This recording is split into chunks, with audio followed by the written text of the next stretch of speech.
will crumble under all of my force. Will fall. Let's make them crawl.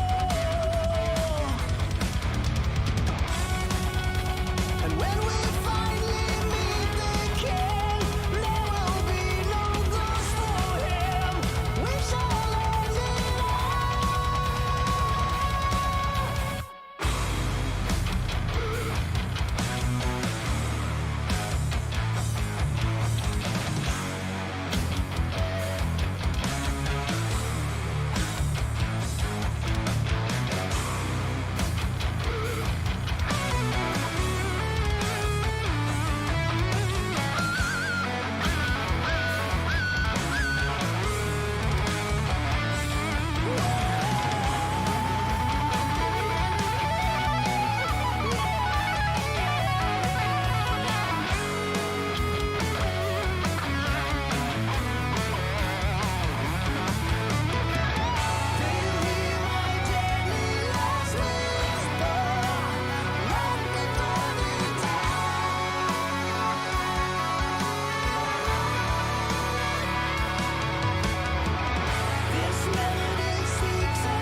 Can't wait to see if these fourth seeds from the major regions who are expected to get through easily have to fight for their lives. Mad, they got to get through SuperMassive first, right? I honestly don't see how they do that because I think Armut is way better than Arome. It's a TP though, Armut with the taunt though, he's trying to live, he's in a literal 1v5! And he gets a kill! He's gonna get another kill! As a European representative, you're expected to not only make groups, but make a good, go of it. So Mad carried the weight of one of the biggest regions in League of Legends. R7 versus LGD. Oh god. My god, Spice. I found another enemy. Oh no, Mr. Scorpion, you are about to get got, my friend. He goes after Pull, but there's your last caress. Spray, I'll say, Shaw! The back line for the Shockwave is incredible! Rainbow 7 have everything they need to take down the representatives from the LPL. LGD has even probably more pressure on their back, being in China, the host region, and having their struggles. No Chinese team has ever been eliminated from players. LGD playing at their best, they would not expect to be in this situation. Loser goes home and your world's run ends here. A story will be made one way or the other.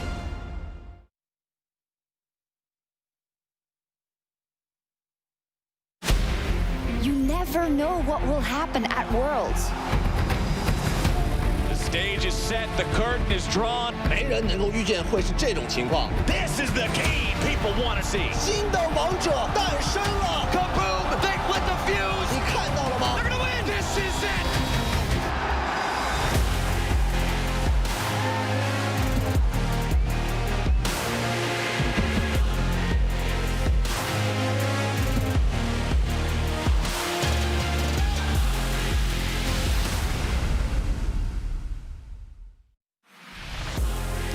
This play-in group stage was arguably the best we've ever seen. So I think it's safe to expect the same as we enter the play-in knockout stage.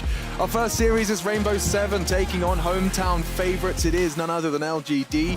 And here you see them arriving through the lens of the Oppo cam, making sure you capture all of those best moments from Worlds 2020. The gorgeous Shanghai in your eyes, our machine in your ears, ready to get some best of fives under my belt alongside Vedius and Yamato Cannon. You've been trying to think of a nickname. Did you come up with anything good? We're the Autobots, and I am Optimus Prime. Oh we my. have to defeat the Decepticons. He has kind of got the voice for it. Michael Bay's ears just pricked up. His son's watching League of Legends in the living room. But it is a very, it's a very, very early start. And lens flares aside, Vedius, are you feeling good? Good to see you. I'm very excited. I went to bed at 8 p.m. last night, primed and ready for some analysis today. Ooh, yes, I unfortunately am less responsible than Vedius, and yet I will maintain a degree of energy, I promise. Either way, yesterday we were blessed with another 6-game day where the Mad Lions kept their tournament dreams alive. Just breathe it in. They'll be competing against SuperMassive today, and Team Liquid, we saw them qualify for groups after taking down Legacy. Now, Vedi, we haven't gotten to hear from you. What have been your thoughts on Team Liquid, especially, of course, considering how Day 4 played out? It seems to me that they have a winning formula, and so far the teams and plans have struggled to punish that formula. We did see them experimenting a little bit with that Renekton top and Lily in the jungle, and they seem to struggle when performing on those different champions, and a lot of the comments that have been made are maybe if you attack the Broxah champion pool, there are ways in which you can exploit this Team Liquid roster, and perhaps that bodes for what the future will look like for this roster. But for now, they've looked very solid, they've looked very clean, and when they get their comfort picks, which they seem to have a lot of, they look very good. Yeah, so TL's experimentation was something. Yamato, I know you're a fan of experimentation. What did you make of Team Liquid's Day 4? I think it was pretty clear-cut that they were the best team in the group. I think after the first match, it was such a dominant performance. I think they could let go of themselves a little bit. I think they were confident to just pull it back in the last round. They gave up the Ornn. They had a very nice preparation for the Ornn.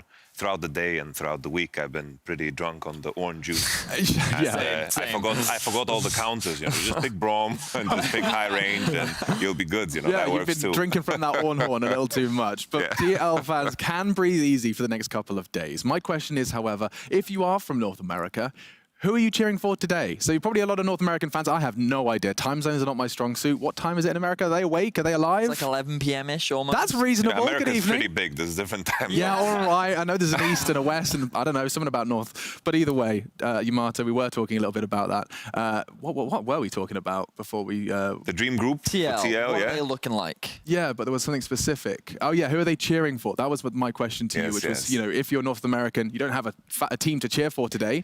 Well, honestly, you just want to land in Group A. Group A is looking like a group of life, considering G2's inconsistencies sometimes. Suning is also a bit of a wild card that maybe you can take games off of on a bad day, or with how LPL is looking, maybe TL have a good chance. And also, of course, Machi-X Esports, in consideration to the other groups where you have like a JDG and a Damwon sitting waiting, or maybe a DRX and Top Esports. And the final group that Team Liquid would love to be in is, of course, the one with TSM, but they can't be slotted in there. I would love to see a rematch, So but maybe later.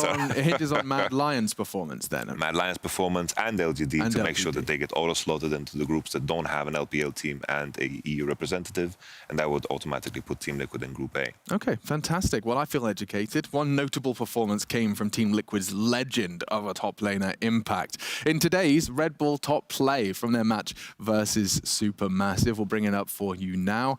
Just gets dove, Eddie. What do you make of that? Well, so this was a situation where initially I was a little critical of TL. I felt like they should have expected the dive, but they're able to turn it around quite nicely. You can see Broxah doing the nice loop around to then set up for the Shen ult combined with the TP, knowing that they can punish this duo of SuperMassive. And then, of course, SuperMassive see the Shen and then they group. Probably not the best and most effective strategy, but it made it very easy for Impact to land the double taunt and set up for the return kill. Yamato, do you believe that when we get to the World's groups, we're going to be seeing Impact allowed to be playing Shen to the same capacity? I think it just comes down to, you know, putting Shen in good matchups. I don't think it's like a go-to blind, because you can pick like the Nico into GP into it. It's just Armut is on the blind pick Wukong train, and that matchup is really unplayable. And the matchup is, of course, important, because if Shen gets pushed in all the time, he doesn't get to ult that much, and he just becomes a sad little ninja. Sure, but it definitely seems like Impact capable of having impact on the character. I really didn't want to do that one. I apologize, but we have had plenty of standout performers throughout this play-ins. So I want to look at the play-ins playmakers ahead of the knockout stage, and they are, take a look at this one. We've got top lane, locking in our little Armut. And outside of that, we've got Rainbow Seven's Jose Diodo. We've got UOL's No Man's, Legacy's Raze, and Team Liquid's Core JJ. Those have been your top performers in each role. Yeah, they certainly have been. And I think that when you look across the play-ins, this has definitely been one of the more competitive ones. Many fans, many analysts have been excited about the change in format and how things have been very crazy, especially with all the upsets that have been happening. And I think that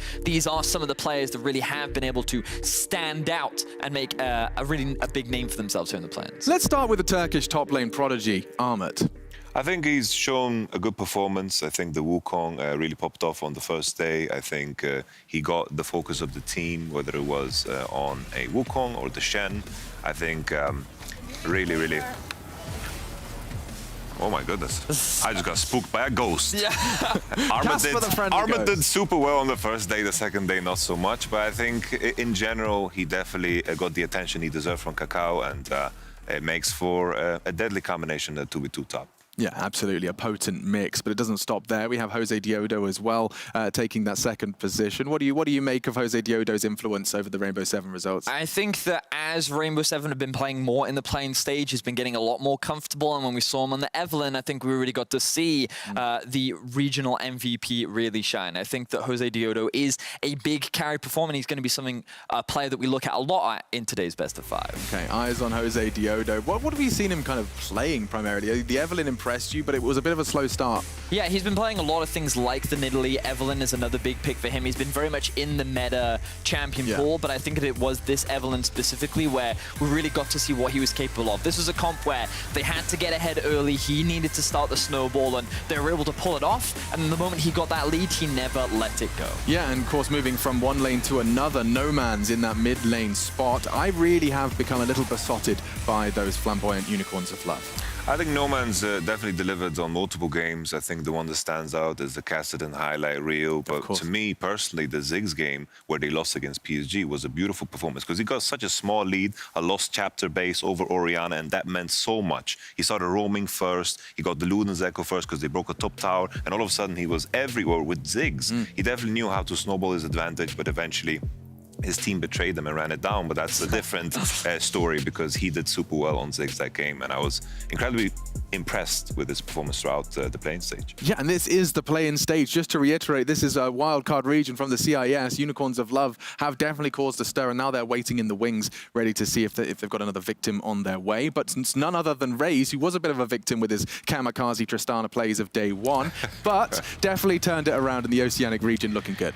Yeah, the first day was looking kind of bold, you know, he was tanking a lot of Bard ultimates, but that confidence, you know, I liked it. You know, it was as if he looked at some Uzi VODs and I was like, I'm going to jump in with Tristana. And then... get the reset. Looking at all of the champions he played, he had a wonderful Jhin performance, wonderful Ezreal performance. I think confidence is key when you're facing teams that are on paper, you know, might be better than you. And I think he definitely delivered in these matches that we looked at them as the underdog. I mean, something that I'm just really excited about, and I don't know if it is even a conversation point, but from my newbie perspective, seeing a role that we don't typically look to carry, you know, you guys are always talking about mid-jungle duos and the support will win the game. The fact that with this team, we're sitting there highlighting their AD carriers, their carry and one to watch is unusual, at least by the conversations we've been having typically. But talking of supports and their influence over the game, the final cream at the top of the cake, there's an expression that's how it goes, is none other than Core JJ. Yeah, I think that a lot of fans were upset he wasn't on any top 20 lists, so we had to get him in at least one list, and he's made it into this one, because he definitely had a standout performance here in the play-in stage, and I think that you would expect no less. He had a fantastic regular season. The man now comes into play-ins, he brings out the Rakan, he's been looking clean, and I think that he's going to be a huge player to watch moving into the group stages. Hell to the yeah. But with 2 games today, best of 5, that was what tickled your pickle of all the things. Hell to the yeah. Yes. Oh, fair enough. No, I'll give you that one. But regardless, we will be diving into the first series of the day. But first, let's have a listen in to today's Sounds of the Game, presented by Bose, which follows the pride of the OPL as they aim to do what no other team from their region has: qualify for groups. I'm gonna get Syndra. Look at Syndra. She dies, maybe. Yeah, nice. Yeah, cut it out. Flash. Eyeball. Yeah, no. Lily can't fight. It's only Ezreal from the side. Ezreal will eat over the wall, maybe. Yeah, we need to get back line. He'll look at back line. Fine. Flashing out. Then flash forward. This guy needs to die. Ezreal flash out. Nice. Flash out. Nice. We should get Baron here. Ezreal doesn't have flash. Yep. Just get Ezreal Q's. Just sit on the outside. Just sit on the outside of Jhin. Annoying. I'm ready. I'm taking Baron still. Okay, get out. It's fine. Nice. When you might die. Jesus Christ. Max. I'm taking, guys. Okay, tank can go. Hey, you guys have life steal. Yay. Now, ahead of our matchup today, the first best of 5 will be Rainbow 7 versus LGD. And I wanted to talk about some of the issues that LGD have been facing. And to do that, we've got to look at this Drake fight between LGD and R7. So without further ado, let's jump straight into it. The first thing I want to illustrate is that right now, the setup is perfect. LGD have a gold lead. They're in a commanding position. They're pushing in this top wave. They're pushing in the bot wave. And basically, they're setting up for the Drake that spawns in 1 minute and 30 seconds. So as we begin this clip, you'll notice that their main goal is to gain control over these choke points. They're going to bring in Long Jhin, they're going to use the jungle support duo, and they're going to deny a lot of vision. They're going to keep mid pushed in, they're going to keep top pushed in, and as we pause it here, you'll notice that R7 right now currently lack a lot of critical information. They cannot access into the river. Their Orianna is forced to sit in the top lane, who doesn't have the teleport. But with the Drake still far away, Rainbow 7 aren't too worried. What LGD now want to do is control these choke points, keep the waves pushed up,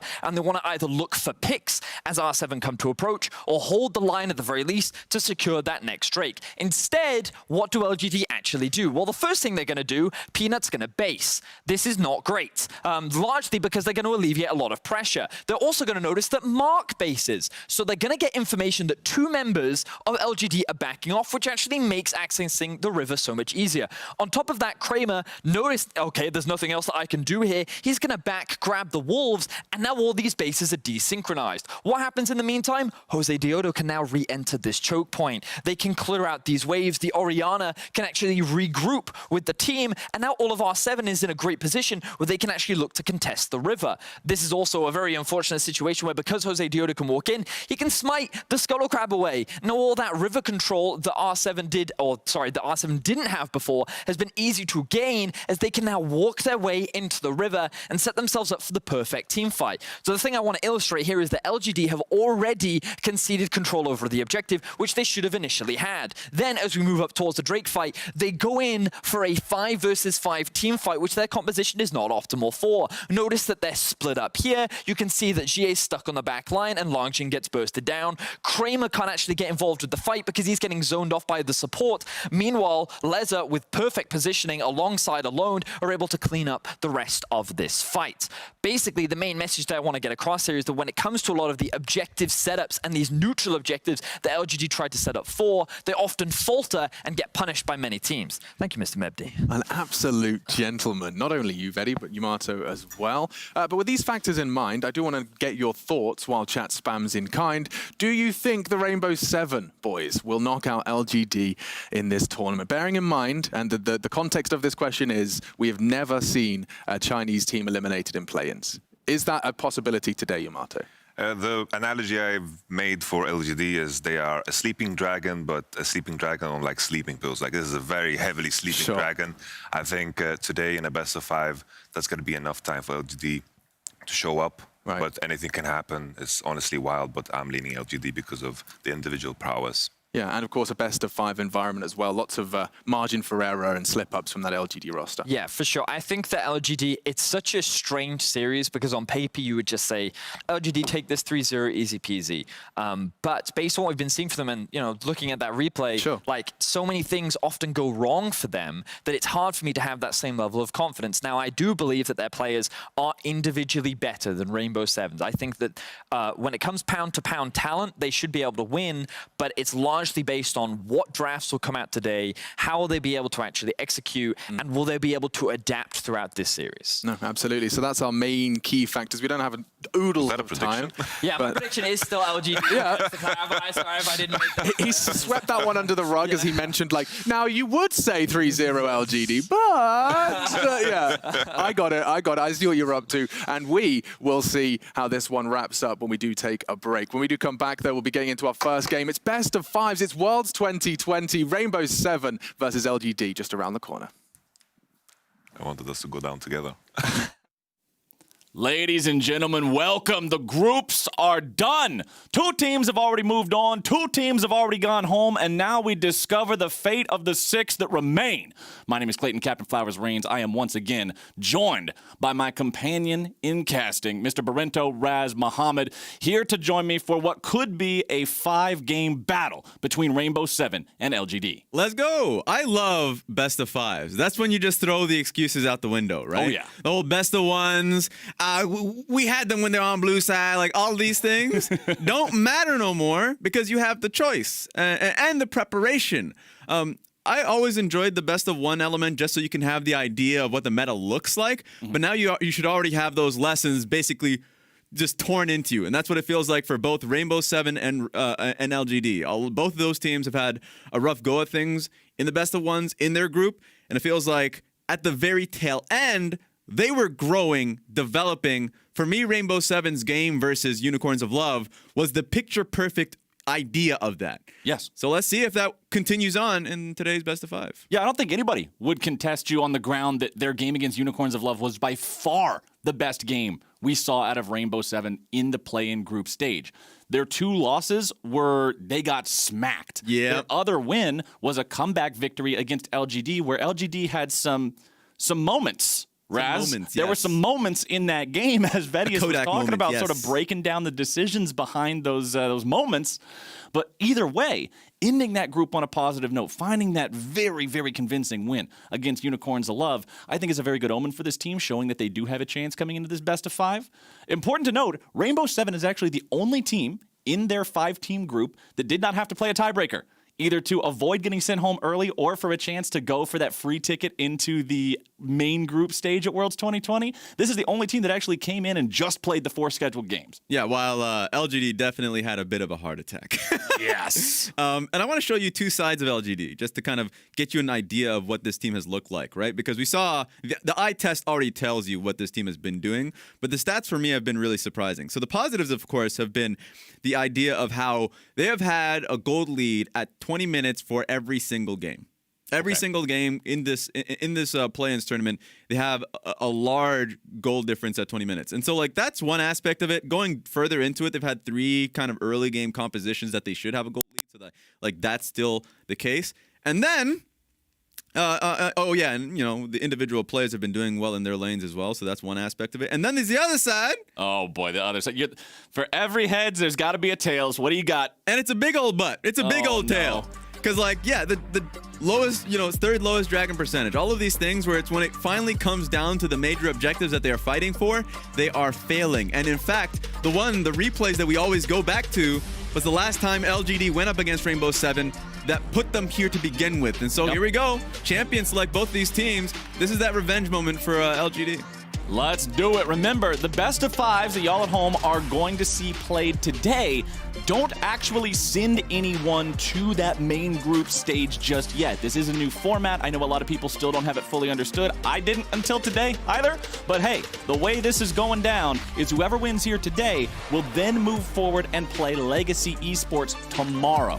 The winner of that will proceed to be one of the last 2 teams to qualify for the main Worlds group stage, but you're going to have to go through 2 opponents to get it. That first opponent is in front of them here and now. Lucian, Nidalee, and Shen all band away. And Lilia has been the champion that teams have started to take a step back away from, right? Because she is a champion that requires consistent setup. Like, if she ever messes up and falls behind, she just outright looks bad and can get blown up by a lot of the beefier champions in the enemy team. So, as you've seen in play-ins, you might not just see the pick happen. It really depends. For me, at the very least, I think that you should still go towards what you feel is the best champion and the best comp that you have been successful on in the playoff stages, when I'm talking about domestically, in game 1. At least give yourself the opportunity, and if it doesn't work out, then you can go straight towards the simplistic champions. And you can already see what the bans have looked like for LGD. Shen and Ornn. Yep. Get these beefs out of here. Get the meatballs gone. They are going for some vegetarian comps. Get all the meat, make it go yeet. Lily is banned out. Even though you're talking about the champion not having the most success so far, they don't want to risk it here. That is understandable. Ornn is that champion after seeing his performance in play-ins so far. Champion always comes back. He's so damn good. You get so much value out of the passive. His team fight power is just unmatched unless they have Braum or Yasuo. Not surprised to see him hitting the ban list. I think we'll see a lot more of that as we go through these knockout stages here. But the first pick of the entire draft will actually be Graves for the side of Rainbow 7. Yeah, and so far I would say this is a great first round of things for Rainbow 7 because they did ban out Nidalee, which is a really tricky matchup for Graves. That being said, Kindred is an option. Kindred is still in the straight 1v1 early. Graves is favored, but Twisted Fate can always turn things on a dime. In fact, you know, when Twisted Fate's either tag teamed with the Kha'Zix or anything to that nature, it becomes really dangerous for the jungler. So you expect Peanut and CA to be working side by side with 2 champions they've been really successful with this year. For sure. Galio now locked in on the side of Rainbow 7. You can see only a 25% win rate on this champion so far here at the World's play-in stage. Oh, but no. Locking it in there with Camille. The dunk bucket is ready to go. We might see either a Mordekaiser or I like the Volibear. Yeah, this is going to be really tough to deal with. When it comes down to straightforward compositions, Camille, Galio are the poster child of that. Oh, yeah. Been running a few of that in my own games. I'm talking about like Academy, and I've been seeing a lot of it in you know, playoff games. It's just so hard to deal with if you are the enemy AD carry. So Kramer has a lot to deal with here. A lot of people always talk about, you know, you can go Ezreal or something incredibly safe, but you're kept inside that Camille ulti for a long time. Yeah. It's nearly a guaranteed kill. The only concern is you're going into a Kindred. So Kindred can elongate a fight. You might even see a Bard later down in the draft. I think if you have Bard, Kindred, these types of things, yeah, you have to ban it.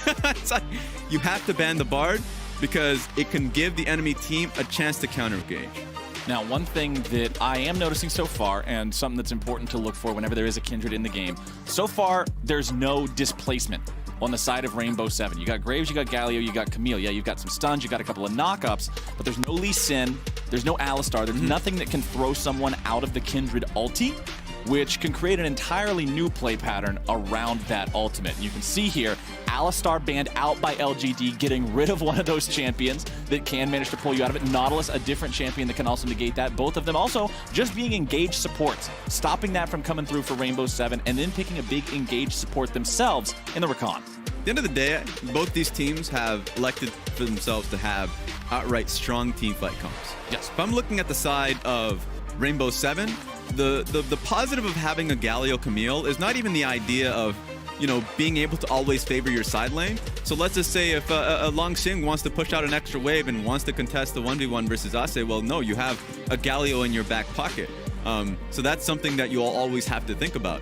And if the dive from Volibear comes through, like TF and Volibear are exceptionally good at diving, with Rakan as well, Galio Ultimate can stop that. So it does excel at both engaging and, of course, putting the enemy team on the back foot and stopping their engage themselves. So I've always loved Camille Galio, and I think that Rainbow 7 coming into this game has literally 4 champions that can start a fight.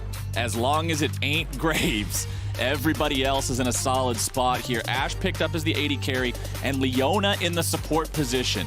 This is so scary for anybody that is vulnerable to getting jumped on, to have Leona, Camille, and Galio all go in and just dogpile on whoever that unfortunate target is, and the lock-in for the AD carry spot on LGD will be Tristana. Tristana, interesting. I mean, has 2 ways to disengage in a fight, not only just her ultimate, but of course the jump itself. We'll need a bit of help. I like the idea that Kindred and Rakan can always be defensive mechanisms. That being said, at least early on in this game, if we're just talking about straight early game, I'm liking what I see from, I would say Rainbow 7 just a little bit, at least through their bot lane. Leza and Shadow are set up to succeed with the Ashe Leona. They can shove up pretty frequently. Jose Diodo can use that bot side to at least gain an early advantage. And I think he can path towards bot side knowing that Galio Ultimate is there. So even if he's like quote unquote cut off from the fight, he can always join up. Rainbow 7 has been the more aggressive team of the 2 teams. They've had more champions to kill per minute. So like, if we're talking about a team that wants to fight between the 2, LGD have been the team that's actually been taking steps back and avoiding the fight, looking towards getting slow advantages in their lane. I like what I see from Rainbow 7's draft so far. But we have to remember those stats that we're talking about with First Bloods. For LGD, who have played 5 games, 5 First Bloods in 5 games. Yes. Pretty good rate of getting themselves on the scoreboard. Rainbow 7 only taking First Blood in a single one of their 4. And also in all of these games, forward percentage, Long Xing has the highest forward percentage of 42%. That's an insane forward presence in the lane. It's incredible. He's been allowed to press up against his opponents, and a lot of the time he's just out. One game where I felt like he didn't have the matchup advantage, but he's had the other 4 where you know, he's been given the resources, the draft resources to do well in these matchups, and he's been paying off at least in the early portions of the game.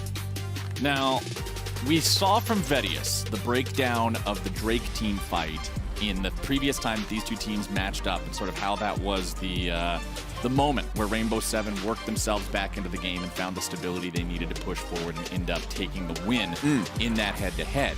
And for both of these teams, I think those neutral objective fights throughout the entirety of this series, Raz, are just they're gonna be so important. Yeah. Because Rainbow 7, part of the identity of the weakness of this team is they like to fight for objectives they got no business fighting for. And what happened to LGD in a lot of their games so far in play-ins? Fighting for something they had no business fighting for.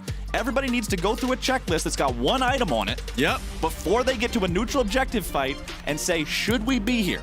If the answer's hell nah, you need to go away. Yeah, a lot of the basics have kind of fallen to the wayside. I love the segment that Vedius did earlier on about just all about LGD getting initial control of the objective, basing late, and then coming back to what is R7 getting complete control and getting Dragon and getting the fight obviously afterwards. And it all starts towards that checklist that you're referring to, which is first of all, ask each other, do you guys need to base? Who needs to base? Do that early, please. Because if no one needs to base early, then great. But if you set up all of your wards and then have to go back to base like 30 seconds before the objective spawn, then you've already failed. So I know for sure these are the things, the first things that the coaches will be bringing up in film session. And of course, the players would have already recognized during the game. So I don't expect that to be the case coming into today's games. This is what I love about casting with somebody who's so much smarter than me, is the fact that you bring up an actual checklist about, do we need to base? How's our ward status looking? Will we be able to have cooldowns and all these different things? And my checklist is just a meme between hell nah and yep. Because that's the two different ways of looking at the game. Coach versus Skarner player, but now the real versus we all care about is this one right here. Rainbow 7 versus LGD in a best of 5. Only best of ones have been played so far. This is the first time we're going to get to test and see these teams' adaptation capabilities, how well they can move through a multitude of games and deal with their opponent time after time after time. Keystones on your screen right now. Phase Rush on the Graves, extra mobility there. And you're going to see Summoner Spellbook for Galio, so plenty of utility options. Same thing over there for the side of Twisted Fate. Taking check of all the teleports across the map. You got them on all 4 solo laners, neither AD carry this time around. Kramer also running Cleanse on that Tristana, respecting how much CC power is on the Rainbow 7 lineup. I'm interested in the bot lane here. Because Ashe Leona should have the shove. They should have, of course, the support advantage. Leona versus Rakan works pretty heavily towards Leona. She just has too much, resistances, especially if she pops her W. In a fight. So that from that perspective, that's going to be there. Leza and Shadow should be confident in the 2v2. But then Mark and more importantly Kramer going towards Hail of Blaze Tristana. If you catch someone out, you can just blow them up, and it resets, of course, off E cooldown, so you can get another jump if you end up getting the full proc off your satchel. So those things are interesting to see, because then now Leza and Shadow better have strong vision towards the bot side of the map. If they ever get cheesed, or if they ever, like let's say Leza walks up to a wave when Shadow is looking to either work alongside Jose Diodo to get vision, or just place down something in the control in Tribush, then you just outright lose your lane. So yeah, that would feel pretty bad. So you need to watch out for that. We haven't seen a Tristana AD carry, or at least I haven't in a little bit. So it's going to be fun to watch as the lane progresses. Both junglers have started on the top side of the map, moving towards the bottom side. Peanut went ahead, just cleared his red, and then immediately went to that bottom area. However, it was an additional wolf clear for Jose Diodo, not clearing the entire quadrant out, but just making sure he pads his pockets with a little bit of extra money. Remember, when the crabs spawn, it's a 50-50 coin toss on which one of them is going to receive the Kindred mark. Peanut will look to try to hit 4 of those marks, hopefully sooner than later. That is the pretty big point there, as now we've got an engage coming out in the bottom lane. Mark is starting things off. Flash out from Leza, getting himself away. Loses about half HP there, but quick on the summoner spells, having to use them both to get out. That has to be something they pre-planned for, because I've seen that play multiple times. In different metas, it's a J4 jungle with a support Thresh, where you go red to bot. In this case, he did 3 camps, so it wasn't as if it was like completely cheesy. He went red, blue, Grump, and then went towards the bot side. But that means no sums for Leza. And now Peanut getting aggressive with the invade here, recognizes that his mid laner has a massive advantage in that 1v1. Alone, half dead, over half dead on the Galio, stuck underneath the turret. There's no way he's going to be able to rotate over first, so Peanut tries to contest that chicken camp. Ends up being a smite secure from Jose Diodo. However, Peanut can now head into this bottom side river, and what is that, Raz? The coin came up heads. Kindred mark number 1 goes over to Peanut. Fantastic. You love to see that RNG, you know? If you're the Kindred player, if you're the Graves player, you're like, come on. But at least he's got that first one under his belt now. Peanut will, of course, look to add some more of those as we move forward. Now the damage on Leza is just too much. There's your Hail of Blades, Tristana, and there's your first blood for LGD. We talked about it, and the early planning from LGD made it too hard for Leza and Shadow. And now you're in a position where this lane is just doomed. you know, you're going to lose this wave. It's not like you have a teleport anyways if you're Leza, right? So the wave's going to be able to crash in. You were already down when you lost both sums to the gank. It's just sad to see if you're Rainbow 7. What's also sad to see is the state of this mid lane. She is just throwing so many cards at Alone. He's sending him straight to the Shadow Realm. He already went back to base. He returned. He expended his teleport, and he's back down to 300 HP, chugging the Corrupting Potion like he hasn't had a drink in 3 weeks. The guy is trying to survive in this lane, but the natural disadvantage of melee versus range is setting him up for a pretty rough spot. Xie finds a stun underneath the turret, follows it up with the wild cards, takes the turret shot for the trouble, but he's willing to trade HP like that, considering his opponent is now below 200 rad. And this has been a constant throughout the group stages for LGD. I know I mentioned the 42% forward percentage from Longxing, but there's also CA with 35% forward percent. Both of them are excelling amongst their, you know, laners. And it's insane that LGD have had this insane amount of pressure consistently in their games, and obviously it amounts to some falling to pieces later on, but they're already in a really good position. Yeah, really, really good position. Both of the solo lanes absolutely smashing the CS game, up about 10 each. Bottom lane is an advantage for Kramer and Mark, who, I mean, that's only the minor advantage there. The big thing is the fact that they were able to already grab that first blood kill not even 5 minutes into the game. The jungle is a farm advantage for Jose Diota. That is the one role where we are seeing a better situation for the side of Rainbow 7, but even though it's not reflected in his score, remember that Peanut's the reason that kill on Ashe was able to happen. He's the one who his early gank made both summoner spells disappear, so the other two players on his team felt comfortable engaging shortly thereafter. Yeah, and the only asterisk to all of these advantages is that Peanut's early pressure has amounted to him actually being down a level. So he's just going to be farming up a little bit more for his own camps. You would usually expect LGD, or at least a team with the advantage that they have, like BF sword to double long swords is just insane from the bot side, to be going for the early dragon, but they're just going to prioritize the experience on the jungler first before they go towards it. If he just decides to forego his own camps without taking raptors, then Graves just pretty much snowballs. In fact, they're giving it to Peanut. The greatest team play.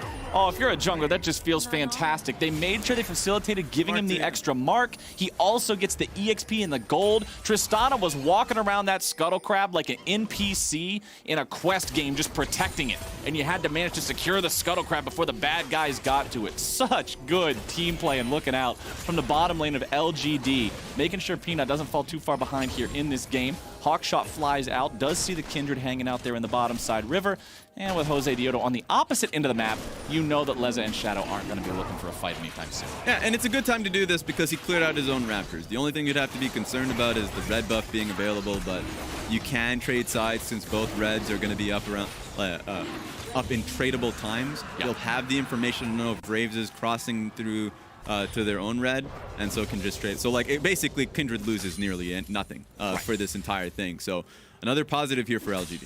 LGD getting that first Drake 7.5 minutes into the game, early enough to have a serious Dragon Soul threat if they can keep this up as we move forward. Looking at the top lane that we haven't talked here about a whole lot other than just the fun fact about Longxing's forward percentage. Tied up in farm now, but that is a big old wave that Ase is pushing forward. So that means that Longxing's numbers will be inflated here just a little bit. Should be able to farm up almost all of these underneath the turret.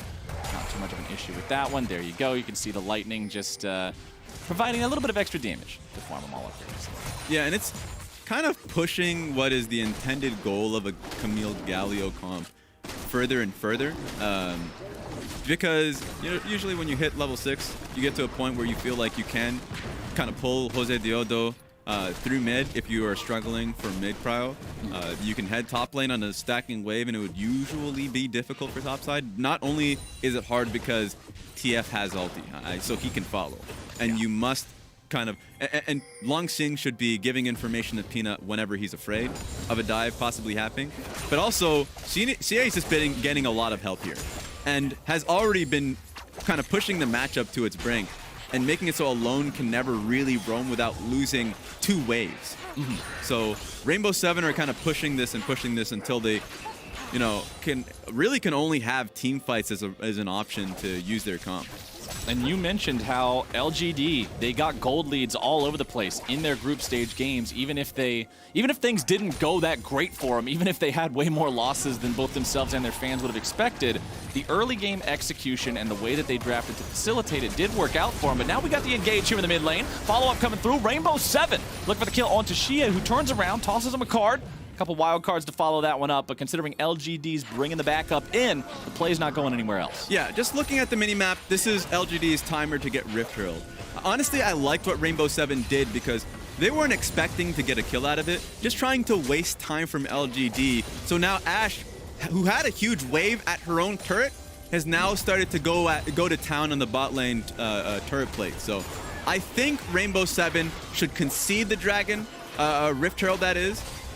Oh, here we go. Field goal arrow, tries to fly through, doesn't really find a target. Shadow trying to get himself away, but now the engage coming in. Marks into the back line, still looking to make something happen. Here's the volley bear, has entered the fray, and Alone is going to be in some trouble. Kill comes through, and Longxing takes it. Now looking to see if they can pick up anything else. Lamb's Respite will keep LGD safe. They pick up one kill. They manage to grab themselves the Rift Herald, and the fight is done. Yeah, I didn't like the idea of Rainbow 7 fully contesting that when they knew they were getting an advantage bot side. They could have actually all in towards it, but Jose Diodo catches him out. Peanut jumping over that wall. Remember, no Lamb's Respite ready to go. Jose Diodo on the chase, giving him the thumbs up, but can he secure the kill? Auto attack, there's your damage, into the line, baby. Follow-up comes through, LGD. What in the hell are you guys doing? This is a little bit sloppy right about now. Over the wall goes Jose Diodo. Now he's going to find Kramer. Kramer stepping forward just a little bit more, but he's got to deal with the fact that he's outnumbered, outgunned. Flashes away. Ase can't quite follow him up there. LGD manages to get him out. Xie barely surviving there too. But a bit of an overstay, some greed. Mr. Razzleplasm from Peanut gets punished. Yeah, strong punish from Jose Diodo. He was fairly certain that he had an intruder in his own grump. Finds Peanut, rallies the troops, and it turns into a pretty good chase now from Rainbow 7. Of course, only allotted to one kill, but that's a flash down from Tristana. Xie is struggling a little bit there too now. So overall, great from Rainbow 7 to make this game a little messy. Yeah, and they're stopping that gold lead from ballooning up any further, right? Yeah. This gold lead has been slightly over 1,000 for over 6 minutes now. So even though Rainbow 7 have fallen behind a little bit early here, they're not allowing their opponents to build up this early game empire that they'll have to contest once 15 or 20 minutes rolls around. However, talking about the next thing coming around here on Summoner's Rift, 30 seconds until second Drake shows up. Will be an Ocean. LGD already have that first Drake, which was an Infernal, in their possession. They look to be setting up around it here to go for that second one. They don't want to commit the sins that Vedia showed us a second time. They don't want to end up just getting control and then abandoning it. Shelly is summoned in the bottom lane. Will nearly take down this turret, but just gets it down to the last half of a plate. The turret itself still stands, which could be important if a fight breaks out here and Rainbow 7 have to fall back to the safety of that structure. Longxing will try to push out as much of this wave as he can, rotate over to join up with the rest of the team.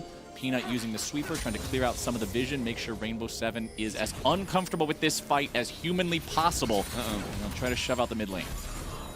I'm not the biggest fan of the setup here from LGD because they did put Rift Trail down bot side and had their AD stuck with mid. In fact, Volibear was disconnected from the play and didn't want to move with the team. So that means that Rainbow 7 can power through as a 4-man unit and just kind of sit within the line bush and force LGD to go through mid wave. If LGD goes through mid wave, then that's Rainbow 7 having control on the objective first. Yeah. So I think overall, LGD did have the control. They should have been able to keep that control, but didn't use the Rift Herald as well as it could have been. Leona ulti comes through, follow-up coming down. Here's Rainbow 7 starting things off. Marked out at 200 HP, having to run himself out. First kill goes through, and Xie is down. Hextech ultimatum says, no, you don't. Get on back here. Longxing's down to 150 health, stuck inside the Lamb's Respite for now. Ase over the wall, trying to chase after this one. He's going to be stunned up, beaten down. Longxing putting the hurt on him, thrown up into the air. The follow-up is there, and the team works together wonderfully. LGD are caught off guard, and the engage from Rainbow 7 wins the fight. Another poor setup from LGD and a great capitalization from Rainbow 7. They identified that the members from LGD weren't grouped up for the objective and took control. I really loved them just basically seizing control of mid lane wave and having members on the line bush just so anyone that would come through from LGD's side, they can pick them off, and they did just that. Well done. I was a little worried at the start there. I saw the Leona ulti get fired off with no immediate follow-up. I was like, well, that was kind of weird. That felt a little solo queuey. But then the rest of the team realizes, wait, we got the tools for this. And it's a dog pile onto LGD to start things off here. Rainbow 7 not going to just allow LGD to run away with this game. I love the fact this team's willing to strike back. And you said it during Champ Select, Raz, we want to see these teams really go for how they like to play the game in Game 1 of a series. Yeah, and we talked about it when we got into the Champ Select of how many members in this team have a way to start a fight. Yeah. Bring him on back. And so when someone makes the call to go towards the Twisted Fate, everyone follows through. And no one on LGD's side are willing to take the fight because they're just simply not in position. So there we go. First fight of the game goes towards Rainbow 7. Good stuff. Looking at the itemization on Jose Diodo here on this Graves too. Serrated Dirk, second item in the inventory, should be going towards an Umbral Glaive with that one as his second item. So very effective on junglers, gives you so much extra vision control. And look at the armor on the enemy team. And by that, Raz, I mean there is no armor on the enemy team. Kindred, Twisted Fate, and Tristana will be very vulnerable to lethality-based builds. Yes, Longsheng has the cloth armor in inventory now, probably going for the Ninja Tabby. You also can see a little bit of armor on the Rakan, but the 3 big damage dealers will be super vulnerable to that. Jose Diodo on this Graves will have some big playmaking opportunities moving forward. And you can see LGD hanging out here in the mid lane, Peanuts over the wall, just chilling out, waiting for Rainbow 7 to walk away. He can clear out that control ward now. The first Rift Herald of the game was taken down by the side of LGD, seeing if they could get anything with it. They were able to build themselves up some nice gold lead in the bottom lane there on the plates. But the next Rift Herald will be up very shortly, and it looks like we're going to get a fight for it. Yeah, Rainbow 7 want to get a fight, and here we go. Nice shot coming out from Leza there, but now the real fight's going to be in the top side of the river. LGD could be in some danger, but they grab the kill into Jose Diodo. That's a big pick as the TP's coming through, but Ase's alone behind enemy lines. Volley's going to find the slow onto 4, but now the re-engage coming out from LGD. Ase is gone. Peanut finding the kill on that one. Shie continues the chase. Defensive ulti coming down from the Leona, and Rainbow 7 throw them all into the grinder. LGD take the fight. It wasn't the start of the fight that Rainbow 7 should have set up for. What I was about to say is that, you know, Ase had TP advantage. Longsheng recognized that and started to move first. What Rainbow 7 could have done is just keep Ase down bot side and look for the turret place on that one, or at least just look to take first turret down there. And then if they want to take a fight off the back of that, they can contest late, and they should be happier with that kind of way of the setup.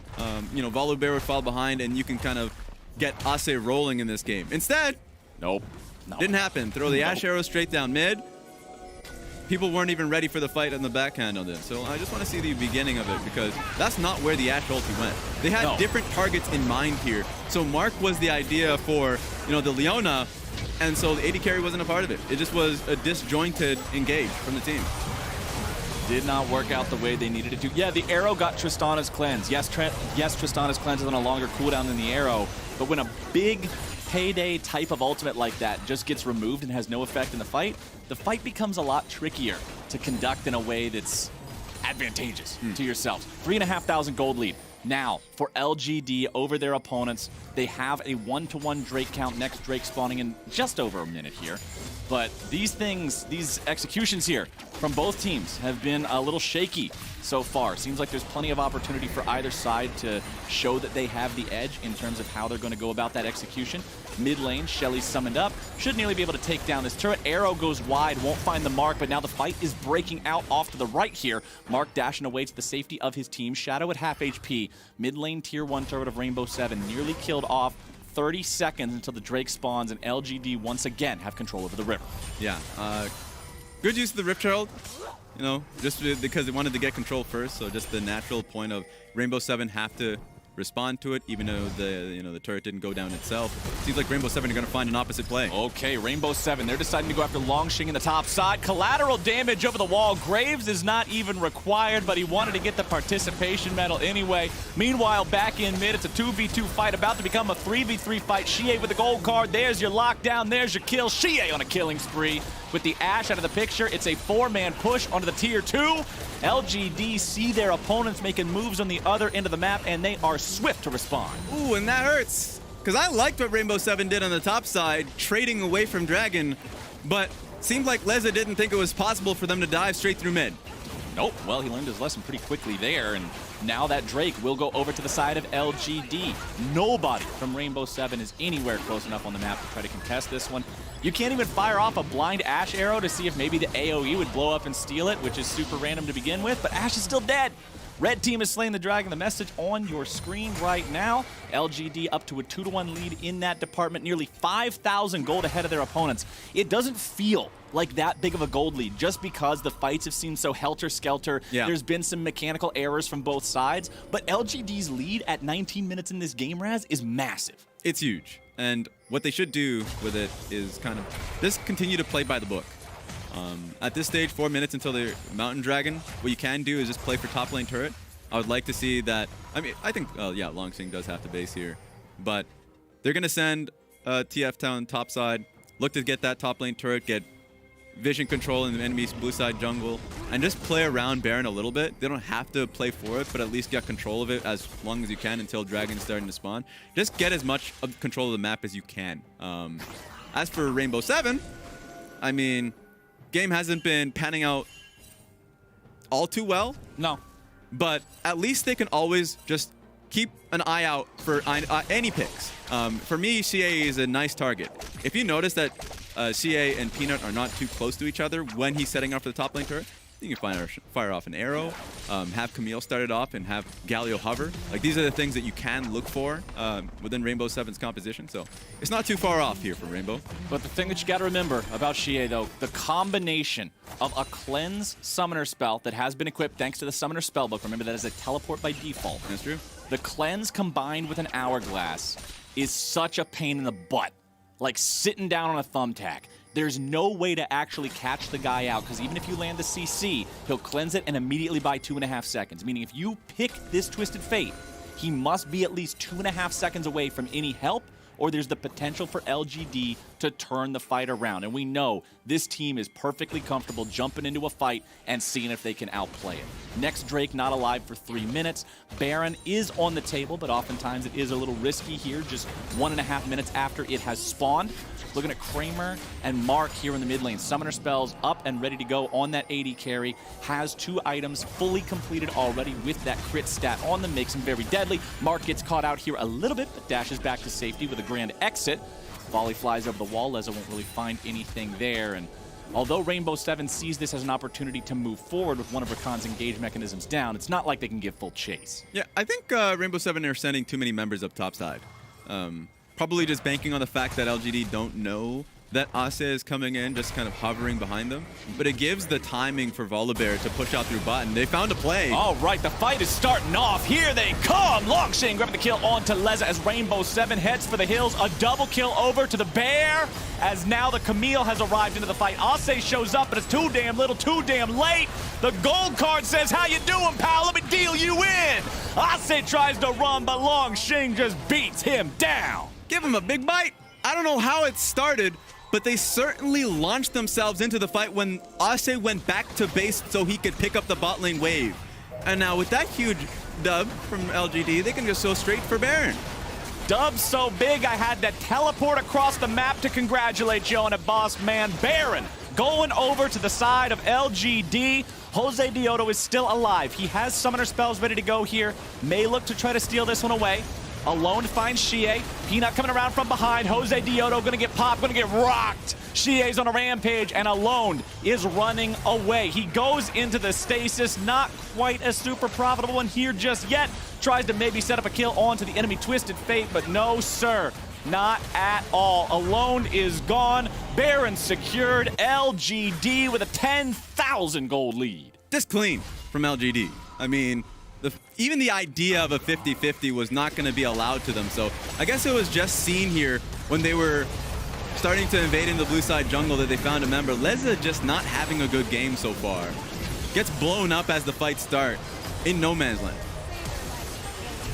And then Ase, he arrives, man, his heart was in the right place, but his champion was in the middle of 5 enemy champions with no allies close.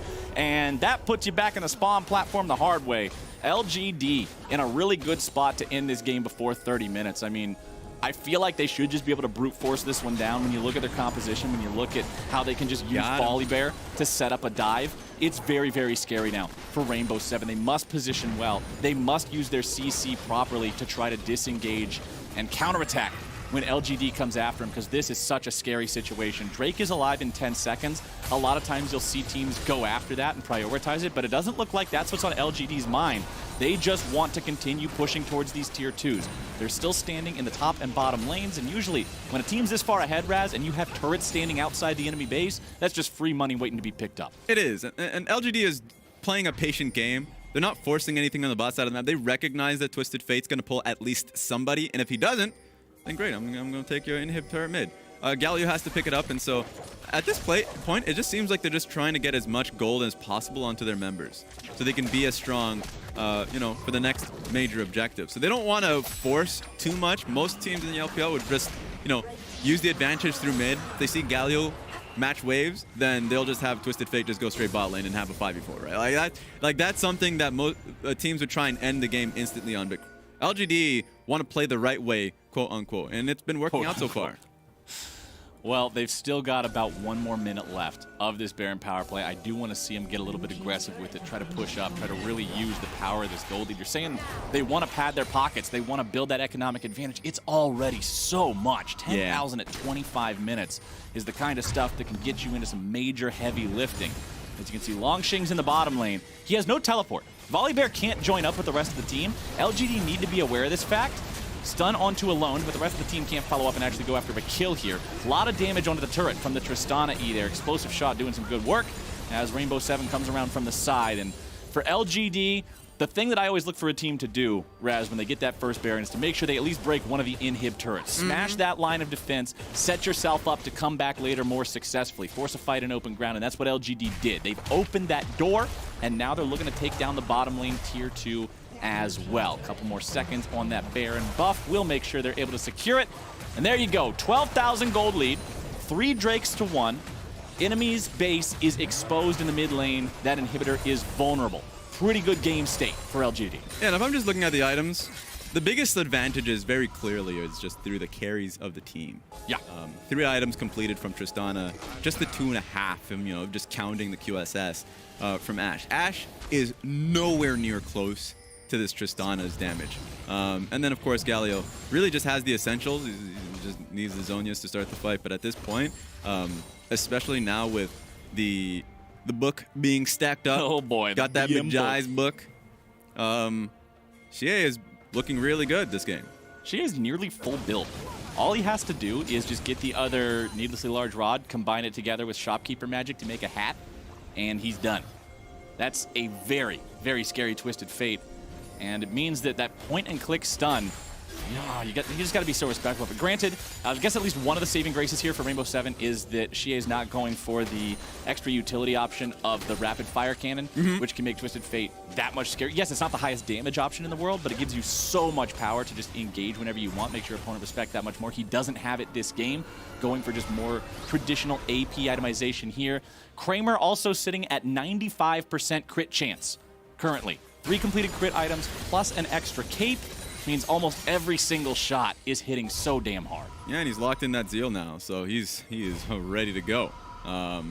So for me, just going back to the CA item point, it kind of just showcases how LGD it imagines the game ending, right? Yeah. Keep Twisted Fate on side and just don't look to team fight. They can win through team fights. It's not to say that they won't, but they will always try and look for a numbers advantage, and so Twisted Fate being kept on side is what they want. I love this. As soon as Longshing sees Ase walking over the wall, they're immediately using the Twisted Fate. Mark goes in! Wow. Ase goes down! LGD, they find their chance, and they immediately just jump on it. Double kill for Kramer. That's all she wrote. That was fast.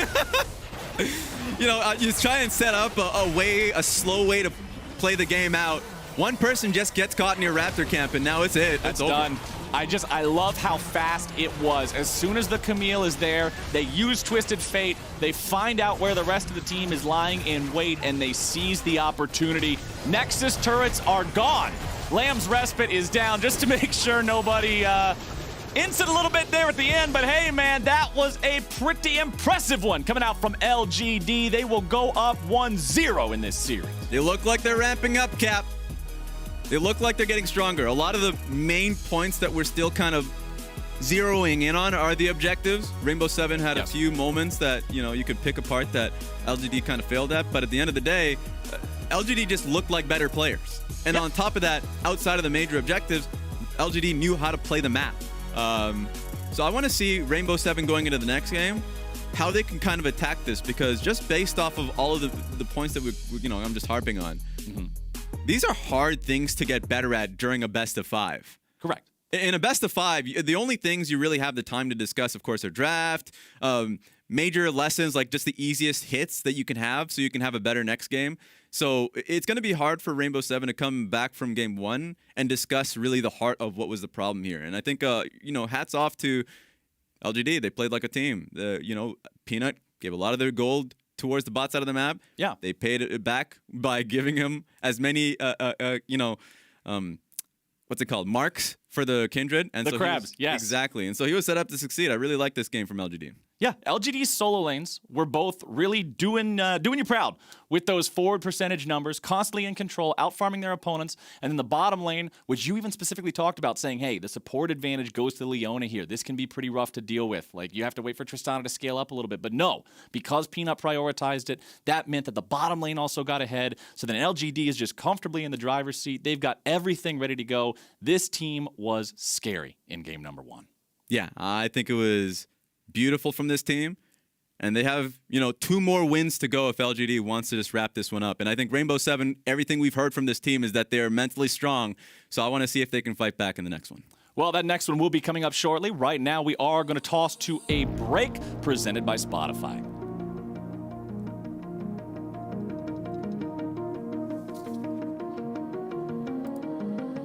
What you gonna do now? It's your reflection looking back to pull you down. So are you gonna die today and make it out alive? Gotta conquer the monster in your head.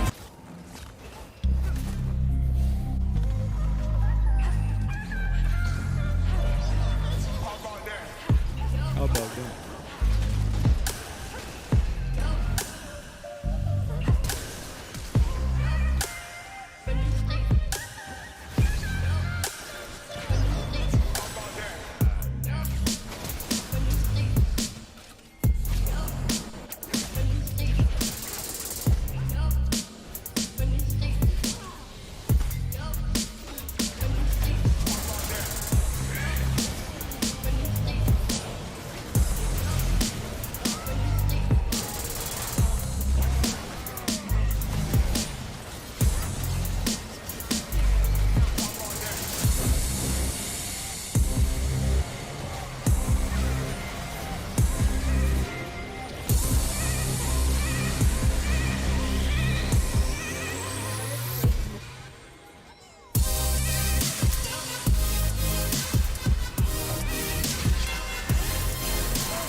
Welcome back to the State Farm Analyst Desk. I'm just stretching, I'm waking up, getting ready for today's League of Legends, and we're here to take a look at LGD's dominant first win of the best of 5. Vedius to my left, Yamato on the end there with the matching red tie. Also to your left.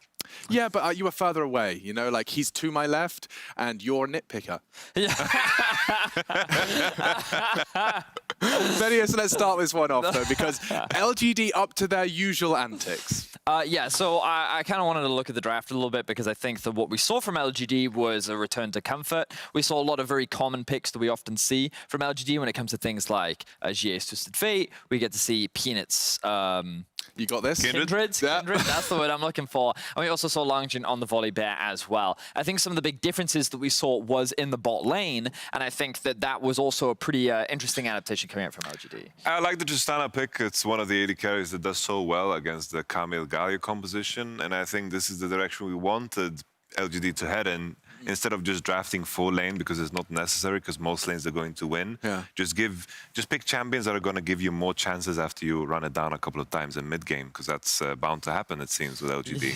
Yeah, and so I just want to understand the general sentiment is that yes, the draft looks good. Like LGD had a clear game plan coming into this one. It was executed upon comfort picks for some of their members, but you still saw some of their old cracks starting to show in victory. I think that it was pretty interesting because we kind of have like team fight versus team fight, but slightly weaker to a degree on the side of LGD. The biggest thing is I think that it's easier for LGD to gain early game advantages with the draft that they have, especially with Twisted Fate and GA's Twisted Fate specifically. And the fact that they were able to find such strong 2v2 leads in the bot lane, the fact that they were able to get GA out on the map looked very promising in the early game for LGD, but then we started to see them doing those things that we often see LGD do, which is just kind of randomly dying throughout various places in the map. Yeah, well, we're looking through some of the highlights. It's good to see Peanut performing, and obviously Peanut not on a Lilia as well. We've seen to step away from that pony, and you can see the results speaking for themselves. In terms of Jose Diodo, he was one of our ones to watch, statistically one of the very best from the Rainbow 7 roster.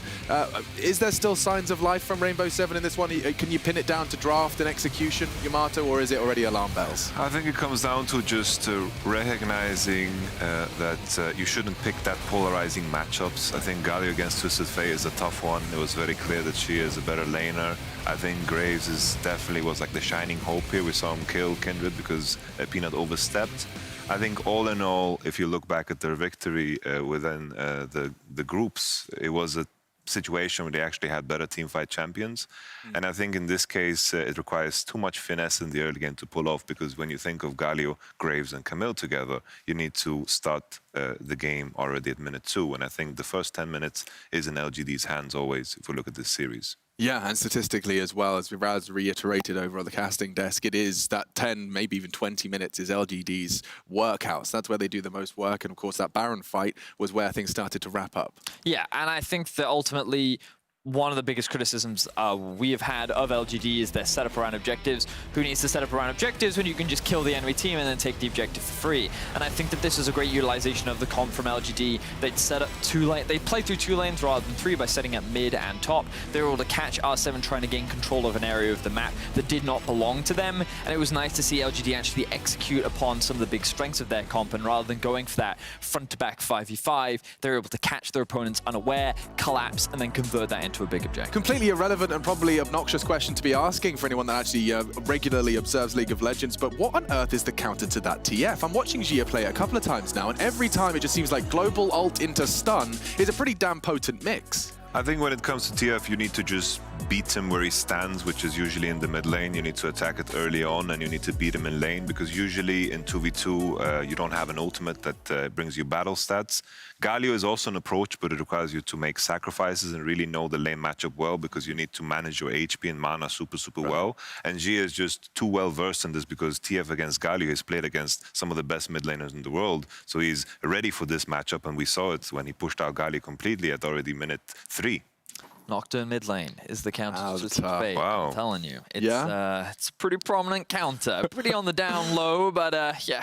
Can we go Definitely on the down low. Okay, so keep your eyes out for Nocturne mid and that shadow buff it got with the social distancing rules. I'm sure you loved that one. Let's also check out LGD's Mercedes drive to victory, though. It was that Rift Herald fight, 16 minutes in. Another objective, and LGD pushed together. Yeah, I think that having a look back at this fight, one of the big question marks initially was how will Mark be able to play around this situation, but note how Jie uses his ult very aggressively to immediately provide support for his team. And I think this is one of those situations where R7 had a good opportunity, but their execution wasn't quite on point, and they got split up quite a lot, which allowed LGD to ultimately dissect them. So I think it was a good fight from LGD, but it likely came off the back of the mistake from R7. I think also I'm happy to finally see, it's like a Seinfeld episode, you know, Kramer just randomly shows up. I don't know if you watched Seinfeld. Whipping his head around.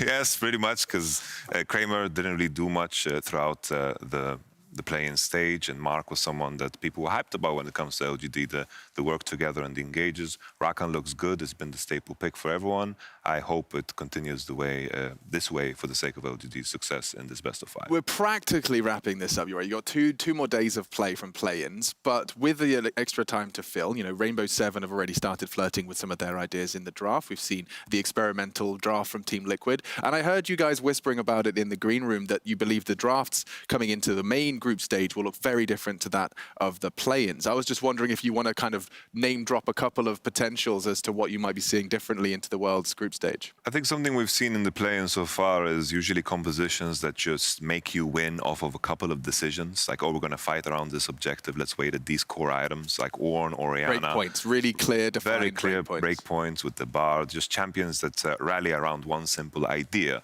Basically, ease of execution has been the trend throughout the play-ins. When we get to the world stage, we're going to begin to see these deadly combinations come back, like a Renekton Nidalee that requires many small decisions to land perfectly. If it doesn't, all of a sudden it falls apart. I think this is going to be the underlying difference. We're going to have more early game compositions. We're going to have like more lane counters that are going to matter instead of going to these games where it's all about team fights at 25 minutes. Are you good at them? Are you not? Do you have Ornn? Do you not? I think it's going to be a little bit more in depth. All right, Vedius, it's about time. I think we should go and have that intervention about Yamato and his addiction to Ornn. Yeah. We're going to go do that. We need to take a break. We'll see what the teams show us when we do return. Game 2, Rainbow 7, LGD, coming up.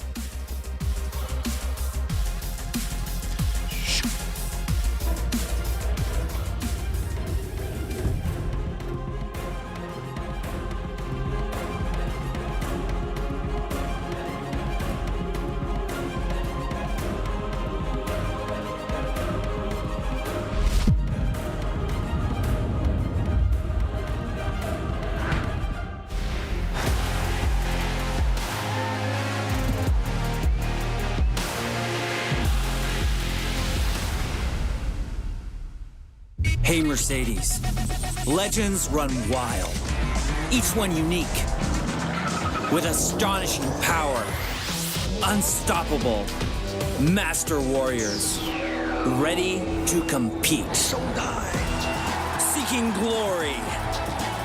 We live it, we breathe it, we have each other's back. Together, we become legends, icons of a new generation.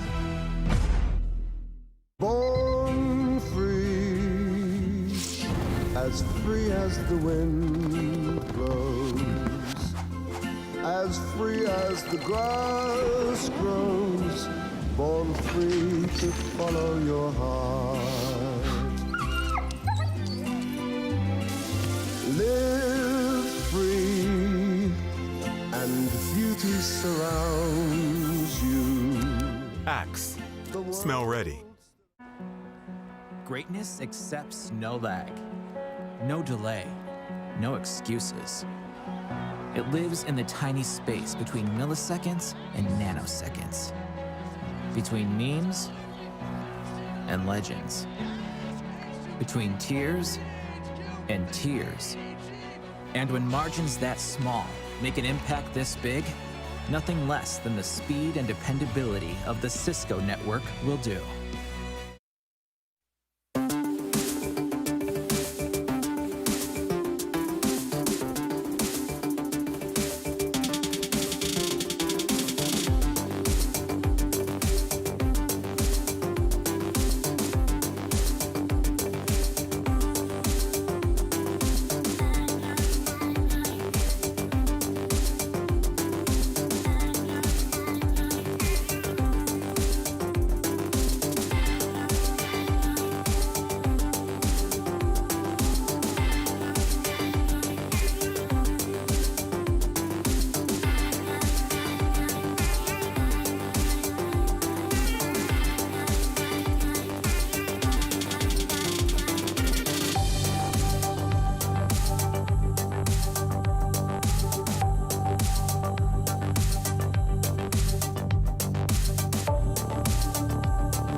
ladies and gentlemen, welcome back here to the play-in stage of Worlds 2020.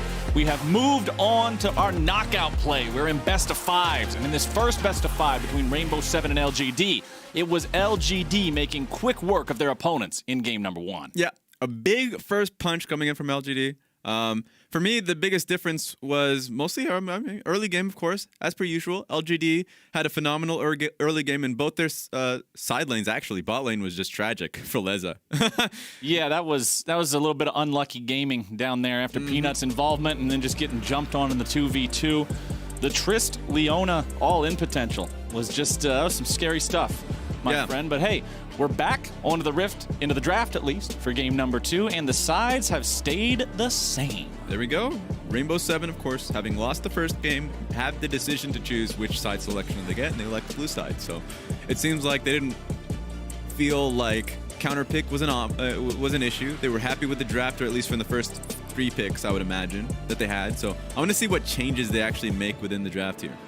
Now, in game number 1, you told us, Raz, that as a coach, you would want your team to play whatever they feel like is their best personal style in game number 1. Yep. Because that's what you want to bring to the table and just come out swinging in a best of 5.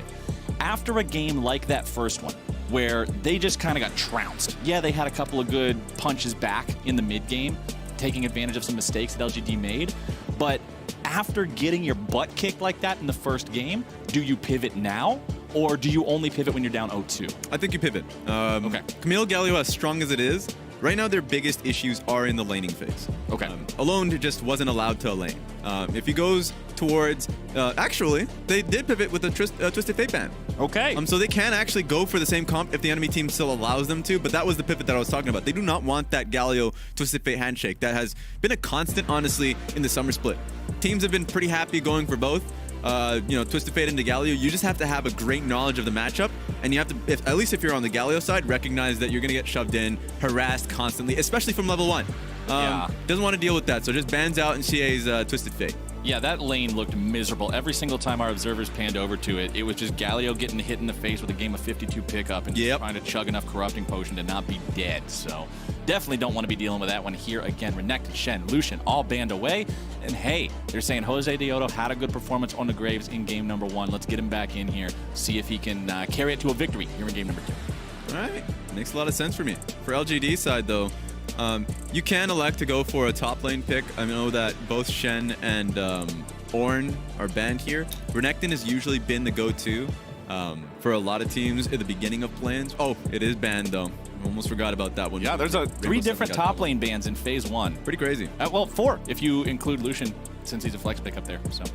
So it just seems like LGD are going to go for a blind pick mid instead. We've seen blind pick Oriannas in Summer Split, but mostly with bans for mid. I know Lucian's banned, so that makes it easier for LGD, but Syndra and LeBlanc, I think, have been pretty difficult for Orianna as the lane goes on. So we'll have to see if Alone ends up electing for the both. I think he has to pick his champion in the first 3, because then it's just an easy ban for both Syndra and LeBlanc in second phase. So we'll have to see when he goes for it. Alone has a road to redemption to walk here in the second game. Not a great performance back in game number 1. Honestly, neither of the carries on the side of Rainbow 7 really popping off a lot there. But hey, the answer is not Syndra or LeBlanc, my friend. Instead, the Emperor has returned. Alone will be playing the Azir in game number 2. Haven't seen him this tournament, I don't think. Azir versus Orianna gives Azir prio, especially if he goes Comet. So Comet, Scorch, all of these things that Azir players have gone for makes it so your jungler can play through mid pretty effectively. And mid jungle duos in this tournament, I would say Alone and Jose Deodo have been working pretty closely by. I think it was like a 24% jungle proximity. So they are closely knit throughout the tournament. It's been the case throughout domestic play, and it seems like they're set up to succeed here. Yeah, Rainbow 7 is a team that does often approach the draft from the idea of having a strong 2v2 with their mid and jungle together. It's one of the trademarks of the team. But the Senna, locked in for the side of Rainbow 7. Remember, in the draft from game number 1, the Senna was hovered over shortly and then switched to an Ashe lock-in. So that leads me to believe this pick was considered even in the draft of the first game.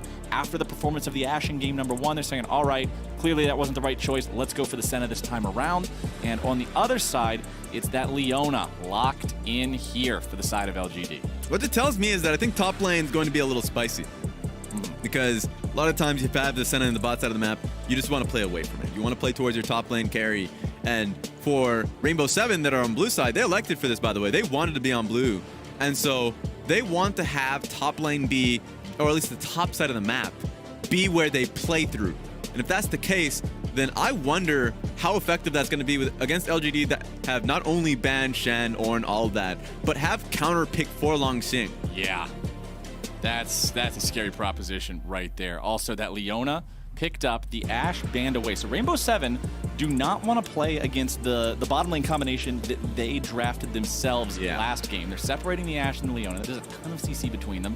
Once again, LGD paying some respects towards the engage supports. Alistar and Thresh banned away in phase 2 here. Remember, in our first game, the bans in the second phase for the side of LGD were Alistar and Nautilus. So they really do want to keep Shadow away from some of these engaged supports, from some of these playmakers, and limit the opportunities of Rainbow 7 to have more decision-making power, more agency in how the team fights are conducted. Camille, the last ban of the draft here for Rainbow 7. Let's see what LGD wants to go for here. We need to see a top laner. We need to see an AD carry. Fully expecting the AD carry to be the pick. Yeah, I think Twitch is probably the pick because LGD should be confident in their 2v2 top side with counter pick. I know he's hovering a lot of AD carries right now, and it's going to be the Jhin. All right. Reason why is that I think there's just so many mid-range champion on the side of Rainbow 7. So if you go for a Twitch, you can outrange them with the ultimate. You're not necessarily punished with that pick. But either way, they go for the Jhin. That's also long range with his own ultimate. A great utility AD carry. Yep.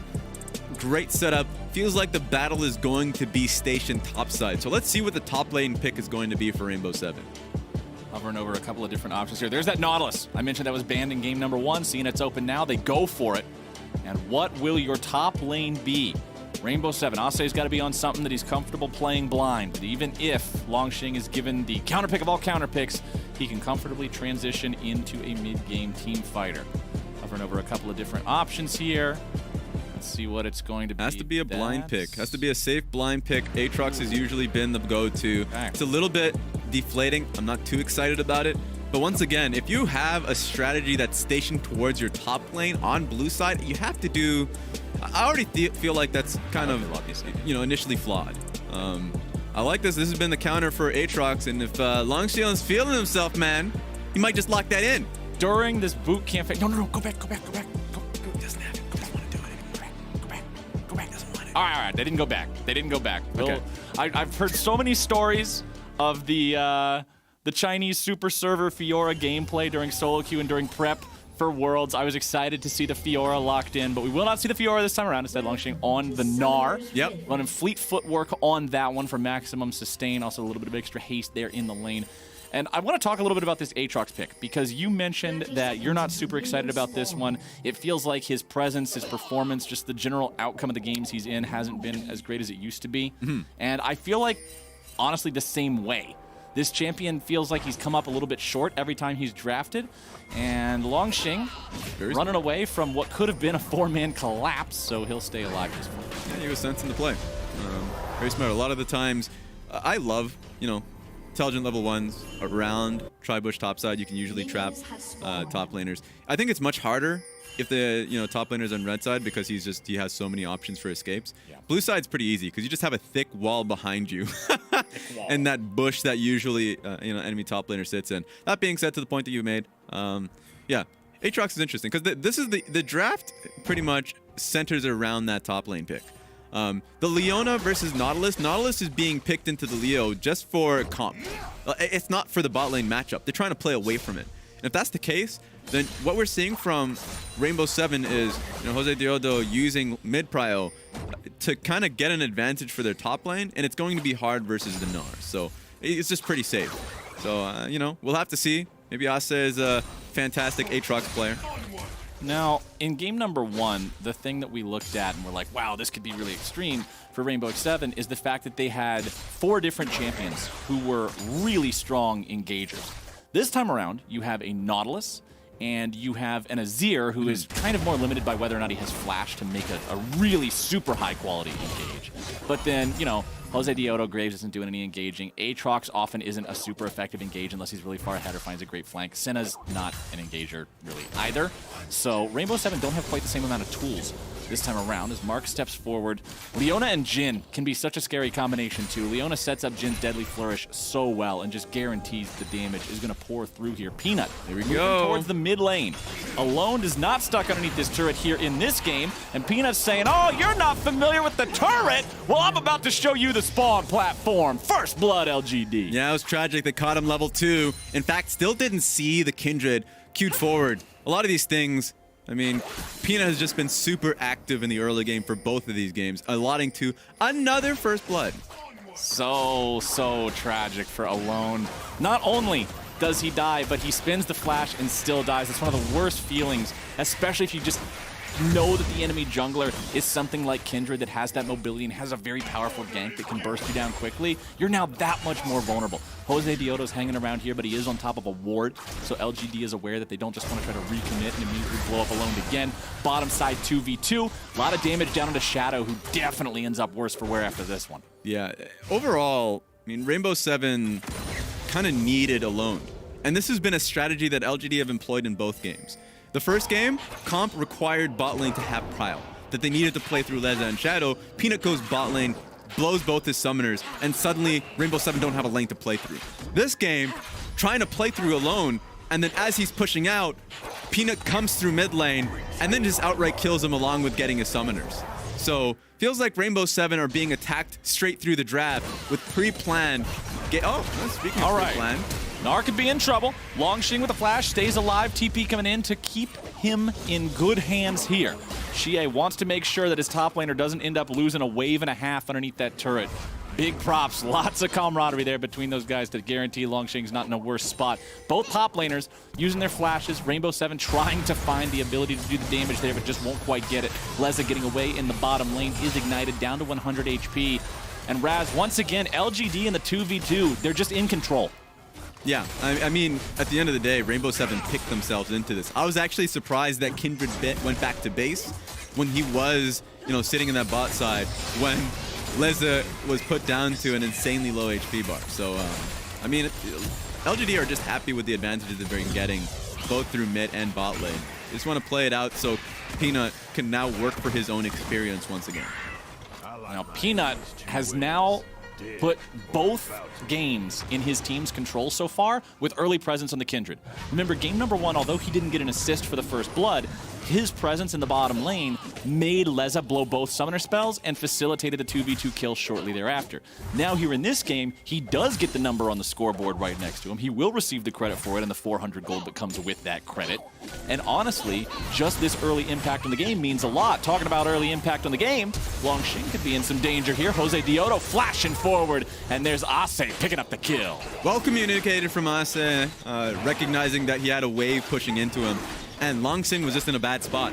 He either had to base, you know, and TP back to the wave, which, you know, doesn't actually solve the problem anyways. He needs his jungle hover. And Kindred is all the way on the other side of the map, so we didn't get to see the context for why the wave state was in such a bad position, but the end result remained the same. Jose Diodo comes topside, gets the first kill. Well done for Rainbow 7. Rainbow 7 keeping this game close, pretty much dead even. How you doing? Honest with you, and there we go. Return gank into the top lane. Aatrox pops the World Ender, and Gnar pops the counter to World Ender, which is walk the other way. Run. Book it. All right, well, that's a little unfortunate there for Rainbow 7 using the Aatrox ultimate to have Gnar hop away. A little bit of a feels badman, but hey, that's League of Legends sometime. Longxing now hitting level 6. We'll have the Gnar ulti ready to go next time he turns into Mega Gnar. Peanut's on the bottom side of the map. You can see that a little light shining on his head as he takes yet another mark by securing the Scuttle Crab.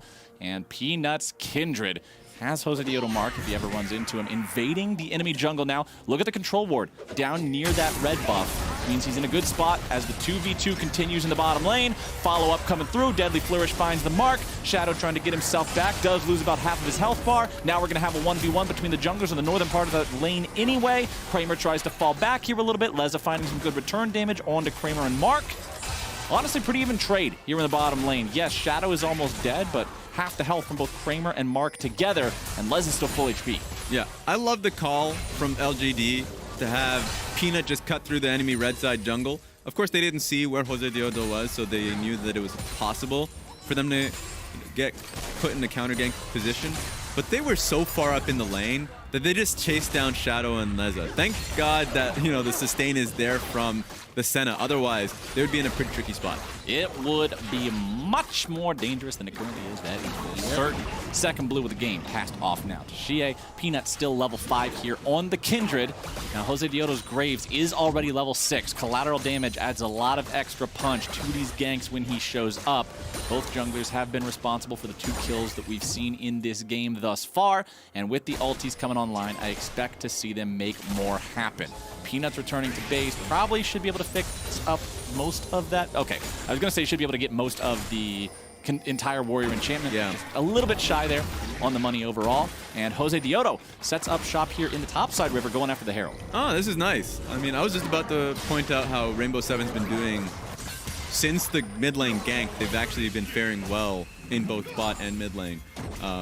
Rainbow Seven's bot lane, when they finally had the shove, was starting to hover up for Jose Diodo. This is going to be hard for Peanut to contest, but Leona's already here. Yeah, LGD has moved up. Rift Herald is down to 2,000 HP, but Patience is resetting here. That eyeball gets proc, the smite could come through.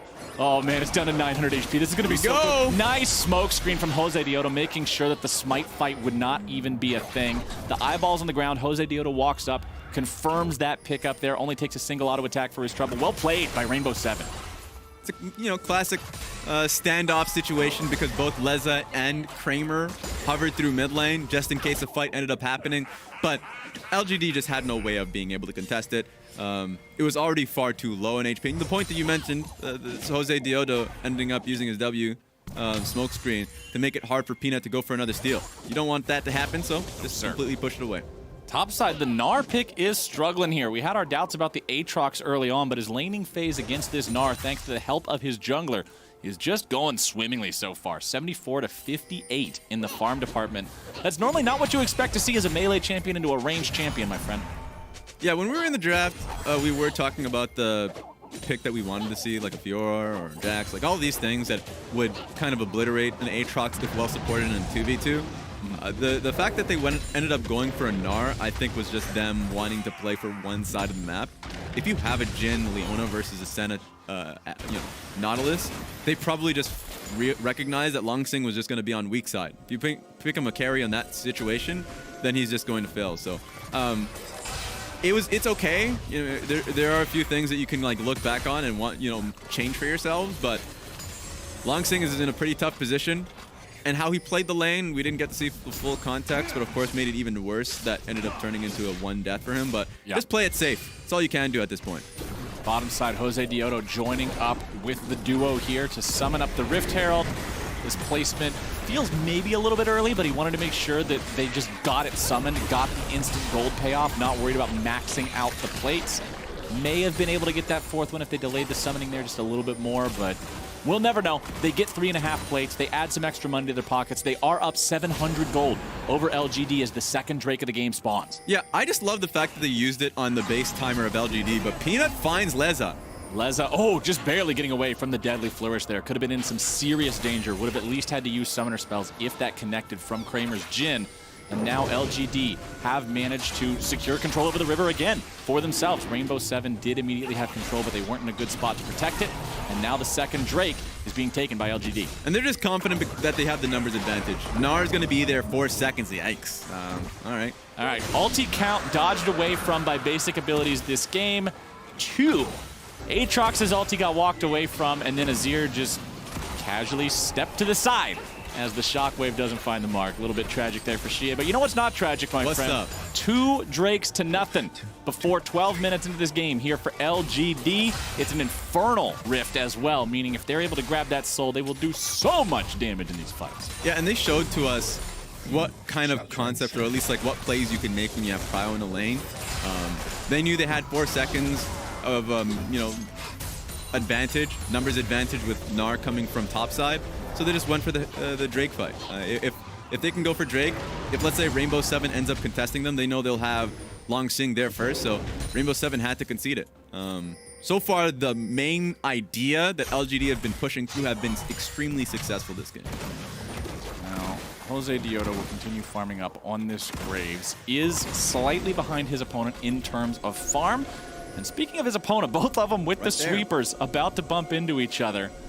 As they move towards the mid lane, Peanut with the jump over the wall. Don't think we're going to get to see a whole lot here. Shie does have a slight experience lead in mid lane as well. But oh, alone going in with the Emperor's Divide. Senna ulti comes through as well, looking to support these guys. Remember, Shie still doesn't have his ulti back up and ready to cast from where he whiffed it earlier. So we're not going to see an immediate re-engage coming out from the side of LGD. Zenith Blade over the wall will not find the mark. And LGD backs off, but now they're saying, hey, the blue buff is there. Let's go in, let's try to steal this one away. LGD's not in good shape to fight for it. She's got half HP and no mana. Rainbow 7 should be TP from the back, actually. Peanut might go in for the smite fight here. Oh boy, here's Shie. Now they're gonna be fighting. Nice interrupt from Ase onto Longsheng, making sure he can't join the fight, but Shadow's gonna be killed there immediately. Alone trying to get away. Leona ulti gonna force a flash out of Leza to escape. So it's a 1 for broken teleport is the trade there. Longsheng tries to use that long summoner spell cooldown, gets interrupted, so he won't be able to do anything. But they do get the kill onto Shadow. They protect their own blue buff, and now it's LGD, the ones who are stealing the buffs away. Yeah, it could have been far worse, so good job to Ase just canceling out that TP from Longsheng, but I'm liking what I see here. Okay, you're getting chased down here. Unless you're Kramer. Wow. Like what you said. That was something. Okay. I'm far away from home. Yeah, Kramer's not where he needed to be right there, or if he thought he was, he didn't have the guys around him he thought he did. So free kill donated over to the side of Rainbow 7 and putting that money on the Senna. Hey, that's what they need after the way things went against them there in that bottom lane. Turret plating immediately drops, and as soon as that message is on the screen, Rainbow 7 jumps on the opportunity to take first turret in bottom lane. Like, LGD are just sending the world out there, including their fans, very confusing signs. They're the type of people that you just don't know if you should confess to, because at the end of the day, at one point they're like, hey, we're looking pretty good. We're making great calls. Like, the idea of the double teleport was fantastic here because they knew that they were countering the blue buff invade. But then, immediately after that, you just have Kramer staying in lane, over pushing, is just incredibly greedy, and Rainbow 7 catches that out. Rainbow 7 with a good punish, man. Hey, they're keeping this game nice and close. Dead even here. 2-2 kills. They do have to respect that Drake stack, though.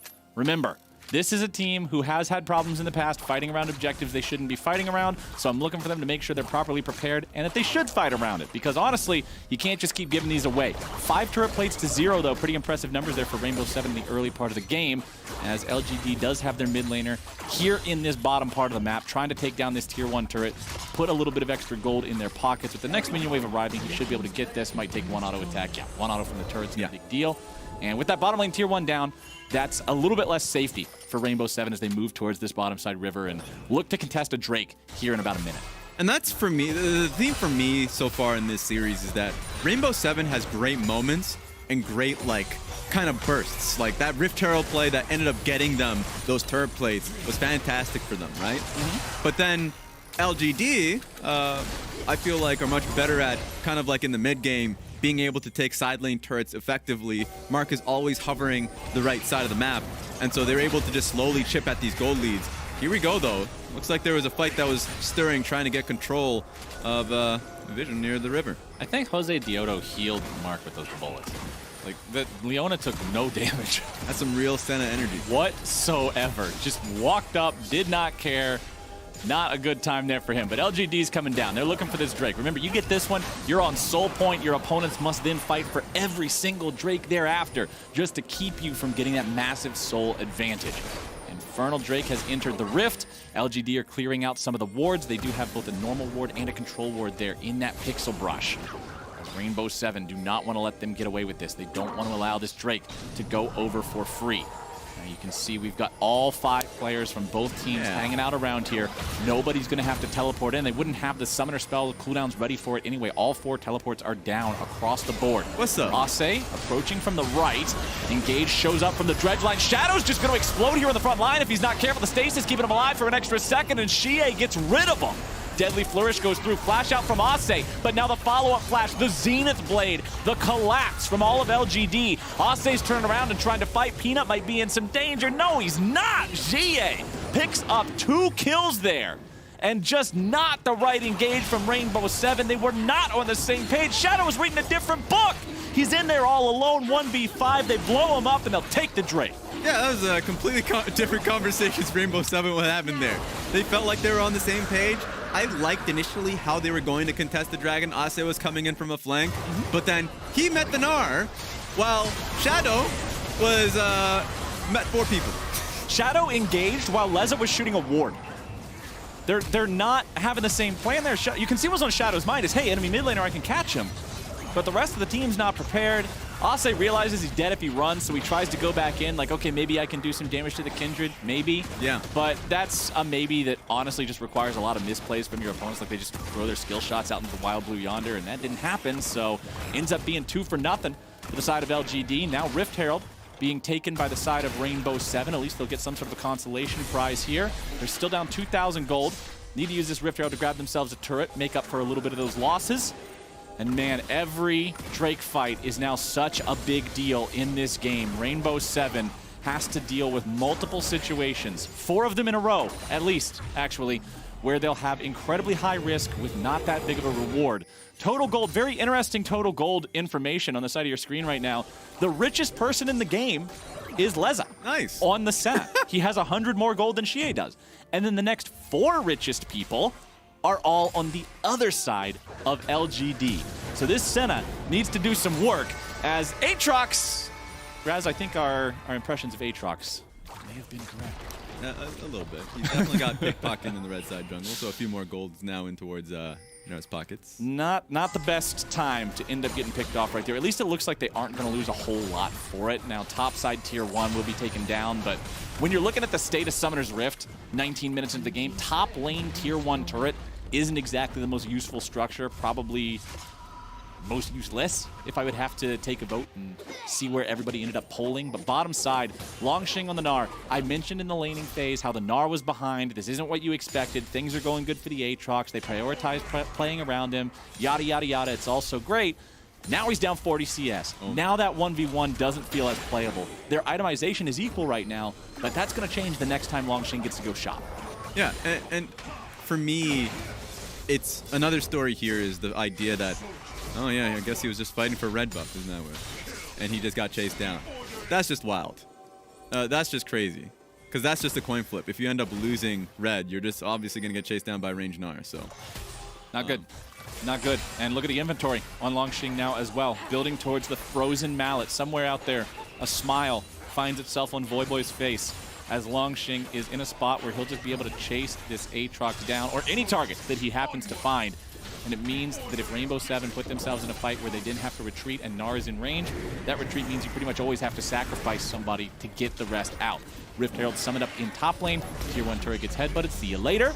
And Xie shows up in time to make sure Shelly's not going to get a second one off. A few things that I've liked so far this game from LGD. In the Drake fight that everyone will look at and say that R7 botched it, I love that Longxing was marking Ase. That just means that Ase was recognized that he was coming from a flank position, and so he just said, okay, if you want to come in a flank, you have to face me first. Yep. That completely separates the Aatrox from the play. Then at that point, Aatrox loses his identity because he doesn't want to come in a front to back situation, and he needs to basically have that state changed in that game state. And so I love the fact that Longxing recognized that, number one.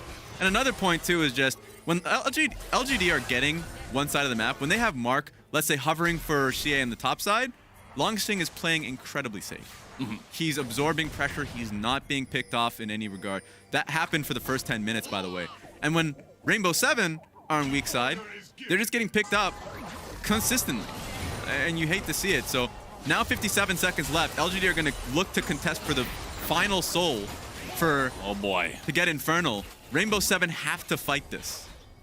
Putting Exodia together piece by piece, and LGD are so close to having that soul ready to go here. You thought the damage on this team was deadly already, man. Wait until everybody else has a free Luden's Echo, essentially proccing every couple of seconds. Here he is. Over the wall comes Peanut. Ase better head for the hills, man. Over the wall he goes. Deadly Flourish will not hit the target. World Ender has to be used just to get Ase away. First shot hits. Oh, no. Second shot. Oh, that was so close. If they actually would have been able to hit them shots, that would have taken him all the way out of the picture. One more Jin bullet from that ulti would have taken him down. He was at low enough HP, it would have done it, but they can't quite find it. He's still alive, but your Aatrox now has no ulti in the fight, which makes a pretty impactful difference here, as Rainbow 7 knows their opponents have control over the pit. They know that priority belongs to LGD. Excuse me. Even mixing up my letters, the moment is so intense, as Rainbow 7 really doesn't want to let this one go. It's good that Rainbow 7 was slowly pressing through, at least fighting for mid first. Well, it looks like Shadow's caught. Here we go. Shadow flashes away, but now the engage is down to Ase. Remember, the Aatrox is very vulnerable. Has no ulti, also has to use his own flash there. Shadow's down to 1/3 HP.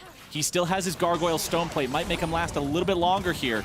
But in the previous fight in the river over the last Drake, that's when he used his stopwatch, so it's not like there's a stasis. There's not a true aggro drop here. Even with a Stone Plate at 1/3 health, it doesn't seem like it's a good idea. Nar's moving around. He is flying. Longshing teleporting in here just to make sure he's ready to go and that this fight goes the way of LGD. And look at that, Raz. Rainbow 7, they know that they won't be able to contest this. It would just be a suicide run. Shadow was too low. Ase was too low. Jose Dioto's too low. And that's Infernal Soul at 23 minutes for LGD. It's a slaughter here. Rainbow 7 can't do too much. In fact, even electing to use teleport here to just bulldoze through mid lane. I don't think Rainbow 7 want to fight this, but they have to do something. Well, you can see Alone on the other side of the wall. Might look for a chance to make some sort of a play. Has a flash. A Shurima Shuffle could be a game changer, but it would have to be perfectly executed. Longshing with enough rage on the Gnar bar means that even if they engage in a very big way, it's scary, man. The counter engage from the Gnar could just turn it all right back around. LGD with a 3,000 gold lead. Not as big of a lead as we saw in game number 1, but the Infernal Soul does add a lot of invisible value to that can't really be tracked through gold. Looking at the itemization, you've got the Stone Plate on the Leona, means she's not dying when she runs in, but items can wait because Rainbow 7 has decided to go for the Hail Mary play. They're looking towards the Baron, and now Shadow's saying, nope, nope, nope, nope, nope, call it off. LGD shows up. They sense that something might be going on here, and they stop that in its tracks. Yeah, desperate times usually call for desperate measures. My thing around getting Soul, a lot of the time when you're on Soul Point, just to kind of show the audience how dangerous it is for an enemy team, the team with Soul Point usually starts threatening for Baron. Because, yeah, sure, they can get Soul. Like, they can just end the game off that alone. But Rainbow 7 have to allot so much of their vision towards denying the objective, while the objective actually means so little for them. Yeah, it's a level 1 Infernal Drake. Hey, 4% more damage, hooray. This was definitely worth trading for Baron, but it's not. Yeah. But you have to do it. It's why the Soul conversation is so interesting, right? Because it's such a difference in risk versus reward, as opposed to giving away a lone Infernal Drake versus an Infernal Soul. And now LGD, look at that, another mark going over to the Kindred, and they will be the ones starting up the Baron. They're saying, all right, Rainbow 7, you gotta come over, you gotta try to stop it. This isn't an exceptionally quick Baron take, but Rainbow 7 doesn't seem to be aware of it really. Okay, now you're seeing a couple on my way pings coming out, but the team's not in the same spot, kind of just walking around, having a good old time. LGD backs away. The reason why I brought up that whole decision-making process with Soul Point is that now Rainbow 7, having given away Soul so early, they can just play for Elder Dragon in 3 minutes. Yeah. And I know it's as if it's that easy, right? It sounds weird. Yeah, it's like, yeah, guys, just give away the Soul when you play League of Legends, and then you can play for the Laser Beam Dragon. But like now that's a win condition, which is kind of awkward. But that's why LGD could have just held that Soul there for a little bit, played for Baron, get a fight around that, just kind of play around the map a little bit more and see what Rainbow 7 do. Because Rainbow 7 were in such a desperate situation, they're going to have to fight for something. Now they're just trying to waste time. Buy as much time as humanly possible, try and stop LGD for even going for Baron, and then try and play for a steal on either Elder or the Baron itself. They're just that far in a bad position. Even though the gold isn't so far off, just a 4K gold lead for LGD. The stats are just so huge with the Soul kind of Infernal Dragons kind of blowing that up. All right, we've got the Black Cleaver working on the second item, beyond the jungle item, of course, here for Peanut. So no Infinity Edge Kindred here today. Not huge burst coming out of him, but Mark coming around from the side, starting the fight, alone in some trouble. Over the wall he goes, summoning up the Sun Disc. Mark is now in a dangerous spot. A lot of damage coming out from that. And nice punish from Rainbow 7, but now off to the side. Leza might be picked up. Longxing looking to make that kill happen. Jin opens up the firing range. Will the curtains be called? The bullets go through. Fourth shot looking for the target here. Nice block by Ase. It's a 1-0 coming out from the side of Rainbow 7, but not for long. Peanut!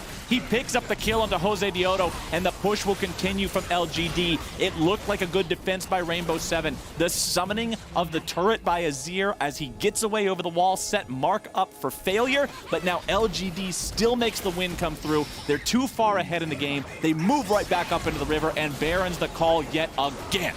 Yeah, even with how well they defended, as you just said, like, it's just overwhelming damage. That now LGD are just trying to trap him in another fight. No, Shadow, man, this is not a good sign. Gnar jumps forward, cuts off the escape route, seeing if maybe there's even more to find here. Remember, Alone already had to use resources previously just to get away from the last dive attempt. Deadly Flourish will live up to its name. Shie's on a killing spree.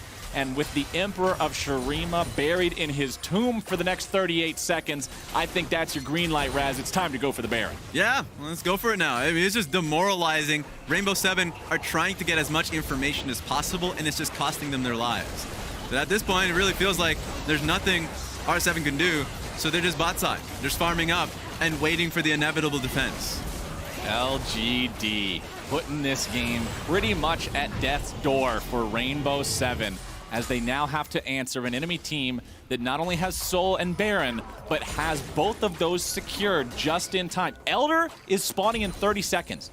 LGD don't have to play this wacky positioning game now where you have to decide, okay, do we trade Baron for Elder? Do we trade Elder for Baron? It does not matter. It's the only thing on the map. And here's a replay of Mark trying to set this up. Now, he thought he had the stun lock down, but just has no cake on his face.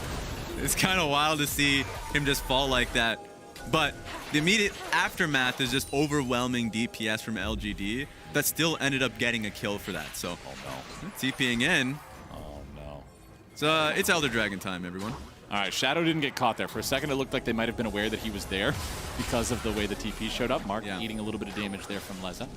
Shadow and Jose Dioto hanging out over the wall. Shadow does have flash to get over the wall for the flank if he needs to. Sad cat emote describes the state of this game for Rainbow 7 right now.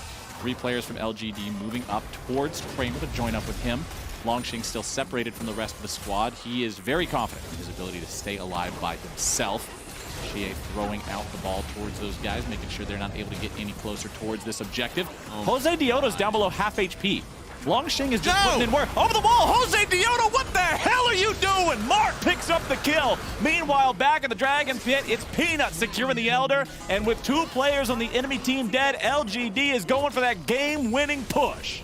This is the biggest stomp I've seen, I guess, since like the TL a legacy game that happened really early on in the tournament. It just feels really disheartening for Rainbow 7 that are just being trounced. It's just that Rift Herald play. This is it, Raz. They're pushing down the mid lane. Who's going to stop them? Alone on the Azir just does not have the itemization. He needs to make a 3v5 play. Leza is exploded. A rampage for Shie as the Lamb's Respite will make sure no return kill comes through. Leona ulti only finds the slow, not the stun. Where's the laser? Double kill over to Shie. And they're looking for even more. The Nexus now exposed. LGD will move on to match point 2-0 in this series. I'm starting to hear that Rocky montage working. I hear in the distance. It seems like they're fairly close to Philadelphia. Like, LGD looked so bad at the beginning of the tournament and are only ranking up and getting better, getting more disciplined. And it feels like during the best of 5 itself, it's just been 2 games. But the mistakes that we saw in the first game have been lessened, have been dampened, and Peanut looks on point so far this series. I applauded Peanut at the beginning of this game, and I want to do it again now. Both of these games early on have been facilitated and catalyzed by his performance in going to the right lane at the right time. Game number 1, setting it up for the 2v2 to then be successful right afterwards. Game number 2, immediately killing alone. You said it. They wanted to be able to play through the Azir. It was a very important part of the composition. He was stuck underneath his turret.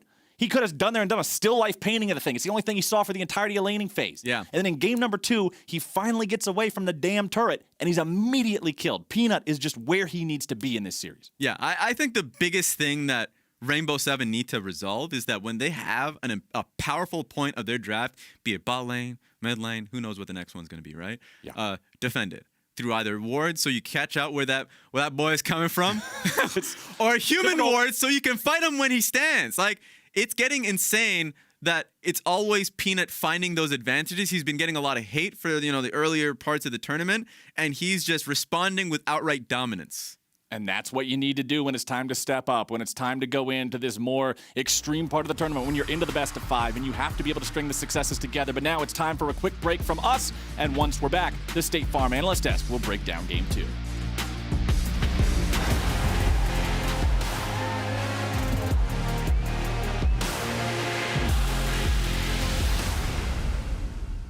The Oppo Find series pushes the boundaries of technology to constantly create new possibilities. Crafted from highly durable ceramic, every curve is deliberately designed to feel like an extension of you. We've incorporated a 120Hz UltraVision screen. True billion color display refreshes seamlessly. Oppo Find X2 series. Hello everyone, I'm Evie Schogsdepoortere. Alongside some other faces you may recognize, I'm very excited to host MasterCard's Clicks of the Decade, where we will count down the top plays from 10 years of international League of Legends. Anchor Shockwave! The Quadra kill for Hootie! And that is the miracle play that keeps CLG alive! Make sure you follow @MasterCardNexus on Twitter so you don't miss the first episode.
Welcome back, folks. It is the Analyst Desk powered by State Farm, where we're taking a look at how LGD, not only did they go ahead and heard you were talking smack and wake the hell up into the best of fives, but now stand 2-0 up against Rainbow 7. This is China versus one of the wildcard regions, and it does seem that we're getting the results that we were talking about day one. They didn't manifest day one, not even day two, but it seems LGD are warming into Worlds. Yeah, it certainly seems that way, and I think a lot of it comes down to how they've been drafting and approaching the game. When we looked at how they approached play-ins, it seems to me that they went for difficult to execute drafts. They were often poor in their setups. They were poor in how they actually were able to execute. This time around, they've realized, okay, it's a lot more about fighting. It's a lot more about these neutrals. And I think that while their setups are better, they're being a lot more patient around things like the Dragons and the Barons as well. I think that it's also just much easier to execute the things that they are drafting for themselves. Does it feel like keeping it simple for you, Yamato, when you look at LGD? Pretty much. I think just make sure that you realize that you have stronger individual players, because this has been true almost throughout. Like even in the game against Unicorns Love, which are touted to be so strong in Group B, they managed to show that individually they are better. And just make sure that you hide a bit more through it, the fact that you are not working as well as a team. And I think in these two games, Shia's individual ability has definitely been shown through the sheer force in the draft. Yeah, no, absolutely. And so with all of that said then, I imagine this is where we start kind of tying a bow around it and calling LGD as the lock-in. My question is, how would that change? How would we be sitting here and going into a Game 4, a Game 5? Rainbow 7 clearly have not come to fully equipped to handle LGD, but who would you have as the tip of your tongue, or as a player to watch, or a champion to watch, to remove? I mean, there must be some way in for this underdog. Yamato? Yeah, I see Fedius has got nothing for us. If anything, I think the highest hope came from that Rainbow 7 game when they played Evelyn. Evelyn has been open. Just try to find a way to put Jose Ododo.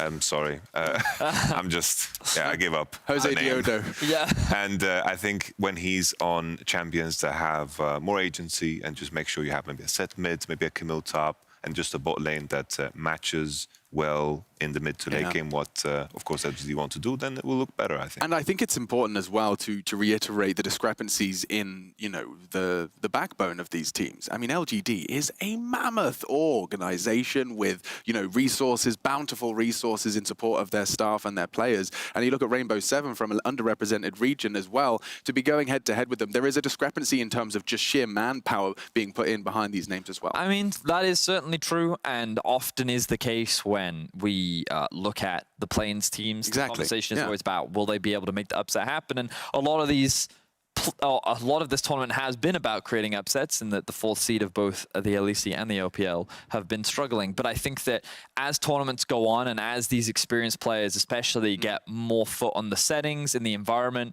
and I think the pressure can also be both a positive and negative influence. I think that you can start to see some of the changes that they've made. And to me, I think that LGD's significant level of patience that they've demonstrated is something that R7 is struggling to deal with right now. They can't capitalize on the mistakes that LGD was making in the group stages.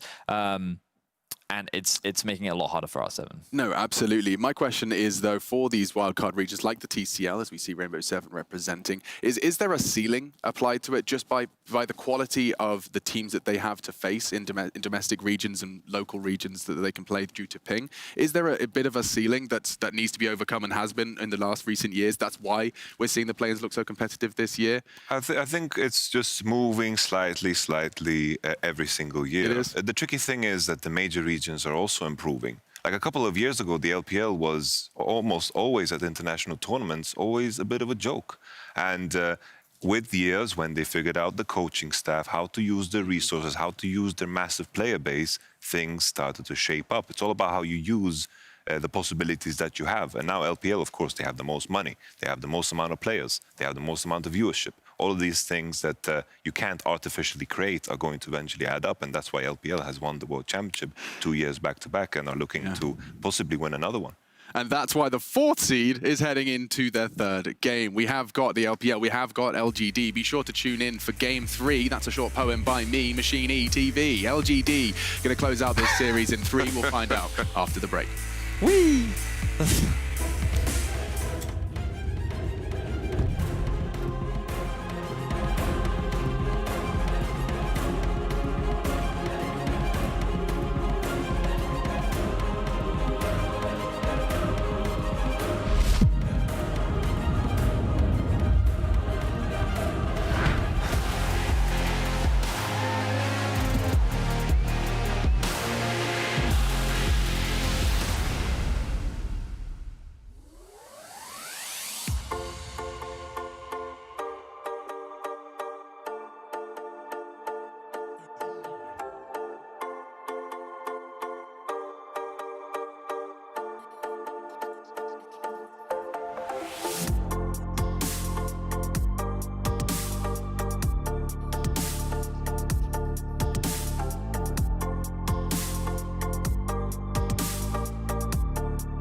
Welcome back, esports fans. We're at what could be the very end of this series.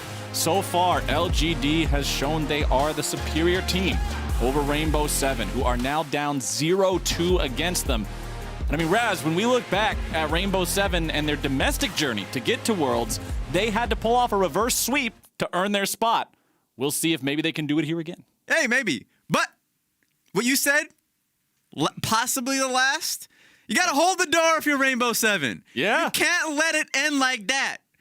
I like watching the domestic finals that they had versus All Knights.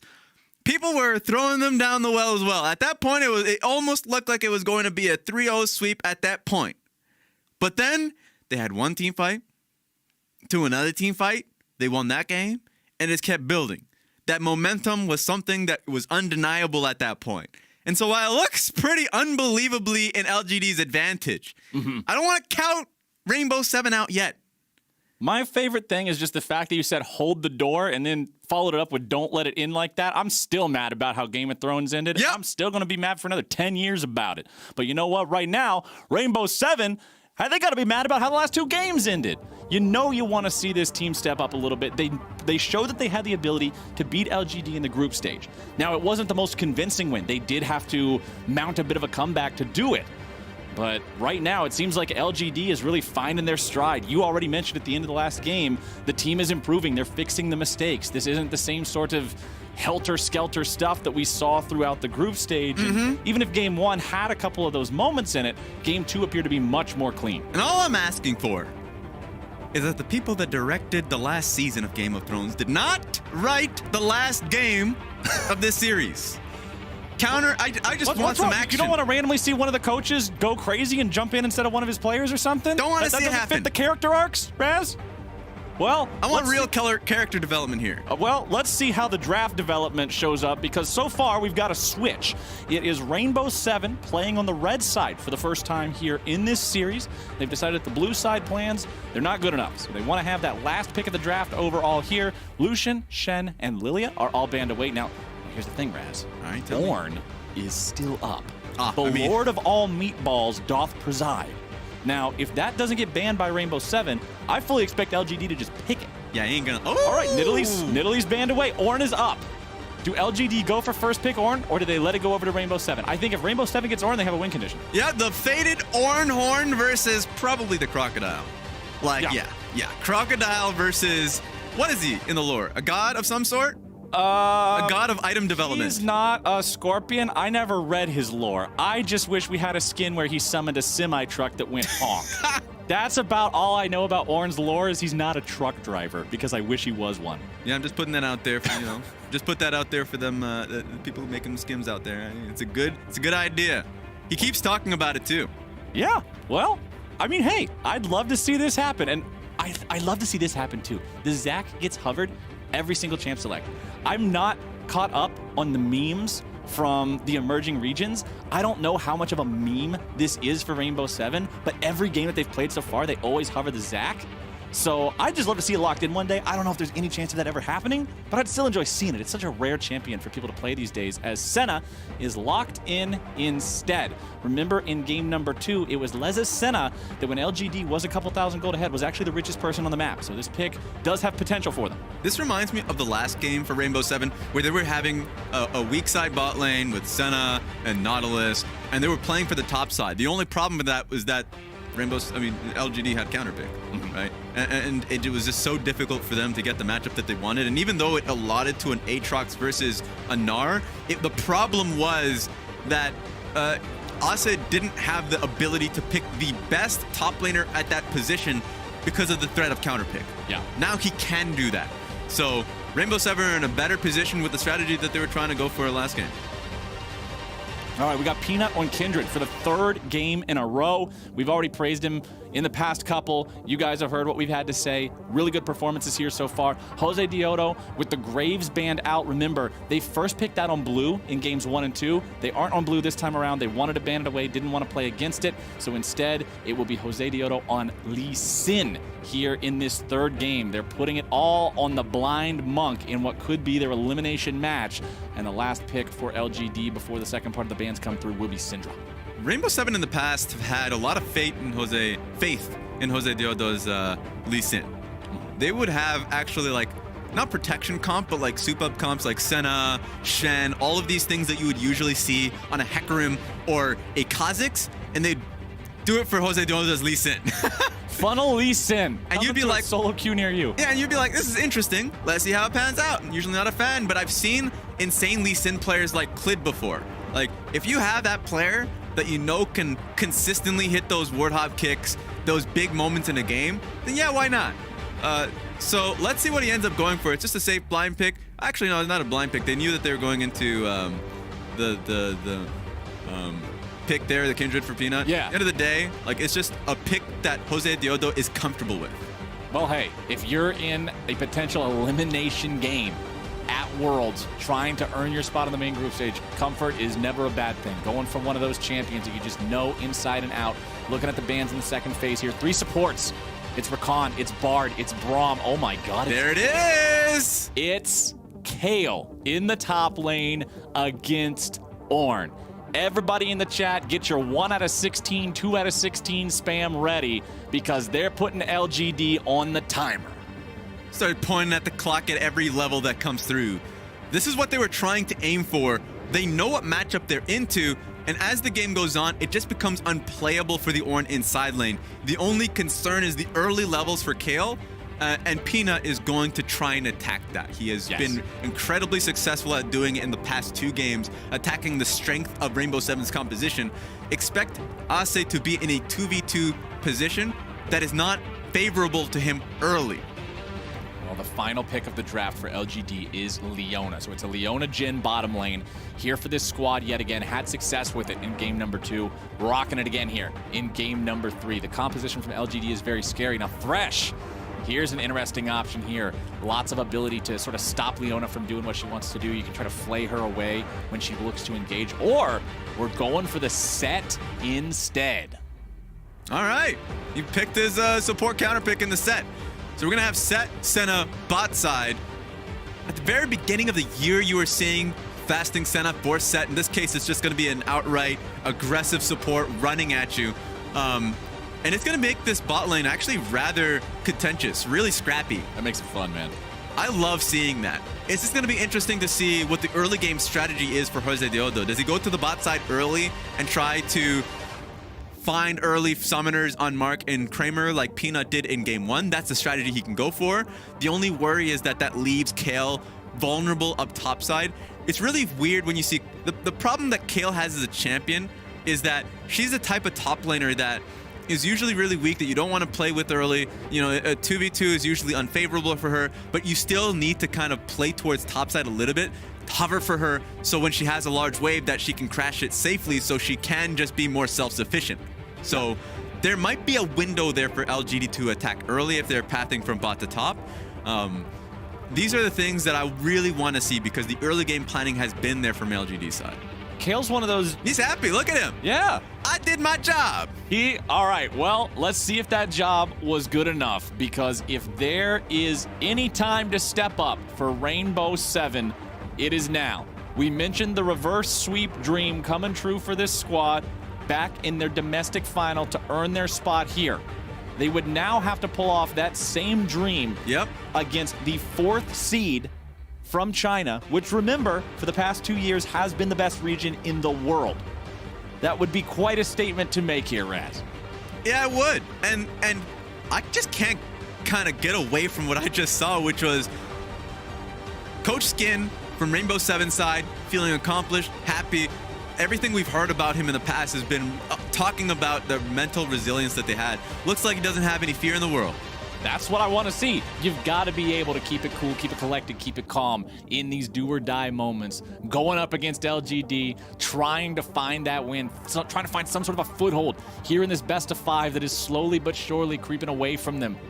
For Rainbow 7, man, this squad trying to take down LGD, which, remember, LGD was the team that coming into the play-ins, everybody was like, oh yeah, LGD, we're expecting them to full-on smash, like they're going to get the free promo, won't even matter, nothing to it but to do it, walk in, walk out, get paid. Didn't happen like that. things were rough early on. Remember, in the one time these teams played against each other in group stage, it was looking good for LGD, but then Rainbow 7, through some good mid-game objective fights, found their way back in and secured the win. So we know that this team can beat LGD. It's just, have they managed to step up enough after these first couple of games? Have they made the right changes? Are they ready to go? The Kayle, man, Kayle is one of those champions. I just described Kayle as a diva. The champion cannot be side stage. She must be the center of attention, because if not, something bad's going to happen. Either she's going to get completely shut down and she's a caster minion, or if the enemy team isn't paying enough attention to her, free scaling, free 16, free game. And it's just such an easy way to play the game if she ends up getting that free scaling, that she never has to join a team fight. She can, and she's really oppressive when that's the case, but Ornn feels pressured if nothing is done early to get him or anyone else on the team an advantage.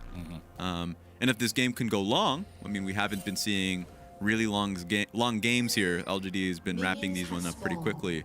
But if it can go long, that is the power that Rainbow 7 are going to be playing to. Just a small thing to note of, I love the fact that what you got? Flashing emotes coming into the game. We saw a Dominus emote from Mark, so they're just kind of shining teams that they've been on in the past, or the teams that they're currently on, just kind of feeling themselves. I like that kind of like vibe right now LGD's feeling on top of the world. You love to see it. You absolutely love to see it. One thing I also do want to point out here real quick, a lot of the time when you see Ornn, particularly if he's the first pick in a draft, there will be a Braum or a Yasuo or something against him to shut down the ulti. Because Braum was banned in the Champion Select this game, there's nothing to shut that down. So Ase's ultis will be the only thing to potentially stop the massive engage from the Ornn. Just to point out, I did mention Fasting Senna within the draft. I just didn't think that was going to be the case. We haven't seen it in so long. We're seeing it this game. Yeah. Fasting Senna, the Doran shield for Shadow's set means he will be picking up the farm here in the bottom lane. Lezo's just going to be grabbing the souls, applying poke with the sickle whenever he can. This is interesting. It's been a while since I've seen this too, my friend. Yeah, and just so people are kind of caught back up, as Ornn has given them hands. Them hands, just slapping them. Is the fact that, yeah, you do go Grasp the Undying because you can naturally and easily proc it. You can stack that up within the lane, get extra HP. Your build usually goes towards Black Cleaver into Frozen Heart. So once you get the Frozen Heart, then you'll have that slow. The Senna... Frozen Mallet? Oh, yeah, Frozen Mallet. Yeah, Frozen Mallet. Okay, I'm just making sure there wasn't a new tech that came out, because I was like, I'm pretty sure it's the hammer. Yeah, the hammer. You want the Frozen Mallet. And so it just makes it so, as a support that isn't getting many resources in the game, you are just insanely strong front to back. So it's nice to see this from Rainbow 7, because I haven't seen a Fasting Senna for so long. Oh man, here comes the dive onto the Kayle immediately at level 2. They need one more auto attack to do it. Game 1 bot lane, Game 2 mid lane, Game 3 top lane. Peanut is a serial killer in this series, constantly getting involved for the first blood. All right, let's see if he can answer back. Quick flash from Shea. Does not want to trade HP. But to your point, hell yes. Peanut has been stellar this series, and he's always been attacking what is the identity of Rainbow 7's compositions, or the strength of such. So a huge wave that was crashing into his turret. He ends up dying, has to lose TP going back topside, and now he's just going to be under threat from Peanut. He's not leaving that top side of the map. Very well done by the jungler of LGD here. Jose Diodo picking up the crab in the bottom side river, so one crab for one crab here between these two junglers. As let's see if Jose can make something happen in bottom lane. He is standing on top of a ward, so I don't think LGD is going to give him the opportunity to really make anything happen here. Remember, since you have Senna and Set, they don't have the biggest long-range engage, but they're immediately getting the flash out of the enemy Senna. And that means that Mark now has to flash in return, getting back underneath the safety of his own turret. So 1 for 1 on the summoner spells here in the bottom lane. They're just playing on a tightrope, Mark and Kramer. I love it. Because they have that vision of him, and they recognize, okay, Lee Sin's starting to walk away. Now we can just punish Senna's positioning. And he's going to start looking for Jose Diodo. There's no one that's necessarily coming to their aid, recognizing that Peanut is topside. Mark and Kramer are just confident they can hold it on their own. I was going to say, Peanut's nowhere nearby, so if they try to flex on the Lee Sin, that does make life a little bit more difficult. You can see Peanut moving to the enemy chicken camp, stealing that one away, grabbing the mark on that, meaning he's going to be stacking that passive up rather quickly. And that's one thing you always got to be worried about, right? Like sometimes we see junglers trade-off quadrants. Like, you take my red quadrant, I take your red quadrant, whatever. We both still get the same camps. Yeah. Not the same story when Kindred is in the game, because now Kindred is building up those marks. Remember, 4 is the sweet spot for that first range upgrade. Makes you feel a lot better in the team fights if you can have that one by the time the mid-game rolls around. And for Peanut, stacking these just feels great. And throughout the series, he's had such a high win rate on this champion. And before I get to that point, that was not the right timing on the cleanse, my friend. Tries to go for the deadly flourish, but only finds a little bit of damage. Won't get the CC coupled along with it. So, bit of a misexecution there on the cleanse. Yeah, I might need Leona to hover him on this wave. It's not too big, so he should be fine. Thank God he didn't have to burn Flash without changing the story of bot lane. Might need a little bit more attention from Peanut, but he stays safe. Man, I mean, this is more than just a tightrope. They're just falling. That was one of the America's Funniest Home Videos tightropes where you slip on the thing and then just fall on it. So, fortunately for him, the cooldown of cleanse isn't as long as some other summoner spells, so it should be back up here before too much longer. But speaking of being back up here, the name of the game is Peanut, my friend, and the name of the game is also Kale's got no level 6 and Ornn does. If they can properly land the initiation from the Ornn, he's building himself an extra item just to make sure he's ready here. Gets interrupted on that, looks like here. I like the cull on the Ornn too. Not the best stat profile for him as a champion, but he still just wants to get the extra value out of the lane, knowing how free it is playing against a Kale. Another camp steal coming out there for Peanut, taking the large Krug away from Jose Diodo. But now that Jose is back here in the top side, they're not as confident going for the dive onto the Kale. Yeah, I think they botched it a little bit because they could have done it on the wave in which Langsing was just forging an item. Yep. He actually didn't need to do so. I thought that was a great window. As you're correct. I mean, level 6 to Langsing and level 5. And it's with no TP on the Kale as well. Not only are you just mostly vulnerable, but you lose the entire wave and a half. I thought it was a bait, honestly. I thought that building the item was a bait to make Kale walk up and slap you, and then as soon as she slaps, you summon the Ornn Horn and you go in and the dive happens. Yep.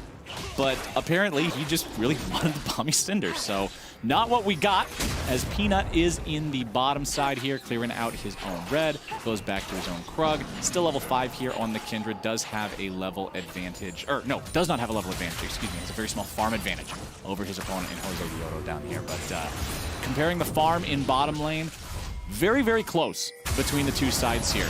So now the engage comes through from Mark, looking to see what sort of damage they can set up onto the Rainbow 7 duo, but the disengage is good enough. The heal from Leza giving him the extra speed to get out before Peanut gets in. And that's how hard it is usually to gank a Senna lane. Not only is it hard to get a point-and-click stun by any means, right, because of Senna's W is just going to negate a lot of that, but also just the movement speed. That's just a factor that people don't ultimately take into consideration. It's a good enough movement speed for you to get out of most situations. So, incredibly safe. Checking out the replay here and just making sure what ended up happening. I didn't get to see what this is all about. Oh, okay. Just a nice shockwave there, putting some damage down onto Syndra. So nothing to write home about. Nobody died. Obviously, Flash wasn't even used by Xie there, but just sort of showing why he had to go home and why the lane's in the state that it is. As Peanut heads back into the top half of the map, now looking to grab this Rift Herald. And this could be something that is used in the top lane as well. Knock down some of those plates, take advantage of the fact that Kale is not that strong still. She has passed level 6, so at least she has the default ranged auto attack now. Will help with that farming a little bit, make sure she doesn't fall too far behind. But still not feeling great as a champion yet. Really wants to hit that level 11 before she feels relevant. Yeah, the key is that she's now can self-sustain throughout her lane. She doesn't need her hand to be held by a jungler by any means. But Jose Diodo and the rest of the squad needs to just trade sides, and LGD are keeping eyes on them, just making sure if this goes on for too long, they can fight this. The call is for the Drake. Jose Diodo is able to secure it, but now the fight is breaking out. Peanut flashes over the wall. He's kicked out of his own Lamb's Respite.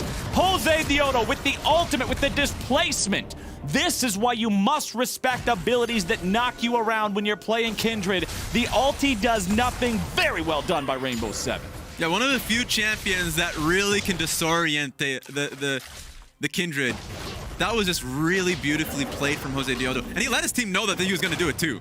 Like, they were coordinated, recognizing they could just burst him down before he hopped right back into his ultimate. Excellent stuff from Rainbow 7, making sure that the rest of the team was hovering around close enough for that to be a play that they come out on top of. GA returning some damage here on the mid lane. All right, we got a fight breaking out. Apparently, we don't get to see that. I want to see it! Watch a second replay of it. I did too. It's not going to happen. Now we got the replay showing up here. Peanut gets yeeted right out of the middle of that thing. Yeet and delete. 1, 2, 3. He's dead!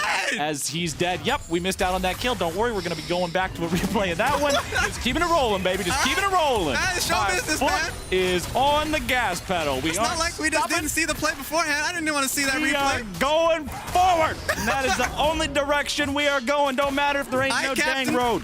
You take the wheels, Captain. All right. We'll get a replay of it, I'm sure. We'll see exactly what happened there in that mid lane, but it is. Hopefully not at the same time. Okay. Yeah. Oh, no, it's in the bottom right. Okay, I got a cast for the smaller size replay here. Shockwave comes through. Now the pursuit is there. Peanut showing up, looking like he might be able to protect him, but oh no, here comes Kale, and that's the important part. The money is on the top laner, as what is this, my friend? We've got Shelly summoned up, making a surprise visit. It's Peanut and Longshing looking to take down the remainder of this turret, and there you go. Perfect use of Rift Herald, getting the charge off on the last 2 plates, and with the first turret down and all 5 plates about it, giving them bonus gold. That is so much money in the pockets of LGD here. They even get off the second headbutt from Shelly onto the tier 2 turret, putting some meaningful damage on that for later. Yeah, it's beautiful. I mean, Ase right now is kind of just being taken advantage of. And even though Rainbow 7 are sending members just in case he gets dove, it's not as if LGD are playing for him anymore. They're not looking for the kill. They're just trying to get as much gold as possible and get Longsing ahead so he doesn't have to be in that lane state anymore. So now, he already got himself some items, you know? Yep. Nice little Sunfire cape. Can play towards the next objective, though it's going to take a little while longer, like 2 minutes and 30 seconds, but it's just going to be hard if Rainbow 7 lose a fight. But take a look at this. Oh, hi, Mark. Let's see if the teleport can save him. Jose Dioto needs a little bit more damage. Senna ulti won't find him, but the kick will. Lee Sin doing that smooth criminal type of engage, as now they're looking to find some more onto Xie. Mid laner in trouble. This is not Xie's game. That Lamb's Respite didn't do a damn thing. Peanut's trying to run all the way away, but he's stuck in a 1v5, which is exactly where Rainbow 7 wants him. Game 3 is looking so different from the first 2. There we go. Rainbow 7 rallying together. And it was just one fight that we needed to see Rainbow 7 either be put in the dirt or to be coming back. And it seems like they found another pick here. Kramer is going to be the next guy. Shadow with the slam into the wall. Needs a little bit more follow-up here. Flashes away from the root of the Senna. But now the curtain call is opened up. Let's see if they can protect him. It's saving Private Set. But the flank from Xie puts him in a really weird spot as he's going to be chased out. What are you doing, man? Alone just tosses the ball at him, picks up another free kill. 0, 3, and 0 this game for Xie. He tries to show up to stop his opponents from escaping, to facilitate Jin getting a kill, but man, that backfired. A little disheveled. Like, the last minute and a half, it feels, has just been LGD blundering a few plays. That is a not good look for Xie in the mid lane. He used his teleport to go down into the bottom lane and find himself back with a black and white screen here yet again. Let's watch the replay as Mark gets jumped on. Yeah, so it just turns into a bit of a domino effect where they want to save Mark, or at least try something on the back half of it, so Longsing responds with an ultimate, and TPing to the play. It's just great that the flash comes in from Senna because they found that target in CA. So that was his first death, and they're able to just take them down like lemmings. Oh no, the lemmings. LGD's got to stop jumping off that cliff, I'm just saying. Well, right now, Alone is hard mid-diffing this game. He is 2-0-4 on the Orianna. He has a very modest CS lead. Full kill participation against his opponent, who is half of LGD's deaths. It is absolutely just not comparable between these two at this point in the game. 2-0-3 for Jose Dioto's Lee Sin as well. We gave Peanut a lot of props for his early presence in games 1 and 2, and also in this game, so I want to make sure we are crediting Jose Dioto for a very solid performance here in game number 3 as well. Getting a lot done on this Lee Sin, and oh my goodness, Raz, look at the inventory. Lethality.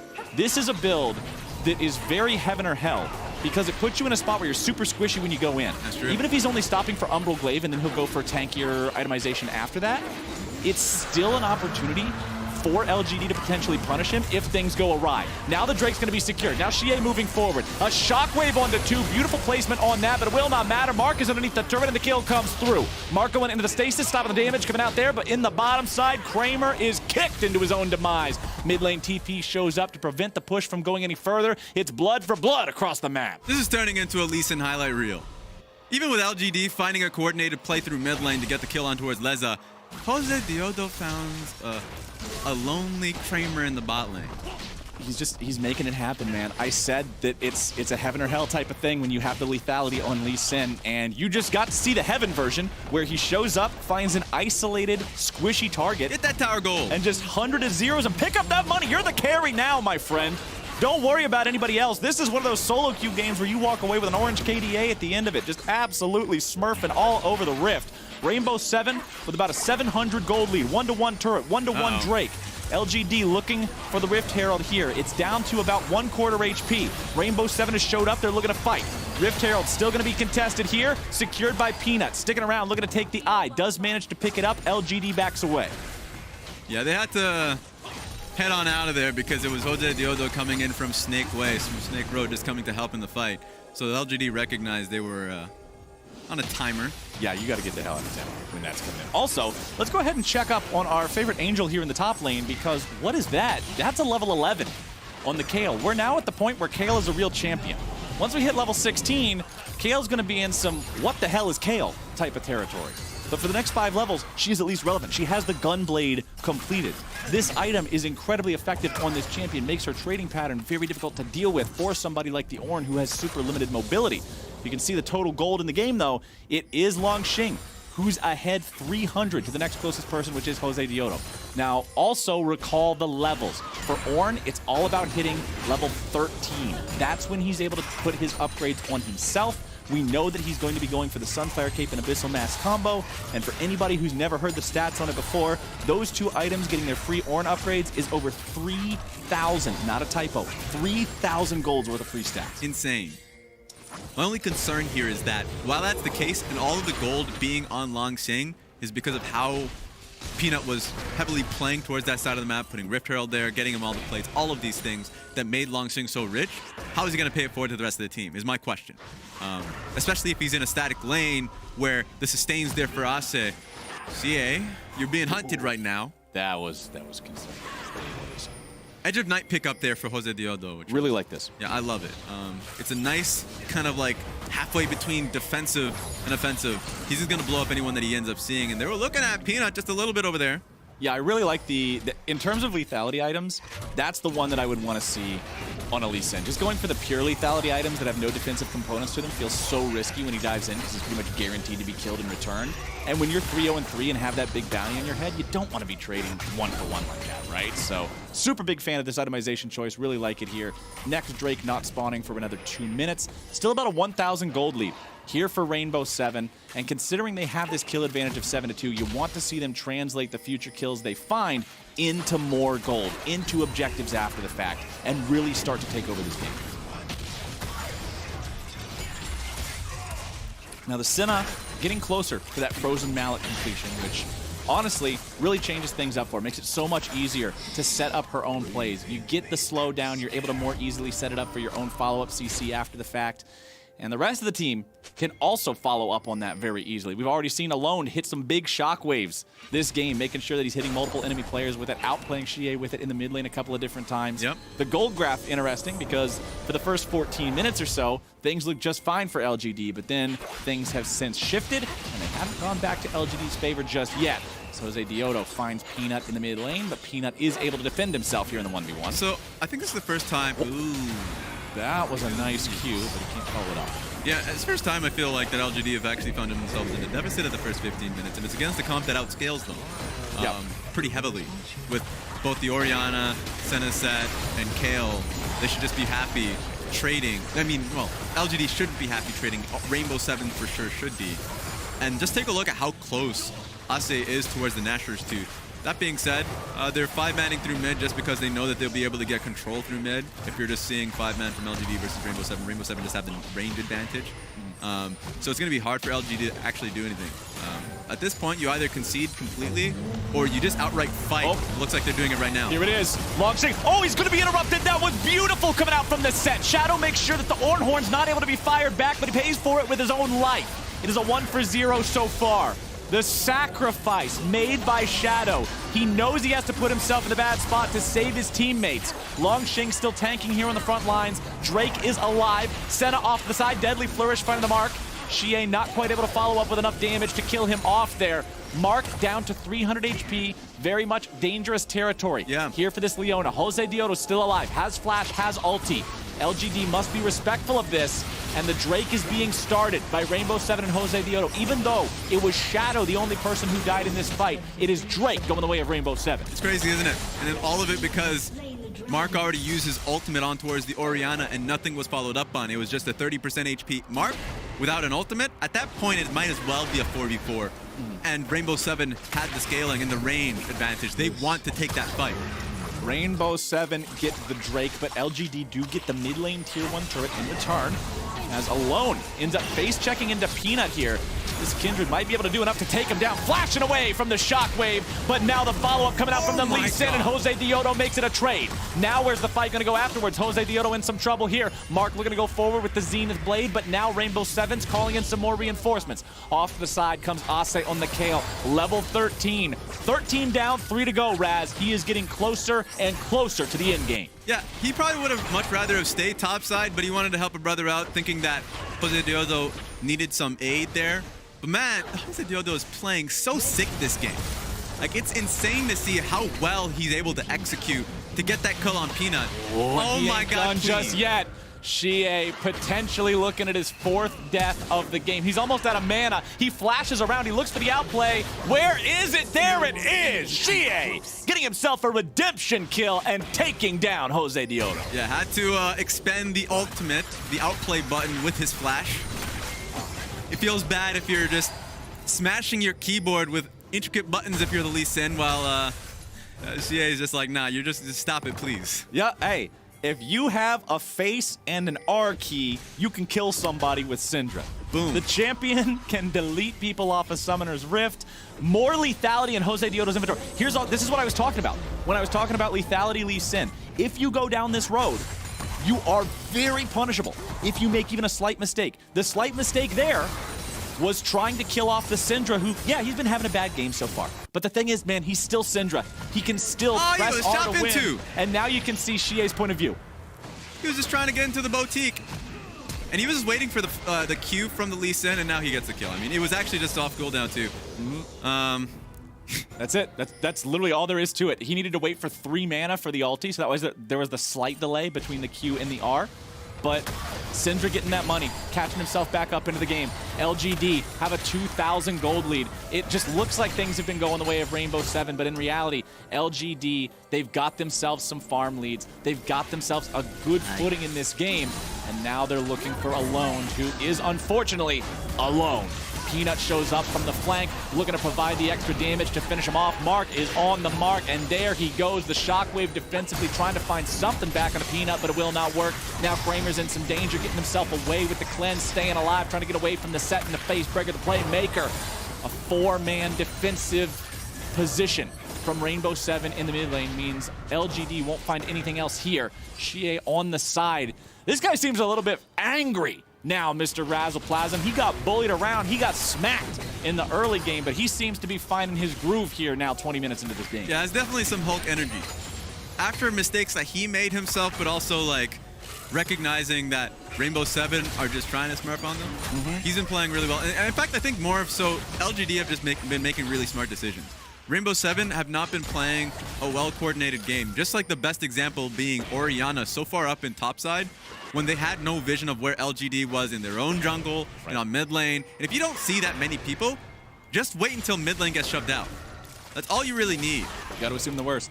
And speaking of the worst, Xie is setting up a trap right now. Way around. Look at all these orbs. He's got blue buff. He can just sit here and keep spawning these stupid orbs till the end of time.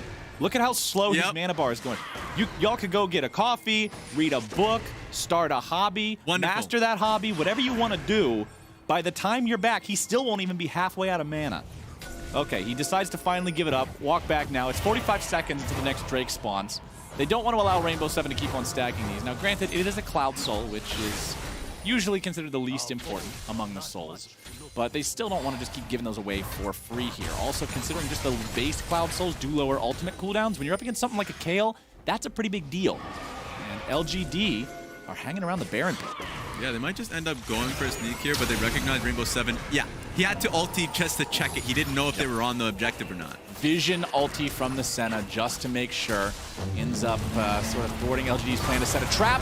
But who needs to set the trap when you're able to make the engage? Now it's Shadow in the middle of 5. He's going to be kept alive there by the Kayle ulti, but now he's using the shield from the Haymaker. Shut down onto Xie. More damage coming in, looking to find some sort of a retaliation. Ase is down. Longshing's tanking up everybody. That's the power of the Ornn. Beautiful shot from Kramer's Jhin to equalize that fight, make it so they're doing just a little bit better now. Leza running away, trying to escape from Peanut and Longshing. This Kindred is fast chasing him down. Applies the slow, and Mark's coming over the wall there with the blast cone. Longshing just trying to block off the escape route. Leza wants to get away from this one, maybe try to find some sort of a way out, but there is none, my friends. Peanut picks up the kill, and LGD take the fight. That's a pretty delayed kill too, which means Rainbow 7 can't contest for Vision for a very long time. Once LGD ends up picking up this dragon, it's going to be hard for Rainbow 7 to even turn their gaze towards Baron for a little bit. So LGD being able to pick up that fight, very well done. And even kind of going down to the minutia of, yeah, well, now your AD carry is gone, so we come back from base, we can still hold the vision that we have on the map. But take a look at this, which is, you know, no ulti from Leza, and then when Set goes in, he actually eats the full ulti from Ase. And Ase goes way too close in, fantastic Leona ultimate, and they're able to assassinate the Kayle so quickly into the fight. Guns down the Orianna at the end. Oh, it was such a good shot to take the Ori out of the picture and make sure both solo laners were gone. Damage dealt in the last fight. Kramer topping the charts, and Longshing right behind him. Just Ornn things, as once again, the set is in some trouble. Shadow is toast. Kramer is on a killing spree. Ase is flashing away. The Kayle ult is down. The enemy bot lane carry... The worst part about fasting Senna is I don't know what to call him. Are they a bot lane carry? Is he a meatball? Either way, okay, off the screen, Ase's dead. Now we got a whole lot of problems for the side of Rainbow 7. Peanut's trying to get away here from the Lee Sin. Has to respect the fact that the kick's still ready to go, and there it is. He wanted to save the Lamb's respite to see if he could outplay the kick with it, but it does not matter. Jose Diodo trying to keep this team alive. Just performing CPR on these boys. That could have been a game-ending situation where because you lost both your Set and your Kayle, the Baron goes over, but now the enemy jungler is dead, so at least they have that little bit of security now, continuing to chase Jose Diodo. Remember, he's got no kick. He's got no real disengage. Kramer's spinning the gun around. Where's it going to go, man? You just got to walk up and pull the trigger. Quick, quick. Boom! Rampage for Kramer. I saw it in his brain, too. He wanted to get the kick on, the Q on towards the Leona so he can buy a little bit more time. He is trying his hardest. His back has to be broken by the end of this one. I hope the man's got a good chiropractor, because there's going to be a lot of work required after this performance. 5-2-3 here on the Lee Sin. Needs to get back on the map as soon as possible here for his team. Let's take another look at how this fight started top. Yeah, we didn't get to see the full context of why they were so far up top to begin with, but like at this stage, it's already over. I'm not a fan with the 2 Kayle ultimates in a row that are just being expended on the Set, who is bound to die. I would like for it to be used on the carries that they have. But now they got to play for this Baron, and it's, it just goes over. I like the Shockwave attempt to steal it. I don't like the fact that he has to die for that afterwards. There comes your CC going through. Now Ase's in danger. Hey, we're talking about ultis that are on a man doomed to die, and Ase will just find himself with a black and white screen again, man. Again. Rainbow 7, it was looking like they might have found their footing in this series, but LGD has just turned things around. And this is great to see. Yeah, Look at the Ornn. He's messing around right now. This is the most Ornn thing I have ever seen in my life. Hit me! Oh my God, this champion, man. This is what I was saying. You can't just go on red side and leave Ornn open. The champ is ridiculous. His power, his presence, especially if the enemy jungler is going to play around him in the lane early to help make sure that he doesn't have trouble with that Kayle. Now he's got his Warmogs already done. Look at his health. Just filling right on back up. No big deal. Only 4,000 health with 200 of both resistances. Now you guys can kill that, right? This is how a tank player has fun. It's weird to go into a mind of a top laner sometimes because if they just enjoy playing tanks, they love taking hurt. Oh, you thought you could kill me, huh? This is one of those kinds of, I like to play football because I like getting tackled. Just that head coach like, huh? The hell I drafted you for? For this, coach, it's 5 guys try to dogpile him and he just stands tall. Good golly, Miss Molly. This Ornn, 1-0-9, 10 out of 14 kill participation. That's over 70%.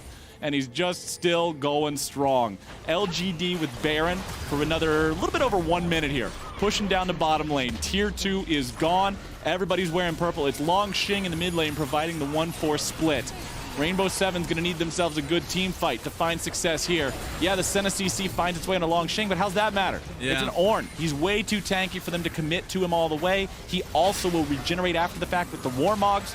Kramer's putting the auto attacks along with those cannon minions, blessed up with Baron, into this bottom lane inhibitor now, and that one's gone. Deadly Flourish coming out along with the Solar Flare from Leona, and once again, the Kayle ulti is on to Shadow. Big team fight ulti down, now the re-engage is coming through. Ornn looking to knock somebody up into the air, is going to get the flash out of it. Leza not going to die, making sure he stays alive through that one. Long Xing eating some auto attacks on the front line, but it will not matter here too much. Mid lane inhibitor turret is down, mid lane inhibitor next.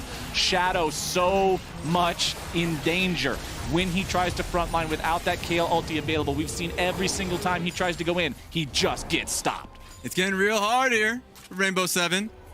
Only thing they can kind of hope for is that LGD just full base, but of course they're not going to do that because they can just pick up Cloud Dragon on the back half. That would be foolishness. Exactly. To full base after you take down both enemy inhibitors and you're feeling stronger and you know Kayle ain't got an ult. Nope.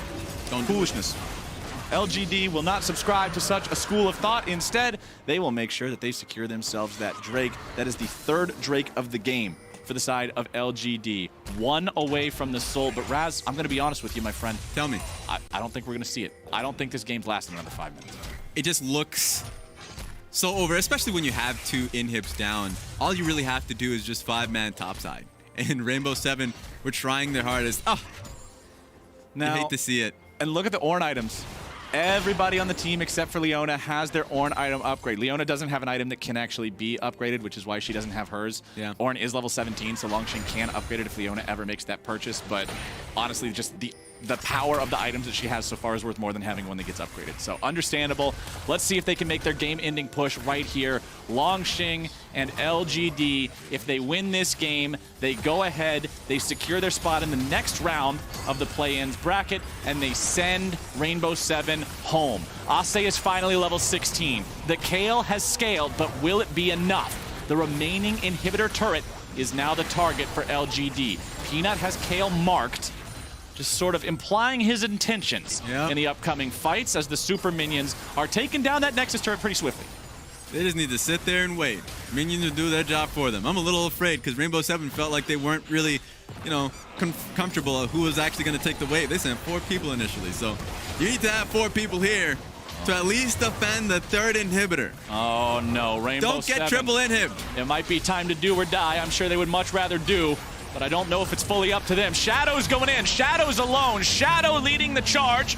Mark approaching from the side. Here comes the Ornn Horn. 3 knocked up into the air. Call that one a strike right down the lane. And there you go, baby. Hit all them pins. Set him up, knock him down. Kramer's looking for the 4th shot and will not find it. The Angel will lose her wings. Ase tries to clean these guys up, but he's thrown up into the air. He won't get a single kill. Jose Diodo, you can do all you want, but it will not be enough. He goes in, he goes out, he is down. And LGD will 3-0 Rainbow 7. They look great. LGD really turned it around from what was a disheartening start to the play-ins, but a dominant play in this best of 5 versus Rainbow 7. Rainbow 7, man, they looked like this might be the game where they start to bring it back. Maybe it was going to be the All Knights final part 2, where the reverse sweep could be possible. I was sweating. But despite Shia's early game mistakes, despite Alone's mid-diff, despite Jose Diodo's pop-off performance, LGD was the superior team here today, and LGD, with a clean sweep of Rainbow 7, will move on to play Legacy tomorrow. And the winner of that best of 5 will move on and earn their spot in the main group stage. Love the fact that after what was a hard-fought series for Rainbow 7, you know, still feeling cheered up talking about it, because I thought Game 3, they were looking so much better. I liked the draft. I liked Jose Diodo just going wild, honestly. That guy had no limits. I would love to see him again at a next international tournament, or, I mean, maybe in domestic play. Just be able to watch him play and see how that team ends up going. But, of course, unfortunately, just kicked out of the tournament for that one. But a really impressive, I would say, growth for the team throughout the event. Mm-hmm.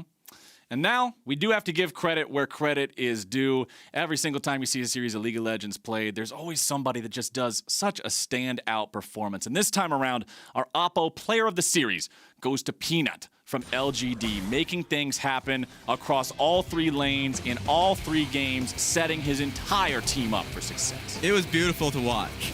Early game planning usually takes the team to kind of come around and understand how to set up the jungler. In the first 2 games, he did it so excellently. In the 3rd game, once again, like, Kale was set up in a really poor position. And then when things were getting a little wild, Rainbow 7 were coming back, Peanut found picks with his team. And I think this game, of course, he was getting played a little bit. I mean, it was definitely a Jose Diodo type of game. Yep. But throughout the entire series, I really enjoyed what Peanut did. He had a huge impact in the first 2 games.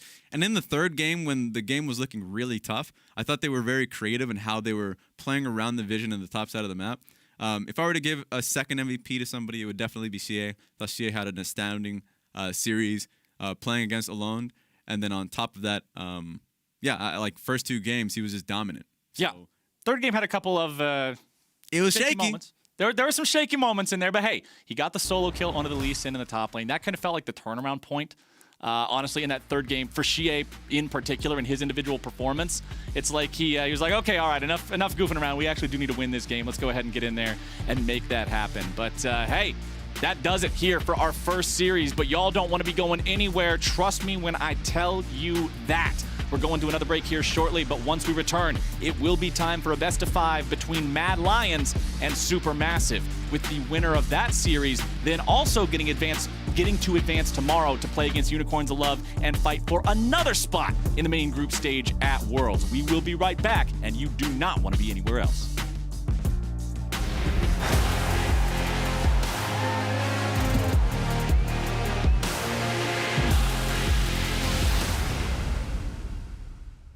The Oppo Find series pushes the boundaries of technology to constantly create new possibilities.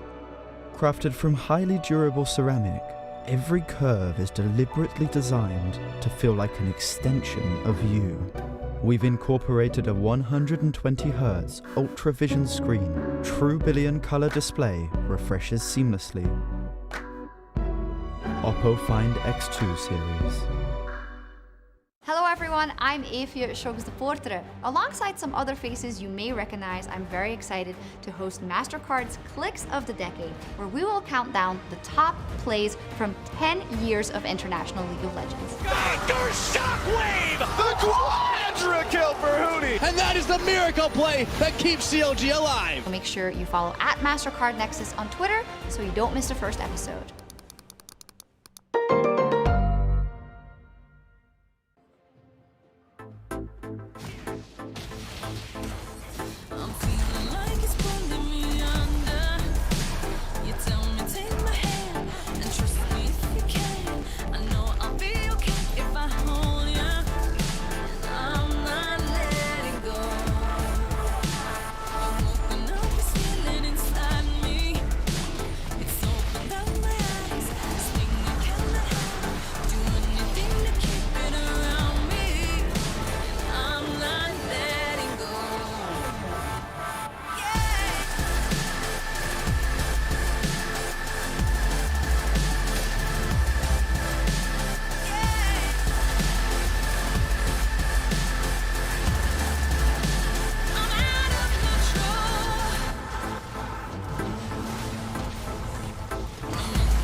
State Farm Analyst Desk for the play-in knockout stage where I am welcoming the return of Amazing, who's all right, and of course none other than the Tomato Cannon himself, looking to splurge fruit all over the place. You believe tomato is a fruit? I mean, I know it's like the most ridiculous. Actually, you're a nitpicker. It's You love not it. culinary terms and like... Well, because there's seeds involved or something. But either way, Mad Lions were the 4th seed from EU. You see that transition? Professional. And some SuperMassive are clashing as well. Two teams that showed massively different looks stylistically throughout that play-in group stage. So how do those styles clash in this anime battle? Yeah, so SuperMassive has shown 2 different comps that they've actually been running with. It's one's the anti-Twitch comp. Not quite sure what's on the screen right now, but a bit of peanut action. We got some peanut action. It is what it is. No, SuperMassive has shown 2 comps that they have run with in the first 2 days that they were really successful with. It's one the anti-Twitch comp where they ran the Wukong, hard engage onto Twitch with the Azir to outrange the Twitch, and then the buffed Hecarim comp where they ran the Lulu in the mid lane, Hecarim in the jungle, and if I remember correctly, the Senna and the AD carry role. That is the flexibility that I've shown so far, and they have a focal point in that drafts, and that is Kakao to me. Right, so we've seen Kakao riding to victory on the Hecarim. What else has he been putting out? I think in general, just the farming style truly fits him. We've seen a lot of success on Nidalee. Maybe the Lilia is a bit poisonous. She looks cute, but poisonous as a champion. The Nidalee comes in. I think in general for this meta as amazing app they put on the first day of play, when we were looking forward to SuperMassive play, was just Kakao has always been a bit of a farmer. Yeah. And they have plans for both teams that they played in the first days. I think the 3rd day, when they actually had to, have 2 games win one day, they suddenly dropped the ball. And I think a lot of came down to them kind of being figured out, and honestly maybe even disrespecting some of, for example, TL's comms, where they ran, I think, the Shen into the Ornn or vice versa. Yeah. And suddenly were taken back by the situation. So I saw an interview over on Reddit. It was with Kaiser, just talking about the fact that when you're 1 game away from defeat, from elimination of your world's dream, and the opposite of the realization of it, that you start playing differently, second-guessing yourself. What's his name? Arome made a similar comparison when he was talking about, how his hands were shaking, and you're playing not to lose as opposed to playing to win. And the point I'm trying to make here is that with Mad Lions, they're now away from the best of ones. It's a best of 5 environment, and my question is, do you think that suits them better in terms of shaking off the idea of I can't make a mistake? Well, honestly, it differs from person to person. Oh, here he is with his damn coach. Well, coaching is actually something you have to nurture and nature towards each individual player. Nothing is applicable to everyone. Because people are not machines. Yeah, that's true. But they are humans, and we know humans' tendencies. Humans, regardless of their, their upbringing or their whatever, their faiths, it is down to the way humans react to different stimulus. And I think there is some crossover there. But that sense of style that's been taken from Mad Lions, it's not impossible to see a return of it in the best of 5 environment. The same 5 human beings hold the mouse and keyboard amazing. Why does it feel like you have really kind of not given up on the Mad Lions, but they're that friend that you invite last? Yeah, I'm right there in the middle with them. I'm not quite sure yet if they're going to make it back, but I do think that a best of 5 scenario actually allows them to implement multiple styles within a best of 5, maybe have like 1 game of testing. Hey, this worked in the past. We're going to run this again. Give Shadow especially some Lee Sin.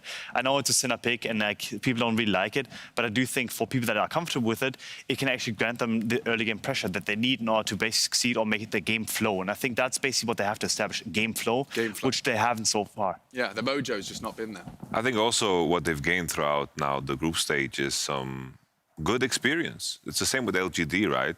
They've been in very, very awkward positions. They've lost horrible games, and that can be, somewhat of a curve when it comes to a team. If we look back at history, for example, Cloud9, when they did that run, they beat us in Vitality, and they went all the way to semis.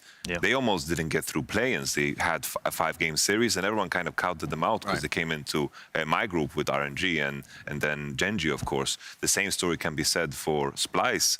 At last year's World Championship, 5 games, almost lost to Unicorns of Love. They came into a group with FPX, and it was like, what on earth? They're just going to maybe get 4th. But they took a game off of FPX that eventually became the world champion, lost to SKT, but still, that story of progression is still a possibility, and it happens so frequently. Yeah, so let's start doing the business end of any analyst desk segment, which is, let's assume you get the Mad Lions that are putting, Shadow on Elise in, and he's getting to do his thing, and it's looking like the old days.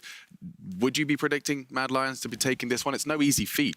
Honestly, I'm leaning towards Mad Lions because I think still individual players, I think that matters. I think regardless of the drafts, because some drafts have been horrible, I think reliably I can count on Kazi's performance and Humanoid's performance in the best of 5, similar to yesterday, where Humanoid practically 1v9 that game because he just farmed better, he played better macro-wise. So I'm leaning towards Mad Lions, but I think it's going to be close. I think we're going to have some stumbles, but Mad Lions in 5 games, I think they're going to take it. Yeah, your closing thoughts, amazing. Mad Lions on the screen. No, I'm definitely with them. I think Mad Lions has higher upsides, I would say, where they can swing from lows to highs really drastically. But I do think that if they actually catch an up wave and they get to that point where they have some kind of comfort, maybe establish some game flow, have a couple of roams coming in, I think then they will steamroll throughout the series. But I need that balance to show up that is actually creative and understands, hey, let's go there, let's do this. I think just to add as a final point, I hope they realize the position they should be in. Orome, no ego. No Put ego. yourself on tank, no skill match, please. Right, okay, Yamato's got the final word, and so do I. This is going to be one hell of a fight between Mad Lions and SuperMassive, so make sure to stay tuned for Game 1.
Hello, welcome back to Worlds 2020. It's Dracos, it's FLICKR, aka Mom and Dad, and we are incredibly excited to bring you this best of 5 series between SuperMassive and the Mad Lions. And admittedly, as an EU caster, it is a little bittersweet because Mad Lions have been looking quite shaky coming into this one. I don't know. I'm just stoked. I'm excited to get casting. I feel like I've gotten to sit on the sidelines. I've been watching everyone have fun. Thank you so much, Captain Flowers and Razzleplasm, for that last incredible cast. And now I'm just like, I'm so amped. Sorry, guys. I just had like 3 cups of coffee. It's hitting me now. Let's go. Absolutely fired up. And like when we look at the series, right, this is not the series that we necessarily expected. SuperMassive, of course, coming into this looking incredibly clean. Before yesterday, where they started to fall apart, where things started to come away, we thought they would probably get the 2nd seed or fight Liquid for the 1st. But now here they are, battling for their tournament life versus Mad Lions. Remember, loser here is eliminated. The winner doesn't even qualify for groups. They have to go on to beat Unicorns of Love to get that honor. I think it's about a conversation of failed expectations, if you will, or not living up to the expectations. I was really high on SuperMassive like you. I was kind of putting them right next to TL. I was like, ooh, these might be the 2 big favorites for the group. But then, bam, Oceania fans, Legacy fans sprinted past them at the last possible second, leaving now this best of 5. And I can't think of a better way for the TCL and also the LEC to prove themselves than to go through each other in a best of 5 and then meet Unicorns of Love on the other side of that one. So kicking this one off, I'm actually very surprised to see Akali priority. Yes, an intense gauntlet, to be certain. But as mentioned, Akali will band away, the Nidalee as well. Now, from what we've seen so far in the tournament, it's been difficult for Shadow to find a champion that is comfortable him, whereas on the opposite side, Kakao seems right at home playing these farming junglers, so have to keep our eye on how much priority there is on early jungle picks in this draft. And you've heard it all week long for us from the plans. There's this holy trinity, if you will, of champions. It's the Ornn, the Orianna, and the Graves. They had close to 100% win rate. It has now teetered off a little bit, and so far, if the Ornn and the Graves aren't banned here, one of these 2 big priority champions will come through. Now, the cool thing is that SuperMassive have been less likely to go towards the Ornn. Armut has been pulling out things like the Wukong. It is banned this time around, but has also shown a lot of diversity to kind of break what's happening for the rest of top lane in the meta, although he's going to stay true to the tank roots and he's going to pull out the Shin. It is a flex, however. It is, of course, a flex, but also this is something that I love to see because for the last 2 games, Armut has been on Wukong, and while Wukong most certainly is a powerful champion, most of the time it has not been a powerful early game champion. When SuperMassive were winning games, Armut was dominating individually in these 1v1 matchups, and when SuperMassive look across at Mad Lions, Arome is a player who has been struggling. So even if it is a blind pick, giving Armut a champion that can be strong early game, that can bully out in advantageous matchups, I think is huge. On the opposite side, however, the Senna immediately locked in, and after our series earlier today, I wonder if we'll see more of the fasting Senna. It's also a big staple and favorite. This is kind of what I expected to actually go along with it, pulling out the Wukong. Now, if you guys haven't watched the LEC, or maybe you've heard about it through the grapevine, Wukong Senna is actually a bot lane for the Mad Lions. Kaiser pulls that one out. Some might say he is the best Wukong player on the team. Now, that said, it is still technically a flex, which I like this answer then. You see a flex Shin come in as a priority pick. You don't necessarily know where the matchup is going to go, so you yourself grab a flexible champion that can go either in the top lane or in that support position for Kaiser. Now, personally, after we've seen the Wukong Shen matchup go so heavily Shen favored against a player who's already struggling in Arome, I prefer to see a bot lane. But you're right, the flexibility can be a boon for Mad as we head further into the draft. And speaking of flexibility, Bolulu, known to play a variety of styles, but for now it looks like it will be the Galio. Of course, the Galio support has been seen, but does not seem likely, and Galio mid seeming like a solid option here as the debate on whether or not they want to lock the Mordekaiser. Locking it in, it feels all but confirmed to go topside, and it looks like we will have a Senna Wukong bottom lane. Of course, anytime Mad Lions play, you have to give a little bit of room for doubt because Humanoid himself is quite a talented Mordekaiser player, but haven't seen a Mord mid in a very long time. And it does mean that eventually playing out in the side lanes is going to be a possible win condition, whether that is Humanoid's Mordekaiser or Arome's Mordekaiser out there. At least that's what Mad Lions fans want. On the other side, that is a FedEx delivery competition. That's the clown car. I mean, if Twitch was unbanned, we would have the complete and total clown car package. But that Hecarim rides right into the back line. He's got a Ninja riding him in there and a Galio showing up 2 seconds later. If you are Mad Lions, you have to be nervous about being caught out. Maybe not so much Humanoid and, of course, Kaiser if he's going to be playing that Wukong. But for Carzzy, this is going to be a difficult game to sit on that back line comfortably. Now, the Leona will make it a bit easier for him to sit back there safely, but the Lucian taken away is going to limit some of the mid lane options coming out for Humanoid, as well as some of the AP jungle choices. Lilia is still up and available, and while she has not looked good in the hands of Shadow on paper, many people still value her quite highly. The expectation would be that they'd be looking for Graves here, because you've already shown that you're at least going to have an AP champion of the Mordekaiser in your top or your mid lane, which is why you see the response from Supermassive to ban Graves or pinch Graves in second rotation of bans. So now here you're looking for either a possible blind pick champion, or maybe you show your card and grab the jungle. You know that it's going to be a Hecarim matchup. Do you take the Fawn? Is it going to be Bambi unleashed for Shadow here? It's Bambi versus Shadow Bambi. No, instead we get the set now locked in. And again, I hate saying this so many times, but if you're at home, really, again, the set of flex pick, we saw a lot of set mid in the LCK, not something that was popular in the LEC, but the room for Mad Lions to just flex around these essentially 3 bruiser picks, one of them AP, 2 of them mostly AD, there's a lot of it. So some creativity coming through is going to make Supermassive's last rotation a little bit difficult. And there are a lot of melee champions. There we go. This is what I was about to set up. There are a lot of melee champions that have come out for Mad Lions composition right now. They don't have a lot of great range. Yes, they can engage or have some engage options, but it's not as reliable as you would like it to be, outside of like the Senna, who's going to have, you know, the hyperscaling range. So pivoting towards an Ezreal, when you see all of these big, beefy boys in front of you and having the potential to kite, Ezreal has infinite scaling if you do not have kill pressure on him. Now, that said, we also saw Carzzy giving his best Ezreal performance that he could, and he was against a bunch of beefy boys and he just didn't do any damage. So we'll see if Zeitnot runs into the same curse here as another beefy boy. All right, I think we're pretty much committed to this point to the Sen and Wukong. We'll have to wait to see where everything is going to go, but I think you bring up an excellent point. The other thing that we talk about when we talk about Ezreal Frostgurn is how he's one of these champions that will just sit safely alone in lane, and that will free up a player like Snowflower to roam to other lanes to make big impacts with a pick like Alistar. But now, here we are, final moments, have to see where everything goes. It looks like set jungle to come out, and of course, the Wukong Senna bottom lane. Now, if this is a jungle Wukong, I will very confidently come out and say that I am not prepared for that, because that doesn't seem good to me. Thank God it's a set jungle. We're back into known territory. Known territory for LEC fans, but not known territory for Mad Lions. They have never shown a set jungle competitively in the summer split. Shadow did not play it. His 3 best champions were the Volibear, the Trundle, as well as his Lee Sin. He then moved to the Hecarim and the Lilia as soon as Volibear and Trundle were nerfed. And while other teams like the G2s, like the Excels, thank you, Cadril, were pulling around the set jungle, Mad Lions were not. So we're going to see if Shadow has picked up another jungle, because that's been the big question on all LEC fans' lips. What can this guy play? Was he just a 2-trick? Has he been figured out? Or is he able to adapt to this meta and to continue their charge forward? On the other side, the TCL, Supermassive, stopped at virtually every single hurdle. They always get to this point, and they need that final push to get over these next 2 best-of-5s and join on the group stage. Huge stakes as we get ready for the first game in this best-of-5. For Mad Lions, they're the 4th seed in the LEC. A lot of fans giving up after a mediocre performance so far, but that could all change today. Whereas on the opposite side, Supermassive are the one and only hope for the TCL. And as you said, Frostgurn, they have been here before. They have been 1 best-of-5 away from group stage so many times. And each and every time, Supermassive have fallen flat. Now is the time to change the story. Now is the time to rewrite the narrative. We will talk so much about how the smaller regions have been rising up. Well, here is your chance to prove it. Take down a struggling Mad Lions or get knocked out of the tournament.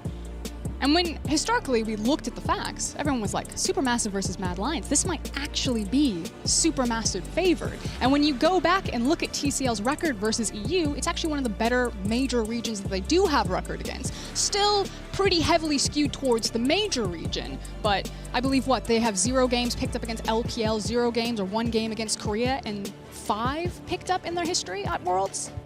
I believe 6 total wins from what we've seen. Of course, tracking just Worlds, they have 2 wins versus EU. Supermassive has both of them versus Mad, of course, previously, and in 2018 versus G2 in play-ins. And they've taken 3 games off the LMS, 2 of those from Fenerbahce a few years back, as well as 1 game versus G-Rex before they were eliminated.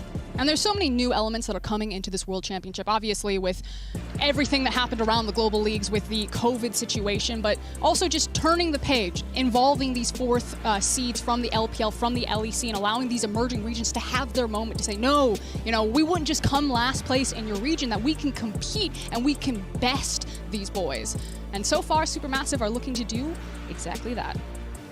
And it has been a close and kind of crazy group stage. And you heard Jat kind of talk about the volatility of this format. And that's what we have seen, because as much as we've been praising the emerging regions, as much as they have been fighting tooth and nail to find these victories as we set foot onto the Rift, at the end of the day, we still are in a position where an emerging region may not make it to groups.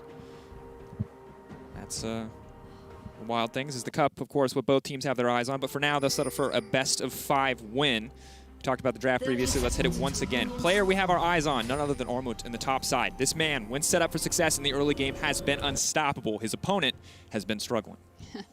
That said, a little bit of his teeth taken away for the Shen, although we have seen some Shens popping off in the play-in stage, so we'll see if Armut continues that trend here. But because it is early game, we need to focus our attention towards these junglers, Kakao versus Shadow. I think a lot of the fans right now in the community would weight this one towards Kakao as the better performing jungler for the play-in stage so far. Shadow now pulling out a brand new pick for him on the stage with that set jungle. Now, set jungle, he's going to be your ganking jungler. You can see he's got the phase rush. He wants to start burning those flashes, creating advantages for his lane. He's not necessarily about the hard or power farm, whereas on the other side, Kakao on the Hecarim is for that power farm. Very expensive build path, often will grab the first part of his jungle item and then pivot immediately into the Trinity Force, and doesn't want to be revealing himself on waves, giving away his position, wants to get very early resets on his Raptor and Krug camp and just try to power through the jungle with priority that his lanes can set up for him. Keep our eyes on it early game. And most importantly, as you said, Shadow, looking for early game impact. He's got a lot of options in terms of where he can go. Death's Grasp for Mordekaiser in the top lane could set up a sweet set gank. Similarly, Syndra in the mid with good setup. Bot lane, even with the Senna. So there are options. A lot is going to depend on how these lane states play out. For now, as expected, Humanoid with the push in mid lane, making use of that Dark Sphere. He's shown himself to be quite confident in these matchups previously, always pushing for a bit more damage, but Bolulu, of course, not afraid to just back off, not afraid to just give up a few CS, knows that if he loses too much life here, he won't be able to approach the wave anyway. Knockback coming through, well-timed level 2 for Humanoid, and Bolulu being bullied out, but Humanoid feeling pretty confident. He knows that Hecarim does not want to leave the jungle anytime soon, so this is free access for him to just continuously push in, especially with shadowing on the bottom side. But little does he know, Kakao waiting over the wall, and that could become a problem. Yeah, Kakao is sitting on his Raptor camp. Humanoid also has a really nice ward that's on the entrance of the Raptor camp, so if something were to be suspicious of a Hecarim running towards his lane, he'd clearly get vision of that, knew that Kakao started on the top side of the jungle, so Madline should expect that Kakao is now on the bottom side of the jungle, which does mean that Carzzy and Kaiser, if they want to be really respectful, should start peeking up into that tri-bush and placing wards themselves if they're not able to get this bounce off of the bot lane tower. You see topside, Armut stacking wave to push in, no jungler there to back him up, not looking to dive the Mordekaiser early on, but happy to take the free recall at this stage as Arome. Sadly, the wave's entirely pushed into tower, so no real option for him to completely freeze out here. And, ooh, okay, does get it in the end. Looked a little bit bad there as he canceled that auto. That's the ward that we were just talking about. Now, with the priority that Shadow has in both the mid lane and the bot lane, Humanoid, Kaiser, and Carzzy push very forward in the lanes. It does mean that he'll get crab control, and he can actually look for a double crab, although Kakao has finished his full clear of the jungle from Krugs, is now making a fast reset, and is sprinting towards a top crab. So, probably a 1-for-1 trade on the Scuttles. And interesting, Kakao obviously just going to immediately start going for the bits and pieces of Trinity Force. Phage, of course, a very nice item to have, gives you movement speed, which also turns into damage for the Hecarim. But interestingly, did opt for the Inspiration Tree and not Domination for Ravenous Hunter. So won't have quite as much sustain, but will save 300 gold down the line when he finally does get his free boots. Now, I do want to cover some of the summoner spells while we have kind of a quiet moment here. Kakao should just continue to power farm his jungle, even though the top wave is starting to push. Shadow now has reset going for his Krug camp. Maybe he's trying to cover Orome for a wave crash. Yep, he's actually going to forego his Krug camp, walk behind the Mordekaiser with the wave pushing, and just offer a bit of a safety net here in case Kakao would try to jungle him. This does slow Shadow up a little bit, so either he needs to cover Orome or he needs to just peek into the jungle, place down some vision. Actually a win for Kakao, ultimately. Small, but marginal. But what I was going to talk about is the summoner spells of Humanoid having the cleanse and not having the TP. One of the things that Set does really well is he dives towers because of how he can survive the tower aggro with the shield off of his W. And if you ever do build up a big slow crash, you walk in behind them, you have that dive threat there. The issue is kind of what lane do you play through if you do want to set that up, especially when you're running cleanse on Humanoid and not a teleport. If Humanoid had TP, then something like a level 3, level 4 top gank with the TP might be possible, but running cleanse in this matchup, I just feel like we're going to have a really slow early game until Carzzy and Kaiser are level 6, and you try to play through that lane, or you're unlocking Humanoid and fighting in River, so this should actually be pretty good for SuperMassive and their composition as long as everything stays calm and even. Absolutely. And when we talk about having a lot of CC setup in the respective lanes to enable Shadow, diving this team is incredibly difficult. And Alistar and Ezreal, as well as Galio's never seen engage on the bottom side. Kaiser potentially going to be caught out here. He's going to have to flash over to safety, but here comes Kakao, going to be more than happy to pick up that first kill. First blood for the Hecarim, and Mad Lions definitely not expecting the level of aggression coming out here. Carzzy going to be forced out of lane, and a solid start for SuperMassive. Yeah, and it's actually massive here, not accounting for the TPs. Now, Balulu does TP on the back end of the play. He doesn't pick up 2 kills here, but he doesn't lose anything either. Humanoid actually had set up a freeze. The wave is now going to crash into the mid lane tower, so Balulu gets that TP virtually for free here. Now Shadow, though, ready to come over the wall. Level 4 Kaiser, but he has finished the Tiamat. Shadow coming in. Of course, Snowflower punting him, but definitely not the way that he wanted to. That's going to be a chilling smite. Zainab now going forward. Shen TP now coming in. Perfect from Armut. Can they kill him before he gets in? No! Denied, and just like that, Mad Lions blasted in the early game. Double kill for the Alistar is the silver lining on this very gray cloud. And this is just a huge play from SuperMassive. We were just talking about how we expect it to be calm and quiet. You can allow the Hecarim to farm up, but Mad Lions, very over-aggressive, weren't able to get the crash into the bot lane, and immediately punished by SuperMassive, having the TP from their Galio, as well as having the Shin ultimate. So poor cross-map communication for the Mad Lions, and SuperMassive, like, cruise control now. Your composition's going to scale really well, and you have an early game lead. And the whiff, of course, the initial facebreaker looks dark. And then at this point, it's a DPS test. If they can kill Zainab before Shen gets in, they're probably fine, but Snowflower exactly where he needs to be. The cow just laying the smack down there, but again, Armut, the guy that we talked about, we thought it was going to be about winning his lane, and he was. He's pushing in, he's got consistent push. Arome just barely even in CS, even in TPs, neither one having an advantage in there, but already Armut has shown up on the bottom lane, helped his team secure a double kill, and that is a massive difference. And now what do you do with that difference? Well, they can sit tight, wait for their ultimates to be back up, and just, again, continue the farm train with Hecarim. So now, emphasis is on that man on your screen, Shadow. Where is he actually going to attack? He should power farm until he gets his ultimate, and then either, I guess maybe you try to play through mid lane, but you're against a Galio, it's going to be really hard to burst that damage there. Maybe you try to play through bot lane, simultaneously also get those ultimates. We have seen Mad Lions in the LEC have kill pressure on Wukong and Senna, surprising teams, especially if you're not used to playing against it. Yeah, but so far, Snowflower and Zainab very comfortable in this lane. And again, the good news for Mad Lions at this point is that the double kill goes to Alistar. Hex Flash coming out of the bush, though. May just look for the cheeky engage here. Just stepping forward, though. Not forcing too much. And if Zainab had gotten that, it might have been a very different story for Kaiser and Carzzy in lane. But for now, Snowflower is harder to kill, but they're not under any more kill pressure themselves. So still sitting comfortable, keeping our eyes on Armut's ulti cooldown, though, for the next time that he can make his presence known on the bottom side of the map. The Shadow's hovering around, but ultimately, Bolulu, say what you want about the CS difference here, but this man is not giving up his life in any exchange. He is a rock. He will not be moved. So right now what's happening on the map is actually a trade. Although Mad Lions don't have vision of it, they might suspect it. You can see a couple of pings going for the Infernal here as a nice control ward is supporting Kakao. He also has priority in his bot lane. You can see Snowflower and Zeitnot now giving this one away as they rotate over. And Shadow then kind of gets the message. He actually went back to his jungle, is now onto the Herald, but it's warded. And there is actually enough time, if SuperMassive do want to contest this, to reset and dissuade Shadow from doing it. He doesn't have vision on anyone, and he needs to give it up. Oh, Humanoid potentially going to be in trouble here if the collapse does come out, but Snowflower just hovering around on the side will not find an opportunity to go for the engage. And Frostgren, we talked about, we were kind of looking at the trade, expecting the trade, but maybe Shadow grabs this Herald uncontested. We're going to have to see, but for now, Mad Lions are a step behind, as they have been for most of this game. And when we talk about this team, we're expecting a big turnaround in performance today. If you believed in Mad Lions winning, it would not be because of the performance they showed over the course of the group stage, but something new, more like what we saw in the LEC. And while they will grab this Herald, it has still been quite a shaky early game. Yeah, a Mad Lion just making use of the priority that they had in their bot lane, getting them to move first. Now, also catching out the cow, Snowflower. Important to note that is a shutdown if they can't kill Snowflower. Not something we're used to saying, but Cow's got a lot of money in the bank. But Wave was pushing forward for Kaiser and Carzzy. It allowed them to unlock. Mad Lions very quickly assessed the situation that they had lost the Infernal that they needed. If they wanted to trade monster objective for a monster objective, had to pull the trigger on the Herald, had push priority in mid as well as top lane, and do manage to pull that one away from SuperMassive. But SuperMassive now should reorganize their lanes.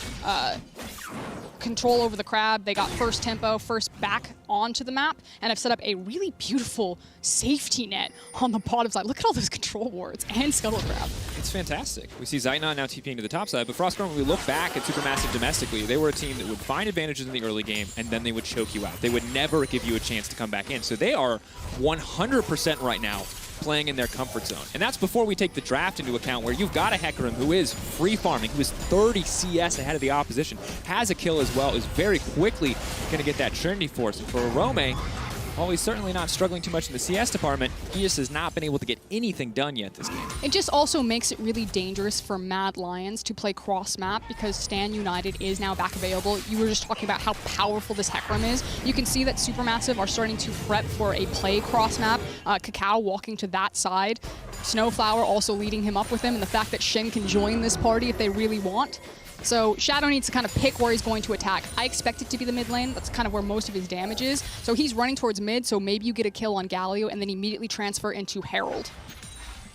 And interesting as well, because a lot of times when we've seen this composition run previously, you would end up with Kaiser on a side lane. Of course, still very early to put that Wukong out, but as a carry Wukong, he does need that fair share of the farm. And you can see top lane tower looks to be just about completely conceded here. Big waves crashing as the wave assignments, there's some hesitation. You know, both members there, both the Wukong and the Mordekaiser moving to the top side, but then having to kind of abandon it at the last minute. And little mistakes like that will start to add up. We'll put Mad Lions even further into the hole. Currently at a 2K deficit, only 11 minutes into the game. Game absolutely not over, but the ball very much in SuperMassive's court. Do you like musical chairs? Because that's what we're playing right now. Everyone's just swapping around the lanes, picking up the farm, and it is favoring SuperMassive. It does feel like, again, Mad Lions are just trying to find something to play through, somewhere to break on the map. You keep seeing the pings towards the mid lane, but Balulu playing this one really well on the Galio. It's going to be hard to kill him, but also he just kind of pushes the wave and then he hides. There's like no option or opportunity, and so Shadow just has to walk into this lane and just drop it for plates. There's nothing else here. Now maybe they pulled a Rome down, the Cloud Dragon spawning in 125. They get the plate gold here for Humanoid, and then they start picking up and moving this Syndra around. Balulu running forward now. Pulls out the Ghost as well with the Summoner Spellbook, but Humanoid now flashing back with Cacao on the way in as well. Shadow going to suplex back into the tower, does not have time to use the Face Breaker and goes down. Humanoid throws out the ultimate, but not quite the effect he needed. 4-0 up for SuperMassive. And it's special delivery from SuperMassive. Mad Lions, they were trying to solve the problem. Okay, we'll just go mid, we'll set the Herald, and SuperMassive just fight that, meet the punch, smack them in the face with a horse, and throw a ninja on top. That's a messy exchange. Visually accurate, though. Yeah, this is like just an imaginary child's picture book. Like, that's how wide out we are. That's been some of Mad Lions' games so far. Yes, true. That was my last one. I'll be nice style. Here's the thing about Cacao, right? Is that's a very scary pony. A very scary pony with Merc Treads as well. And now normally we've seen a lot of Hecarims so far in this stage just run in and get one tap. The thing is, with a Shen on your team, with a Galio on your team, that's not really going to happen. And as we get later into the game, you've got two relatively low econ champions, Galio and Shen, and one champion who can take all of the CS in the world once we hit 2 items to just further snowball himself ahead. So Cacao is going to be an absolute nightmare for Mad to deal with. And for Shadow, who is 2 levels down, he is just a utility bot at this point. And I wonder when Mad, you're just going, hey, no more jungle camps for you. You've done what you're going to do. Now we got to funnel onto the carries. It's about trying to find the fight that they want, and unfortunately, Mad Lions have been behind the play, but also in due part to their composition, because there's just not a lot of options for them, especially as soon as everything went sideways in the bot lane. That was kind of the one avenue outside of Syndra that, you know, maybe you unlock the Syndra, you move her down into the bot lane, maybe you look for a dive and try to brute force that, but Karzi and Kaiser falling down to that initial gank has really put a wrench in all of Mad Lions' plans. Is Rome testing his luck? Death Realm? He's not winning that. Yeah, well, Shadow's coming in, but definitely not the angle that he wanted to. The taunt flash coming out, though. Now going to be interrupted. Senna throwing something across the backside, but now the TP coming in as well from Kaiser. Kaiser can go for the knockup. Only a level 8 on the Wukong, but trying to throw down a bit more damage, trying to trade it back. There's going to be at least 1 kill. Bolulu, surely no way to escape this one. Big punch. Humanoid finally going to get to strike back. So it was SuperMassive that picked the fight and Mad Lions that ended it. Finally, they get something for their worth. They managed to pick up some plate gold from the Herald. You can now see that they've got some kills. Humanoid also crashing that wave in. Meanwhile, though, Ezreal just chilling in the bot lane, picking up experience lead as well as lots of gold. Counterplay. Sadly, Humanoid has definitely overstayed his welcome, and as much as he wants to interrupt that Hecarim multi, being unstoppable, certainly making Kakao look just as such. And now, the 3-0 Hecarim, a 400 gold bounty on his head, but I have a suspicion that no one is going to be killing him anytime soon. I mean, he's unkillable. At this point, you really need a Rome to start popping off, because maybe you're like, okay, I see this pony is worth 20 million gold. I'll take one for the team, guys. He's coming down with me. Do what you can while I hold him still, and then hopefully by the time that he pops back out, the rest of the fight's gone well for Mad Lions. Otherwise, it's going to be a bad time. Yeah, and I'll be honest, right now the Death Realm is looking a little bit too cozy for everyone Arome has invited so far. Has almost have the flawless CC laying there, but of course, Karzi saving the day, and Kaiser, they're burning everything just to get this single kill, and of course they're going to be happy to have it, but SuperMassive just overstaying a little bit here. Did manage to go on exactly who they needed, though, so at least on the single kill that Mad Lions have, good allocation of gold, but as you can see on the left side of your screen, other than Humanoid, it is really good for SuperMassive fans. The two champions, Low Econ, Balulu, and Snowflower sitting on the very bottom there, but they're tanks. They get buffed up a lot from their natural stats, so yeah, good state for SuperMassive. The problem is like, if anyone else was ahead, Humanoid could one-shot the Hecarim, you know? But now that the Hecarim is very much on the way to Death's Dance, and it's 16 minutes. He's got 0 kill pressure. Because he also went cooldown boots, right? And I get it. You want that cleanse up more often. You want even less kill pressure coming in from the enemy team. But the pony's just not going to die anytime soon. It's really going to take a concentrated effort from Kakao to run it before he will go down. That said, Zeit not a viable target. The ulti now coming out. Humanoid, though, instantly going to be locked up in a fast turn. SuperMassive just too clean. Yeah, and this is the fact that making cross-map plays when you don't make them on the Shen anytime Stand United is going to be punished. And you just talked about how Zeitnot might be a viable target. No, not if Shen is alive. So that's the issue that Mad Lions are falling into right now. They have fallen behind a composition that will continue to sprint ahead of them. Yes, they do have some of their scaling, but they don't have any kill pressure. Humanoid has virtually 0 target that he can find and just blow up. It's going to be very difficult. We'll have to see what this item is going to be if he goes early Void Sap or if he just rushes straight for Leandri. Is aware that Burst is no longer his option, instead going for some sustained damage. But now Zeitnot pushing in with SuperMassive, and they're just going to grab 2 quick towers in the mid lane, breaking the map wide open. And as that tower falls, Kakao can just walk Kaiser down. He's got a second knockup, but it's not even going to matter. Kakao on a rampage now, and Hail Mary, TP, here it comes. Rome on the backside, pulling Bolulu into the Death Realm, but definitely not a big priority target. Karzi stepping forward to try to fight Zeitnot, but Zeitnot is just not concerned. The damage is not there. Shadow going with a big haymaker, but here comes Armut, and oh no, they've locked themselves up. Snowflower coming to the backside. That's the follow-up CC. Mad still trying to hold on. They've got 3 members. They're regrouping. Armut waiting on that taunt cooldown. The ulti now coming out, though. Kakao just does so much. The lockdown coming through. The shutdown onto the Hecarim. That is everything that they can need to hope to turn this one back. Mad Lions, can they do it? Snowflower coming over the wall. Armut not going to connect on the taunt. That's huge. The clean footwork from Mad Lions. The early game might have been sloppy, but the skirmishing is just too clean. And that is exactly who the Lions need their gold funneled onto. Syndra wasn't finding any kill pressure anywhere. You wanted to be able to play a side lane. Arome's ultimate can be so important here if you can deny and just take Hecarim or someone out of the fight, and he ends up with a triple kill as well as a massive shutdown from killing Kakao. And here's the thing, Frostgreen, is that Armut was definitely the bold, but now that Mordekaiser has Leandri's Rylai's, the nature of that matchup is going to change because Mordekaiser's kit is just so absurd. You give him 2 more passives in the slow and the burn over time, it's just unstoppable. Now, while there is a glimmer of hope here from the Mad Lions, we'll take a look at the replay. It was the Hail Mary. It was the desperation. You could start to smell it. Mad Lions saw their opportunity where they would have a numbers advantage, so they pull the trigger and they throw everything at the kitchen sink at this. And if this doesn't go well, this is kind of like the last stand here, because as soon as Hecarim's back into a fight, he's a big boy. He's got 4 kills right now. He was going to be a disaster, but Mad Lions managed to make the skirmish work. They have the numbers advantage. They play it really slow here. Shout out to Karzi, constantly hitting these heals, and then Arome finding all of the kills. And that last taunt from Armut just a little bit off there, trying to catch, trying to predict on some movement.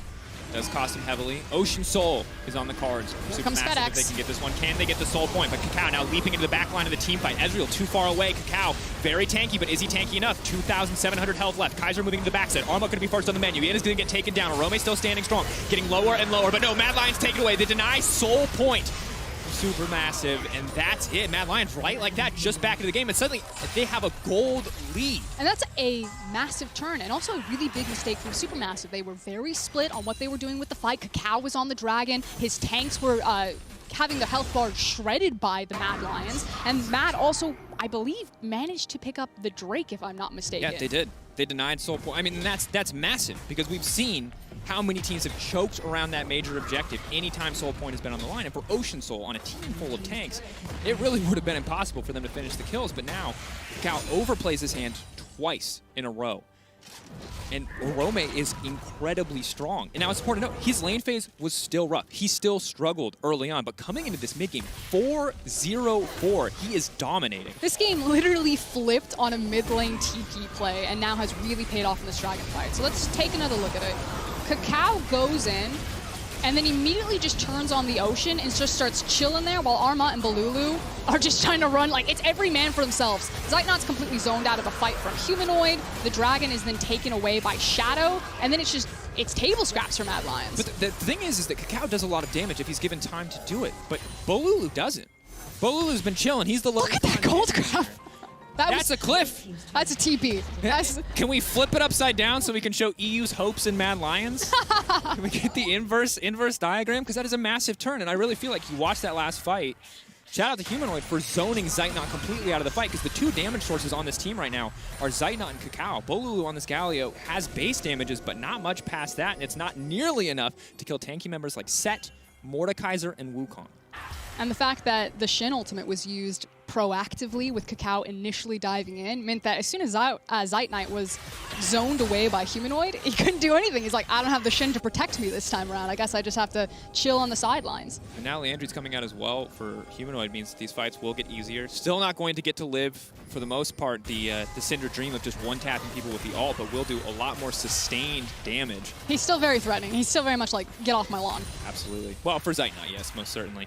Iceborne Gauntlet comes out. If SuperMassive start to win a fight, that does mean that they should just be able to keep winning it. But right now, Mad Lions regaining their confidence clearly. So what's happening is Balulu is resetting his position. He does have TP, and you have to watch out for the flank. So the vision that Mad Lions have actually set up on their top side in this bottom quadrant of the jungle is actually really important, and they're being very respectful of when they have vision of Galio on waves and when they didn't have vision and not overextending their hand. Because that was ultimately what flipped this game for SuperMassive. Super far, overextended, didn't have the support in the mid lane, and got flipped on a TP, and Mad Lions are being much more respectful. And in their games across plans, you've actually seen massive comebacks from the Mad Lions. The gameplay has not been neat, but when they do have tempo and they're able to flip it with either using a summoner spell or having more ultimates available, they have been very consistent on doing that, even if their individual performers are failing. And that's why the Mad Lions are still alive in play-ins. Is definitely the case. On the opposite side for Supermassive, we've seen them dominate 2 games, and we've seen them kind of fall apart in 2 games. And while they've started dominant here, certainly looking a little bit shakier as we move further in. Kakao on his own, not super tanky anymore. He was when he was very far ahead of the clock, and the Death Stance finishing will certainly help him out greatly, but still very hard to get into that backline when there is a Set, a Mordekaiser, and a Wukong ready to interrupt you. Can't stop the initial ult, but can stop all of the follow-up. Farmut, he has to make some hard choices in these team fights. When and where does he ult? Will it just be pairing up with the pony? But does that leave Zeitnot exposed? That's always going to be the question. Now we do have a moment, maybe a split second before some of the actual break. Nope, we're going to be contesting mid-wave. So we're playing over the dragon that's going to be spawning. Shadow looking for the flank. Beautiful start from Snowflower. Instant wombo combo, maybe all that they need, but Arome pulls Zeitnot immediately into the Death Realm, trying to deny any potential follow-up. Shadow's still alive for now, and Kaiser spinning his way through, but Supermassive kick off the fight, and that might just be more than enough. Humanoid tries to buy a bit of space, but it's not going to work. No, what? Oh no, they fed it to Kaiser, the alley. Oop. Snowflower's not going to feel happy about that one, but if he can get a Baron, that's going to wash away all the pain from the side of Zeitnot. And Supermassive red Mad Lions like a book there. The dragon was spawning in a minute. They stand just in Fog of War. Beautiful pocket created there with the vision, and then just wait for Mad Lions to contest the mid-wave push. They come up mid, and they get rocked with a massive wombo combo, now turning off Baron. Shadow has to be careful. He's buying time, he's buying space. Karzeed's up and available, he has the ultimate. Now, no flash for Shadow is a big deal, but the Baron has been stopped. Kakao low on mana as well. Means this one is not going to come through as an option. Mad lucky to get out with as little damage as they do. Yeah, it's the only silver lining, the fact that they were able to not lose all of their members and dissuade the Baron. Now, Dragon will be coming up. Let's take another look at this one. This feels good. When that happens in solo queue, that's like the hell yeah. And Rome literally saved by the fact that he could pull Zeitnot into the Death Realm. Get me out of here! Not saved by the fact that Zeitnot does some damage, and this last play Well, it was a little bit tragic as the headbutt comes out and Zeitnot does in the end go down. Snowflower, the third imposter in that one, started the game off strong, really had us all going, but turning on his teammate in the end. I don't know, I think that was like a true vent from Orome. He pulls Ezreal down. He's like, oh no, I've been found. Oh, man. Okay. Now, Now, Senna was also just not in that fight at all. You saw 0 damage coming in from Carzzy. what we just saw, or what we missed during the replay, is that Mad Lions, obviously with the tempo, because they got back onto the map first, dissuaded the Baron. SuperMassive were forced to take a reset. Means that they did move over to the Ocean. They now have 2 Oceans sitting in their pocket. At this point in the game, with nothing to play over on the bot side of the map, both teams will be playing over the top side of the map. We're contesting for mid lane priority, as well as setting up deep vision around the Baron, trying to set up picks. Now, in contesting for mid lane priority, we need to check on the summoner spells. Zeitnot doesn't have his flash, and the wave clear actually isn't that strong for SuperMassive. You know, they don't have necessarily a traditional AD carry or mid laner like an Orianna that can just free push waves, so it's going to require a lot of SuperMassive members to constantly be covering while they fight for priority, where it's actually much easier for Mad Lions to hard push waves. Absolutely. And as well, Carzzy can just be here to pick up souls, back up, offer some disengage potential. Shadow potentially going to get caught out here, but for now, just clearing a lot of vision from the side of SuperMassive, and it looks like we're just going to have the push back and forth. If Mad Lions can get some mid-priority of their own, they can also move up into the Baron Pit area and lay down some vision. As Orome, with the TP up and available, feels pretty comfortable to push in on the bottom side. And I think that in this map state, like, Mad Lions are fine to continue funneling a lot of gold onto the carries, especially Orome into a side lane. What's been happening for kind of the past 15 minutes under the radar is actually Kaiser constantly being out in side lanes. Now, you see his scoreline 1-4-4, but look at his CS numbers. He's constantly been left alone. He's level 13, just a single level. He was even with Armot for a very long time before Shin started cashing in all of these assists and the experience from participating in the fights. But Kaiser has been slowly building himself up into a true top laner as you look at his itemization. So he will pack a punch now. Absolutely will. Will make it that much harder to peel off Zeitnot as well, and potentially offer some good counter-engage options into, well, what appears to be the full strength of SuperMassive. We saw it in the previous fight when the Alistar, the Hecarim, the Shen, the Galio, and everyone gets to team up. The fights just feel like they are instantly over, but maybe with Kaiser's ultimate, they can disrupt some of the engage that SuperMassive are bringing into the table. In the meantime, baiting, waiting in the darkness. Kakao knows that he's strong. He wants to use that strength to pick off a straggler from the side of Mad Lions so that his team can secure this Baron. Oscar moment. They're faking it. It's high-stakes gameplay. They have to be careful. Carzzy's all on his lonesome. Scouting with vision. Shen now on the way in. They need to find a way to disengage. Carzzy flashing over the wall. That's going to be okay for now, but still Kakao pushes forward. But remember, Carzzy's just the support, so if they burn everything on him, the fight can still turn against him. Humanoid moving in, but he doesn't have that much mana. This is an excellent fight for SuperMassive. Zeitnot's going to grab another one. Mad pushed back. They lose to Baron. Go for SuperMassive. And the Academy Award goes to... I mean, the thing is that while the jungler is dead, we'll see how bold SuperMassive are. Yep, they're immediately going to pull the trigger knowing that they have the smite. Do need to still be respectful because Kaiser, Humanoid, and Orome are alive. So Mad Lions know that they don't have to immediately turn on this. They can take their time, let this whittle out, and really look for the best case scenario. But look at Balulu off to the side, looking for a multi-man taunt.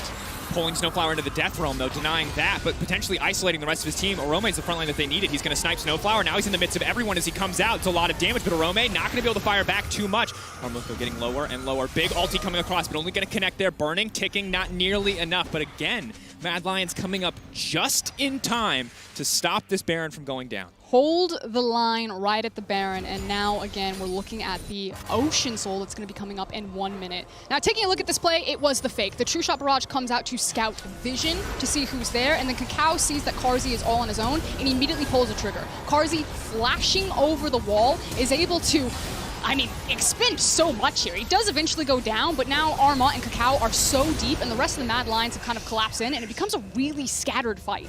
No, Kakao barely making it out there, but at the end of the day, still a solid fight for SuperMassive, even if Mad Lions were able to contest. The gold, dead even. The towers, dead even.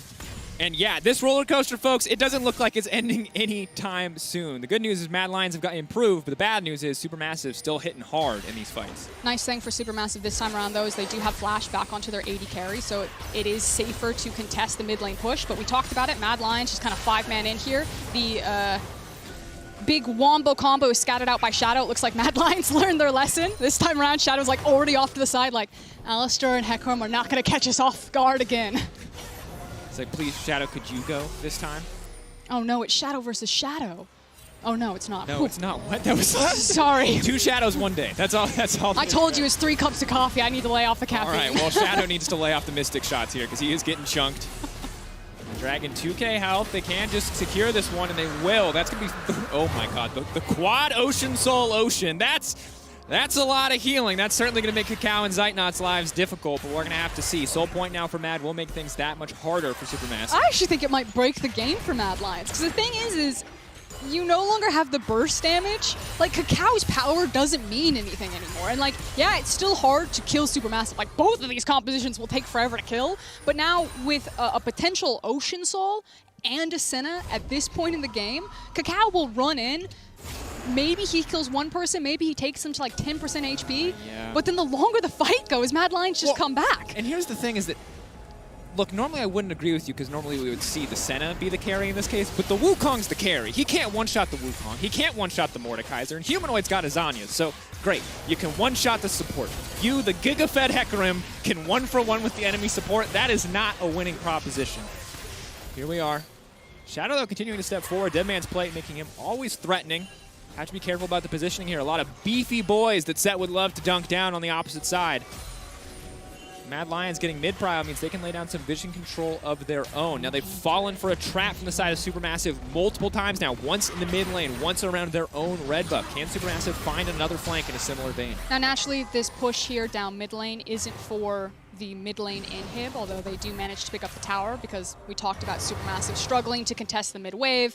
They sacked that wave originally, which is where all the damage came from when they were trying to set up for the Baron. But it's to, again, clear Supermassive off of the Baron, get some nice resets for items, and again, start contesting the vision. But for the next 3 minutes and 20 seconds, we're all about the Baron, but I feel like Mad Lions, they don't necessarily really want the Baron. They just want to stop it. They're all about this Ocean Soul. So there's a lot of pressure for Supermassive to either figure out how to find the Wombo combo engage where they can immediately turn it on to a Baron, or they need to decide that they want to immediately start blitzing into the bottom side river, setting up vision around the Ocean Drake, and trying to find a side. Oh, there's zombie wards. Yes, I was like, there's like 20 wards. Like, do they just all just one after another blue trinket to zombie ward? Okay, that makes a lot more sense. Listen, Mad Lions do exactly where the last hurdle was for the TCL in this game. It was the purple monster, and they're like, highlighted it. Just block it out. Team communication is poor. Wherever we put 3 wards next to each other is where we go next to fight. So Supermassive have decided to forego the Baron. They are finding the flank. We talked about it. The control ward that Kakao is sitting on, super important, because you just want to make sure you get a good flank. But Supermassive are only thinking about the team fight, and Mad Lions are like, this is all about the wave priority. This is about wave state. We'll just run it down mid lane. There's going to be something wonky. This is going to be big. There almost has to be a fight here because Mad Lions don't really have a clean way out. They're going to pull Snowflower back to try to get things kicked off. Galio ult now coming in, but it's only going to connect on Carzzy. Rome's going to step forward. They're slowly but surely peeling back. That Set now dunking down. Wukong on the backside. He's been exhausted. Carzzy throwing the ult across the entire team. Death Realm has now come out. Kakao trying to get something done, but look at the taunt on the backside. Bolulu is massive. Carzzy's now in trouble. 1, potentially 2. Shadow still alive. Kaiser, Humanoid, or Rome now untouched and unstoppable on the backside. But Kakao not giving up so easily. The Hecarim healing coming in clutch as Rome holding on, trying to turn the tides. Humanoid still alive. Humanoid now on a killing spree as Rome throws down the Obliterate, but it's not enough. Kakao and Zeitnot, the 2 left standing, perfect for SuperMassive. A 3-for-3 trade, but it's just the kills that go back and forth, Dracos. The Dragon still has 1 minute 30. Everyone will be back up and alive. It felt like Mad Lions were like, this is a low risk, maybe high reward play for us if we just push down mid lane, because if we get a bad fight, like if Bolulu doesn't get that massive flash taunt into the back line, that kind of sets up a really slow fight. You ace them there, you take an inhib, maybe you turn to the Baron. Whereas if you die here, yeah, there's a potential that you lose Baron, but Mad Lions obviously feel very confident that they can start to win these 5v5s. Taking another look at this one, you already called it out. Galio gets into the back line. Kakao basically just wastes a lot of Arome's time, and Arome also wastes a lot of Kakao's time. But Zeitnot goes really untouched here. It's just an issue that he's competing with the minion wave that's standing in front of him, as well as all of the tanks that he has to deal with. Yeah, and Zeitnot, overall, feeling pretty comfortable in this game because while he certainly can get Death Realmed, while Shadow can run at him, while the Wukong can sneak up in on top of him, now that he has QSS, a Blade of the Rune King, and an Iceborne Gauntlet, Wukong is not nearly as much of a threat. And yeah, Zeitnot, masterclass performance in Ezreal, staying alive in these fights. Essentially a ranged bruiser right now, going toe-to-toe with a lot of these teams. And it looks like he has a red pot purchase as well. So he clearly knows because this what is he the needs to fight. do. This will be the fight that can break the game. I really do think that if Mad Lions get this Ocean Soul, if it's not already too late for SuperMassive, that this breaks the game open for them. It'll be so hard to deal with their composition. Kakao definitely looking comfortable. 3.5 items. GA to come. Hex Flash over the wall. Snowflower trying to find the flank, but he will be spotted out. They're being pushed in. Could all come down to the 50-50. Kaiser trying to zone, but has to be careful. They need his damage. He's trying to chip away at Snowflower before things get kicked off. Arome can ult the jungler. This should not be a 50-50. Arome has all the tools to deny this. Pull him right into the Death Realm and deny, but he can't do it. It's too little too late. That means Kakao gets it. Kaiser on the backside, meanwhile getting chipped away. Zeitnot is absolutely fearless. He's just going to snipe him right as he comes out, but no. Zeitnot unstoppable now. Arome trying to fire back onto Arma, but it still takes too long to kill the Shen. Now Zeitnot is going to start to lay down the damage across the wall. He is all but untouchable. Zeitnot, again, smurfing in these team fights, knocking people down left and right. Arome, the last man left standing, hiding in the brush, but there is no reprieve. There is no respite, and there is no hope left for Mad Lions. Taken away, and now the Baron to fall. No, don't even give him a chance. TP on mid lane, bring it home, take down Shadow, and that's some bloodthirsty gameplay I can get behind. And SuperMassive knew that they had one last opportunity, one more mom spaghetti in this fight. They went for the fight at the Ocean Soul, and like you said, Zeitnot just smurfing on the edge of the fight. Ezreal has infinite scaling if you have no kill pressure on him. It was Humanoid's responsibility in the previous fights to zone him away, but Zeitnot ducks, dodge, dives, weaves, and gets it done for SuperMassive. Kaiser going to be denied, punted back into his own Nexus, says, better luck next time, buddy. Let's try it in Game 2. SuperMassive taking the win in Game 1. Dominance in the early game. Mad Lions struck back into the mid game, but when push came to shove, SuperMassive pulling it out in that final clutch fight. And huge smiles on their face for Game 1. It got a little bit touch and go there, like you said in the mid-game. The Hail Mary TPs coming out from Mad Lions. Very scrappy, very skirmish heavy, but SuperMassive, I want to call out the reading on Mad Lions when they got the initial gauge on mid lane, knowing that Mad Lions would contest for mid lane priority.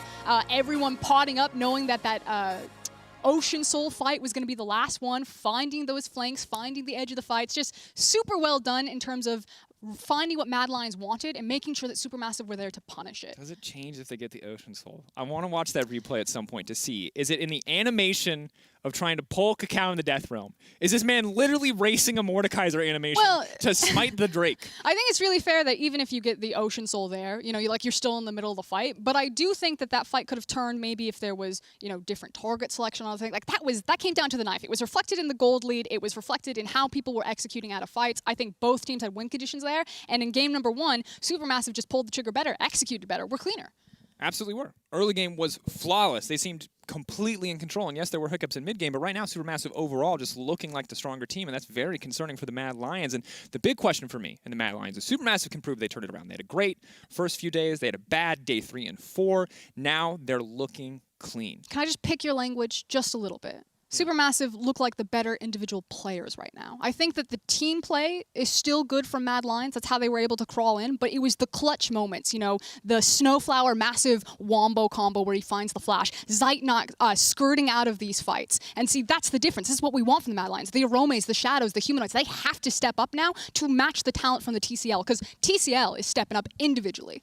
It's fantastic to watch. Again, the Ezreal performances in the back ends of those fights from Zeitnot were so incredibly clean. But when we take a quick break, make sure to head to the hub on Spotify for all the League of Legends actions you could ever want in one place. That's the first time I've had to say that, you can tell. You can check out the Sounds of the League of Legends playlist and podcasts. That means Euphoria, The Dive, and everything else. This includes teasers for Untold Stories, a new exclusive podcast coming this October. And based on our Untold Esports stories, it's probably going to be a banger. We're going to get more insight on Game 1 in a few minutes as SuperMassive kicked off with a fantastic win.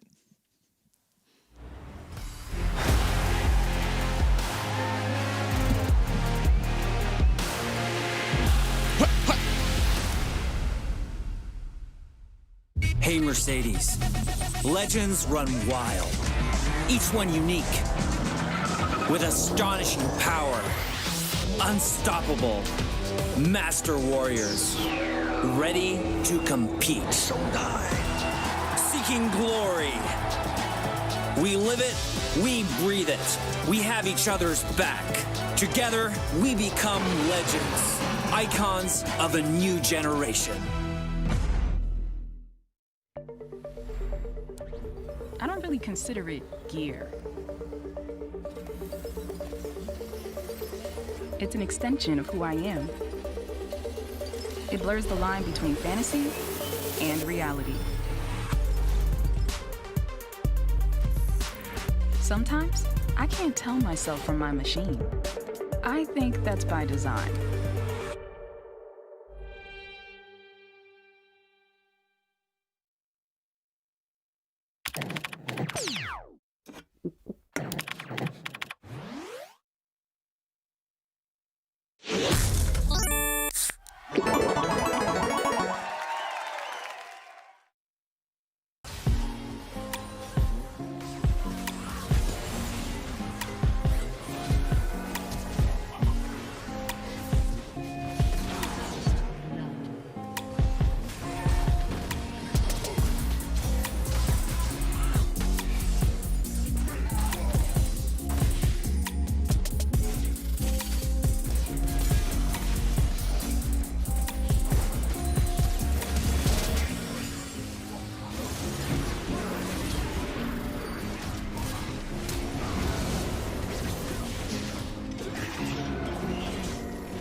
Welcome back, folks, to the State Farm Analyst Desk, or Analyst Couch, the Caster Couch. We shouldn't call it that. SuperMassive and Mad Lions went back and forth in Game 1, but in the end, SuperMassive come out on top, as does Amazing often. I do like the grey and the white shirt combination. My first question, though, to start it off is this what we expected? The draft is probably where the conversation has to be started. Yeah, I do think that this return to comfort is actually something we expected. I just didn't like the draft order. Okay. I think the running with the center Wukong 1-2 when you already and then reveal the potential flex in the 3 kind of opens you up for the lot of counterplay, and I think that's what happened. Yeah, I think the discussion of these two teams is no longer going to be about optimization. Like, if you're sitting at home and thinking, like, these are not the best champions in the game, it's all about comfort at this point, because this is about the pressure. Everything's at stake. We know that these two teams have faltered in the last few days, and they're just trying to find the balance where mentally they are the most prepared to win games. Right. Yeah, because the words you threw around in the green room, I'm just getting out my handy im Deutsch. Comfort, feeling, never going to see these drafts again.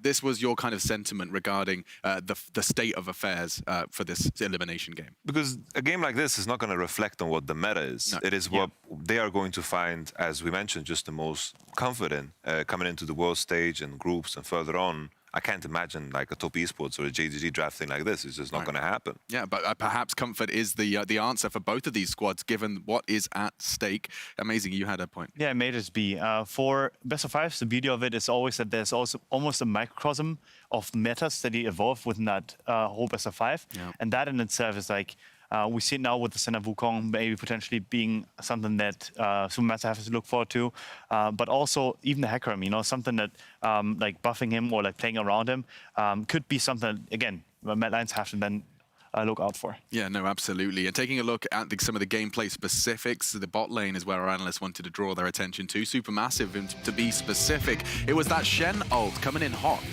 Yeah, it was just 10 seconds before this Shen got level 6, and it seemed like almost desperation that Shadow ran into the bottom side, tried to repair the situation that happened before because Hecarim just got a kill. And as I said, that's incredibly frustrating, but Shadow on set is not something that he's impressed on in the past. It fits the bill of what Shadow likes to do, just early game pressure and so forth, but set hasn't been his type of deal when it comes to champions. He just hasn't seen any success on it. Well, Frost was saying it's just something that he straight up just hasn't played in the regular season. Yeah, That's one big. game and it looked bad. In the playoffs and then lost on it and then never picked it again. So, I mean, for him, it's not a return to comfort, that's for sure, which I'm, again...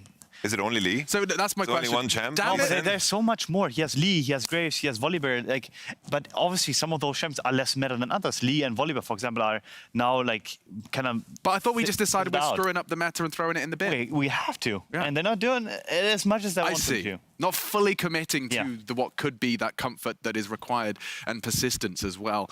Taking another look at some moments of that game, there was that final fight around the Drake. What caught your eye in particular around this one? Honestly, I think it just comes down to Mordekaiser not pressing R on Hecarim early enough, and I think that's the story of the game. If he just does it now in this moment, they have an Ocean Soul, and maybe the fight looks different. But Hecarim just glides by him. The Mordekaiser ult is kind of pointless. This game, Orome was 4-0-4 at some point with Mordekaiser, and that should be a very dominant position. Anyone in the death room should fear him, but the execution just wasn't there. Yeah, that exactly. Like the Mordekaiser not being able to, I think that's something that people like don't quite understand. Maybe sometimes that Mord is actually denial of opportunity for a lot of cases. And especially when it comes to smite fights, you're gonna win every single time if you just make that play happen, but they didn't. I think I thought about that. That's cool as hell. Death around him so he can't smite. Yeah. Ooh, spicy video gaming. It's pretty spicy video game. I think that's the word I would use for this series or this game, because we had moments where... Spicy video gaming? Yeah, spicy video gaming, because one person could be the difference maker, one person could change the flow of an entire team fight. Instead, sometimes we had int moments, and sometimes we had one person standing out. Humanoid had some moments, Zeitnot had some moments. He won the fight, and then the next one he inted, and then Snowflutter won one fight. Just back and forth all the time. All right, so it's just a question of which star of the 10 is shining as bright at the different intervals of the game. But speaking of those stars, it's the SuperMassive's Mercedes drive to victory. Mr. Sunflower takes this one with an amazing engage. We can take a look at it. Mercedes driving to victory. And I do love Snowflower. He's been doing it with Nautilus. He's been doing it on Leona. He just likes to get in your grill. Yeah, sees a 3-man engage, has the Galio follow-up together with Hecarim.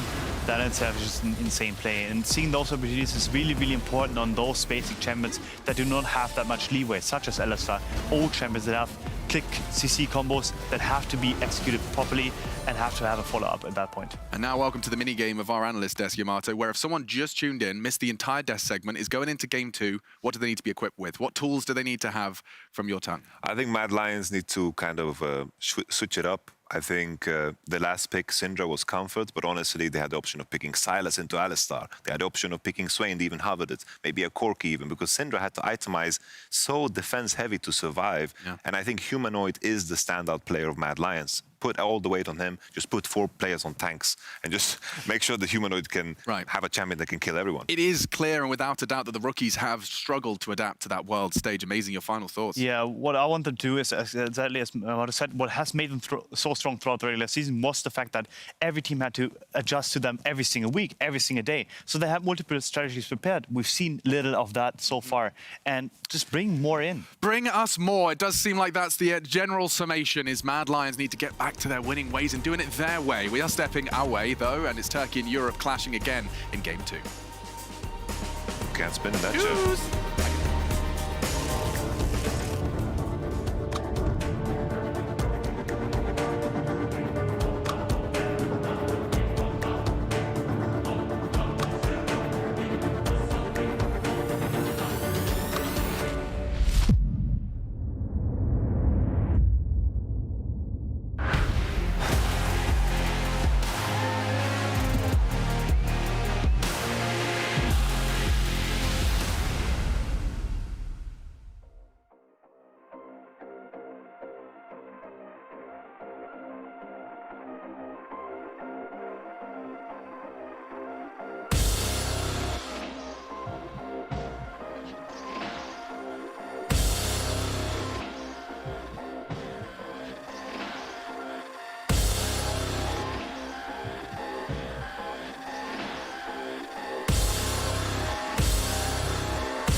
Hello, welcome back to Worlds 2020, the series between SuperMassive and the Mad Lions. Of course, SuperMassive up 1-0. They had a strong early game. They had a very strong final team fight, and while Mad Lions found the time to take some shots in the middle, it was still mostly a SuperMassive game. And as we head into Game 2, we got a lot of questions, especially for the Mad Lions. How are they going to adjust coming into this match? I think it's still about a question of finding a champion that Shadow looks comfortable on. I have to correct myself. I was incorrect. He did play set once during playoffs. I blocked that game out. I would now like to block this game out.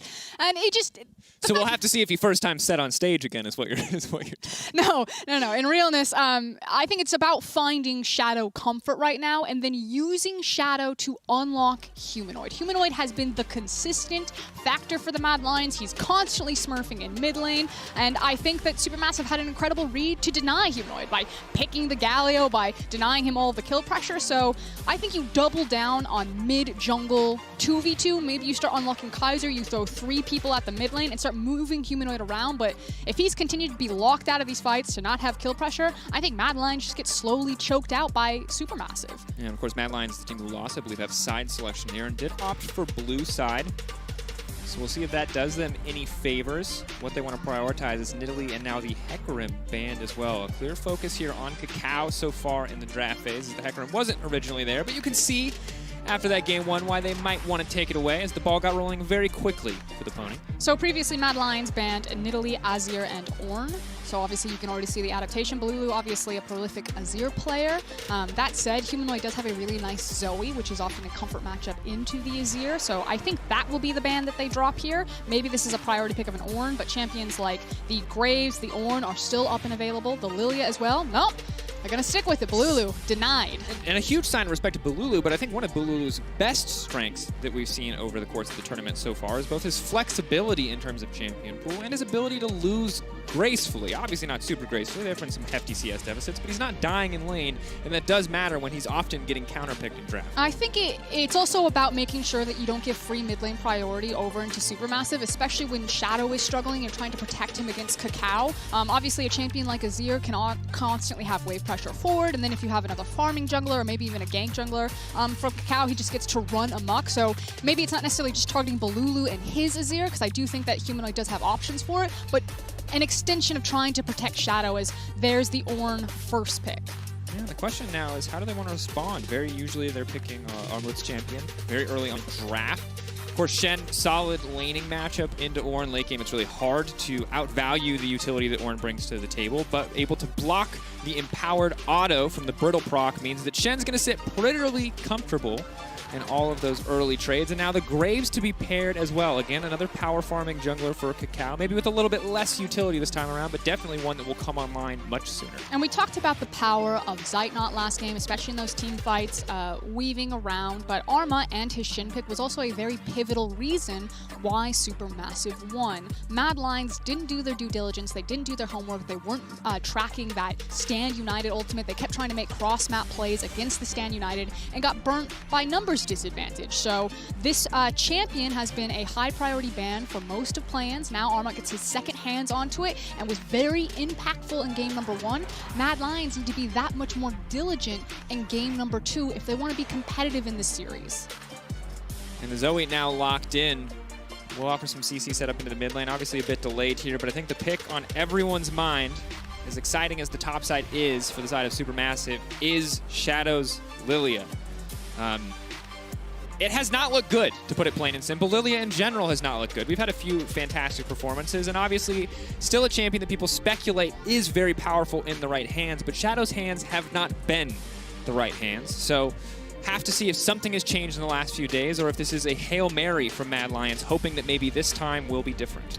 Actually just had a phenomenal interview with Jensen, I believe it was, and got some insight about the Lilia priority, and I guess in scrims, this champion is just popping off. You have all of the great tools for success for Lilia to be successful in just the first 3 picks that Mad Lions have grabbed, and it's really about the priority in the lane phase, being able to make use of a jungle who moves very quickly through the jungle, can contest for Scuttle Crab, likes to power farm here, and when you pair between an Ornn and a Lucian, depending on matchup, you usually give her a lot of space to do exactly that. A bit difficult to play with Shen depending on if he can land those taunts or not. We're going to have to see. Hoping for an uptick in Shadow's performance today. The set game was rough, even if he was a relevant part of Mad Lions' ongoing team fights. Both the Jhin and the Ashe have been taken off the board, so limited utility carry options. Perhaps Zeitnot is just trying again to get his hands on the Ezreal, seeing how well it worked out for the team previously. It would do quite well into the Lilia and the Ornn, who would have a hard time locking down that champion. Ezreal is still up available. The AD carry pool has obviously been pinched pretty heavily. You also could go towards the Zeitnot. You could go towards the Aphelios if you really want to. You have a lot of protection and zone control, so you can go for a less mobile AD carry if you don't want to go for the Ezreal. Things that they need to consider, however, is that Carzzy is, of course, a prolific Kalista player, very often banned against him. Additionally, Kaiser has been known to bust out the Pantheon support. So if we did want to see a big shift from Mad Lions into, well, kill lane territory, the champions are certainly up and available to do so. That said, Kaiser's last Pantheon performance, while it was a win, was a bit messy, was a bit all over the place, and it wasn't really about the early game that ultimately brought it home for the team. Instead, could be seeing Senna, most likely I think is AD carry this time, unless they really want to run back the Wukong, but Wukong has not looked super good this tournament so far. I mean, unless it's in the hands of SuperMassive's top laner. True. Yeah, we'll see what Kaiser's options are. Obviously, you're against a pretty safe and stable bot lane there. It's Ezreal and Senna, as we expect the AD carries to be, so there shouldn't be a lot of kill pressure unless junglers start getting involved. I like the Leona. You now have more forms of hard engage, CC, and frontline tankiness. Now, the thing that Mad Lions need to take into consideration with this composition is not just to kind of blow their entire load on immediate engages off of a Leona as well as an Ornn. Senna, Lucian, and Lilia are all high sustained damage champions and need to fight a little bit slower unless you just get so snowballed ahead that you can immediately burst and nuke someone. They don't really have that capability. It's going to be difficult, but we have two team compositions that are set up to be quite scrappy. The difference that we're seeing is the range advantage present on the side of SuperMassive. Ezreal, of course, playing at long range, so he can just fish with those bubbles. So in a clean 5v5, it feels like Mad Lions have a lot more tools to dish out that damage, but will they even be able to get in range against the likes of a Zoe and an Ezreal, something that we have to keep our eyes on. Last game, early game advantage to SuperMassive very early on. Masterful use of the Shen ult to generate advantages across the map. Do we see the same thing again, or this time will Mad Lions give the Shen a bit more respect? Something we're going to have to keep our eyes on. And even before we get to that state of the game where it is about using Shen teleports or really being vital on summoner spells, it is going to come down to the mid-jungle again. I feel like both these mid-jungle combos can set up for very successful 2v2s. That seems to be where the game is breaking, in my opinion, for a lot of these Plains matchups, particularly when you see TL just start thrashing through people with Jinsen and Broxa. So Balulu and Cacao with a Zoe Graves can be very powerful depending on how you set the CC, whereas Humanoid now has the all-powerful Lucian. He has been running a mid-kingdom on some fools. Can he compensate for Shadow and help set up his jungler who's been struggling for success? It's going to be about fighting for lane priority, setting Shadow up to invade, to generate CS advantages, to get ahead, to use the utility in that Lilia's kit to snowball the rest of the map to sleep. Of course, a very powerful ability, but we're going to have to see something we haven't seen yet, Crossguard, and that is a masterclass on Lilia as presented by Shadow. And it's something we've very rarely seen at Worlds, so it's something we'll keep our eyes on as we head into the second game here. SuperMassive up 1 game. This is big. Again, coming into this series, 2 wins versus EU at Worlds. One's versus G2, one's versus Mad previously. Well, now they've got a second win to back that up, and a first in this series. Mad Lions, though, clearly looking to start off game 2 with a bang. 5-man invade, laying down vision, trying to figure out exactly where Cacao is looking to start. But meanwhile, Cacao's got a plan of his own as he invades on the top side. Will he drop some vision of his own? Looks like he's going to use the ward courtesy of his top laner. Will drop it at the last possible second. Obviously, that means that the ward will be alive that much longer to get as much information as possible, as we'll see what both junglers are going to do with this. Now, typically with Lilia, because she can farm through Raptors so effectively, you see a lot of delay invades. I like that teams have been pivoting away from that because it's become such a stock standard start for Lilia jungles to delay invade on enemy Raptors that teams like the Unicorns of Love have been setting up counter invades against it. So instead, Mad Lions opt in to invade bot side, just get some information, and it looks like it'll be a bot side start for Shadow and a top side start for Cacao. Of course, that information going to be available to both sides pretty readily. It would have taken some very creative pathing to get to the blue buff to start without really giving that information away to the side of SuperMassive. So for now, they feel pretty safe with that assumption, and they will have it confirmed as soon as they see both Carzzy and Kaiser on the way into lane without full HP and mana. So good information from both sides. The question now becomes, how do they use it? A ward on the blue buff should spot Cacao out shortly as he blast cones over the wall. Perfect information now for at least Mad Lions, and, well, partial information for SuperMassive. We'll see how they use it as the lane phase kicks off. Humanoid in the mid lane, a guy that we have our eyes on. A quick level 2 is going to be big damage. Not going to proc press the attack quite yet, however. So the nice thing that you want to do with Lucian if you're laning him, especially in the mid lane, is you want to create a slow push, which is what Humanoid's doing right now. The slow push will slowly crash into the tower, and then to try to deny your opponent as much CS as possible, Lucian has a lot of tools like the range of his Q off of the minions to poke and chip away with you. As I say that though, instead of actually punishing the Zoe, Humanoid uses the time and the crash not to punish Balulu and try to take away some of these pots and some of these biscuits, but instead walks over and contests the Raptor camp. So giving away some of his individual advantage that he could have had over Balulu and crashing the wave, chipping away at that health bar, and instead taking the time to get some vision for Shadow and set up his Lilia for success. Taking the Raptors is going to be big. XP advantage over to Shadow. We'll be able to grab topside Crab as well as his own blue buff here, so should start to rocket ahead. Meanwhile, on the top lane, Aromi with a level advantage feels pretty comfortable. Of course, important to note, as we hit level 3, and Arma will be able to use the Spirit's Refuge to block the Empowered Auto. We'll start to shift back in his favor. Kakao here, though, maybe looking to make a difference. Good sense from Arome. He got the crash just in time for the wave here and immediately walks down into river, knowing that Kakao could be in the area and he's exposed for a gank, waiting for Shadow to come, frankly, shadow him as they're contesting for Crab. And mid-priority, the crash has come in for Balulu. It is now pushed back towards Humanoid, so Balulu gets first move, and that's 3 members to help Kakao take this Crab away from Shadow. Yeah, so while Shadow had a 1 camp advantage, Kakao is going to trade it for the Crab there, so still feeling pretty fine for Kakao at this stage of the game. Additionally, you can see still hesitant to pot forward, but Humanoid now going to be in trouble. Cleanse coming out pretty early on. Bolulu firing back in this mid lane matchup, and now Corrupting Pot has been spent from Humanoid. No TP available, so he might be in a tough spot here. But double Crab for Kakao. I mean, it's not like the worst end all because there was early resets on both Raptor Camp and Krug Camp for Shadow, but it's definitely not going to help matters here as Shadow's actually reaching for a gank in mid lane. Nope, he's just going to cover. He's forcing it. Good damage now coming in. The flash burn from Bolulu. And this is big. The flash and the heal, of course, important cooldowns on their own, but a flashless Zoe in mid lane is a very vulnerable champion for follow-up ganks. Potentially level 6, maybe even level 5, depending on how cheeky Mad Lions are feeling. But flashless Zoe, pre-6 especially, is easy pickings. Now the question is, what does Humanoid want to do with his wave? Does he try to punish that flashless Zoe that you're talking about, Dracos, and freeze the wave against him, deny him the CS? Or does he continue to just hard shove it in, knowing that they can walk into river, he can move with his Lilia, look for skirmishes, knowing that Balulu can't follow as safely? Yeah, it can be a difficult call to make. Of course, he's relatively low mana overall. He has a biscuit to pop if he wants to stay in lane a little bit longer.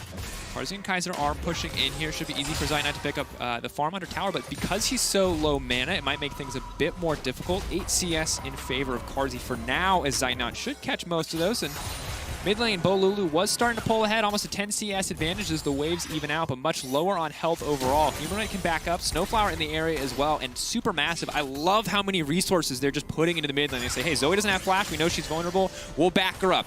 We'll bring in the Nautilus, we'll bring in the Graves, we'll make sure Bolulu can stay comfortable. Also getting a really nice reset for Bolulu. He really needed the assistance to make sure that he could get back into base because Humanoid was just trying to keep him in lane as long as possible. Now Humanoid can get the freeze if he really wants here. Looks like he's just going to try to hard push it through, also get the reset himself. We're going to be playing around the Infernal Dragon now. You've already seen that Carzzy and Kaiser have had priority into their lane. Kaiser on first reset, since Snowflower used his reset to basically cover his mid laner.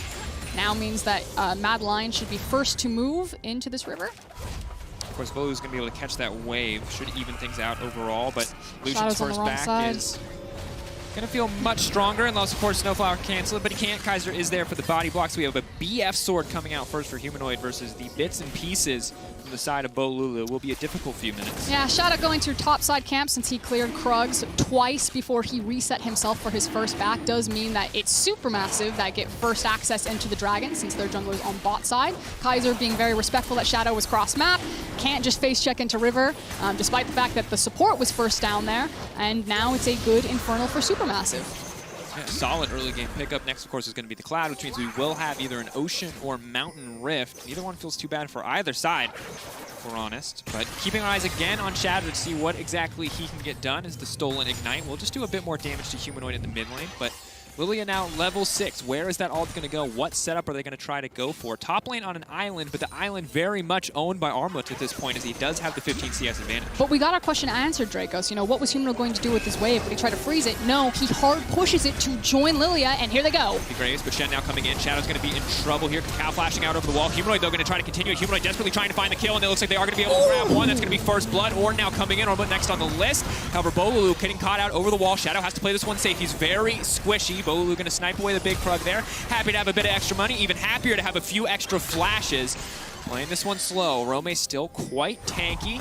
He's going to use the Searing Charge out to safety. Second flash now used by Bolulu. Watch out for the bubble. Flash not nearly anytime soon. Unstoppable for now. The flash out from Arome. Well played mechanically, but still Supermassive trading blow for blow. Really nice for Arome to use the Bellows Breath, I believe it's called, to make sure that the bubble couldn't allow Armut to catch up to him and have a 2-for-1 trade in favor of Supermassive over the collapse of the red buff. So props to Arome right there, as we see that the plan from Mad Lions is use Humanoid's power and carry that over into Shadow. And you can see Zoe definitely on the back foot already. We're not going to see an early lost chapter, but instead an early Seekers will make her life easier in terms of overall survival. She's going to be begging for that second blue buff spawn. Doesn't look like she's going to get it, though. For some reason, I thought you were talking about Jake Tiberi. The second blue buff spawn. I was like, rude. He gives away plenty of blue buffs. Here we go, though, making use of Humanoid's power again, priority in the mid lane. The fact that Bolulu walked over for that blue buff that you were just talking about, Dragos, means that it's a free Herald. There's no waves that Humanoid is missing into the mid lane, although Bolulu is trying to push the wave as hard as possible, but Humanoid picks up Herald, or excuse me, Shadow picks up Herald, and Humanoid walks back to his lane just in time. And that's the good news. The bad news is, meanwhile, on the bot side, Cacao is trying to put in some work here. Carzzy, though, catching him out. Cacao still very squishy overall. Kaiser going to the backside. Cacao dashes over the wall. Kaiser flashes and finishes it off. A little supportal combat, but Snowflower, where are you going to go? You can't flash over the wall, too. 2 quick kills picked up by Mad Lions. Supermassive had a play in their minds, but it is Mad Lions who come out on top. And they don't drop the wave either, because Arome uses his TP just in case, actually teleports down to the bottom side and picks up the wave that's being shoved into him. Meanwhile, Shin has the wave in front of his tower. That means it's going to be a really easy reset for Carzzy and Kaiser if they want to swap lanes to walk towards the top side, pick up 2 kills, and not drop any CS in exchange.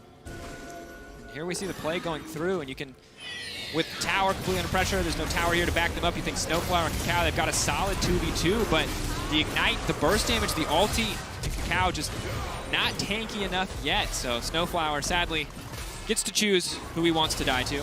And this is a really good read from Carzzy and Kaiser, knowing that Cacao was going to come for the Krugs. They had good deep vision. It's now been removed here, so unfortunately you can't check the minimap to check what it was. But deep vision on the top side of Cacao's jungle. Shadow was constantly invading. They used deductive reasoning that he would come for the Krug camp and set up a very nice punish. So a completely different early game this time around for the Mad Lions.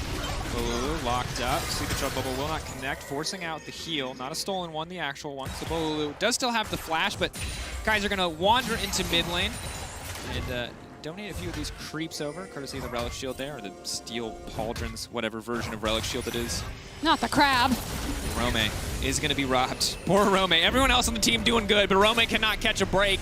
Has to play it safe on the Bellows Breath. Has to wait for the opportunity to try to get away. He's a sleepy Ram God, but now he's a dead one. Cacao grabs the kill. And you can see what Rome is thinking. He's got all of his friends in mid lane, but no one is coming to save him as Supermassive fire back. But now Mad Lions trying to catch Snowflower, or at least cut off his access towards the top side. Mad Lions were actually seeing that Arome was being collapsed on and were walking 4 members top side to play off the Herald and zone away this Ezreal, potentially look for a dive, but they have a small scuffle with Snowflower. Snowflower does save his 80 carry's life, because now they should have information. They have to be careful. They should have information that everyone's here, but will not save the tower.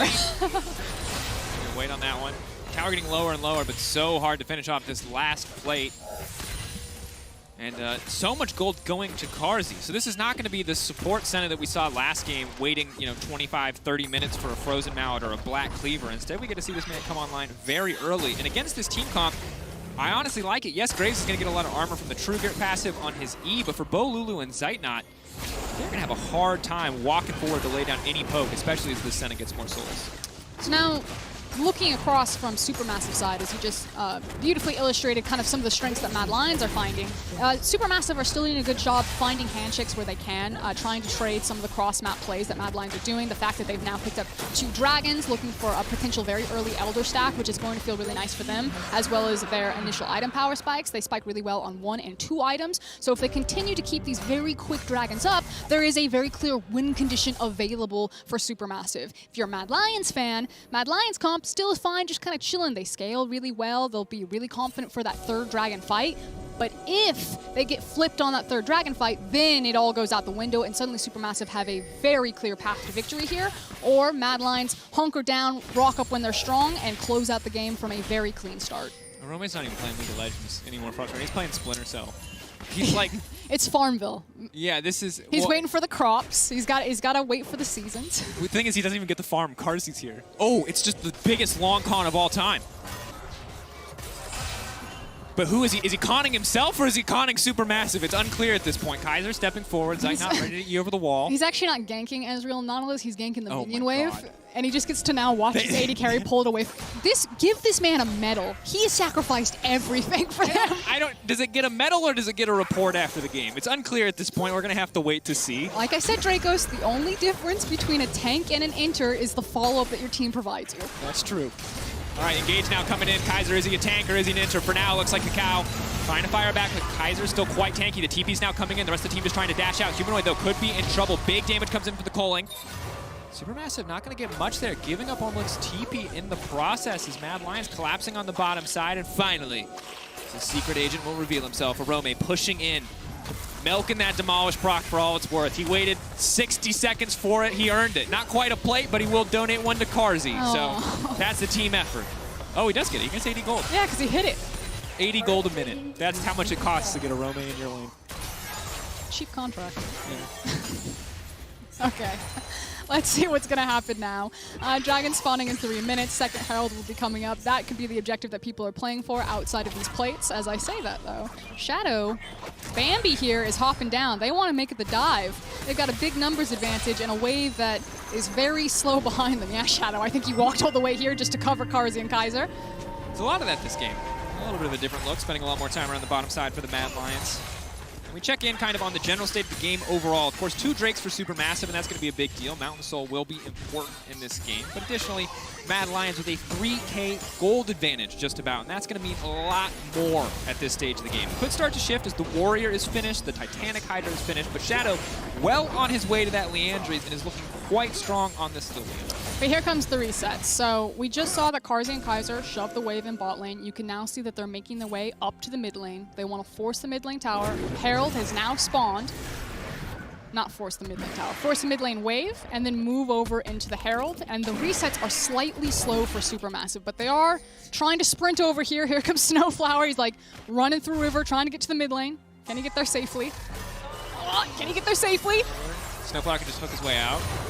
There is something especially hilarious about watching Ornn just kind of waddle towards the Rift Herald before unintentionally or intentionally drawing aggro with just the Sunfire Cape. But now they've started it up. This is going to be the 2nd Herald of the game for the Mad Lions. Of course, no tower plates on the line, but could still look to grab a tower in total. Breaking mid lane is a big deal against a Zoe composition. If she breaks your mid lane, nowhere is safe. If you break hers first, she has very limited room to play safely. And again, Supermassive are stuck in this handshake of that potential mid lane break coming through. The Herald goes down, and now Mad Lions trying to find something. Committing. Snowflower, though, going to be in trouble. Big ulti coming in from Shenny, trying to buy a bit more time so Armo can join the fight. Kakao waiting on the backside, but he's already given up on this one. They know this is not their fight to win. Humanoid stepping away, but no. Bolulu finding the kill. Zeitnot ready to rain hell from across the wall, but they are going to pull away. That's going to be one sleepy Shen, but they don't really have the damage follow-up here right now. Maybe they do. Armut is going to be in trouble, and Carzy is going to grab that one. The power of the Senna to finish that out.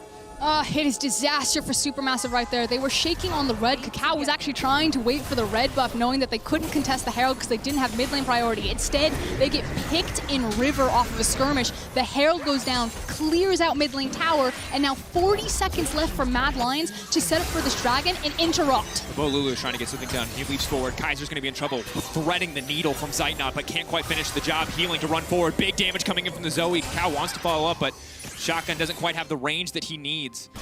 Yeah, pressure on Supermassive. They know that they have this tiny little window where they need to kind of catch their breath, restabilize the map, and get a hold of this dragon. They really want to continue their stacks here. And yeah, Mountain Soul is not going to feel great, but the potential early Elder is kind of what they really want to go for. But this is the third dragon fight that we were talking about. And frankly, the itemization isn't there for Supermassive. They're not as strong as I would have expected them to be at this point, but they're going to try to rush it anyway. Get it done. If he can find a way into the backline, he will do a lot of damage. Titanic Shen is very strong on one item, but if he just keeps getting zoned away like this, it's going to be trouble. But no, Orome caught out. Orome not quite going to get taken down. The Ezreal does not connect. That's a sleepy Forge God, but they cannot follow up. Zeitnot's ultimate just so close to taking down Orome. Sent him with a 5-person heal as well. It gets very, very difficult here. The Piercing Darkness there to provide a lot for the team. Shadow going to take the lap around, and it looks like Supermassive decide they do not want to contest this one. Yeah, they just waved the white flag. Again, Supermassive saw that they had a very tiny window to try to get it done, and Mad Lions very smartly call their bluff, force them off of it, play it slow, go back towards the mid lane, force that one through, and now interrupt the dragon stacking. See if Armont maybe also pulling his own Splinter Cell. He can do a lot here. He needs help? He's not Titanic. He does a lot of damage, but the problem is, can he actually get all of the empowered autos onto Humanoid? I think the answer would normally be no, but Humanoid without Cleanse Up and Armor with Flash available could mean that if Humanoid overstays, Armor could find an advantage.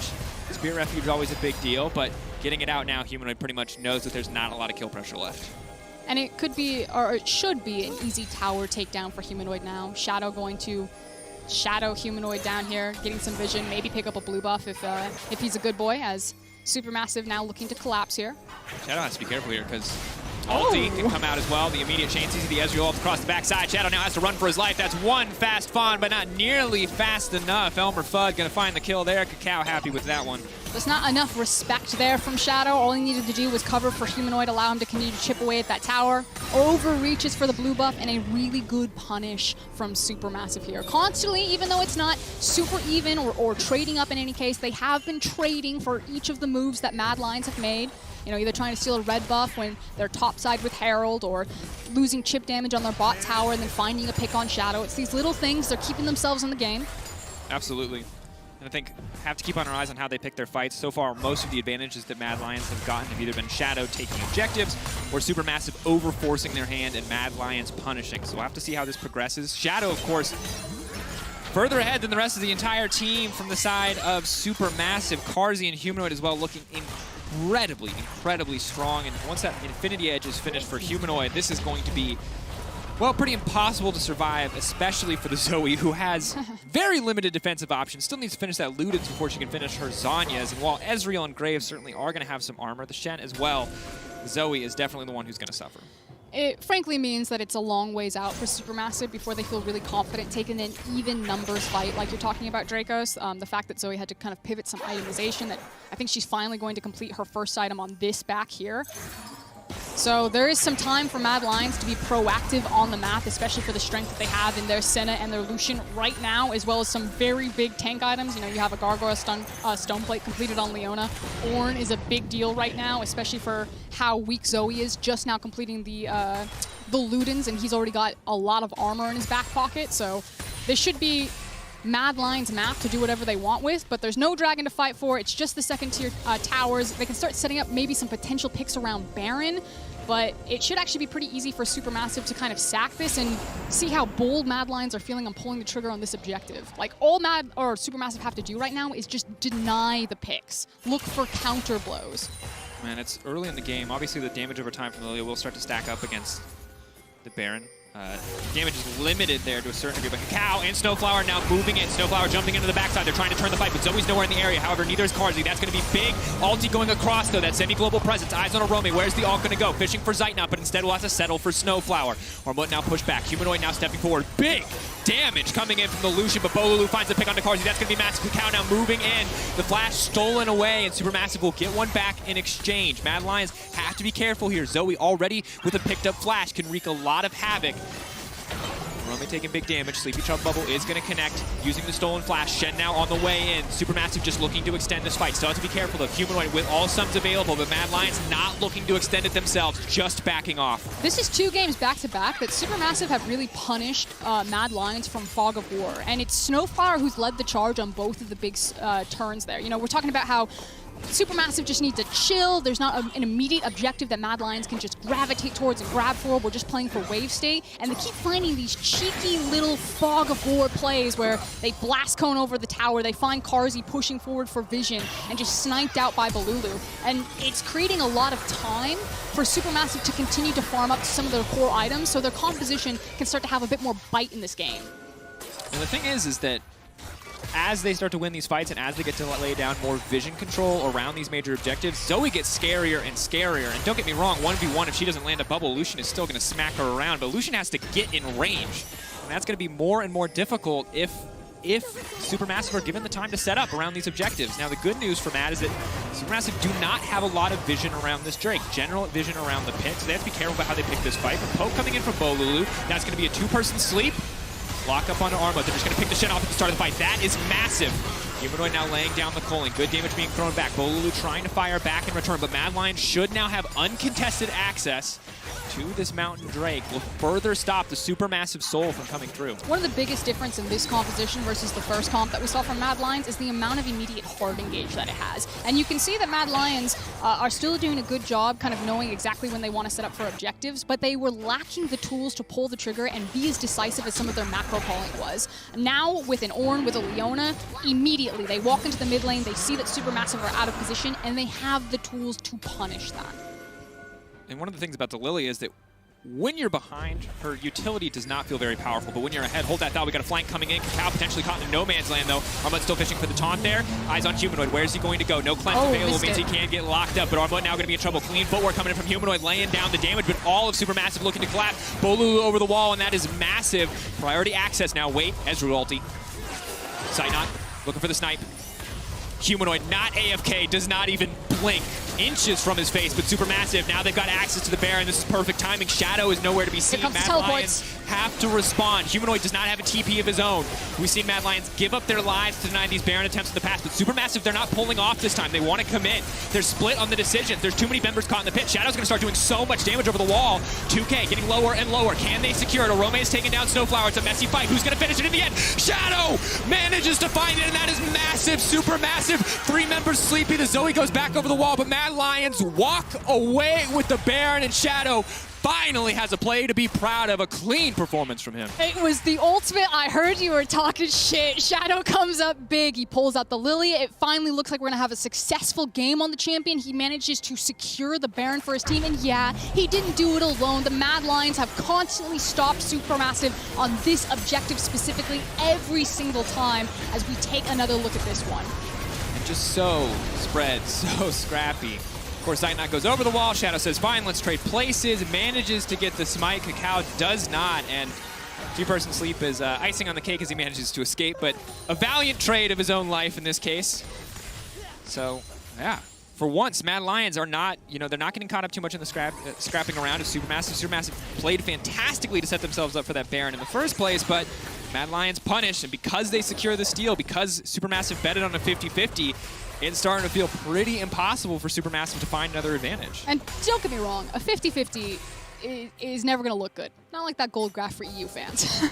But I like how crafty SuperMassive are. Like, think of all the times over this series that's like that deep teleport into the jungle to immediately turn on the Baron. The blast cone over the wall. The fog of war on mid lane for the Alistar Wombo combo. Like, these guys, they like throw the rulebook out the window and they hard force plays, and it's just really exciting to watch them. Now, in this game, it's still Mad Lions with the Baron. It's still Mad Lions now with a lot of control here, but I kind of get the feeling that you can almost never count SuperMassive out because they're so willing to throw a wrench and just break everything. Like, if you think how the formula should go, SuperMassive will supervent that and punish you. Something we have to keep our eyes on. Of course, Mad Lions They don't have the best sieging tools. It's pretty much just Senna. And Lucian can step forward, but it is always going to be risky to do so. Big ulti now coming in. Zeitnot has been marked. Zeitnot will be sleepy, but the team is there to body block. Is going to cleanse the last possible second, but Mad Lions, their main objective being the tower, they're still going to get it. And Cannon Minion there to body block the sleep. Perfectly timed in the end. Minions coming to save the day for Mad Lions, but big damage now going on. Kaiser's going to be in trouble. Kakao looking for the flank off to the side, but he's not the Hecarim. He does not have easy access into the back line. But look at the heals from Carzzy. You know, unless SuperMassive really pulled the trigger themselves, this poke damage, this huge chunk that Zeitnot and Balulu are putting out doesn't mean anything. Bit more than just poke damage, though. As you can see, the humanoid hits like a truck, and Arome always his biggest one, so he's there to body block there. Fantastic ult from Zeitnot across the side, but cannot look for any follow-up. Balulu fishing will again connect on Arome, but he is going to be able to back off on that one. One inhibitor down now for Mad Lions. This is their game to lose. At this point, should be clean and simple. They should know how they want to play this one out, but SuperMassive are not going to make it easy. Yep, so looking at the map state, the Dragon is spawning in 1 minute. Obviously, the next most important inhibitor for Mad Lions to secure would be the mid lane inhibitor, although the easiest objective to secure would be the Dragon and then the top outer tower. This is a game-defining fight away from ending, however. SuperMassive are not afforded any more mistakes. Falling down would mean the end of Game 2 in a 1-to-1 series. Yeah, and it's very difficult because there's so many people that you have to worry about. But if you forget about Humanoid especially for even a second, he will one-shot most of your backliners. So they have to give him that respect, but also have to respect the potential for Shadow to do so much sustained damage over the course of one of these fights. Balulu just continuing to lay down poke. Will get harder as the wave crashes in. And both sides, it appears, just fishing. Balulu constantly using that ult. We're seeing the Swirl Seed thrown out, as well as the Snare coming out from Carzzy, but now Kaiser moving in. Hex Flash over the wall. Ornn ultimate, and they're all moving into the pitch. This is disastrous. Now, 3 targets sleep. They've locked up multiple members. Zeitnot isolated off to the backside. And this looks like a one fight for the Mad Lions. SuperMassive pulling back, but the wave in mid lane means that Mad Lions have priority access to the base, to the inhibitor, and could look to end the game. Armut, oh no, that's insult to injury. Shadow just looking to stop these backs as Mad Lions can start to push in. Like you said, Dracos, it's a Shadow that's zoning away all of the rest of SuperMassive. Maybe they pick up the Fawn. It's a fast Fawn, though. Kakao procs the phase rush, but it doesn't look like it's going to be enough, and Mad Lions not looking to overextend, not looking to overcommit themselves. They'll settle for their second inhibitor and move to their third Mountain Drake. Yep, everything is coming up heads for Mad Lions right now. They got the inhib, they're taking the Drake, they'll link at the reset, set up for the Baron that's spawning in 1 minute and 15 seconds. And look at Kakao right now. He's like, okay, what are my options here? I know that the Baron is coming. I can maybe try to hide in the jungle. I think he's stealing away a blue buff, possibly a Gromp, but you now have to look for one of those really crafty maneuvers from SuperMassive for them to have a shot at, you know, moving to a potential match point. Otherwise, this looks, you know, clean and dusted for Mad Lions. Humanoid special shout out there. You called it at the beginning of the fight, Dracos. Just finds Zeitnot and blows him up, completely forcing him out of the fight.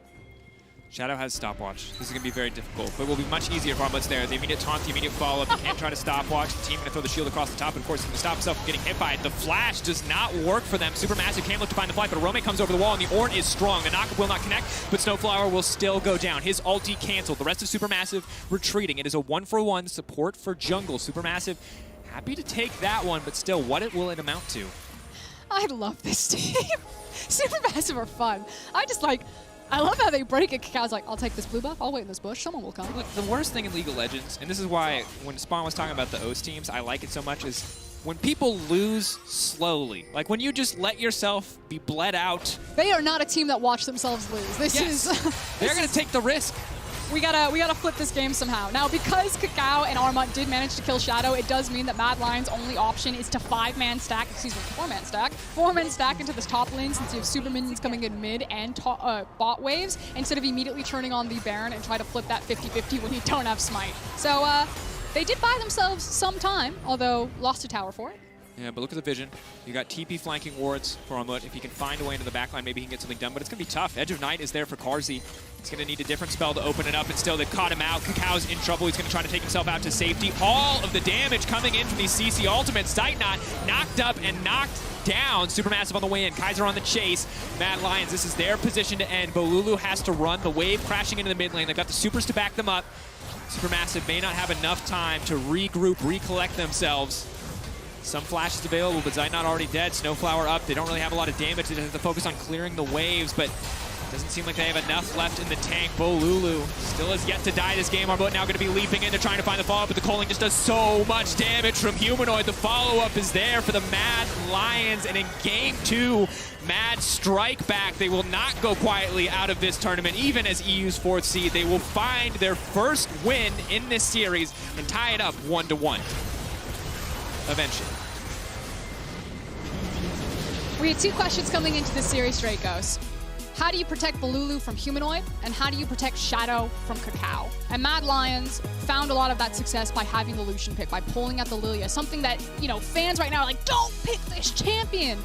I mean, I'm also like, don't pick this champion, but I was wrong. I'll give it to that. Shadow had a clean game. But Humanoid was what empowered that. I believe ended the game 7-2, something like that. Maybe he picked up a few more kills on the back end. A huge credit to him for this second game. Yes, there were other key moments who stepped up. Orome definitely knew what his job was, which was just to be a meatball. He stood in front and blocked all of those Zoe bubbles. He sacrificed all of his farm, but Humanoid, that is now the problem that Supermassive need to solve. They did it by denying him kill pressure with the Galio. They tried to take the Zoe matchup here, and they just couldn't control this man. Yeah, and I think the thing was, is even though Bolulu individually had a fantastic scoreline, so much of his impact was just mitigated by the fact that he came under so much pressure, by the fact that his mid lane tower was broken so early on into the game. And the other thing that I think we have to keep our eye on is that Snowflower's been picking great fights the entire game. Cacao, on the other hand, has not. We saw it in the Hecarim game, and we saw it in the bot side play as well. They picked off more than they could chew, and again, they put themselves in a position where, at that point, admittedly, in this game, they didn't have a lead. In game 1, they did, but they put themselves in a position where they gave up so much on a bottom side where they should have, in theory, had an advantage. To be fair, Cacao hasn't been on like the champions that are responsible for that. Like, obviously, it's much easier to look better when you're on Alistar and Nautilus is like the guy picking the right fights versus a Hecarim and a Graves, but I do see what you're saying. To me, and I don't know this for sure, it almost looks like Snowflower probably has a lot in the shot calling or direction of the team, because anytime he is there, that's when things go well for Supermassive. I still like how creative they are about how they're trying to find teams in setup and then beat you before you get fully set up, pick you out. So that's something to watch for, because they are punishing Mad Lions in Fog of War, but more consistent macro calls from Mad Lions and individual stars like Humanoid have now tied this series 1-1. Yeah, the hiding in the bush strat wall, very fun to watch, not always super viable, especially as the series goes on and the enemy team learns more about how you're going to play. But for more on Game 2, how Game 2 played out, Machine, Amazing, and Yamato will be sharing their limitless insight after the break.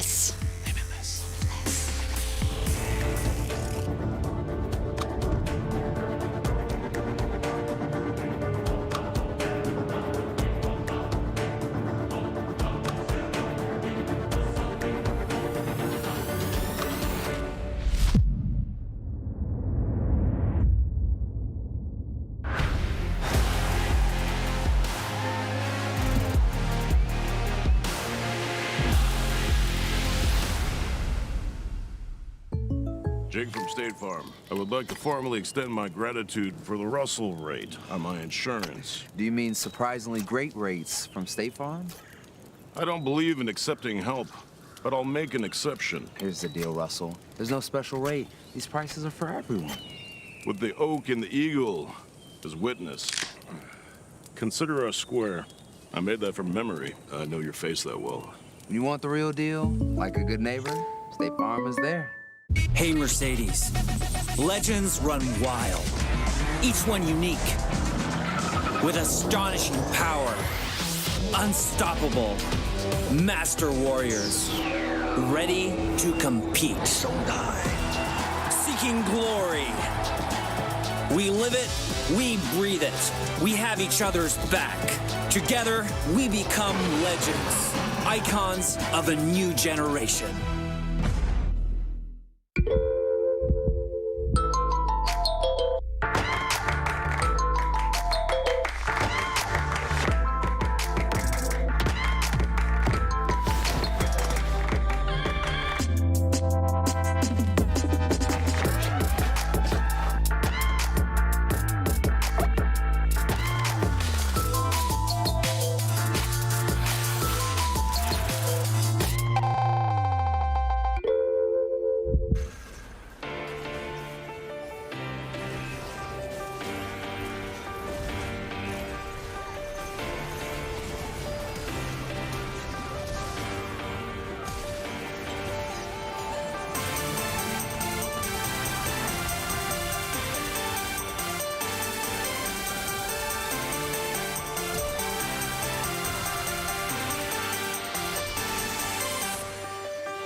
welcome back to the State Farm Analyst Desk. It is SuperMassive sucked into the black hole, and introducing my muse. It is amazing, and of course Yamato Cannon on the end there. I'm your muse? Yeah, Oh, you it's inspire beautiful. me. You're an inspiration. But the rookies of Mad Lions can take a sigh of relief as they manage to bounce back in this series versus SuperMassive. Fellas, did you get what you asked for? You said get comfortable, and there is some elements both in the You're gonna draft blow the horn? and the game. Well, I like the first big horn. Yeah. I really liked it. I think in terms of the draft, you know, at least we saw something that made sense, you know, in terms of the optimization, you know, with the Zoe and the Ezreal. I think locking that in to Ornn is kind of strange. When you see the Ornn first pick and the Lucian, the whole scenario of the draft is just so much better into what they're showing here. There's nothing that really synergizes with the Shen, and at the same time, Zoe and Ezreal against Leona, Senna, and Ornn are just gonna hate their life. So this was just a straight up draft victory in my opinion. What I really liked about the draft is obviously first pick on that it forces, especially with Nidalee and Hecarim bans, it kind of forces the other side to make a decision. Hey, do you want to go for a stronger front to back, which is really hard to play because you won't have a better tank. So we opt for the Kindred or Grace at that point, and then you're gonna get counter pick no matter what. So it does force the red side into a difficult situation if that first pick on is left open. So I don't think that's going to happen again, where blue side is going to get it for first pick, and we'll see more bans onto it. Okay, so just once again, it is that discussion about removing the GOAT God. Keep our eyes on him, and by him I mean amazing. I told you he was my muse, guys. You can look at someone else. You're for the GOAT once. God. Jesus, but a much better early game as well, Yamato, and that's something that it's hard for me to explain. I'm sure you can do better. I think it just comes down to, you know, just the Lucian pick. I just feel like it just gives more options. Yeah. I think just put Humanoid in a position where he We need late decides the elimination. most of the game, Just Humanoid Bolulu difference has been pretty big. I think whenever Humanoid has a position to dominate, like the Syndra game, you know, the Syndra's fine into Galio, but you are forced to itemize Zhonya, Ziliandis, everything is pretty awkward because the enemy has a Hecarim and Shen. It's too much for a Syndra to deal with. Here, Lucian has full freedom to do however he pleases, and what pleases Humanoid is winning. Yeah, and well, a big part of winning is often picking up the Baron buff, and of course we saw a little bit of a start of that Shadow redemption arc. Fingers crossed, we might get some more Shadow, the Shadow from the summer split, as opposed to what we're seeing here. Yeah, just seeing the confidence coming in. Obviously, he flanked around the side of the Nash pit and then decided to flash in and get the Nasher. Honestly, just making that play may actually be a confidence boost. I saw him early in the game also like trying to make plays in the enemy jungle together with his mid laner roaming into it. Now we see it here clearly. Cleansing the ward, then trying to basically make a Q happen over the wall. Doesn't quite make that happen, but now he sees his timing after the knowledge, so it comes in, flashes in, Senna ult on top of it, and it's gone. So, can we talk about Lilia for a second? Just generally, want to recap this. Very low success rate, very high pick ban rate up until these last few days. Now heading into the best of fives, it does seem that the biggest success that we've seen with Lilia is when paired with Ornn. I think Ornn always, as a champion right now in the jungle carry meta, it always gives you an option to play away from him. You can play for efficiency, and if your efficiency leads you into topside, Ornn and whatever jungler always provides pressure no matter what state Ornn is in. And also on top of that, you know, when it comes to Lilia, she just needs an AD mid. In this case, Lucian, it works. I still feel like this champion is kind of wonky, and in some cases where the enemy has too much hard CC, which is very natural to come by in the current state of the meta, I think she looks terrible, and sometimes she has moments where she looks good. I feel like we're at a point where she's not completely figured out. Yeah, no, absolutely. But are Mad Lions starting to turn things around, or is it just too simple of a question, oversimplification of a best of five series? I mean, some signs of life is it That's at what the I'll put baseline? it. Yeah, there's signs of life, especially the jungle invades. I think that's something we've been looking forward to because we've seen throughout the regular season where Humanoid and Shadow have been teaming up to make plays. And I think now actually making that happen and bringing that aggression to Kakao, who has been known to farm a lot, is really, really important because you want to get him out of that rhythm. You know, if the team doesn't function that properly because suddenly Kakao misses a couple of camps, he doesn't hit his item spikes, level spikes as early, suddenly the game looks completely different. I think that's really, really important. Like they've found the Achilles heel, which is just taking Kakao's start, that comfortable start away from him, Yamato. Anything to add? I think just it comes down to draft. I don't think necessarily the play has improved super much. I think a lot of their drafts during the plays, like they had this full magic damage composition. I feel like they're starting to realize their strengths and the weaknesses. They're realizing that Humanoid is the superstar right now and they should just facilitate him. I said it in the previous post-game or pre-game, whatever we did before. I don't remember, it's too early. humanoid carry and then just 4 tanks. That's right. Yeah, that was your summary. When I said if they missed the whole segment, what's the go? Is get humanoid on a carry, and you got Lucian. You got that comfortable start, and it does convert into a victory. Now we're heading into game 3. That's SuperMassive choosing the blue side, so that is going to affect the draft of somewhat. And one of your main points you made was whatever we're probably not going to be seeing that Ornn in that first phase. Coming into our third game. Yeah, I really wonder what's going to happen from red side, because we've seen Mad Lions ban 2 junglers from the blue side, so now they're going to swap to the red side. I'm not quite sure if they're going to be able to do the same and then also ban out the Ornn, maybe potentially have another target ban, so that's going to be pretty tough. So we're probably going into a scenario we're going to run into Nidalee or Hecarim, one of these champs being open for a Cacao. So, but if the Ornn is open, maybe a Shen pick, maybe a Shen Kindred combination, something like that. Yeah, your closing thoughts, bro? Honestly, even though I've been preaching about Ornn so much, I think just stealing the Team Liquid formula. I think they had a very, very good draft into Ornn, champions that are long range, and at the same time they have the Braum, and there are counters picks to Ornn. Yeah, you can play Kayle or Sylas, but in my honest opinion, Ornn shouldn't play them. Just play Maokai and Malphite and you'll be happy. Yeah, I mean, it's so disheartening to hear, you know, if I'm him, you know. Those matchups are fine. Tick tank. But you're right. And it's not to say that Arome, you know, has been... It's a style of the team. Yes. That's what I'll put it. Right, Yeah. there you go. Amazing did it better than I could. So we can step away, but when we return, Game 3, Mad Lions SuperMassive, and only one of them can take another step towards groups.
Hello, welcome back to the Caster Desk for Game 3 of Mad Lions versus SuperMassive. After a pretty commanding late game performance of SuperMassive in Game 1, Mad Lions turned it around in Game 2 to tie up the series. And as we look forward to Game 3, the blueprints for both teams' paths to victory feel clearer and clearer. Yeah, and I do want to give another shout out to Humanoid, our boy in the mid lane, if you're an LEC fan. Not that Balulu, like you called, did a poor job against him. His score line looked fine. He was starting to find some picks on the Zoe. He just couldn't have the same pressure and presence in the lane, especially when his flash got burned early. So this is the new problem that I want SuperMassive to solve.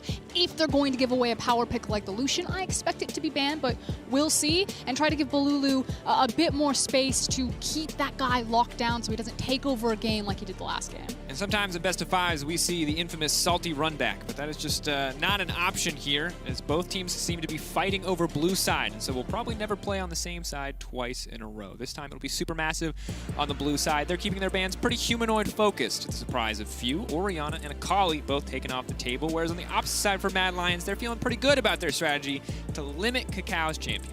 Yeah, and there's the adaptation right there. Formerly, when a SuperMassive were on the blue side, it was Akali, Orianna, and Twitch. This time around, it is Akali, Orianna, and the Lucian. Now, Ornn is going to be the final ban for the Mad Lions, which means the big thing that was left open was the Graves. But Shin is also available, as well as Lilia. So maybe Shadow injecting a bit of confidence back into the champion for its stage performance. Yeah, have to see, of course, Shadow, solid game overall when you look back at his group stage performance. Did have the steal, did have a couple of pretty good moments, but definitely not a hyper carry performance. I feel like we still have not seen the ceiling of this champion, but maybe Kakao can show it to us. As we're going to handshake on what I will now refer to exclusively as the Bambi matchup. We've got the Hunter versus the Fawn here.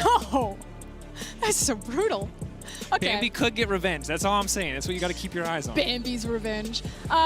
So the thing is now taking an AP jungler like the Lilia, and especially with Lucian banned, because that was the thing. You need to diversify your damage portfolio like you would do your stocks. Yes, in League of Legends we do the same thing. Which I think puts a higher emphasis on picks like a Camille. Or even a potential set mid, although I wouldn't take it this early on. But things like that, like what are they going to find in the bag to make sure that they don't just have an entirely AP top side of the map? And it doesn't look like it's going to be in the mid lane. And they might not be worried about it, FLICKR. And we know EU teams, obviously, and teams internationally generally very much highly value splitting your damage profile, specifically on the top side of the map, especially for the early game, as it makes tanks much weaker when they can't itemize a single resistance. I mean, we could see a Scion who could just build AP here and could just be unkillable on the top side of the map. Speaking of that, would still love to see a Rome more on tanks, something where he doesn't need to be ahead to have big teamfight impact. This should mean that the Zoe could come out for Humanoid. Maybe he opts into a Galio, depending if he doesn't want to be the primary damage dealer, but I feel like he's playing for lane dominance and he really likes to play out this matchup, so that's what I expect to have happen. Ooh, we're even going harder than that. And I think Mad Lions have recognized that mid-prio and the freedom for Shadow to invade or at least have priority access to the enemy jungle allowed him to perform much better in Game 2. So looking to secure that with something like the Syndra early on. Have to keep our eyes peeled on this mid lane match because Syndra starts to get ahead. It's very difficult for Azir to even lane. This is actually really interesting to think about because we talked about kind of the checklist that you need for Lilia, and obviously something that can give you mid lane priority, have hard push, is going to empower this champion for how quickly she can cruise through the jungle, and Azir does exactly that. So in its isolated incident, especially if you have an AD top side of the map, that looks really good. But then when you pivot into Graves Syndra, even if you do get push priority, like now this is Mad Lions stacking all of the tools, a lot of kill pressure, if you will, to say, okay, shove my wave in, I can drop some minions, but if you do invade, like I have now all of the tools to fight you. Like, I dare you. Let's see what happens. Have to keep our eyes on it. And of course, for the side of SuperMassive, even though we may not be a fan of the double AP between the mid and the jungle, Bolulu is of course an incredibly competent and comfortable Azir player, so maybe he can show off some of his mechanics, some of his individual skill this game, but definitely early game feeling favored toward Mad Lions right now. The Nautilus going to be taken away, the Ezreal to follow. Of course, anytime the Senna is locked in, we do have room to doubt as to whether or not it will be farming or not. There is room to lock in the Wukong, of course, and with Ezreal taken off the board, I think Wukong will have a much easier time diving the backline in this game. The Azir wall can make things difficult, but it won't stop necessarily the initial burst from stealth.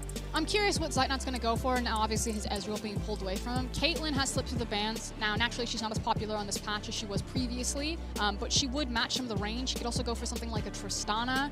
I don't expect him to pivot towards anything like the Callista. I expect it to be a farming lane. Maybe he even goes for the Twitch, which has just slipped through. Interesting, the Malphite's been banned away. It appears that they're recognizing, hey, which champions, regardless of how much farm they have, regardless of where they are relative to their lane opponent, can always just carry a fight. And those champions are right now Ornn and Malphite. Now, as we see the Wukong locked in, personally, I am hoping, for the sake of Mad Lions, that this is going into the hands of Kaiser, because for Arome, early laning has not looked to be his strong suit. But that's the genius of it, Dracos, and you were to kind of talk your way through it. It's the fact that it is the flex pick, and it allows Arome to get the counter pick of whatever is going to be up here. Again, you need some high AD damage, which is why I think the Malphite ban is really important. There's the AD Scion that we're probably going to see come out. You called it, Dracos. But by banning away Malphite, you open up a potential hyper carry, an Aphelios, a Twitch, a Caitlyn, something that can match with the range advantage that you can have. I don't know about that one. I actually kind of like it, because you've got scaling in the mid lane, right? You've got a tank on the top side, so you want something that's going to give you power in the early game. Power that Kakao very much needs if he wants to push forward in this jungle matchup and invade, and Miss Fortune is certainly strong early on. Now, if you haven't seen Miss Fortune in a while, she got some nerfs, she got hit pretty heavy-handedly, but in the past, she has been a strong, aggressive early laner, a champion that can build leads, hits to strut, hits to some of her base damage, took her down a notch, but still might be something that we can expect to see here. That said, final lock-in will now be the set. Expecting this one, I don't know where I'm expecting this one for Oscar, and I guess we're going to have to wait to see where it lands. I think it's a set support. Set top lane. Set top lane. Okay, so set versus Scion. Two melee champions that are going to be smacking each other around. So let's talk about adaptations. You talked about the Misfortune, that she basically could still stat check a lot of champions, that she can be an aggressive bully. We used to see Leona and Misfortune when she was flavor of the month, because you can kill someone within the duration of the two ultimates. The Leona CC lock long enough for the bullet time to just wreak havoc. And it also does kind of work with the bigger picture, I guess, of the team composition from Supermassive. They all kind of run in, you know, the Aziri's cutting people down with the sand soldiers. You got the bullet time going across. Like, I could see the party happening. I myself am not a Misfortune fan, so just to the audience, we'll keep I'm our sorry. eyes on it. Check my bias for the Misfortune. I think that she can have a lot of issues when it comes to team fights, because she's a lower range champion, unless she's using the double up to kind of extend that range or cheat it, especially when you're against something like a Wukong and a Senna. Senna will outrange Misfortune, and the Wukong being able to just completely deny her from fights. So I'm really curious how Zeitnot is going to make this pick really work for him. Something we'll look at, but of course, resetting expectations. We came into this series not sure what level we were going to see from both of these teams after they struggled in the second half of groups, Supermassive and Mad. Supermassive initially expected to potentially leave the group at second seed, but lost that right as they fell to Legacy, who had a breakout performance yesterday, even though they did fall to Team Liquid. So now here we are, 1-1. One final best of 3, essentially, to decide who will move on and who will go home. And for the TCL, this is it. All their hope lies on Supermassive. And for the LEC, well, maybe they're regaining faith in the Mad Lions after their Game 2 performance, but they probably remain skeptical. So big pressure on both sides. This is often the most pivotal game, naturally, because this will move someone to match point. Moving to a world stage, dealing with that pressure, dealing with new situations, who can keep calm and maybe push this series the distance as we check in on the jungle pathing. It's going to be a bot side start for Lilia, as you can see her now moving across to contest for the blue buff.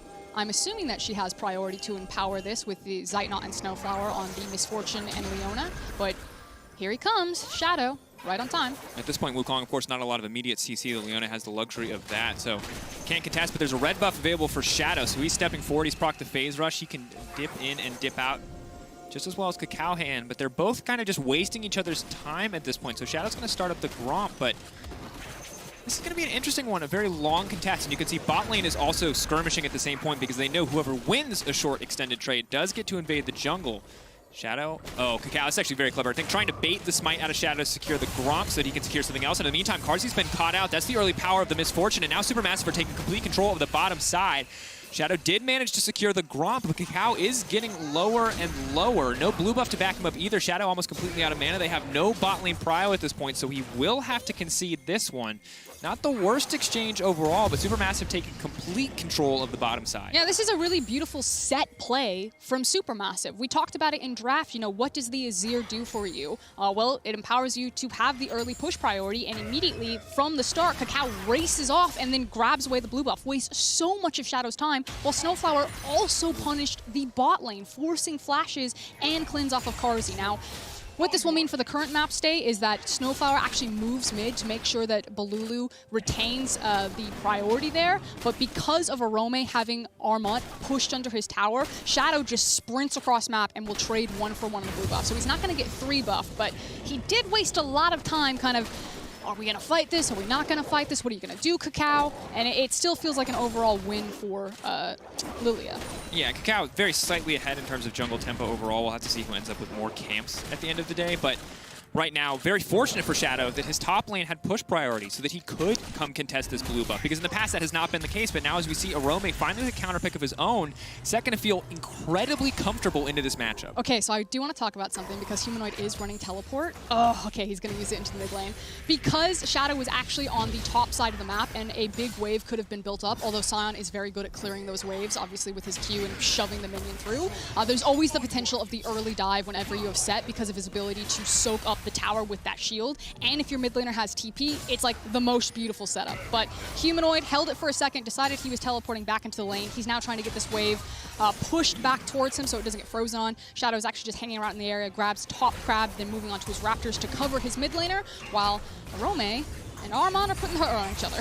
Yeah, very interesting matchup overall. Of course, Sion gated by mana will make staying in this lane for extended durations difficult, but here's the big issue, is that Sion's knockup does not stop Set's Haymaker from going through, and Set's Facebreaker also interrupts Sion's Q. So difficult, I think, for Sion to find really good trade opportunities in this lane, but he will continue to scale up and be a big threat here, as you can see that he does have superior wave clear with the power of that Decimating Smash. Hold that thought, however. Armut is going to be forced to flash away the Facebreaker, the call out, and Kakao now running in. Arome slowed. No way to interrupt the knockup here. The knockup will connect. Kakao now coming in. Big Facebreaker coming back, but not quite enough damage over time to take down Arome. That was big Eep. Kakao thought that he was going to get the smackdown, and then he took a ton of damage there. Now Armut and Kakao are just trying to get this wave to crash so it doesn't get frozen on his poor little Sion who doesn't have flash. Not going to have a good time. Yeah, it will be difficult. Shadow going to walk over and... very convenient that he's there to soak up the XP to find a jungle advantage. So Shadow now level 5 to Kakao's level 4. We'll back off before finishing his Krugs, it looks like, and see how the early itemization goes. Something that we love to talk about, Ender brings it up all the time, is the importance of AP junglers finishing that jungle item and getting ahead early, whereas, because it is the most powerful jungle item when it comes to clear speed, whereas Shadow certainly is going to hurt a lot in those 1v1s versus champions, but the Warrior Enchant isn't going to exponentially increase his clear speed. And it's also, I think Raz brought this up the other day, there's a really big gap between the completion of the Runic Echo and then the completion of your second item. You know, if you're playing an Evelynn, you're going for your fancy hat, you're trying to get your decap. If you're playing Lilia, you look for the Leandries. So you get kind of like this big immediate spike, and then you really have to buckle down and start pinching some pennies to save up. Whereas in that gap, Shadow just stacking long swords and looking for the gank. Level 4. Heal coming out from Zeitnot pretty early on, but they are going to be able to back away. And Shadow's doing two things here that I love. He's shadowing his lanes. We got to stop making that pun. I think you just walk into it every time. But at the same time, he's also showing up for XP so consistently, which I'm not a jungler, so I hate when Ender does this. But I do love watching other junglers do it, where they just take a little bit of XP every time they show up and put themselves that much further ahead. It does mean that he is falling behind, though, in terms of that jungle tempo that we were talking about earlier. It's only slight, but hold on. Balulu gets the flash out of Humanoid. Yeah. Nicely done.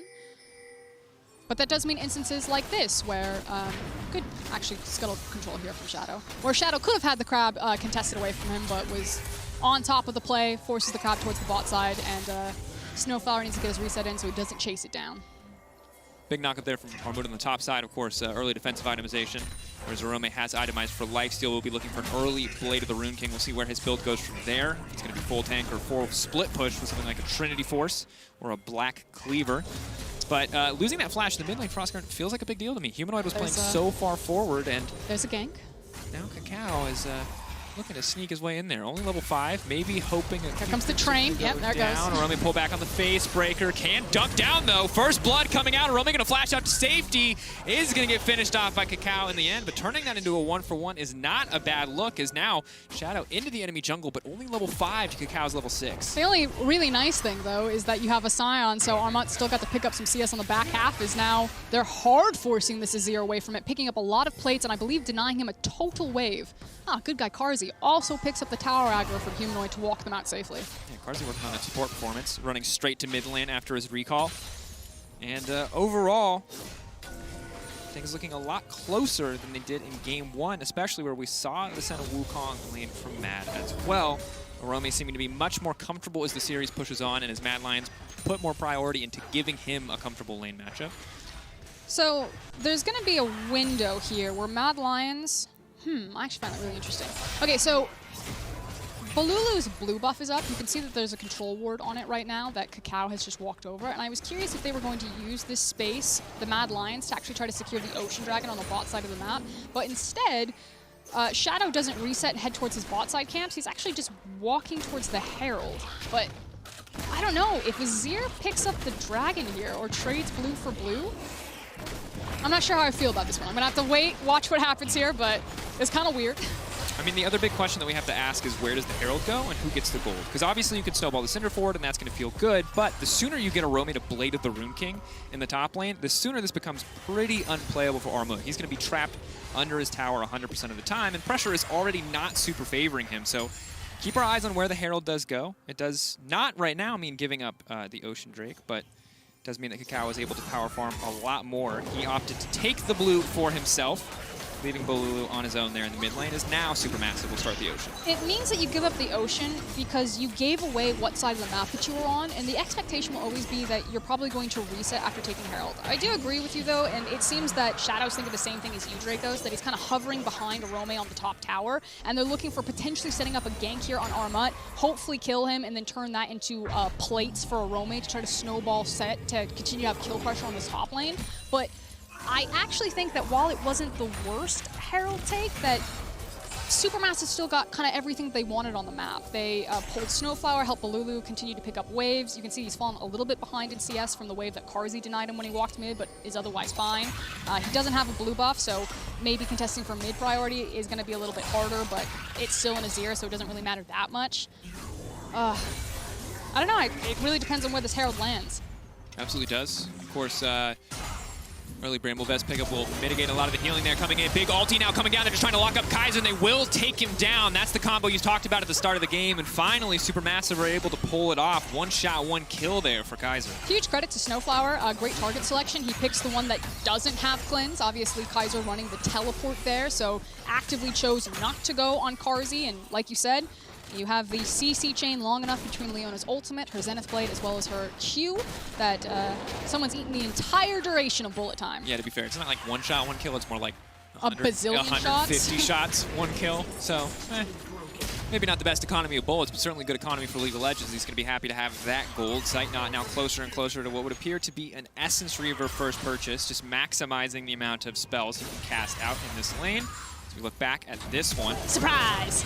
Flashes right onto him, catches him, chain CCs really beautifully so that Kaiser doesn't really get any sort of reaction time. Good placement of the Misfortune ultimate. Is now top. Dunked down, but Arome just going to get picked off. Now Humanoid's on the way to the top lane as well, but Bolulu scooping him up and knocking him down, but he scoops him over the Scion. That's going to be one Sleepy Syndrome, but they are going to be able to finish it off. No, the body block. It comes in. It's not nearly enough. The Sand Soldiers are on the way in. SuperMassive. That was certainly showing off. That was also devastating for Mad Lions. We talked about it. Shadow was pathing topside. He was potentially going to look for a gank topside to use the Herald, and now SuperMassive beat him to the punch. Again, read it, find Arome, punish him, and are now hard shoving topside. And Bambi's Revenge certainly looking good. Right as Arome finishes the way to the Rune King, they find the collapse on the top side. Shadow holding on, but he's running out of time on that Herald. If he doesn't find a lane that they can push out soon, he's not really going to get a good use of it. And already SuperMassive, a dragon in their favor. 4 kills to 1 and almost 20k to the 18k of Mad Lions. This is certainly a commanding early game performance. And this is why I was kind of sideways on the Herald to begin with. It feels like it ate up a lot of time from Shadow where he wasn't really impacting his lanes. It doesn't help then that his lanes are getting outplayed both top side and bot side. Obviously not a huge Arome fault here, but Kaiser and Karzi definitely being caught off guard by Snowflower and Zeitnot. And it just means that Shadow doesn't really have anything to play through here. So that time wasted and invested into taking the Herald doesn't translate. Where, like you're saying, Bambi now has a pretty sizable speed and lead through the jungle, also 2 kills, a lot of CS underneath her, and the Dragon. So I feel like Mad Lions, they've got a small window before the Herald times out. Is it going to time out? He's just going to drop it in mid lane. He's like, eject, get it out of me. It's like that scene in Alien. Go! Oh no!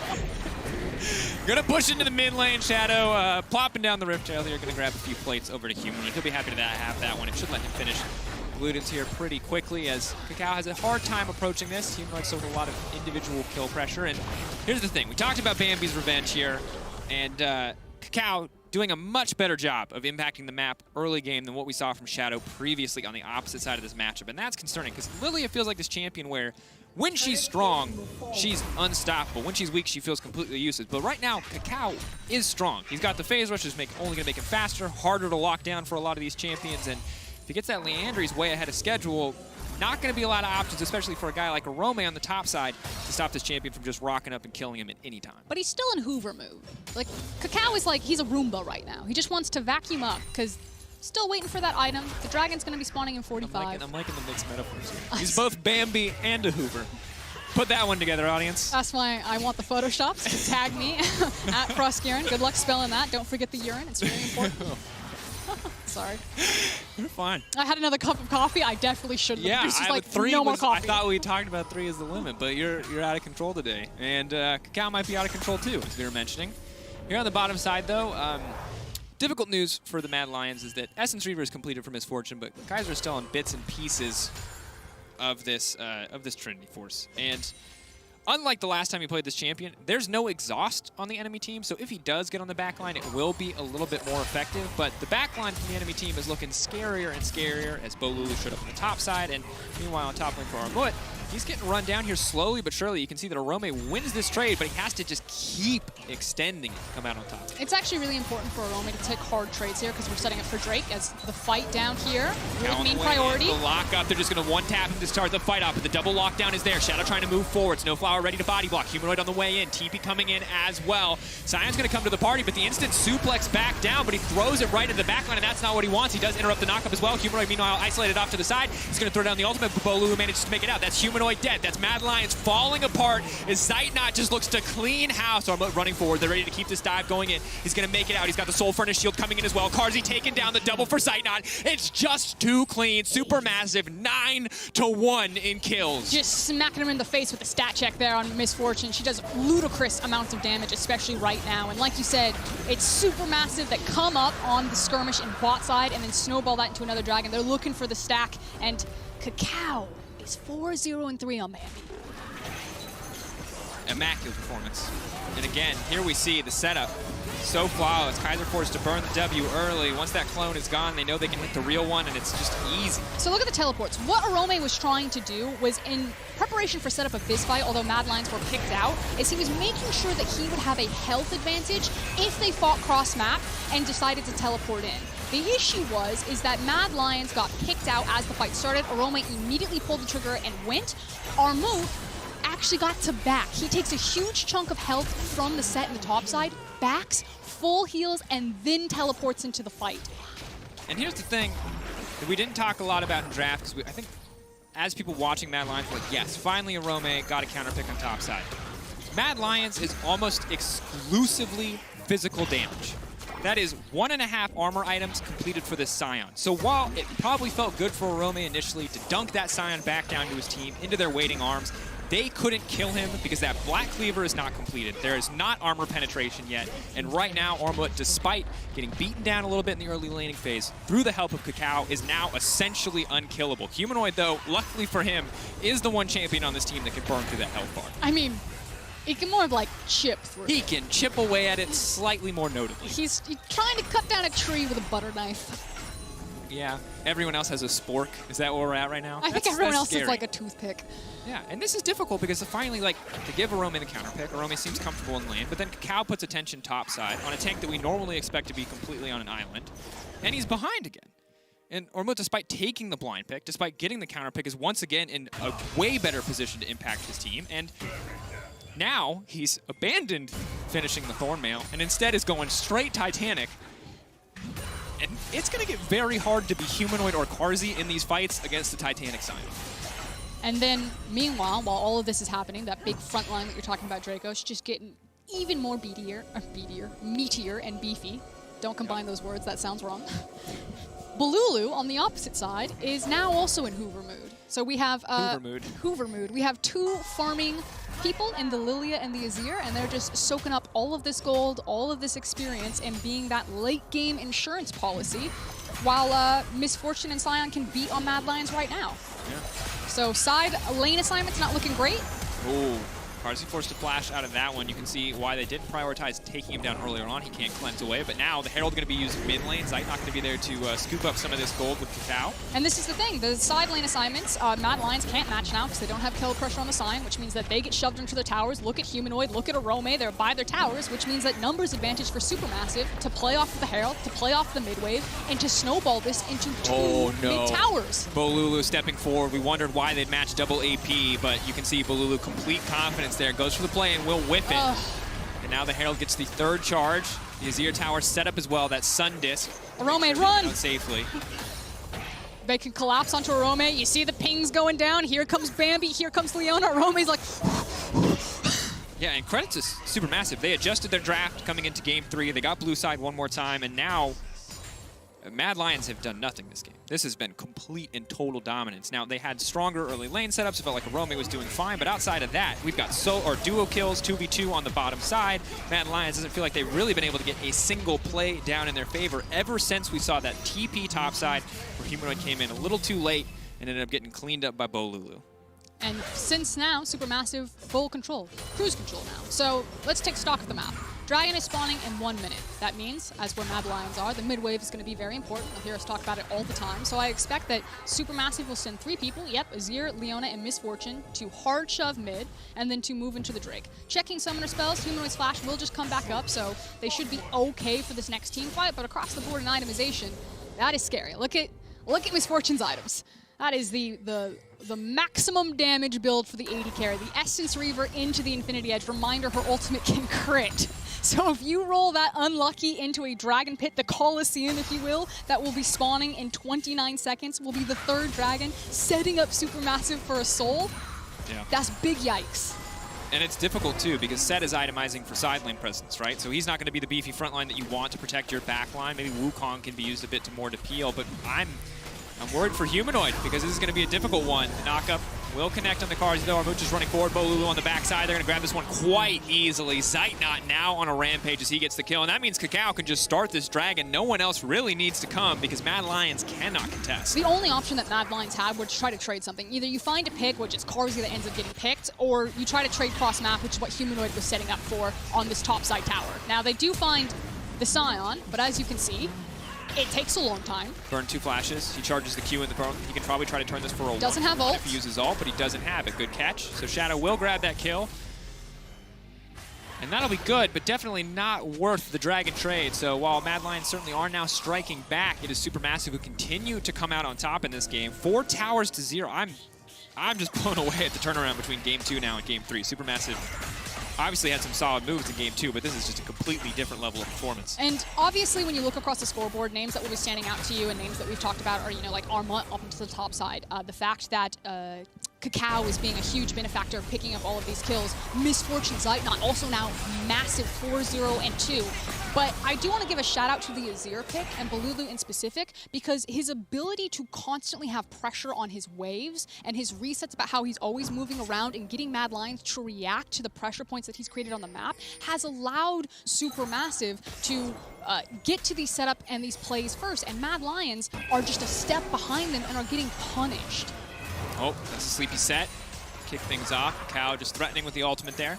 Trying to create a bit more space for his team to push in the mid lane. Mad Lions don't have great flank options at the moment. They can try to wrap around here, but they're just pushing in. They're looking to break this inhib, and Mad Lions they're split on this decision. There's enough of a creep wave here that they can just burn this tower down. Zeit not stepping forward. Bad news for him is that the caster minions are a little bit out of range, but he's still going to grab it uncontested as Mad Lions are kind of caught sleeping. We're going to see some desperation from Mad Lions here. They're going to start throwing Hail Marys again like they did in game number 1. There are teleports on both Kaiser, Humanoid, and Arome, so there's potential there, but they don't have the vision. There's no deep wards for them to get access to, so great vision control from SuperMassive to even allow them to take that mid lane inhib and push so far up without being punished.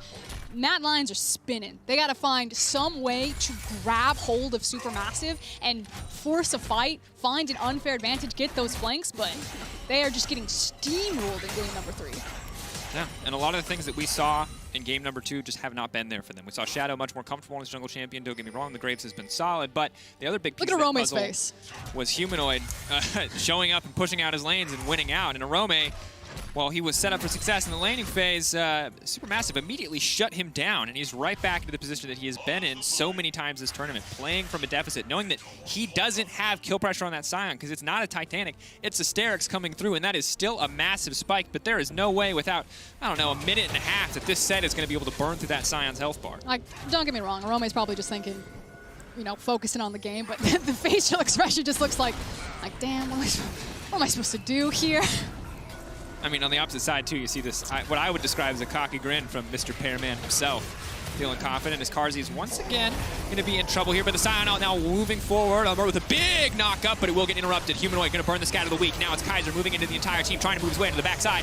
Wukong getting some damage down, but Zeit not flashing out to safety. Kaiser will get eliminated, and now SuperMassive can refocus their efforts. They're moving into the entire team. Snowflower still alive. The ult going through as well. Zeit not killing everybody. Arome with the dunk down, but it's not what you need. Second to find 2 back. Arome, a valiant effort, but not nearly enough. SuperMassive again win a fight. 4 for 2.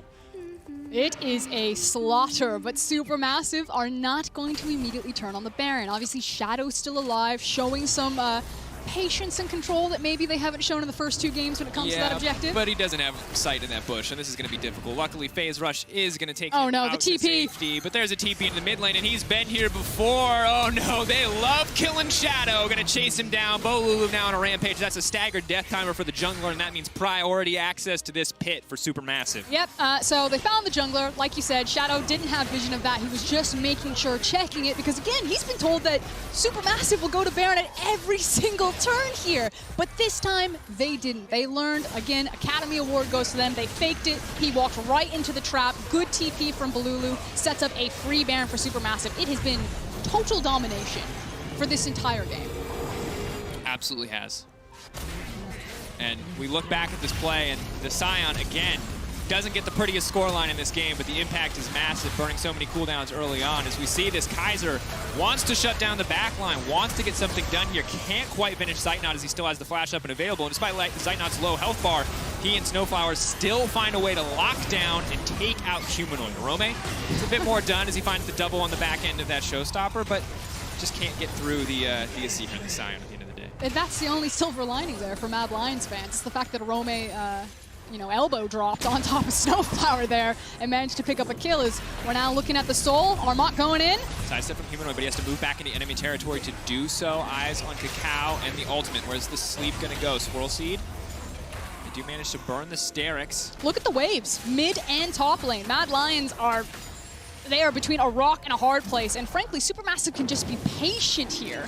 There's no real right choice at this stage. There are degrees of wrong for Mad Lions at this point. This is the situation they found themselves, backed into a wall by the side of SuperMassive. Even if they get this Drake, they're likely to give up an inhibitor for it or a top lane. TP's available for Armut if he wants to go up and just focus on the objectives instead. Humanoid trying to create some space, but burning through a lot of cooldowns here. Look at Kaiser. TP now coming in. Kaiser hoping to find access to the backside, but immediately SuperMassive pull the trigger because they know it's going to be a few seconds till Wukong get there, but Kaiser on the backside, he's pushed back. Azir says, not today, my backline will be safe. Arome says, how about a different take? Moves in, breaks him down. That's going to be 2 picked up by Shadow. 3 members slept. Cacao now running for the hills, and Mad Lions, they're holding on for now, but the minions are pushing into the base. Ramut, buy a bit more time. Bolulu taken out there, managed to get that one, but someone could TP into the base. Mad Lions need to get out as quickly as they can. They are going to be giving up. Thank you, Observer, for the mouse over. Towers now falling in the base. They give up an inhibitor, but they hold on. They stop the soul, and they find a fight in their favor. Literally by the skin of their teeth. We talked about all the multiple teleports that Mad Lions had, how they would have to find the flank, and it's Kaiser, our mid-split MVP in the LEC, that manages to save the game for now for the Mad Lions. He gets the teleport, he gets right into the back line, and it looks really scary because Carzzy is popped right at the immediate start of that fight. Balulu comes back, resets the fight with massive damage, but Arome then, the hero on top of Kaiser's initial damage, gets into the back line, massive facebreaker, massive DPS, and they manage to collapse around the Mountain Dragon and deny the soul from SuperMassive. 4,500 damage. You want to know why that man hits like a truck? It's because Armut has built so much freaking health. That ult scales off the target's bonus health. So there's a world where Mad Lions can take all those extra stats that Armut has been building up to make himself unkillable and use them to kill that Supermassive backline. You saw it there in that fight, and now Mad Lions need to look to rinse and repeat. That said, still a monumental difference between these two teams, but the negative 500 Baron power play tells you everything you need to know about the last few minutes for Supermassive. Yeah, they tried, instead of using the Baron and forcing around. The thing is it is a fair criticism of Supermassive that they didn't need to force that hard on the soul. I understand why they did. They felt very confident, and they were outplayed with the ward position and a clever teleport, but they could have also used the Baron to contest the mid and top wave, tried to clear out the inhibs, and then try to play for the soul. It will get more difficult for Supermassive to play these fights, especially as Last Whispers start to come in, both Carzzy and Shadow finding them for themselves, but also difficult to approach these towers as Zeitnot continuing to walk forward. Kaiser again looking for the flank. The Sand Soldiers are going to spot him out and just be able to clear out a little bit of vision, but Supermassive really just taking control of the top side. About 3 minutes, 2 minutes now until that Baron spawns. If they have total vision control, it's going to be incredibly difficult for Mad Lions to face check into that. Just gonna ask Ping our stats to see if we can get an update on how many souls Carzzy has. Good question. Additionally, the Magi's purchase for Balulu is now gone. He can afford a Void Staff. Debating his options, I think at this point, makes sense. He was an avid reader no more. Yeah. Books. Ooh. Get a Kindle. Cacao needs to get out. It looks like he's just going to get taken down here. The sleep can now come out, but Arome is not having it. This man is mad. He'll burn the ultimate, and that's the jungler gone, and that's pretty big. Also, a massive shutdown on Arome. We've already been seeing the damage that he's done. Look at Cacao, just like head in hands. Oh, no. It's a disaster. Arome now will get to spend some much-needed gold. He's going to continue to hit like a truck. He does get access into that back line, so I think Balulu needs to be a bit more conservative on how quickly he opens up with the Emperor's Divide, which he's got a lot of responsibility because there was a lot of people blitzing back into his backline. He's got a Wukong flying at him, he's got Arome landing onto him, but last time he immediately burnt it to force the Wukong off. That was the right play, and then got hit by Arome. It's really about him and what his execution is going to be with his cooldowns of how they're going to play out these late game fights. Always going to be difficult too because of the set being unstoppable during that ult, but gotta wait for him to land. Gotta wait for him to land, which is difficult because when he lands, he does the damage. So it's hard. It's hard to find the right opportunity. It's hard to find the right timing. It'll only get more difficult, especially as Mad Lions scale up. Now, as we said, very AD-heavy composition, but a lot of the pen items are now coming through. Double Black Cleaver, double Last Whisper at this point. Death Dance coming in for Kaiser to make him a little bit tankier. And additionally, 80 stacks there for the Senate. So not quite at the 100 break point. That's always where she feels especially OP, but 80 is a damn fine number for a support Senate. Thank you, Stats. Everyone clap for them. Thank you. Clap, clap, clap. Additionally, though, QSS coming out for Zeitnot. The MR is going to feel very nice, as well as the ability to mitigate some of the CC that can come through the snare, especially for Carzzy, is what he has to keep his eyes on. So here we go. Soul is up again in 46 seconds. You hear us talk about it, we're going to talk about it again. It's the mid-wave priority. What is Supermassive doing? They're getting mid lane push first. Look at all of the wards that Mad Lions have already placed into that pit. They want to fight, they've got plenty of options, they've got plenty of teleports. Kaiser's TP just about to come back up. Humanoid and Arome also have theirs. Can he get into the back line again to disrupt this fight, or will Supermassive be able to fight front to back with a very powerful Azir? Big stakes in this game as well. Moving up to match point is what is at stake here. 5K gold advantage for Supermassive. Got the beefy front line that they need. Kakao getting stronger and stronger, starting to itemize towards tank, which is going to make this a big nightmare for him. I actually wish that SuperMassive would just put their AD carry on the Drake and use the rest of their team to zone away. I think Zeitnot actually should just be turning towards it while Armat and Snowflower just stand in front and slow and delay. But they're going for the fight. Looking for it. That's going to be the double sleep. Keep your eyes on Zeitnot's ult. The knockup's going to come in. That's massive damage from the Misfortune. Triple AD items coming through, but now it's Kakao on the backside. The suplex back down. Rome manages to escape, but Kaiser into the backside trying to get something done. It's not nearly enough. SuperMassive simply too strong. Kakao trying to find his angle, trying to find his way under the back line. Carzzy slowly but surely burning, and he's going to get pranced right down. Kakao going to find it. Watch out. Eep doesn't quite connect, but it does not matter because SuperMassive are barreling down mid lane and are ready to take us to match point. Slowed a little bit, but in the end, the train does run over Mad Lions. They do not need the soul to close out this game. They can pick the options that they want, but I think it's going to be the end here as SuperMassive will move to match point. Domination from start to finish for SuperMassive, and for Kakao, he says, anything you can do, I can do better. Taking the Lilia into Graves and showing how it's done. 6, 1, and 10 from Kakao. Immaculate masterclasses. He's going to stat pad just a little bit more as SuperMassive do take us to match point. 2-1 up. No flanks that time around on the final team fight to end it. SuperMassive got the front-to-back fight. They killed Arome right at the start of the fight. Looked like he was going to be able to escape with the ultimate backwards, but did fall down. And we are on the precipice of making history here.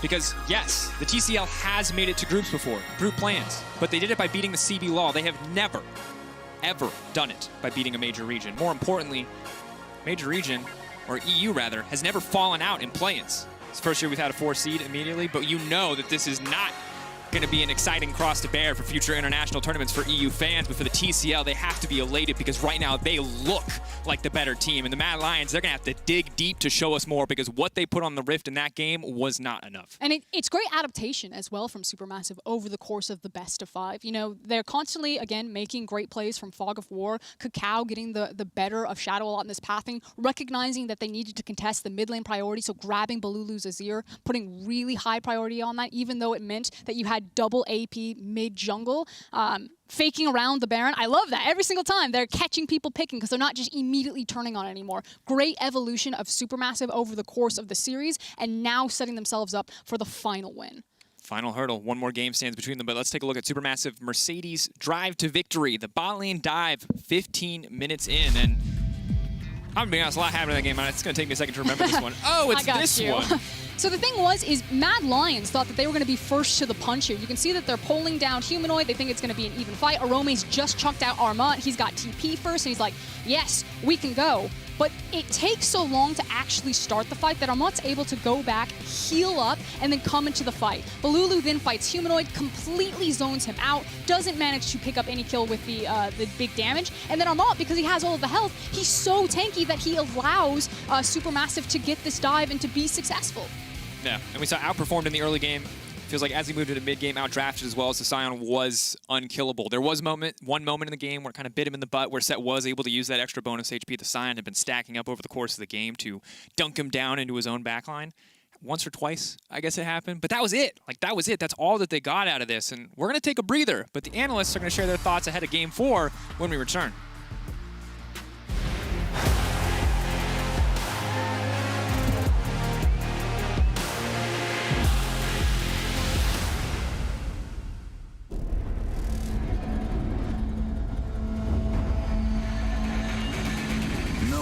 Promised tomorrow. Playtime's over. They're mine now. Fear the assassin with no master.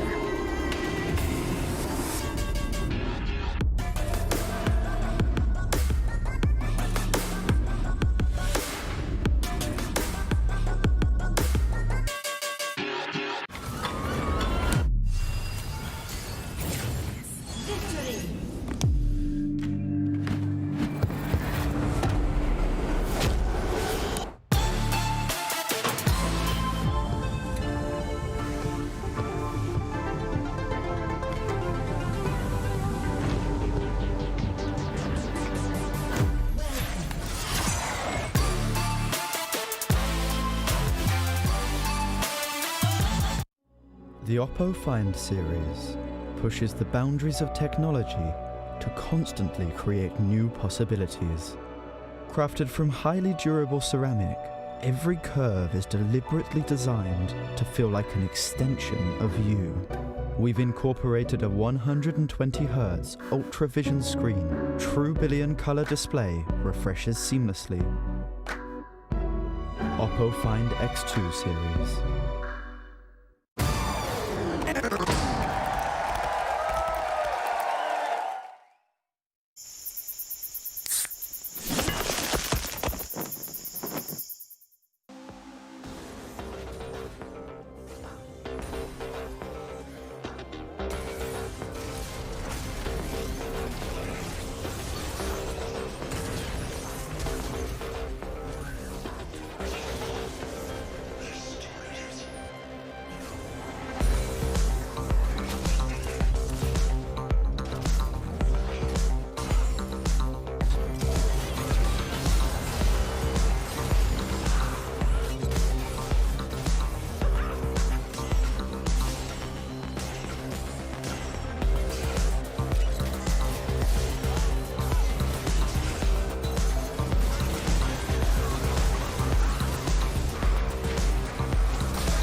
Welcome back to the State Farm Analyst Desk. We are here with none other than Yamato Cannon and amazing Supermassive and Mad Lions, however, are duking it out, facing off in the direct elimination match. This is turning out to be quite the battle between the two main carries, Kakao on the one side in the jungle and mid lane Mr. Humanoid. First though, Mr. Amazing, I'm going to put you right on the spot. How much do you believe, let's put a percentage on it, how much of the result of this game was determined by the draft? I think around 80%, honestly. It was huge draft difference in my experience because I did not like, honestly, giving up the first pick Lilia is fine, but you have to have an answer into it. And I think we didn't have that. And suddenly opting for the center Wukong, like that combination again, putting Karsi on a non-carry champion is something that's so uncharacteristic for their success in the later stages of the season. And I think I just don't want to see that happening. Again, like increase the amount of plays you can make, but don't decrease your playmaking. Right, Yamato, I'm sure you're here to echo the similar sentiment. We did just bring up Kakao and Humanoid as well, so I suppose we can go either way. I think the draft was giga trash. Yeah. I think you have nothing that can really kill tanks. Yeah. You have champions that are very happy to play against physical damage champions when the enemy team drafted pretty much only magic damage with the Leona, with the Azir, with the Lilia. And I think it's just so confusing, so goddamn confusing. Out of champion select, even though in this game I would have to say that SuperMassive played a lot better in the early game, there was just no chance to win this at any point in time because the other composition was just better at every stage in the game. I agree. And please. We see it now too, you know, like just as we see it on screen, the Grace answer into the Lilia, then suddenly you have the Azir coming in. Like your range doesn't matter anymore. Azir has twice as much of his range as Graves. Lilia is also a good matchup. You have no way to kill the tank. That is the Sion. You have 4 champions that actually naturally stack like 80 damage in Senna, Graves, Wukong, and the set. And tanks are not going to die. It's not going to happen. And I feel so bad for Humanoid because he's going for Syndra. He's trying to create some pressure early on, but the entire composition on the other side, you know, when you're playing against a Leona and a Sion, you're not going to be the champion that kills these. And SuperMassive is throwing 3 bans at him. It's the Akali, Orianna, Lucian. He needs to dig super deep. Damn. Like it's so tricky. They just need to support him better with better, like honestly, picks around him. Like his picks are fine. So the issue doesn't lie with what Humanoid's picking; it's what you build around him. So let's just like theory craft. What is like Humanoid's go-tos? If he was comfortable, if he was playing his best game, what are we hoping he's drafted? Akali, Orianna, then the Lucian that is also banned. Then we see the Syndra. I think a Syndra is a good champion for him. Syndra is good. Yeah. Like, I don't think for him it's actually fine. Like it's like. You don't want to put him in a situation where he has to do everything. And I think that's where they're falling flat. And I think right now he has to do everything that he can and more. And I think if you just give him a bit more leeway, maybe draft a Maokai on the top lane, maybe some AP damage in some other role, maybe not have the Senna Wukong come in, I think something will actually go well for them at some point. But it has to happen. We saw it game 2. It can happen. Yeah, and you can see the stats. Humanoid is, and these back up exactly what you're hearing from the analyst. Humanoid is pulling his weight. He's doing everything within his power. But up against him, it's Snowflower. That's another wrap I've been working on. Kakao, of course, alongside him. Yamato, these guys from SuperMassive have been delivering from the support and jungle position. I think Kakao was an absolute monster on the Lilia. I think there's been a clear difference in Kakao and Shadow in this entire best of 5. I think it's come down to like the level of carry performance that Kakao can bring and Humanoid can bring, but Kakao is being supported by stronger pieces. Snowflower has been very relevant in these games, and I think in terms of support play is just so beautiful. And this one, Lilia got so far ahead so quickly in the game, itemized properly and showcased a potential strong case for why Lilia is strong. And in our next episode of Machine Learn's League of Legends, I heard the guys at the caster desk kind of suggesting Sion. People were throwing it around and we saw it picked up. They were complimenting him for his contributions, although not statistically. What were those contributions? Is it just that charging from spawn down the map or what? Yeah, and it's honestly just bringing in a frontline champion that can withstand the pressure and the damage that honestly a Grace can put out in the early game and the Senna Wukong can put out later on in the game. Like he's always going to have a presence. Sunna's not going to be able to walk up. She's always going to be honestly like walking away from the charge. She's going to walk away from the Q. There's so many spells that she has to dodge from him, and that in itself is already an accomplishment for him. Like on your screen, Kakao, absolute beast. I felt like at the start of the series that it would be Kakao against Humanoid. 1.1k. It's difference. Pretty goddamn big. I just feel like, you know, in the shadows lurking is Snowflower.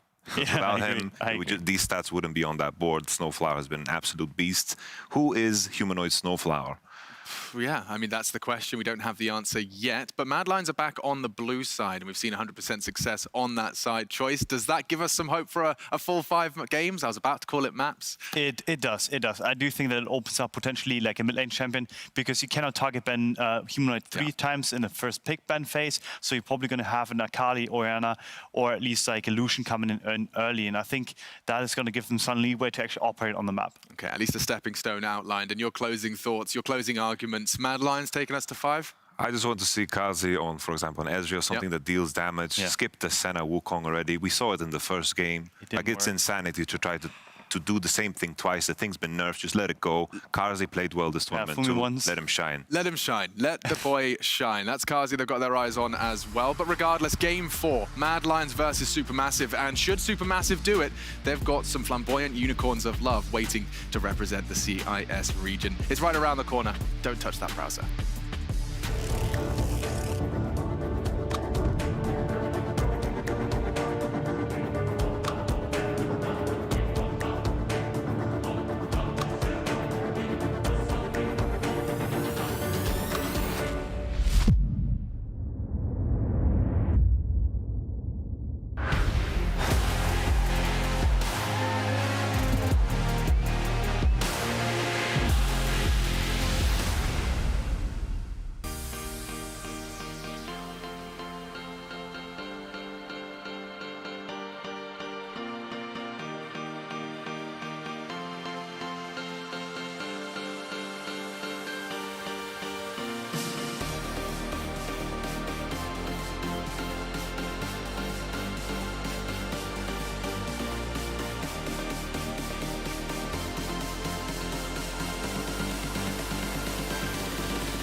back to match point in our series between the Mad Lions and SuperMassive. Mad Lions on the edge here of being eliminated for Worlds. A first in Worlds history to see an EU team knocked out in play-ins.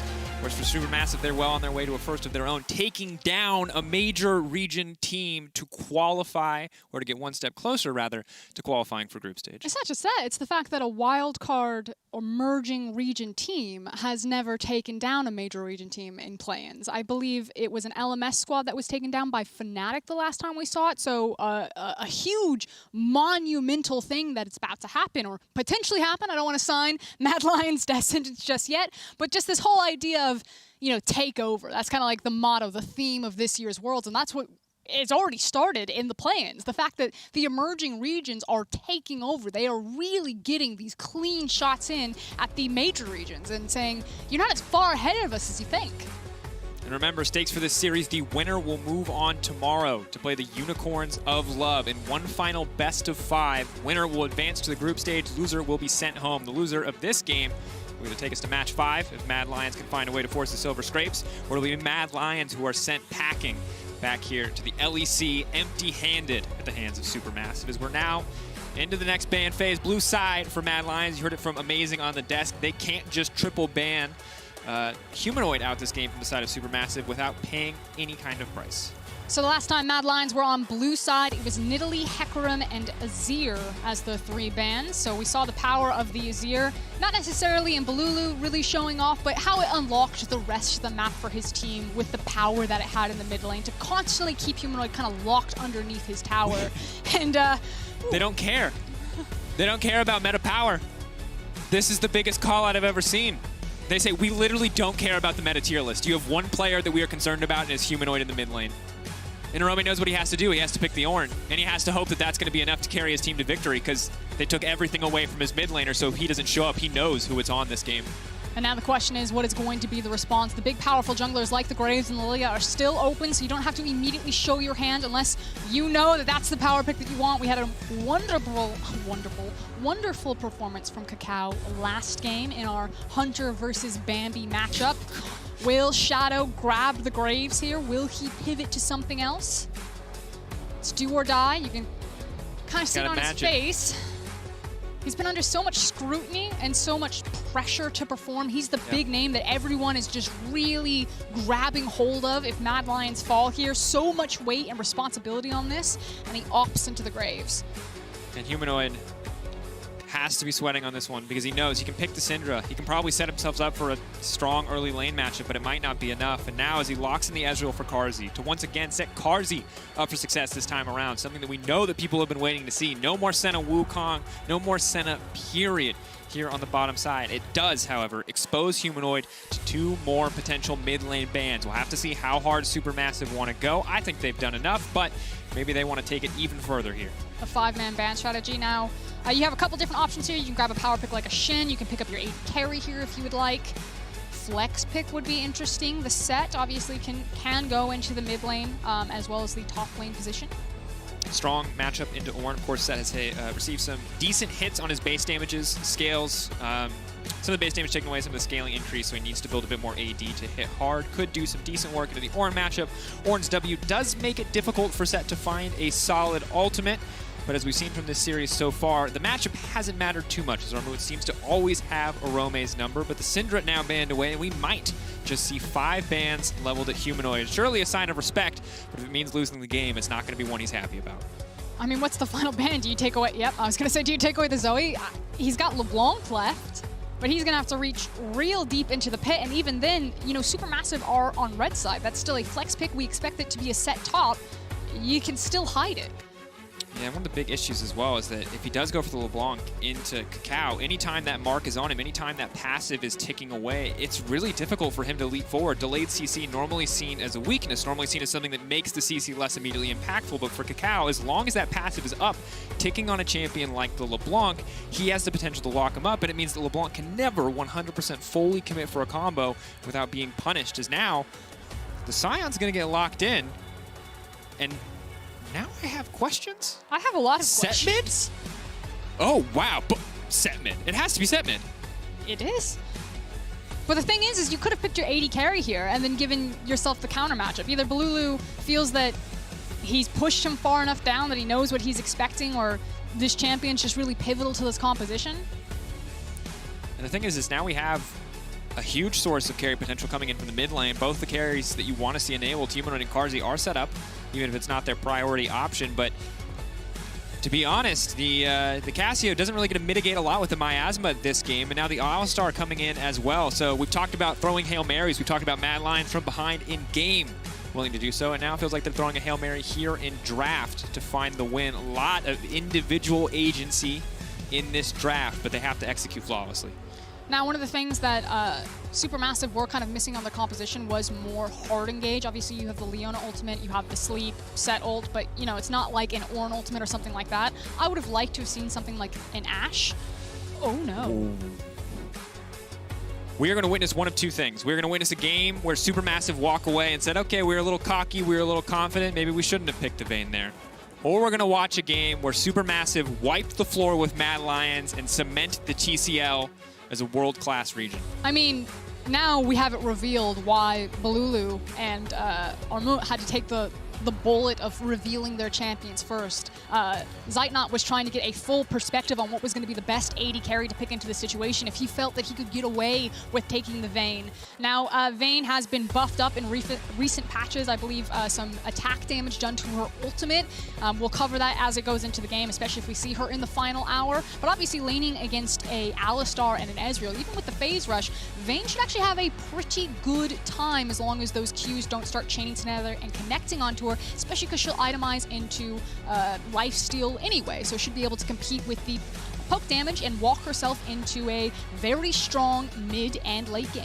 And again, good adaptation coming in from SuperMassive in the draft, showing us a way to punish a lane with as limited lane pressure, let's say, as an Ezreal Alistar. Vayne in the past has been considered a solid option into weaker early lanes, and now we have to see if it's going to be enough for SuperMassive to find the win. Reminder, it is match point. SuperMassive 1 game away from eliminating the 4th seed from the LEC from Worlds 2020. Mad Lions need to find a way to claw their way back to take us to Game 5 in Silver Scrapes, or they will find themselves going home.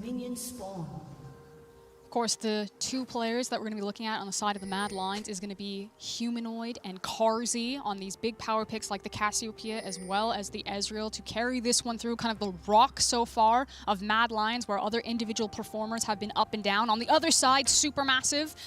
I mean, they looked so crisp and clean in the last game. Kakao putting on a masterclass with this Lilia isn't going to have the same priority in the mid lane that an Azir can grant him this time around. It is the set, so we'll see how that changes his jungle pathing and if he's under any more pressure in this jungle in the matchup.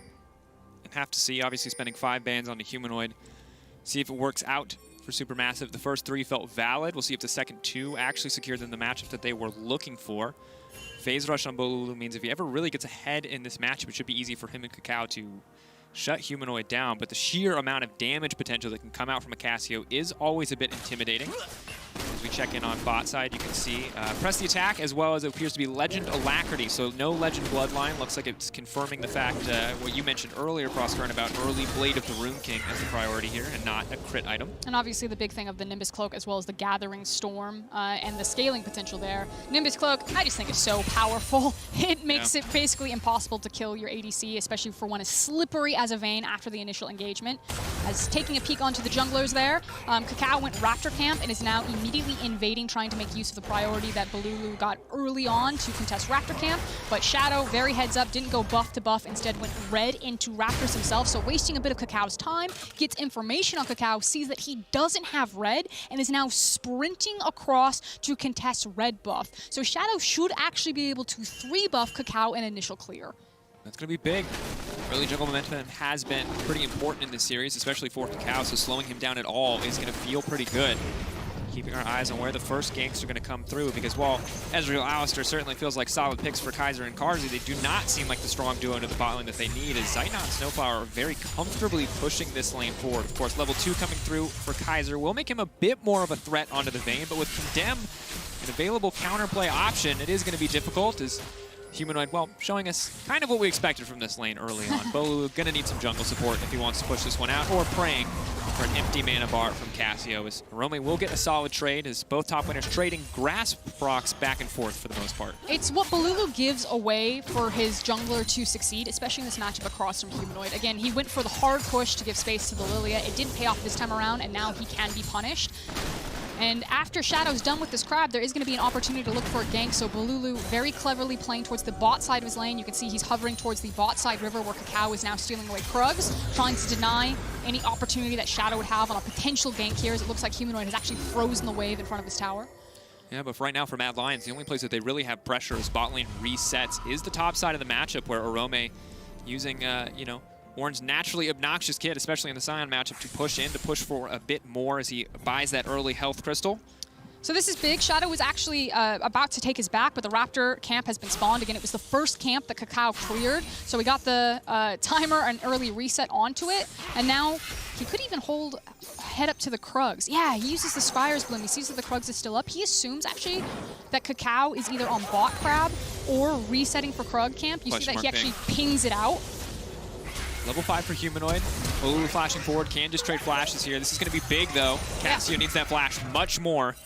Thank you so much, Dracos. Yeah, it is actually really weird, not only because the gank pressure is there and the gank setup for a set, but also for Cassio to be really effective in mid lane matchups, she needs to have the flash because she plays really aggressive. She has a relatively short range with the twin fangs, and she wants to be constantly chasing you down, and without the safety of the flash, it actually takes away a lot of her offensive power in a lot of their matchups. So that should actually alleviate so much pressure from Balulu, even though it means that there's no more gank setup for Kakao, but frankly, he's not here to gank. You know what I mean? Like, you burn the flash to give your mid laner a break, but otherwise, we are back into vacuum mode.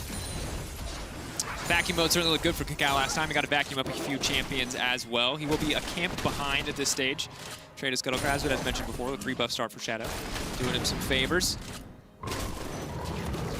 Delaying the second blue spawn, though, will be a little bit awkward for Humanoid in the mid lane, as we do see the TP utilized topside Arome with very little mana. Means that Armut is going to have a hard time, or rather will have a hard time stopping this from being frozen, but Armut stops to clear it instead. Actually, one of the opportunities that Arome has here is he doesn't have to use his TP. He can actually get a reset, walk back into lane, although Armut, you can see walking forward into the lane, is trying to A, delay the back, but then B, also burn the wave in front of him as quickly as possible to force the teleport. Armut, very good job, actually denies the back from Arome, but does now expose himself to a potential gank. Yeah, Shadow moving up. Of course, relatively low mana for Arome. Level 6, though, now coming in. The setup is there. Sion, no level 6 of his own. Sidestepping is going to find the knock-up now against the wall as well, but will not get knocked up. Bit of a fumble there from Mad Lions, and Armut just walks away unscathed. No, this is a massive fumble from Mad Lions. You don't have kill pressure there. And look at what's happening on the bot side of your map. Kakao is on the Krug camp. The red is about to spawn. He just has vision of Shadow and has all of this information and know exactly where he will be for kind of the next rotation, and now catches out Karzi. Flash over the wall.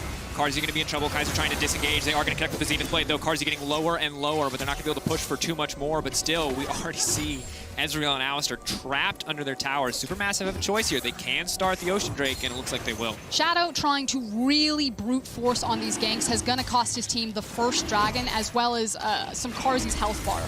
We'll see if they try to contest this one. Shadow is now down here. You can see that there is push priority from bot side. He places a ward in the back of the pit, but Supermassive playing this one slow, though. Don't want to risk a 50-50. Lost one of those to Shadow already. So his bot lane, Kaiser and Karzi, managed to save the day and cover for Shadow, exposing himself up into the top side, delaying the dragon. It's still a tempo advantage, however, for Kakao here.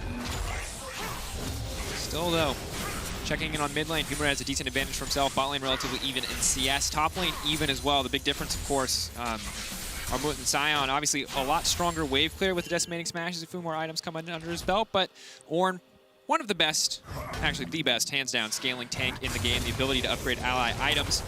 And Cassio, of course, not wasting time going boots, is going to be even faster to some of that itemization. She doesn't have flash. She may be caught out here, but Armut needs to get around the corner to open up the ultimate. Humanoid, that was actually really scary. Lilia. He did have a ward onto the Raptor camp, so it has now disappeared now, but he did see that Kakao was kind of in the jungle. But, you know, that's a few seconds away from not being a good time for the Cassiopeia without that flash to walk into topside river and deny Crab. Absolutely is. And Zainat now taking over to level 6 is going to be big as well. You mentioned it, the final hour, essentially. Not quite a free BF sword. It's taken a few hits over the years, but a little bit more than a free pickaxe these days, which means Vayne very difficult to all in when she's gotten that level 6. Snowflower as well on his way. Shadow now looking to take the Herald, and for now it appears that he is uncontested. Kakao low on health and low on mana, so can't really do anything about this one, and Mad Lions going to find themselves a small victory here in a relatively even game. Now, Snowflower and Zaitnot are walking down mid lane. You can see that Balulu is taking the reset, but he does have teleport. Shadow, like you said, should be able to get this one uncontested, and I was curious if Snowflower was actually going to show himself. Okay, nope. Snowflower and Zaitnot will not show themselves. Mad Lions can make an assumption that they were walking towards Herald, but it's not like the bot lane of SuperMassive loses anything. The wave was held by Carzzy as Kaiser was unlocked to support his jungler on Herald, and everyone should now return to standard map assignments. Yep, Carzzy sitting comfortably for now, cannot reliably win the all-in here. Has to land a lot of Qs on a champion that is very, very mobile, very, very scrappy, hard to get your hands on. And we can talk about the Vayne while we have a little bit of a moment here, as people will just continue to farm up as we prep for Dragon. Obviously, itemizing into the attack speed, the Reaver's Rush first, as well as the lifesteal. You just talked about it, Dracos. Kind of gets free AD from that ultimate win in final hour. No longer the BF sword about the pickaxe you were talking about, but that does mean that you kind of get the bang for your buck. Itemizing into attack speed and getting the free AD when you are in ultimate form makes it feel really healthy for early skirmishes, and we should see that power translated into dragon control. Yeah, continuing to bully out here on the bottom side of the map. Carzzy, of course, Ezreal's itemization feels really strong before that first back, but when you back first, you got to spend 800 gold on a tier. You are left wanting. The ulti will go just a bit wide. Honestly, a little bit closer. Maybe could have contested something, but Kakao will secure the smite and just continues to farm up. Relatively even jungle matchup. Mid lane continuing to pull ahead. Sets itemization, or rather Arome's position, looks like the cheeky proxy here, but this is a bit too cheeky because Set and Lilia are both on the way up. Okay, now Arome can be punished here as he's about to go 1v3, but look at Humanoid in the mid lane. You're going to trade potentially Arome's life here for massive plates on the Cassiopeia. Yes. Looks like definitely Arome's life, and Bolulu has bailed out of the play, so how many plates is he really going to sacrifice? Because that's first blood for Kakao, again starting him rolling.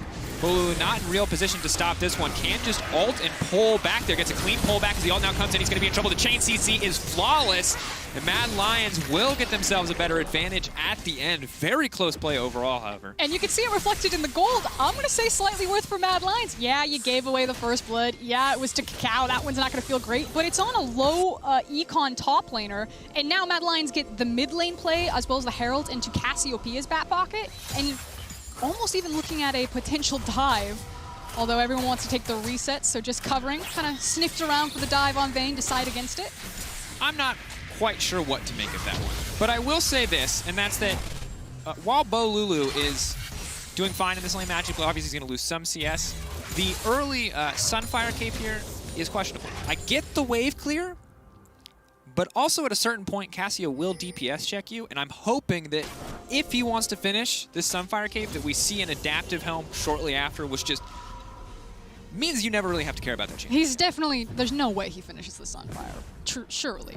But the thing is people have been talking about this, every time we see a set mid so far in plans, they build like Deadman Sunfire no matter what their lane matchup is. And maybe that's just a testament to Set's tankiness, and he's more worried about things like the Ezreal and the Graves, but the lane phase isn't getting any easier when you're itemizing full armor. I mean, he's not here to lane, you know what I mean? That's the Deadman Sunfire is all about the push and the roam. He is the secondary jungler. He has a Lily. Yes. Your jungler's not ganking. He is the jungler. That's a null magic mantle, and that's all I needed to see to restore a little bit of faith there, Frosco. A little bit of MR early on. Maybe it's a Spirit Visage. I love Adaptive Helm, but understand if you want that CDR instead, so keep our eyes on that moving forward. Kakao, however, again, here on the bottom side of the map, flashback to previous games where him being here early, him being here ahead of schedule, reading the play from the Mad Lions has resulted in so much for SuperMassive. Check the teleports, though. Humanoid has TP advantage over Bolulu, but Ormut has TP advantage over Arome as we look for the fight. Fishing cannot find the Q onto Ezreal, so cannot put them to sleep, and there will not be a follow-up engage. Kakao spending a lot of time there. ultimately won't cost him too much, but not quite the success that he found in previous games. Rome unstoppable. Will not connect on the knockup as Sion mostly focused on clearing out the wave here, one-shotting it with the decimating smash. It actually has cost Kakao his a lead that he had over Graves. Oh no. Oh, it feels good for Sion. Thanks for the leash, buddy.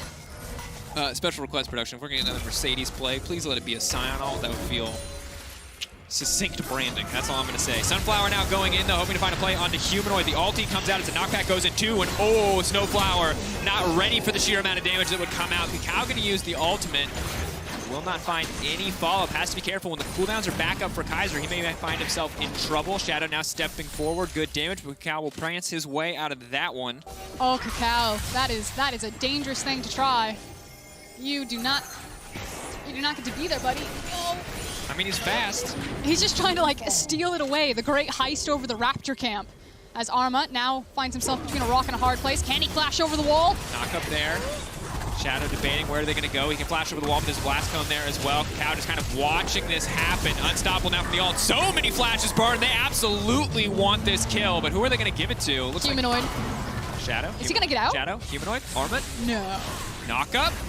Turn from Snowflower. He has no flash, right? Yeah, so he's done. That's going to do it. That took about 45 seconds.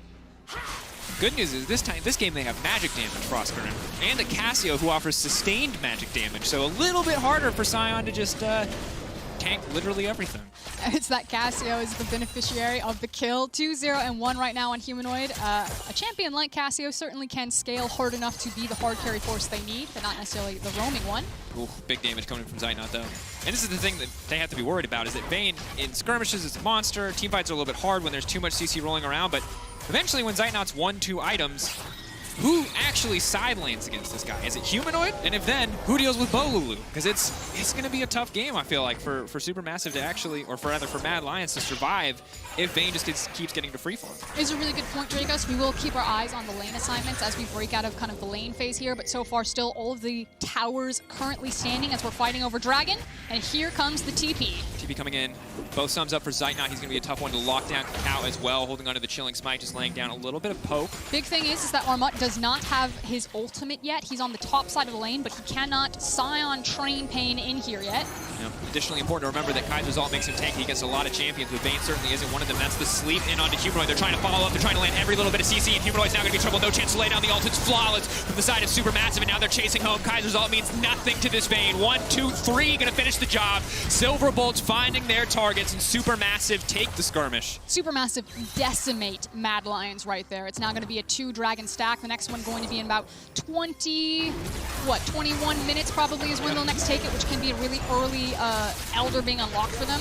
Now, look at what's happening cross-map. Yes. So SuperMassive win the fight. They then turn it on to the Dragon. Arma immediately starts walking towards the Herald, obviously going towards the top lane, but catches out Shadow, trying to take the handshake for the Rift Herald and denies it. That means that SuperMassive will get a clean reset and might be able to get both the Dragon as well as the Rift Herald. A 2-for-1 special as Mad Lions are losing control of this early game. And you can see Zeitnot, the second you start to win a fight as a Vayne, no one gets away. It's just that simple. Carzzy building for bits and pieces, hoping to get that Iceborne, hoping to slow down some of his pursuers and the fights to come. And now, the good news, if you're a Mad Lions fan, is this. Humanoid is strong. If SuperMassive want to keep winning fights, they need to execute exactly like that, where they delete him before the fight even gets started. Bad news is, as they start to get further and further ahead, it does get easier and easier to pull off. Does mean that Humanoid is already positioned and picking up waves on top side, has priority there, so he can be the first one to move down for this Herald, as we talked about it being the big objective. And check out where Zeitnot's positioning is. He's got the completed Bork as well as a pickaxe in his back pocket, but he's walking bottom. This should mean that as soon as they see Zeitnot appear on this wave bot side, that will give the go-ahead for Mad Lions to pull the trigger on the Herald, and there we go. Pretty late Herald as well. It's going to have until about 21 minutes, so can do a little bit of work with it. Potentially could try to get it to force a decision out of SuperMassive about what they want to keep alive. It does mean, though, that they're probably just going to trade tower for tower here. Like, you pick up Herald, maybe use it mid lane to push that one down, as well as top tower going down, but you can see Zeitnot and Snowflower, like, they'll trade Herald, especially when it's not giving plate gold, to pick up more solo EXP and gold for the Vayne. Well, it looks like potentially Ginsu's second is usually the path that we see with this build, trying to maximize those on-hit damage effects. Makes her incredible at shredding tanks. A little bit less upfront damage for some of the other members, but that would be, it's that or IE, so I think it's a pretty safe bet on the Ginsus. Oh, Mad Lions are so far behind the play. Rome going to try to cheat some tempo back by deleting this wave, but sadly it might cost him his life as he's now burned his Unstoppable. Will dash out to safety. Mad Lions are running here because they want to try to see if they can pick up Supermassive, but with Rome having used the ultimate, there's no chase pressure here. Shadow needs to walk mid and place down Herald. Dragon's going to be spawning in 230, so it would only be to take down the mid lane tower. But at least Humanoid, I guess, has a wave that he can potentially farm and push all the way back. He should get 3 waves before he hits that bot lane tower. Oof. But this is what I mean by being behind the play. Supermassive, you know, they've already got the swap first. They now trade both bot lane tower for top lane tower, and now top lane tower for Herald bot side, not mid. So Mad Lion's still about 20, 30 seconds behind these structural trades across map. And one of the big things is if you ever leave Sion uncontested, he'll just ult that tower and do basically what this Rift Herald does here, which is essentially one-shot it. Now, Humanoid is, of course, going to continue to get more and more solo gold. Matt have clearly identified the man that they want to carry. And after 5 bans, it's a damn good thing to see that he can still put up a solid performance. But still, Mad Lions on the back foot. It's not a massive gold difference. The bigger issue is the Dragon slowly stacking in the favor of Supermassive. Bolulu going to feel fine in this matchup now as the Adaptive Helm is finished, even if he is maybe a bit weaker against the other AD sources of the Mad Lions. He's literally just a speed bump to Cassiopeia. Now, one of the big things, though, is that while the Herald does kind of just even out towers across map for both teams, Humanoid has been picking up so much experience. He's currently the highest level in the game, tied with Arma on the Sion. And like you said, this does feel like a 1v9 Humanoid type of situation. On the other side, Supermassive, very powerful for their itemizations. Zeitnot went for the pickaxe. He now has the recurve bow. So like you said, going for the Rage Blade. Doesn't have the Book of Worthlessness yet in that build path. But if they can funnel in gold, get a good reset for Zeitnot so he can get his Rage Blade and then show up for this dragon fight, you know, that Elder Soul Dragon stack is looking really good for Supermassive and how powerful Vayne is. And the other big thing is that normally Vayne stacking Ginsus at the start of a fight is always a bit of a pain. But if you're the one at this point, up to Drake point, if you're the one who gets the vision down first, you auto that Drake 4 or 5 times, you're primed and ready to go. And the second Ginsus is online, it's just so much damage. And Arome, Kaiser, it doesn't matter what tanky stat you build, she's going to kill you in 6 autos, and 6 autos is going to happen very quickly with double attack speed items. It's kind of the question if Supermassive can stall it long enough to get Zeitnot to the item. I can't ping over to his gold, so I can't see how close or how far away he is, but the teams are starting to gear up for this Drake spawning in 14 seconds. Mid lane priority to Mad Lions, Humanoid, of course, with the blue buff, and they will get first access, but look at Bolulu. He's underneath them. 2 members locked up, but already we have a he can get Cassiopeia coming out. Bolulu trying to find something. He's going to be dunking back. Now Cassio kicked off in the middle of the fight, but that's going to be a 3-man ultimate, and immediately the fall from more 3-man knockup. Humanoid burning, ticking, but he's got the Conqueror proc, and he's trying to run him down. Eyes on Zeitnot, though, as they're going to find one. Cacao getting a kill. Humanoid trying his little heart out, but it is simply not enough. But Carzy will grab another kill back. Not the only carry threat on this team. Carzy will strike back, but it is still Supermassive coming out on top. They will grab themselves the Infernal. And Bolulu just dunked on Mad Lions right there, Matt. They thought that they had done the entire checklist. Have mid lane priority. We can now walk safely into the dragon, but they didn't check behind them. They had a single shallow control ward right on top of the red buff, so they do not see the set until it is too late. He snags Humanoid, and while Humanoid delays it with a nice ultimate, immediately deletes the snake. And it's brutal, because you can see how difficult these fights are.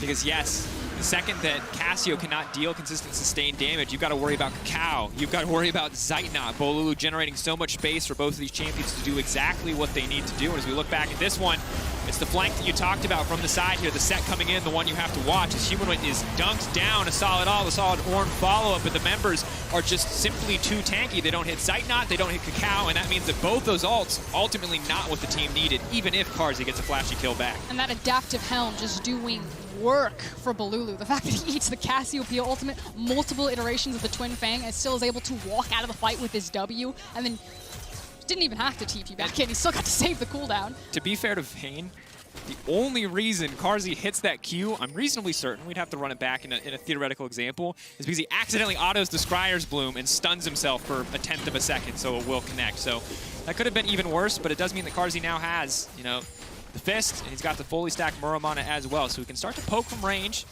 hoping to stop Zeitnot from finding a way forward. A click strikes again. They do. Oof. Zeitnot, though, taking a decent chunk there. Still have to respect the Ezreal. Obviously, in sustained damage, Vayne's going to be unmatched, but in the burst, Ezreal can still pack a punch. Now, this is one of the issues, though, is that now SuperMassive need to figure out how they want to break towers, because they are still dealing with a relatively short-range ADC like a Vayne, not something long-range that can step back and chip it away. So you see that Mad Lions can slow down when SuperMassive just ARAM stack mid and try to force the tower. And meanwhile, you know, then that allows Humanoid so much time to continue to pick up waves and experience in a side lane. And the lane assignments can't really punish him unless they bring multiple members to deal with it. Like, Balulu theoretically shouldn't die in that matchup, but he certainly can't stop Humanoid. And there's a few things that are going to be very difficult for them. It's just that, one, Zeitnot is just continuing to get stronger and stronger, right? Kakao is also terrifying. He can constantly fish with these swirl seeds. The other big issue, Ornn almost level 14. He can start to look to upgrade his allies' items. Right now, he's got an Iceborne Gauntlet. He can upgrade a Cleaver. Those are it. That's your options. Those items suck. I was waiting for it. I was like Obsidian Cleaver is solid, right? Maybe it's not your ideal choice, but it's solid. But the Iceborne Gauntlet, it's okay for Ezreal because the extra mana means extra damage on the Muramana, but like, come on, you want that Blade of the Rune King, maybe? You're looking for that Death Cap.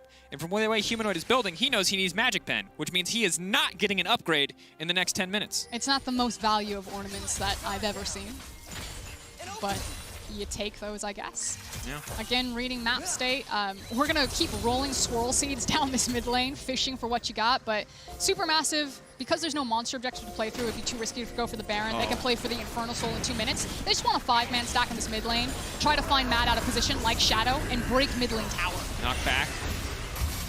Interesting trade, though. Ultimately, just spending Scion, not getting a lot there.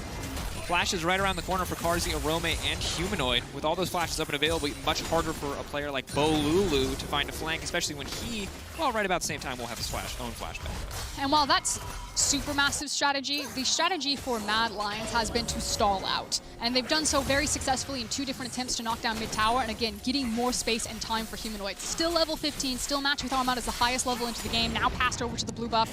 Like, Mad Lions are gearing up for this Infernal fight. But they need to do their due diligence, get down deeper wards behind them, and keep Humanoid safe, fight slowly front to back through the beef line of SuperMassive. And this is where you start to remind yourself that this team is very young. Yes, Humanoid has experience on the world stage, but he's the only one. On the opposite side, we've got Kakao. We've got Snowflower. Hell, Zeitnot has a ton of his own. So these guys are veterans, and when it comes down to these high-pressure, high-stakes moments in what could be the final game for Mad Lions, SuperMassive have been the team that are staying confident, staying calm, staying controlled, and that's why they are at match point. And always punishing Mad Lions in the Vision games. The control wards have just gone down. I want to point out the 2 control wards underneath the Dragon Pit. Balulu actually pressed one down as we race back into mid lane, but there are options to get someone underneath. Arma is resetting his position. He does have teleport. He could TP to one of these wards. Instead, going to go ahead and walk with his team is Mad Lions. They've sent down Arome to check out underneath and behind everything. He found maybe one of the control wards. Yeah, it's been spotted out. And they're just trying to really clear everything out and set this one up perfectly, because this Infernal Soul might mean the end of their 2020 season. It might, especially with Bolulu on the flank now, hovering down towards the bottom side. They'll see him. Doesn't mean they can remove him too easily. Carzzy has to be careful. He's gotten caught out. They could kill him. But they can't overcommit, because then his team just takes the dragon in response or even rushes towards Baron. The thing is, he also has Deadmans. So the further down they go, the more easy it is for them to just walk back up to mid, take mid prio, look at the Baron, potentially threaten. Now, you don't want to be caught in a pit against an Ornn and an Ezreal, but... And now you're just making the very rookie team that you were talking about, Dracos, make really hard decisions. Are they going to fight for the mid priority, or are they going to try to chase down Balulu? Are they going to try to fight the team? And this is when Mad Lions have been caught out, and the TCL SuperMassive have been able to out-skirmish them. SuperMassive now have their priority on the pit, possibly looking for the fight here. Armand does have ultimate as well as flash. And you can see Zeitnot stacking it up. This is the Ginsu stack. Has to keep it just going, but can also just shred through this objective. They don't want to risk a 50-50, but Maybe they risk it anyway. Look Armut at now Lilia. stepping forward, trying to find Humanoid on the backside, but he can't quite do it. The lockup is there. The Orn now trying to find it down, but that's a suplex, and it is not on Humanoid. Humanoid trying to shred through, but Armut just a little bit too tanky. The stun goes in. Carzzy manages to take down Zeitnot. Carzzy, playing like a man possessed, gets everything he needs in that fight. That is the double kill, and now Humanoid is out for vengeance. He's out of blood. He says, you got 5 bans, might not be enough. 6 is what you're gonna need, as Humanoid pushes back the remaining members of SuperMassive as Mad Lions hold on for now, taking away the Infernal Drake. A very tense situation for the Mad Lions, but they hold strong. They make the correct choice. Humanoid gets the reset. He TPs back to the mid lane tower, and they manage to play the fight slow, front to back. Carzzy finding the assassination on Zeitnot means that Mad Lions have denied the soul and now have position on Baron. Death timers, they don't have enough. Bolulu too far away. The TPs aren't going to be there. Mad Lions take away the Infernal. They deny the soul for at least 5 more minutes. They grab a Baron for themselves. Fights are still going to be difficult, but the advantage is now in their favor. They could take it to game 5. Now that said, while that was a huge swing of confidence back in favor for Mad Lions, they still are not afforded any more mistakes here because they're still looking down the barrel of a potential soul point. An excellent team fight here. Great job from Arome on opening up the Orn ultimate, as well as finding Vayne with the knock up there to allow Carzzy to just line him up and shoot him down. You can see all of Mad Lions popping off in that moment, knowing that messing that play up would have probably been the end of their Worlds run. And that little blue line is EU's hope. Is the glimmer of hope for EU and for the Mad Lions. That is the pulse. Will they be the first team eliminated from EU in play-ins? Will the TCL finally beat a major region team on their path to the group stage? That's something we're going to have to keep our eyes on. But look at Bolulu here. The observers have done a good job showing that this is a very deep reach around. But Armut could lead the charge. Bolulu's pulling the trigger right now. Mad Lions should have spotted him out. That's why Shadow's kind of hiding under, trying to find this set. We are seconds away from SuperMassive pulling the trigger. Here they go. They have to try to stop Bolulu, but he's so fast. Oh, they blinded him. The smoke screen was perfect, and now he's caught out and knocked down. The re-engage now coming in. Mad Lions smell blood in the water. They're ready to get this going. SuperMassive burning a lot there. Bolulu getting taken down means priority access to the mid lane. Looks like top lane will fall as well. Will it just be tier 2s, or can Mad Lions break open the base of SuperMassive? No more hero play for Bolulu that time around in the engagement. Just absolutely stuffed as he walks up to the back of Mad Lions, gets slapped in the face with Cassiopeia ultimate. Big Baron power play, 2 towers that you were just talking about, multiple waves starting to open this gold lead back up for Mad. And again, most importantly, those big core itemizations on Cassio. When she backs, she's going to be massive. Will be big. Oh, the slow siege coming in. Carzzy playing very far forward, but no, he has the luxury to do so.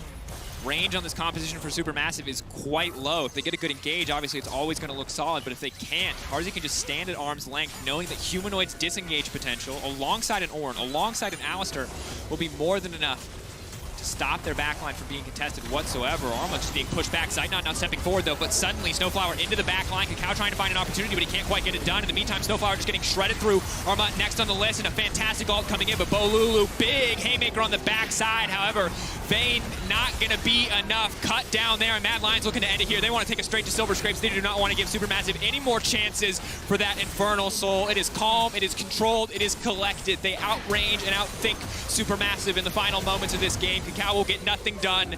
That is the ace, and that will be the game. Mad Lions scraping their way back into this one after a few clean fights from SuperMassive, and they will take us to a game 5. Loser will be eliminated from Worlds 2020. Can't ban him out. They threw everything and the kitchen sink at Humanoid's champion pool. He pulls out the Cassiopeia, he has the anti-dive power, and the composition didn't have enough dive tools to shut him down. Mad Lions kept their cool under pressure, denied the soul, slow front-to-back team fight, and managed to pull us into game 5. Now, both teams have seen the blueprint. Both teams understand what is successful for them. Can SuperMassive find another way to shut down Humanoid, and can the Little Lions hold their cool on the biggest spotlight and stage in the world? It's incredibly difficult. Tomorrow, of course, whoever wins this has to play UOL as well, so the gauntlet does not stop here. But additionally, Blue Side has a 100% win rate. That's 4 for 4 for old Blue Side, and SuperMassive get choice, and, well, But don't think it's a big guess to say that they're going to go for blue side. But here's the thing. Usually blue side empowers you to have specific target bans. On red side, they were like, screw that, and they threw the target bans anyway. So while I understand that does still mean that you give up the blue side priority pick of the Ornn, and maybe that's the big difference here, maybe that's the contested pick, but it doesn't change up the ban strategy again. They threw 5 bans. They're probably going to do it again. Absolutely can. I think the big difference will be that first pick, right? And if it means Ornn. Ornn's so incredibly important, it feels like, for Mad Lions. That's both games they've had Ornn, they've won. Without it, they've lost. Now, that's a bit correlation, causation, but at the end of the day, this is going to be a tough one for Mad Lions. It's nearly time for Game 5, presented by Spotify. We all know Silver Scrapes is the official Game 5 track, but Spotify wants to know, what's your ultimate hype track for this matchup? Tweet your choice with #League on Spotify. Mine is Foot Fungus by Ski Mask the Slump God. Absolute banger. For now, we're going back to a break, but when we return, it's Game 5 on the analyst desk. Let's see what they've got to say. I have Foot Fungus. Do you like mine?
Welcome back to the State Farm Analyst Desk, where it's all tied up in this LEC and TCL battle for tournament survival. The hopes and dreams of 4 rookies in Humanoid, and of course the TCL representatives trying to do what's not been done before. It is none other than the wildcard region up against the EU.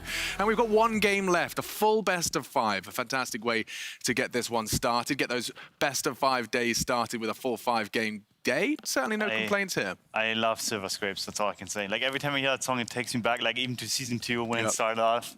The full Game 5 soundtrack. But yes, the winners will be facing off against Unicorns of Love tomorrow, and the loser is out of Worlds 2020. So let's get this one started, and that does start with that draft. Guys, you've been keeping your eyes and saying, I mean, the last Game 4, you pinned 80% to the draft determining the result. Yamato, a different story this time. Yeah, for sure. Before we jump into the draft, I just want to highlight the significance of this moment, considering we have TCL at the verge of, potentially keeping their chance to qualify to the World Championship. The LEC, a major region, I'm sure there's some LMS situations that didn't qualify, but I'm not counting that. Let's say the first time an LEC team in play-ins might not qualify. Whatever happens in these series, we're going to have a historical moment. If SuperMassive get through, it's UL versus SuperMassive. A wildcard region is going to get through. Everything is on the line in this Game 5. Yeah, well, a single game. We just said we were out of the best of ones. Well, now it is just one game that will determine your fate here at Worlds 2020. And Mad Lions are coming off a massive first year in the LEC. The players on SuperMassive have been around for a while. They've been around the block. But only Kakao has made it out of groups so far. The rest, this would be their first time. Of course, it's not going to be secured with a victory here. But we were speaking about the draft, and this is my first Vayne of 2020. I haven't got to see him. Good reason. Yeah. The champion is... First and last one. Terrible. The champion has many, many weaknesses.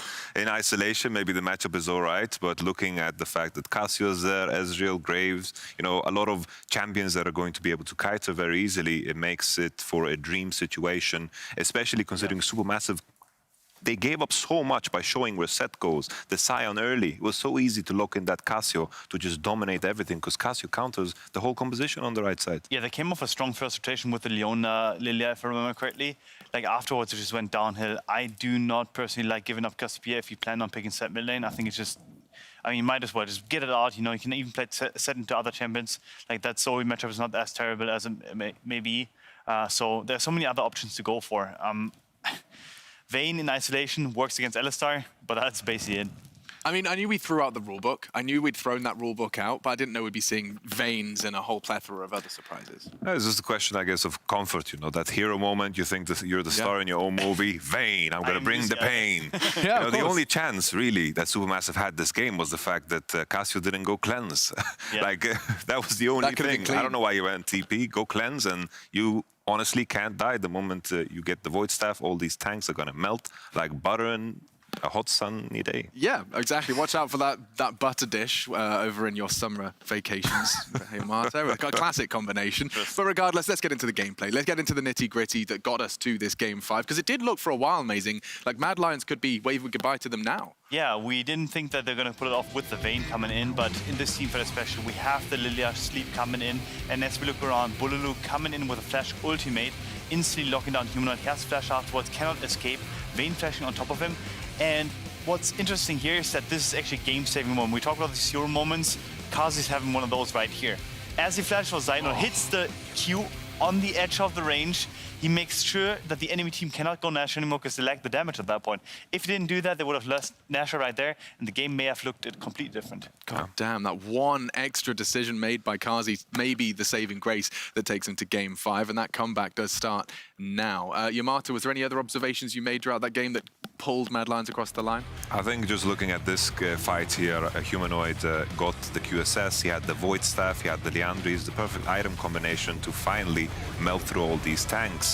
And now you get to see the Scion running into Cassio, stacking her Conqueror. This Cassio is super, super happy. As long as she remains untouched, everything's perfect. And on the other end, the way Kaiser comboed the whole backline is honestly beautiful. If maybe Vayne canceled that, maybe this fight will look different, but Kaiser definitely delivered. I'm also almost cringing at how this fight went, because Scion ultimates in all the way into the backline, has no follow-up whatsoever. Meanwhile, we have Set ulting the Alistar after his combination went off.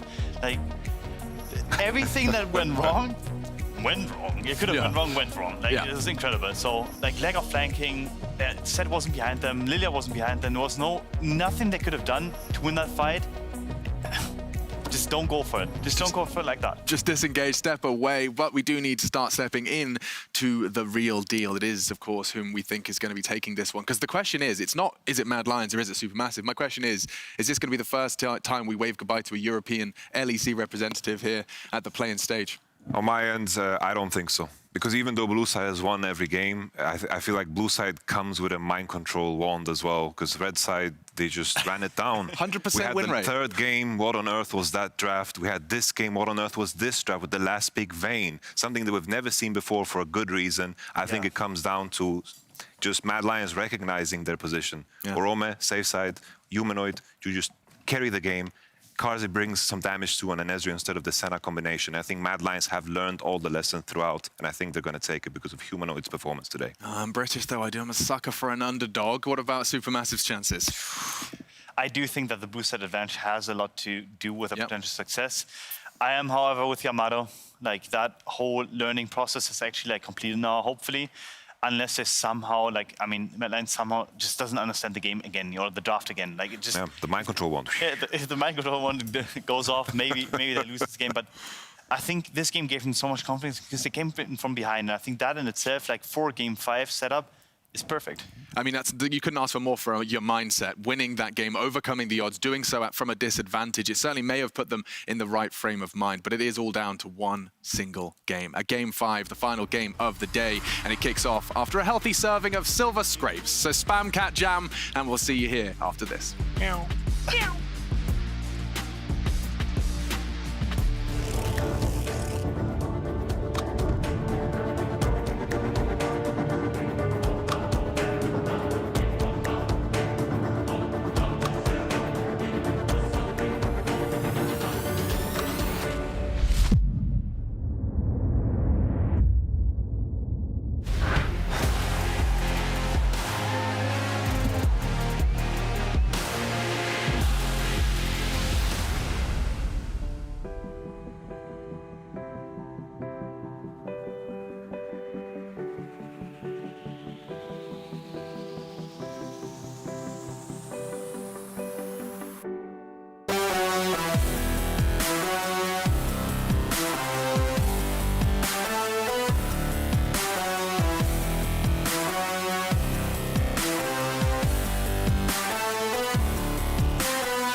Welcome back to the caster desk as the anthem of a good series plays behind us.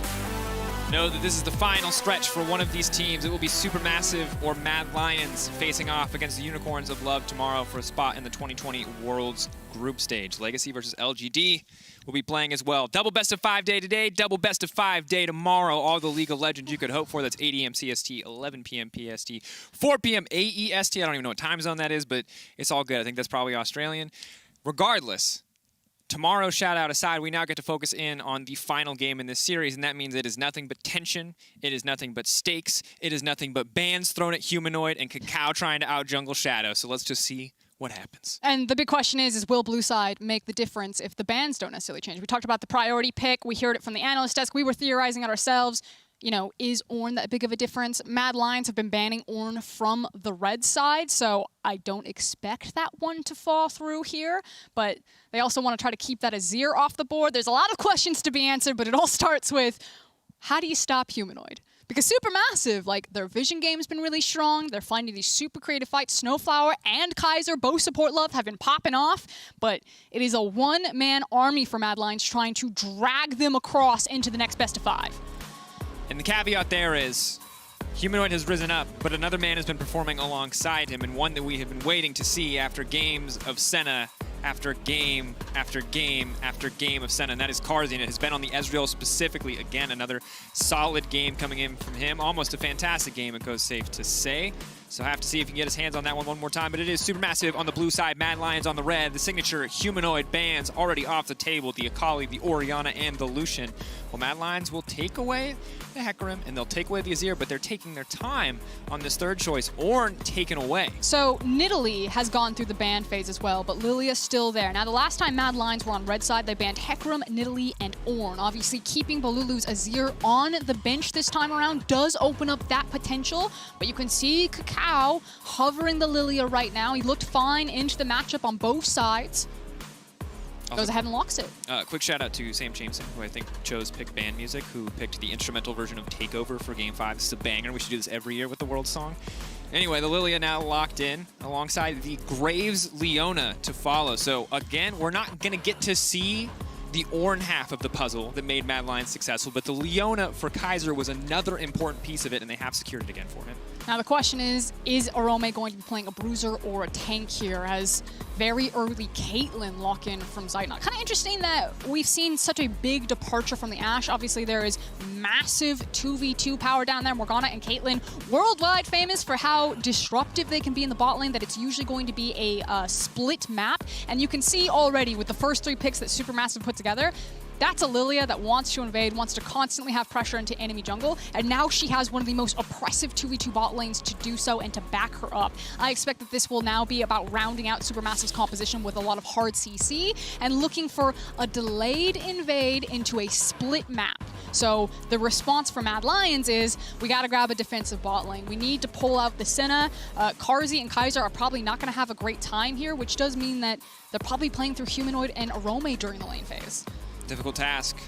Pressure onto Arome. It has just been the survival game for him so far in this tournament, but have to see if he can now excel when the pressure is on, when it matters most. Lose, be eliminated, win, have another chance to fight your way to the World's 2020 group stage. The Shen will be banned away. We'll see if another top lane ban follows. He is on red side. He will have the luxury of counterpick if they want to give it to him and not to Humanoid instead. But you said yourself, Morgana Caitlyn is something we've kind of been waiting to see. It's been strangely absent at Worlds so far, but what we know is that it will be dominant and it will be difficult for Mad to survive there on the bottom side, as we may see another set of 5 bans leveled at Humanoid for this game. Now, the last time around, they took away his Zoe as the 5th final ban. He pulled out the Cassiopeia. We'll see if they stay true to that. Balulu pulled out the set mid, did manage to get the push priority, especially because Cassiopeia struggles to contest that wave until she has first back and a lot of mana to kind of stick forward to it. So maybe that's the strategy again, and they take away the Zoe, force him back onto Cassio. The Wukong also taken away. Happy to see it. Not a champion I've been impressed with so far, but one of the few players who has had an impressive performance is Armut on the top side, so giving him that due respect. And now the Cassio will be limited. Last time it was the Zoe taken away. They could go for the quick lock-in on the Zoe here, but against the Black Shield of Morgana, the champion will lose a lot of strength in the mid-game. And I love that you point that out, Dracos. I think that's kind of the genius there of leaving Zoe open, but then having something like a Black Shield. You can pick your top laner here. It's probably going to be a tank. Or not. I was going to say possibly a Scion, but instead you banned away the Wukong and the Shin, and so Arome goes for the Renekton, a true bruiser up there. And Arome has had some good games domestically on the Renekton. Known as a weak side top laner, but has still had some pretty solid performances overall. The difficult part is we are now in the same position we were in Game 3. There is so much AD damage on the side of Mad Lions that any tanky member on the side of SuperMassive is going to make this game very difficult if Mad Lions fall even slightly behind. And that means the sole burden, as it feels like it has been for this entire series, not just in AP damage, but in carry potential, is on Humanoid in the mid lane. And so now Armut has his pick of the litter. What's it going to be? Malphite has been banned a couple of times over the course of this series. Would give you immediately backline access, and he's going to go ahead and take it. So it's going to be Balulu's repeat of his set mid, and Armut diving into the backline with Malphite. We'll check in if it's going to be more of a damage-oriented build or if it's going to be more of an armor tank-oriented build. I suspect tank. Sadly, against the full AD composition, the armor build is also the damage build. He's like the perfect champion. Yeah, it's going to be difficult. Of course, not the biggest threat in the early lane phase, or in early skirmishes, rather. Early laning is fine, but now we finally see the Corki from Humanoid. This is something that Yamato and Amazing brought up on the desk. A true hyper-carry in mid lane, similar to the Cassio, obviously in sustained damage output. Maybe weaker early on, but can shred through if he gets enough items under his belt. So, feels like a solid champion to round out the draft, but still going to be very difficult for Mad Lions early on. And as we go into Game 5, as we go into the final chance for both of these teams' 2020 season, you can see that both have geared up for late game scaling insurance policies. On SuperMassive side, you have Zeitnot. He has been here so many times before, now piloting something like a Caitlyn. Lilia also scales fantastically well, as well as a traditional tank against a very AD-heavy composition in the Malphite. And on the other side for Mad Lions, that hyper carry that Amazing and Yamato wanted to see of Humanoid getting hold of the Corki, also some mixed damage, so maybe that helps them out. The scaling, infinite scaling that Cinna can unlock for them. So we'll see if the teams are nervous. I expect usually when you're in this situation that early games are played fairly slow because you do not want to bet it all and flip it on some early game maneuvers. A reminder of the stakes. Never before has the EU team gone out in play-ins. For the TCL coming into Worlds 2020 at Worlds, they had taken a single game off of EU, off of G2 Esports in 2018. They've now taken 3 more off the Mad Lions, but will take a 4th, the final game in this series, for them to beat their first major region in a best of 5, to qualify to the next stage, to find themselves face-to-face with the Unicorns of Love for a shot at the group stage, guaranteeing an emerging region to go through to groups. A massive feat for a team like SuperMassive.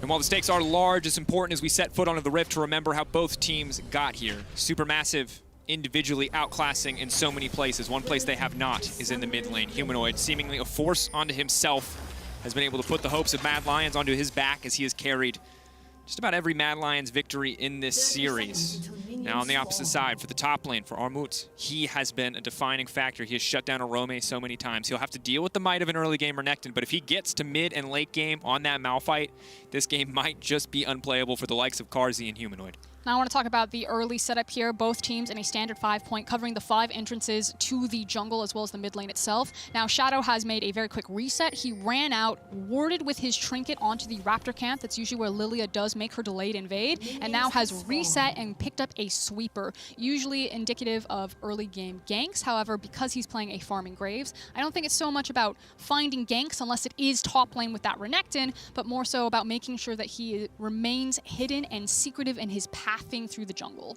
And that is normally a Corki. I'm going to say Samoyed. Shout out to Appa and Quickshot, who I'm sure are watching at home. In the meantime, though, of course, Malphite going to use that Granite Shield passive to tank 1 or 2 autos from the blue buff, making Cacao's really clear that much more powerful. And, well, you talked about scaling, and Lethal Tempo certainly feels like the more scaling rune option choice for the mid lane alongside that Bloodline. But now the engage coming in on Zeitnot. They're just trying to force a big advantage level 1 before the Black Shield enters the picture. One of the few ways that you can beat this lane is just to force summoners early on. As Arome just going all in on the top side. Big Cole the Meek, but he's got the Fury to back it up. And bullying out here early on in this lane phase. Yeah, and that was the whole plan from Arome to do so. You can see that very early Trinket ward down into the river, suspecting that it's going to be a topside start for Kakao, even though both junglers have remained hidden as... There we go. It was a cheeky gank path here from Shadow. Goes around behind the back of the Dragon Pit, doesn't waste any time stealing camps away from Kakao, realizes that he's been spotted, that there's no gank set up bot lane, and immediately back into his jungle. It's red Raptors into blue buff for Shadow. Just trying to show pressure on the bottom side, trying to limit what Zaynot and Snowflower can do because they cannot step forward because Kakao is focused, as always. Once again, the Hoover Lilia focused on farming up as much as possible. And while he does have a sizable individual lead right now over Shadow, hasn't turned into anything yet and has cost his bot lane a little bit of pressure. As you can see, Carzzy and Kaiser playing with a lot more confidence than we might expect early on, courtesy of the EXP advantage they've been able to sustain so far. And do need to know that it was no split map this time around. It is just going to be a standard 2v2 with junglers now on both bot side. So Carzzy and Kaiser can be aggressive here. You talked about how trying to make early trades before the Black Shield comes in could be the way to start chipping away at health, especially when you have the sustain advantage from the Senna on your side, so you can take very aggressive trade patterns in bot lane. But also, Leona is a long-time skill matchup for Morgana. You know, if she picks the wrong target on the Black Shield, you still use the Zenith Blade to close the distance, and you just swap targets for the Q. It's also important to note that it heavily limits the playmaking potential of Snowflower and is much more about the laning prowess and obviously shutting down a little bit of the CC options present on the opposite side. So we won't see those Nautilus plays. We won't see those heroic Alistar plays this time around, and that puts more pressure on the rest of the map. I really want to highlight what Mad Lions have been doing. It's been a really good job. Their Scuttle Crab denial and control. Now, Kakao missed out on bottom crab because Carzzy and Kaiser had priority to deny it from him. He's now trying to walk across the mid lane priority to contest Raptors into top side crab. But Shadow's trying to fight him here. Unfortunately, Humanoid no TP cleanse and doesn't have health. Smite down though. Be bullied out of his own jungle. He's probably going to have to give up Krugs on the top side as we see engaged. Bottom lane, Kaiser locked up. The combo going to come through. Lots of damage going down. Has to be careful. The healing from Carzzy not going to be enough for a while to bring that one back. As now Humanoid is pulled back. Bolu feeling insanely comfortable in this lane. Of course, is set up in terms of early stats as a Juggernaut just to bully out. And additionally, Humanoid starting the Cole, while it will give some life on hit, is not the effective combat stats needed to turn this matchup back. We may see the 2v2 in the mid lane, but this one has to favor Supermassive as Shadow is going to get pulled back here, is going to be forced to flash out to safety. Good damage going down onto him as well, and Supermassive find themselves on the front foot here in the mid lane matchup. Not something that we're used to seeing. And Dracos, you just did the math for Mad Lions, but apparently they didn't. It's the fact that Corki is sitting on a Cole. He has a cleanse. He hasn't gotten to take the back yet. He got chunked out. They do not win the 2v2 right now, and Supermassive super confident to just repeatedly punch Mad Lions in the face there, and Shadow is losing so much time. This gank has to work for him. Has to get something. The thing is, Armut is actually incredibly strong right now. Just innately armor bonus. Oh my 40 God. wants 2, but he won't get 2. He'll trade it back, but do they hit him? Shadow will grab it. Armut on the cusp of getting the 2 for 0, but in a game 5, he is laughing, he is smiling, he is unconcerned. Because that is hashtag worth for Supermassive. Look at the difference between the junglers right now, 36 to 24. Shadow just showed himself he had to work for that gank. He was just trying to save Arome, and he ends up falling down. And it's not like Armut misses anything. There's the TP. He now grabs the wave. He now is going to have the freeze. This is everything you wanted. This is disaster for Mad Lions in the early game. Yeah, has the W available. Hits hard. The Q might be expensive, but the rest of the skills aren't, so he has just enough mana to move in there, and Arome just barely not enough damage there to finish the kill off. That could have been disastrous, but now we've hit level 6. Now, important, Armut obviously going to have a lot of power with that ultimate, but Renekton's level 6 is essentially unmatched in terms of individual power spikes. Maybe it will be enough for Arome to find an advantage here, but already off to a start that feeling pretty Supermassive favored as Zaynot and Snowflower are also regaining control over the bottom side, but that might change as Shadow shows up and is looking to fish for a gank. This is the only lane that he has to play around. Kaiser does have flash. He's looking for the flash on Zaynot. Oh, moving forward, of course, that's what you talked about. The target already isolated, but Kakao now stepping forward. It's going to be good damage coming in. Watch out, Eve. That's going to be 1. Kakao now prancing his way through the entire team. That's going to be 1. He's just looking to hit every single person at the same time. The power of Lilia known here as Shadow tries to finish it off, but cannot get it done. Mad Lions losing out on yet another exchange. And that's why you can't show yourself like that.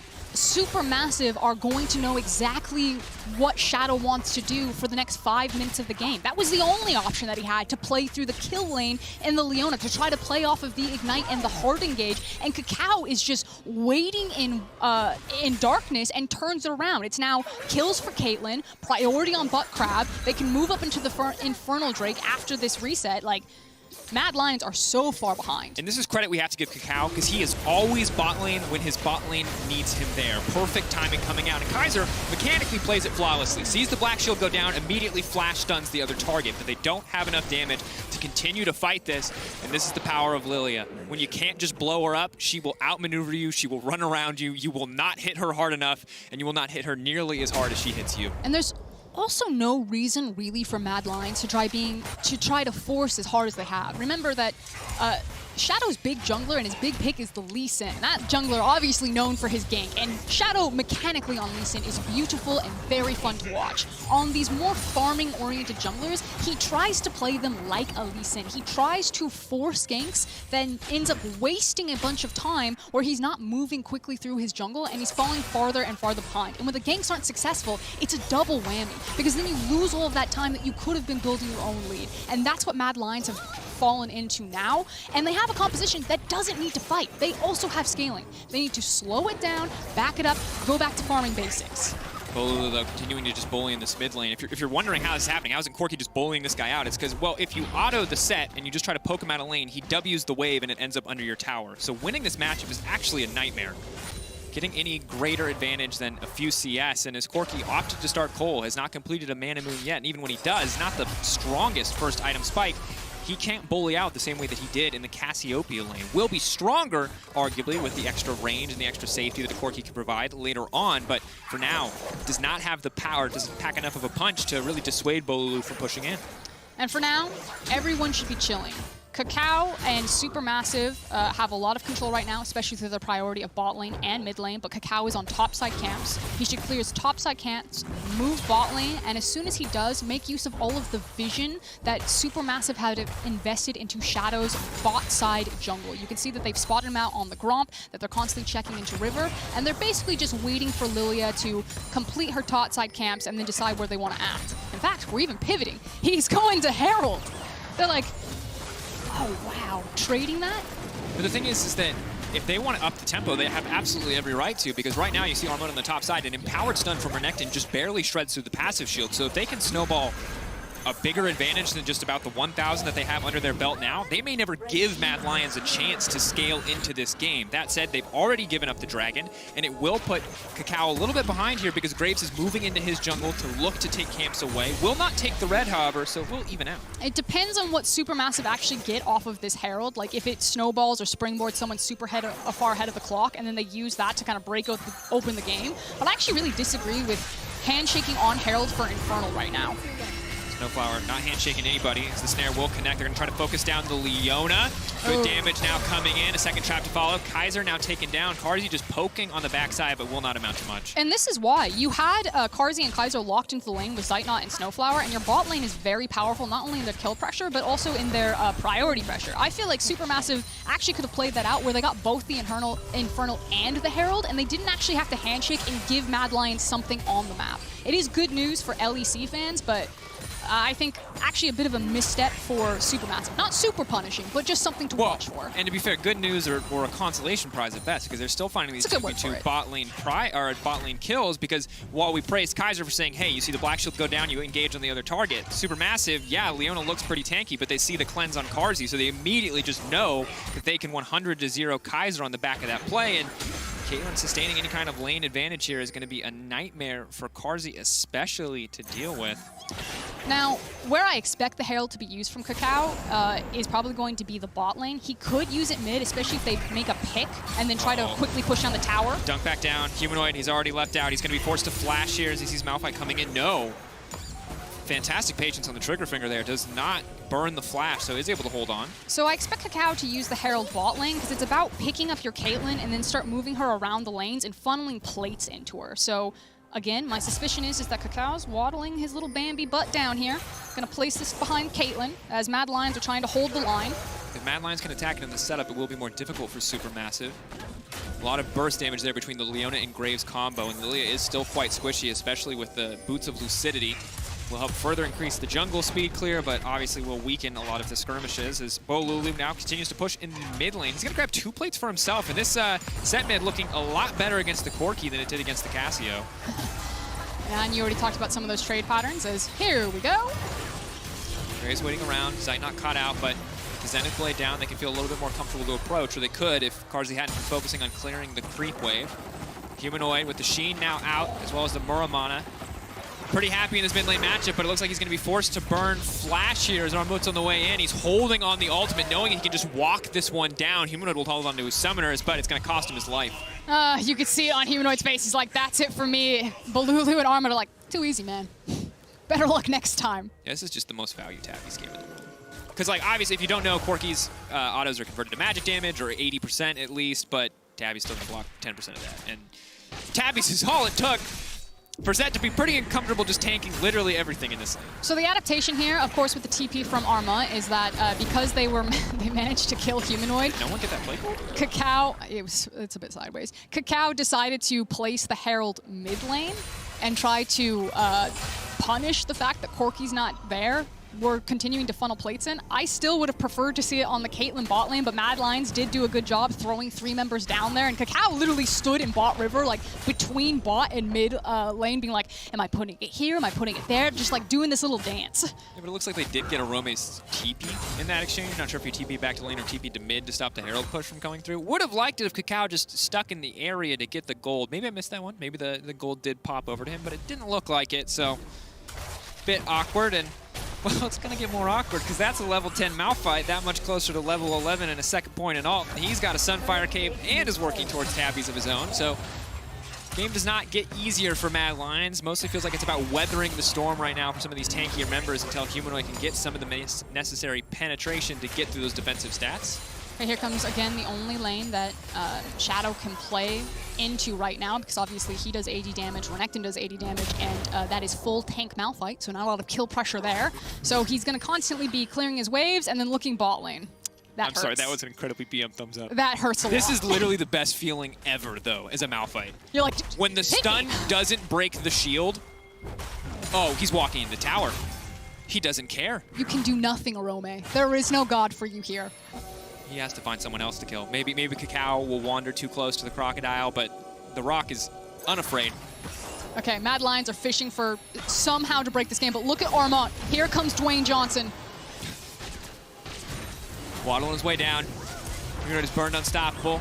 Still has the flash and the cleanse. He's been holding on to these summoners all game. It hasn't saved his life, but maybe he can save his life now.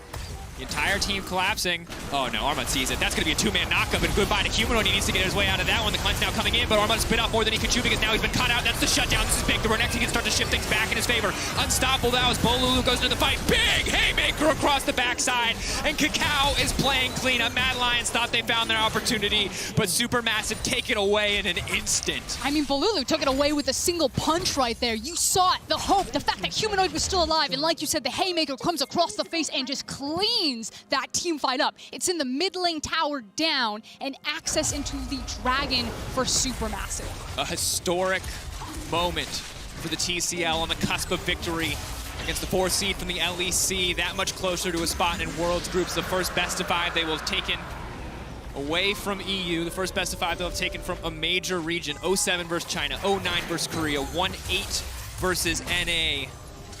4 wins versus EU coming into this series. They could find their 5th here if they can take down the Mad Lions, and it certainly looks like they are set to do so. Like you said, Dracos, Armut saw his moment. He then immediately goes in the back line. Huge damage to Humanoid. Dives a little bit too deep as Arome flashes forward to pick up the kill, but right here, Bolulu takes Renekton into the back line, then cleans up Humanoid with the range of the W and allows SuperMassive to just wipe that fight, take the tower into the dragon, and now are also on the Herald.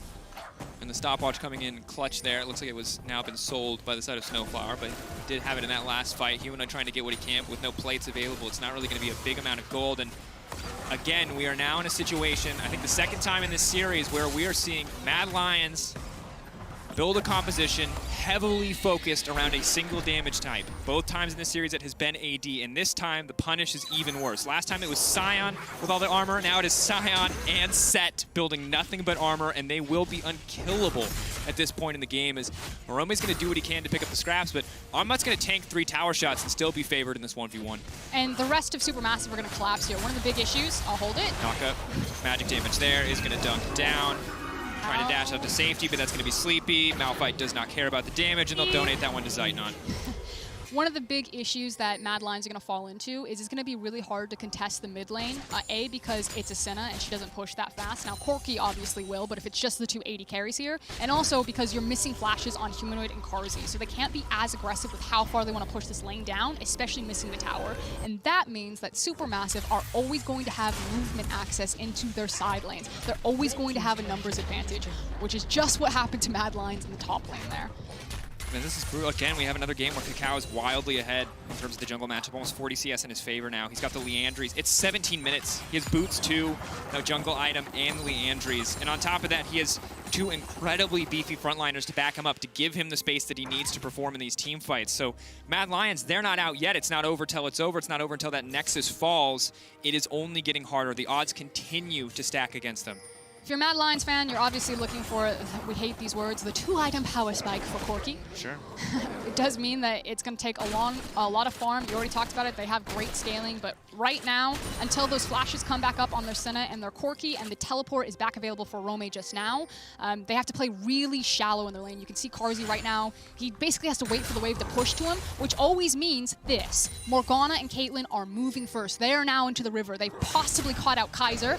Yep. Thank you, observers. They have caught out Kaiser. Cannot get away from the Lilia once she has a lead. They're going to donate that one over to Zeitnot again, further snowballing the Caitlyn. Already at 2 items. Again, only 18 minutes and 30 seconds into the game. This is a masterclass in dominance from SuperMassive. I felt like they were winning in draft, and they have now done nothing but execute in this game 5. And there's no punish that Mad Lions have available. They can't gank top lane. They can't kill Malphite, but Shadow's going to run up here and try anyway. Meanwhile, Herald is smashing down Mad Lions mid lane, and they'll turn onto the Drake.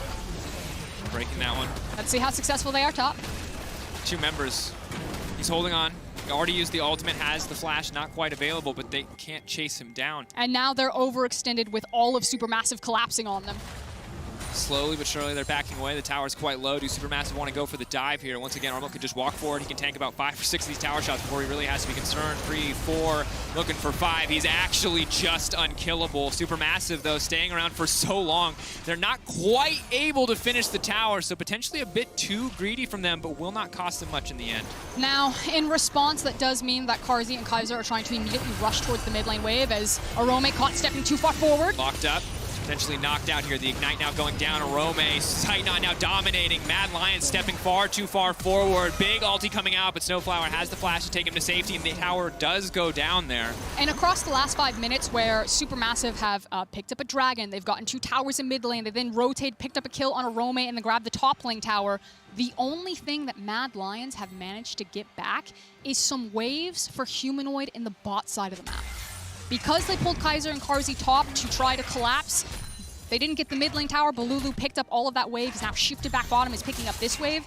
It has just been a massive win across map for SuperMassive in the last 5 minutes. You can see it reflected in the gold lead. That is disgustingly large. Yeah. And as we look at this game 5, it doesn't... Thank you. Mad Lions are playing Legal Legends on patch 10-19. That's the cliff I'm about to throw myself off of when Mad Lions lose this game. And SuperMassive, I mean, they're just playing Mad Lions. They know the track. You saw Kakao has done this so many times across the series, waiting in the fog of war, looking and fishing for these picks. And because he's so powerful, because his team is so powerful, it just gets easier and easier. There are fewer and fewer wrong choices and more opportunities for a SuperMassive with, as you said it, a 7K gold lead. Now, imagine this. Imagine if they hadn't handshook on that Infernal and suddenly SuperMassive were setting themselves up for Soul Point on Ocean. Like, that is the only silver light that Mad Lions have alongside this Corki damage, is that they got the early Infernal, and Humanoid is starting to get big. TP, Humanoid is getting quite strong magic damage running through Armut. Now Arome, though, stepping forward. Snowflower is going to get taken out, but that's a knockback in the turn. Someone needs to hit the tower, but no one is doing so. That means Bolulu is throwing down so much damage. Already has the crit damage reduction. It's Kakao off to the side. Has to be careful. Zeitnot, the body block, stepping forward. Mad Lions now on the retreat. They have the man advantage, but they certainly don't have it in the health bars. Kakao getting chipped away at. Glacial Augment buying so much space for Karzi. Bolulu uses the knuckle down. Can't Karzi quite playing get on enough. the edge. Can't get the movement speed to step forward.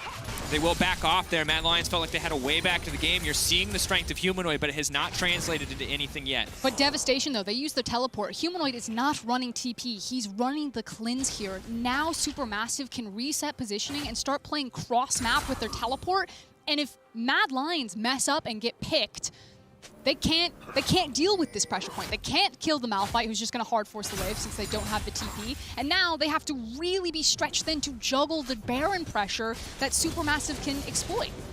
And it's just going to be hard because soon, I mean, the base towers feel safe. Tier 2s, if you don't have a couple members standing next to you, don't feel that safe. You've got a set with Ghost, who is just going to run you down even if you are able to Valkyrie away, if you're able to dash away on the Graves. Armut is continuing to get stronger. He doesn't really have any reason to build anything else. He's just now building a Null Magic Mantle as we see there's some camera difficulties there. But 2-2 and 4, the scoreline for this Renekton. And this, I feel like Armut has had his flashy carry performances in the main stage. And now here in the best of 5, he's playing the role of the tank and he's doing it phenomenally for the side of SuperMassive. Yeah, and now it's just about closing it out for SuperMassive. They have a very powerful gold lead. They're now doing every step by the book, the checklist. They forced into mid. They used then the priority over mid to move in, set the triangle vision over Baron. Now back into mid lane to contest the wave. Armut goes back bottom. He's going to continue to shove that wave, and they're just looking for an opportunity to either use this triangle vision that they set up deep behind Baron Pit to find the TP from Malphite to end this, or wait until Mad Lions overcommit on the top side. Now while Armut is picking up this wave, it does mean inside track here for Orome. He slipped in behind Mad Lions, and Mad Lions want to hard force this engage. Watch Kaiser. He's their only source of engage. Humanoid, though, already half health makes things very difficult. Destroyed. Like, nothing happened, but that's devastating if you're a Mad Lions fan, because now you see it, Orome, he missed his one opportunity where the wave was forward, where he had the movement that he could join his team, now has to return to pick up this wave, and now it's Armut's turn. And meanwhile, Caitlyn continuing to get stronger and stronger. 6-0 and 3 right now. Massive damage with each of these headshots. Only gets scarier as well, and additionally, some defensive itemization that may not feel immediately clear to you is the Randuin's Omen for set in the mid lane, but Corki will build crit, and those magic damage crits are still reduced by Randuin's Omen. So before Humanoid can even finish the item, before Humanoid can even finish the Infinity Edge that he's looking for, the damage is already being mitigated, and that is brutal. And the pivot play for SuperMassive. They're no longer going to try to weasel around the Baron and look for the pit. They're instead going to wait for the wave to crash and try to kill Orome on this. They know that they don't have to flip it at Baron. That's the one way that Mad Lions have to really stall out this game and get a foot back into it. They continue to eat the map, and now Mad Lions again looking for the hard engagement, but just desperately chasing SuperMassive with no clear hard engage to try to catch them.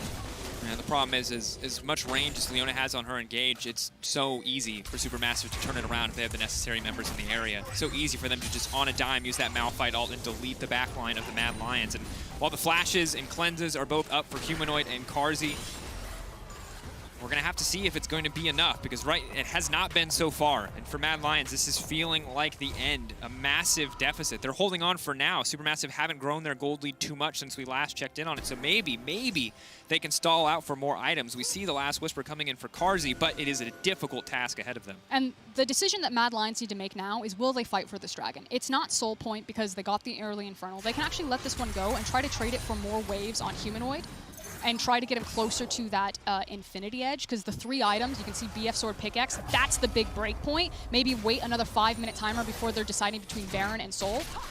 And I would prefer to see them wave the white flag and give this one away, because if you lose the team fight here, you're setting up for Soul immediately into Baron, and that would be the game. Yeah, and at this point, you have the Cole completed, you have the BF Sword and the Pickaxe. Like, you will get the IE before the next dragon fight. But every time Mad Lions fight now with the deficit they're in, they're basically betting it all. Armut Stepping forward. There's the Banshee Veil on Carzzy. That's going to be a nice battle. It's going to be 3. The set now immediately dunking down. It's too easy to set up the Wombo combo. Humanoid untouched for now. The package coming across the backside. He's immediately going to shut down Snowflower. Armut next on the list. Humanoid absolutely popping off in the fight. And EU holding their breath as Humanoid tries to drag the Mad Lions across the finish line. That was a beautiful fight. Look at the gold disparity. That was all Humanoid. That was nuts. Packages into the backline, flashes over the wall, manages to, like you say, drag Mad Lion's dead body into this Drake. But Cacao is still alive. He's on the back of the pit. And after this play, all of Mad could be back alive. No, but a big haymaker, all these low health bars, and suddenly no. Zeitnot turning it back. Orome goes golden, but the trap just gets laid down. That's not what you want to be doing against a Caitlyn. And just like that, SuperMassive take hope away. They give Mad the briefest glimmer. They give Humanoid the briefest glimmer, but still SuperMassive take the fight and they take the Drake. And SuperMassive could take the Baron. They have a tank in Balulu in front of them. They still have the jungler. He's got Smite available. Zeitnot is here. He is huge. This could be the nail in the coffin.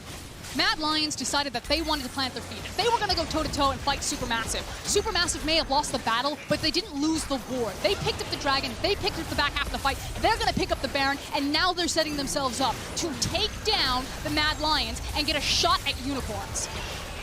One final best of 5. They can take this one to decide if they earn a spot in the group stage. And we'll have to feel good doing so, taking EU out along the way, the 4th seed from the LEC. And we take a look at this one more time. SuperMassive are finding the 3-man knockup, but watch Humanoid's response and then watch how SuperMassive turn it in the end. Gets the spell shield immediately off of Karzi, and then Armor pulls the trigger, and there you said Humanoid. Massive package across the team fight, flashes over the wall, then picks up the double kill, and from here, cut the tape! It looks good for LEC fans, but it's the extension of the fight, where Kakao reveals himself from nice control vision again. The vision game just being won by SuperMassive here. Picks up the Ocean Dragon. Balulu then turns it on to Humanoid and Kaiser. And that's the thing. As strong as Humanoid is, Balulu does a lot of damage. You play at your max range, you play flawlessly, yeah, he can't touch you. But you get close to that set, he's going to hit you hard. And that's what we saw there. Naramut and the rest of SuperMassive, they're collapsing across multiple lanes.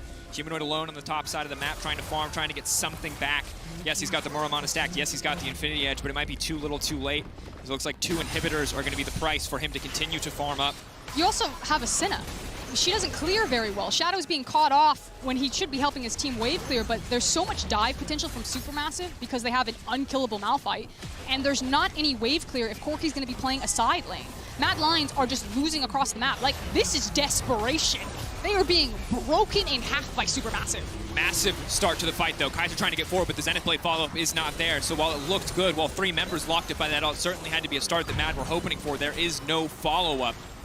2 minutes and 30 seconds till the Ocean Soul presents itself for SuperMassive. They've still got 1 minute and 15 left of the Baron power play, and they might just look to end it. Here's Armlet, deletes Humanoid, the strongest member on the side of Mad Lions, the bastion of hope for Mad Lions fans everywhere. But with 2 members sleeping now, Bolulu is looking for the follow-up, he's looking for the finish. Mad Lions. They've done it. Oh, they're going to get taken out. They're going to get cut down in their own base. And the TCL, for the first time in World's history, will win a best of 5 versus a major region team. They will send the 4th seed from the LEC home packing as they look to finish this one in style. They could smell blood in the water. SuperMassive know that they've got him on the ropes. It's just within touching distance, a single nexus as Kakao will drop, but so will the Mad Lions. TCL are facing Unicorns. 1 win at Worlds versus the LEC coming into this tournament. They found 1 more in the group stage, and they found 3 more to take themselves to 1 final best of 5. The TCL versus the LCL. Unicorns of Love versus SuperMassive. And the Unicorns of Love, they've been watching, they've been waiting, but now they know what they need to be scared of. Kakao is looking unstoppable on this Lilia. Armut is looking undeniable on each and every one of his tank picks. And they have to have a plan for how to take down this team. And just the creativity from SuperMassive. We talked about the adaptation and the patience that they showed over the course of the series. You know, in the first few games, maybe a little bit jittery, maybe a little bit nervous, really trying to hard force on Barons, dropping a game to Mad Lions because of their obsession with the objective. But then they started to find that patience, setting up these traps, constantly playing around the vision game. Snowflower deserves so much credit for this victory, even though there are so many names that go on the list probably before him. A massive step-up performance across every single member of SuperMassive. It was a team effort. And sadly, I wish we could say the same thing for Mad Lions. But the success that they found domestically was not the success that they found on this stage. Humanoid tried his heart out. Karzi, when not on Senna, had fantastic moments. Kaiser, even Arome, had a few moments, but for the most part, the team looked lost. The team did not pull it through. So tomorrow, SuperMassive versus Unicorns of Love.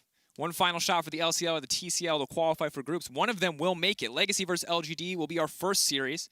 Can the OPL take down the LPL to make it through? Big stakes for everyone, but one thing we know is that one of the smaller regions will be making it through. Will it be the CIS? Will it be Turkey? That's big questions. It's big stakes. And as sad as I am as an EU fan to watch Mad Lions go out in that fashion, I can't help but be proud of the fact that we now get to see TCL and LCL rising up. And when we look at it, we got to elect an Oppo player of the series. And I think to the surprise of none, the one person, or maybe one of two people who've been able to make Bambi look like an actual champion, it is none other than Kakao. The man was immaculate this series. Yep, and this is why we see such high priority on Lilia. Kakao probably single-handedly changing the tune of kind of the global audience watching Worlds right now about what power this champion brings. Now, that said, while this is very much deserved for Kakao, he had a standout performance, got a lot of priority. His laners really set him up for success. I still gotta say, what's been so impressive to me about all of SuperMassive have been how well they're working together as a team. Still a couple of blunders in the macro game, but very, very fun team to watch. Yeah, absolutely. One of these final moments where this pretty much feels like the game was done. After Mad Lions finally won a skirmish and then turned on its head by the just ridiculous sustained damage output of this Lilia, and Bolu, of course, the big burst there from the Haymaker as well. Okay, and there's one thing I want to talk about. We have a little bit of time before we get the interview. This happens literally every year. EU fans, I'm looking at you. I know Mad Lions just lost. I know we are all sad, but do not jump on Reddit and talk about how SuperMassive or UOL are our 4th seed. Mad Lions were our 4th seed at the LEC. They lost. Do not take this away from Turkey. Do not take this away from the CIS. This is their moment. EU got embarrassed today. That's what it is. EU, sometimes you just got to take the L. We've earned it. Take the L with proud. Yeah. There's no 5th seed. There's no other 4th seed. It was Mad Lions. Give Turkey their due. We'll see if the CIS get theirs tomorrow. But it always bugs me. I used to jump in on it in the past, but like, give credit where credit's due. They've got the individual talent. They rose up. They've got the macro strategy. We no longer live in a world where the smaller regions are cheesing their way into victories. That was cleaner individual play. That was cleaner team play, outside of Humanoid, coming in from the TCL, and they deserve recognition for that. And there's constantly a conversation and a question about the gap. Has the gap gotten bigger? Has it started to close? You know, with the rise of Team Liquid going to MSI finals, with EU back-to-back World Finals appearances, people are trying to argue, has the gap closed? And that didn't really extend into the conversation of emerging regions. But I really like what Spawn said the other day on Cooldown, that it feels like it has now. And, maybe this is all shattered as soon as we move into group stage, and maybe the true powerhouses are waiting up there. There's obviously a lot of scary teams. But right now, I loved what I saw from SuperMassive. I thought there was some very creative, a very intelligent play right there. I'm super stoked. Banger series, UOL versus SuperMassive there. Like, that's going to be a wild Calm one. and controlled versus actually crazy. Like, as much as we want to say that, it's no longer cheese and craziness, Unicorns Love, they're not cheesing, but they certainly are crazy. So that's going to be a wild one. And that's been the closure of the gap on the individual talent level, which I think was really exemplified by this best of 5. This was the TCL individual members having a much stronger individual performance over a major region in Mad Lions, pound for pound talent-wise, and then also having clean, crisp fundamentals. So I hope that this continues to close and we get a very competitive, very crazy Worlds Championship. And again, one final condolence to Mad Lions. It obviously sucks to go out that way. The memes, social media will be ruthless, but I hope that this means that the team can come back stronger for next year. They are still the rookie team. It is still a big burden to play on the world stage with all of EU watching you. On the opposite side, though, we are setting up for an interview with Bolulu. I'm curious to see how he felt about that series. He played a lot of different stuff. He was the one who had to go toe-to-toe with Humanoid, a man who felt like he was unstoppable in lane. And that in itself is also a big burden to bear, because it may have taken 5 bans. It may have taken, tank counter picks in the mid lane just to survive, but he got there. At the end of the day, that's all that matters. He still had his Azir, permaband away from him. So, that's also true. He was putting it up. No, he was. We've also learned that Corki, not good in the set. Oh, boy. You hit him, and it only makes his W stronger. He instantly pushes the wave in. And one thing that I love about this series is that it has such a unique series meta within itself. We're going to have to see how that changes with UOL tomorrow, a team with crazy picks of their own. But of course, you can earn an in-game drop of Legacy Esports content while watching Worlds by connecting your Riot account with your YouTube account. Now that's Legacy as in old, not Legacy as in OPL. You can get more info and connect your accounts at youtube.com/account sharing. Hilarious name, by the way. We're soon going to hear more from Lore and Bolulu before we join Latigris, Mark Z, and Crumbs in Worlds Cooldown. Foot fungus.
welcome back to the knockout stage here in Play-In 2020 as SuperMassive advanced to the next stage. And I have Bolulu with me to talk about this series. Congrats first on winning this one. How do you feel right now? Thank you, thank you. My heart is still beating from this best of 5. I mean, I'm feeling great. I'm feeling great that we pull out the victory. I can imagine. I mean, that was such an intense series for you guys, and you managed to pull out the W in the end. So, is there anything you learned from this long series today? That blue side is kind of broken, I think. I mean, 5 wins on blue side. And besides that, what did I learn? I don't think I learned anything, to be honest. You read my mind, actually, because I had a question about blue side, because, yeah, only blue side wins here this series, and since the beginning of Lanes, there's over 65% of win rate on blue side. So I want to ask you, actually, what do you think makes blue side so OP right now? To be honest, I have no idea. I guess the first picks are pretty broken, like Lilia, Ornn, Shen and stuff. But Mad Lions did pretty good bans against us, so it was kind of hard to get really strong picks. But after the 4th game, we said, okay, we're blue side, we got this. So no one was stressed coming to this game. Yeah, and you also try to contain the Mad Lions here, especially when it comes to the bans, because there's been a lot of mid-lane bans here throughout the series. So I know that Humanoid was one of the wins conditions here for Mad Lions, but can you give me your perspective on this? Why so many bans from the mid lane? I mean, I disagreed on the bans, to be honest. It was GBM that wanted to target his champion pool. But we forgot the Casio in the first game, the first set game. That was a big problem for us. So, I mean, instead of the Zoe ban going for the Casio on the 4th game, I think we would have won that game too, because it totally countered our whole team comp. All right. And yeah, I kind of trolled that game too in a few fights. Still a good performance from you guys, and I mean, we can't take anything away from that. But moving on to the next stage, you will have to face off against Unicorns of Love. Any first words on this series and how you think this is going to go? I think UL is a pretty hard team to play a best of 5 against, because they have many different picks and different strategies. Like, for instance, the AP bot lane picks and stuff. So, yeah, that's going to be a challenge coming into that game. But I think we got pretty good chances. They're looking pretty strong. Well, I wish you the best of luck in this next series. Congrats again on winning this one. And Bolulu, thank you very much for the Thank you so much. And we're going to take one last break before wrapping up the day with Cooldown. Stay tuned, guys.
Welcome to World's Cooldown presented by State Farm. I'm LaTigress and here to take a deeper dive into the very first best of fives of Worlds 2020. I've got Crumbs and Mark Z. Fellas, is this your first time back on a broadcast together since LCS?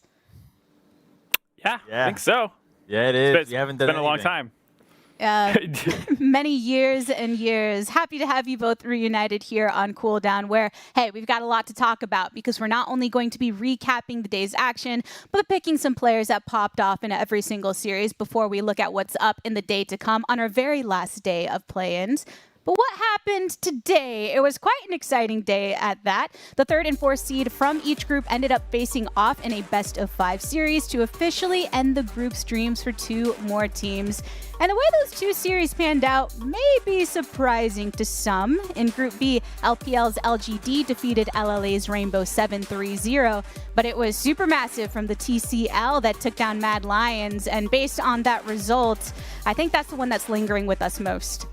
Yeah, it's the most recent one. It's also the bigger surprise. You know, this is the first time that a major region team has lost a best-of-5 during Worlds play-in stage. Yes, HKA did not make it in 2017 out of play-ins, and that was the first time a major region hadn't, but this is the first time that happened in a best-of-5 series. So it is kind of a historic moment, and, you know, huge props to SuperMassive for pulling that one off. And it's cool that we got to go into the best of series already because now we're starting to see the depth of champion pools for a lot of these teams and exactly how they stack up in draft against teams from other regions that they've never faced against before. And a lot of these games moving forward will be draft advantages that just explode games because teams are not used to dealing with players that have this much versatility.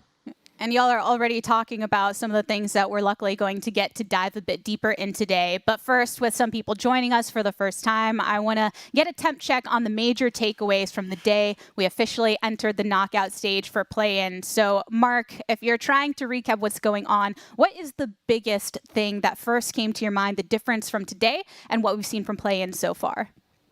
I would say best-of-5 versus best-of-1. Easy. You know, Crumb's kind of already hinting on it a little bit with the draft changes. You know, when you're playing single round robin best-of-1, you're not even seeing the matchup on both sides. So if someone had blue side and that was heavily favored for those 2 teams, that team would pick up a win there. And so, you know, this is a much more balanced situation. LGD, I don't think people would really call a best-of-5 team, but they still get that benefit of the fact that you don't just play this one game. You can It's easier to maintain mental focus if it's not like something going bad in the game. It's suddenly it's like, oh my God, we're going to lose this one game. You now know that you have the opportunity to reset. And it did feel like LGD was able to play with less pressure on themselves. They were a lot more proactive and aggressive. They went back to what worked for them before. The Ornns, Kindred, is very simple to execute composition. I think the Kindred in particular is really exciting as a pick to come back into the Worlds meta. People just forgot her because she was hard to play. But we were thinking, oh, if you're not playing the Lilia because she's having such a hard time, you can always go back to Graves. Well, Kindred is in that list as well, but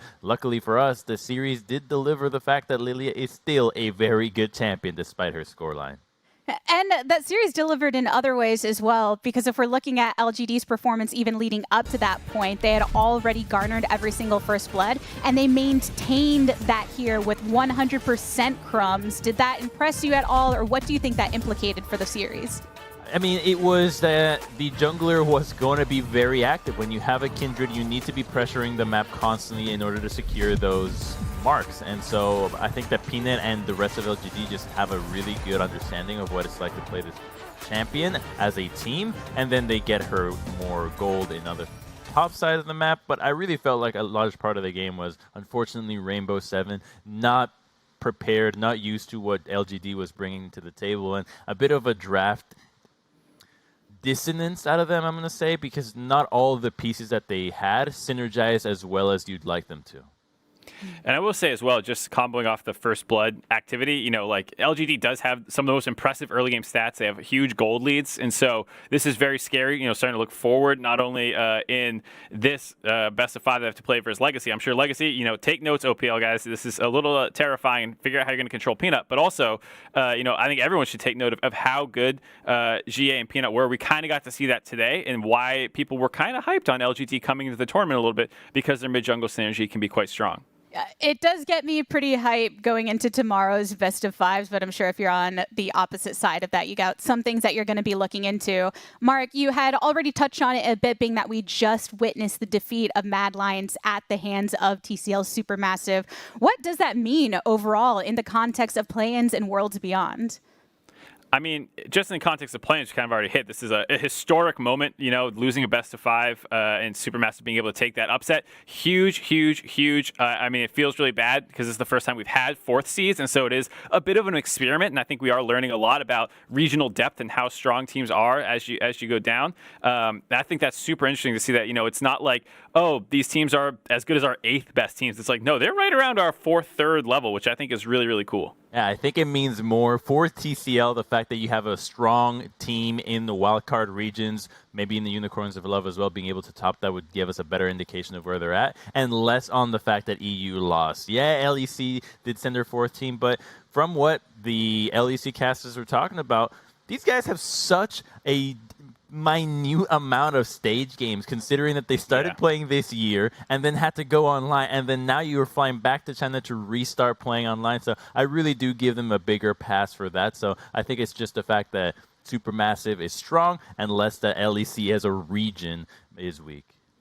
And I know a lot of NA fans are going to wake up and just start memeing, you know, oh, haha, you suck, you know, whatever. But this is bad news for NA fans, too. You might not realize it, but because of how the 4th seed situation lined up heading into group stage, TL is no longer, you know, locked into A. They can end up in Group B in the group of death. We should have been cheering for Mad Lions if you're an NA fan. Like, I don't think the memeing was worth it if Team Liquid ends up in Group B. They're good enough. They can do it.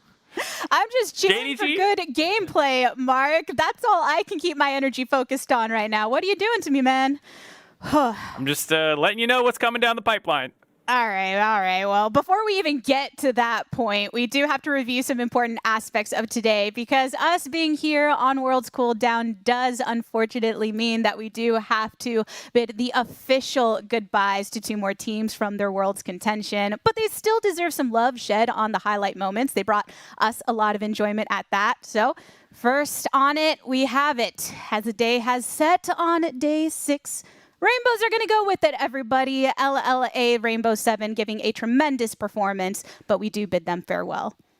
Yeah. The other thing is LGD, great, the shockwave on Xie, the spear, here's the cannon minion instead, but the true shot barrage comes in, and Xie is just knocked up and taken down, send him back to the grave. And the dragon's actually almost already done, Langxing's gonna go in, the Destiny used in the back of the pit, and they're going to Jose Diodo, the shockwave hits onto 2, but the dive is in, and Jose Diodo is Jose Dodo, as he goes extinct, as Kramer's opening up with spray and pray, but Rainbow 7 gonna try and turn it around, Shadow flashing away, Laser still alive in the back of it, Peanut goes gold, and now Kramer is the target, it's a 3v2 in favor of Rainbow 7, and Laser alone, and Arce are popping off. Double kill for the Ezreal. Rainbow 7 moving in, looking to stop him. Boss has no ulti, keep it in mind. Shadow's able to find the 3-man knockup. Rainbow 7 going in, looking for the engage, looking for the kills, looking for the team fight. Able to find one on DeSantis, a Nana-Stick going in, a Nana-Stick going out. No way to close the distance on that one. The Unicorns are love, baby! Unicorns might be real, but they're an endangered species!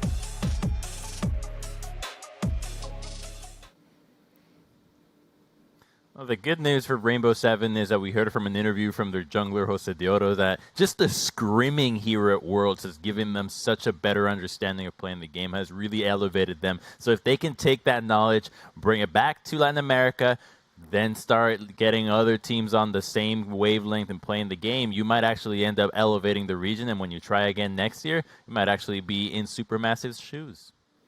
Yeah, it's a lot of really young guys, too. I mean, Rainbow 7 is a well-known name for people who watch play-ins, but it's a totally new lineup for this organization. A lot of young guys, Jose Diodo himself, popping off huge. I mean, everyone was paying attention to him. Those Evelyn games, those Lee Sin games, I think people are going to be excited to see more of him. And who knows, maybe there's some offers knocking on the door, seeing if he wants to come play for one of the major regions. We'll have to see. But overall, very, very impressive performance out of him. You know something we don't? No, I do not. Speculating wildly, as I do best. And Twitter was too. They were talking all about how maybe we'll be seeing him over on our side, which, hey, I wouldn't be opposed to after what we got to see from him. And I think it's a testament to the excitement we have here in play-ins, what it means to each region. We saw the smiles on their faces even after the defeat, and I'm sure we'll see more of them to come. And same with our second team that we have to say farewell to, because they did try to claw from the cliffs, but in the end, Mad Lions were defeated by TCL's Papara SuperMassive. So we bid them adieu. We have 2v2, the TP's behind them. This is very low levels at the moment. Shinny forced to flash, goes golden for the time being. Here comes Orome. There's the Nimbus strike into the crushing blow. Gets enough damage down to get Mad Lions their first kill of the game. And looking to the teleport up. Ooh, that shockwave. That shockwave was not really going to do enough. Humanoid's running for his life. Come on, Protect keeps him alive. That's the showstopper. Flash away from Humanoid. Shinny gets devoured up. Spat out Shadow. Takes him out. True shot barrage. Flies across the INTZ backline. And Mikau and Envy are trying to spit back. Redbird is under some trouble. The shockwave's not been pulled yet. Shinny and Tay waiting. That's the shockwave used just for Redbird. Mikau with the Dawning Shadows. Here comes Shinny. Redbird finally goes down, but Envy's in a fantastic spot. Spitting the poison from behind the chicken camp. All of a sudden, Orome with the Hextech ultimatum needs to get away. That's the flash QW that Humanoid was looking for.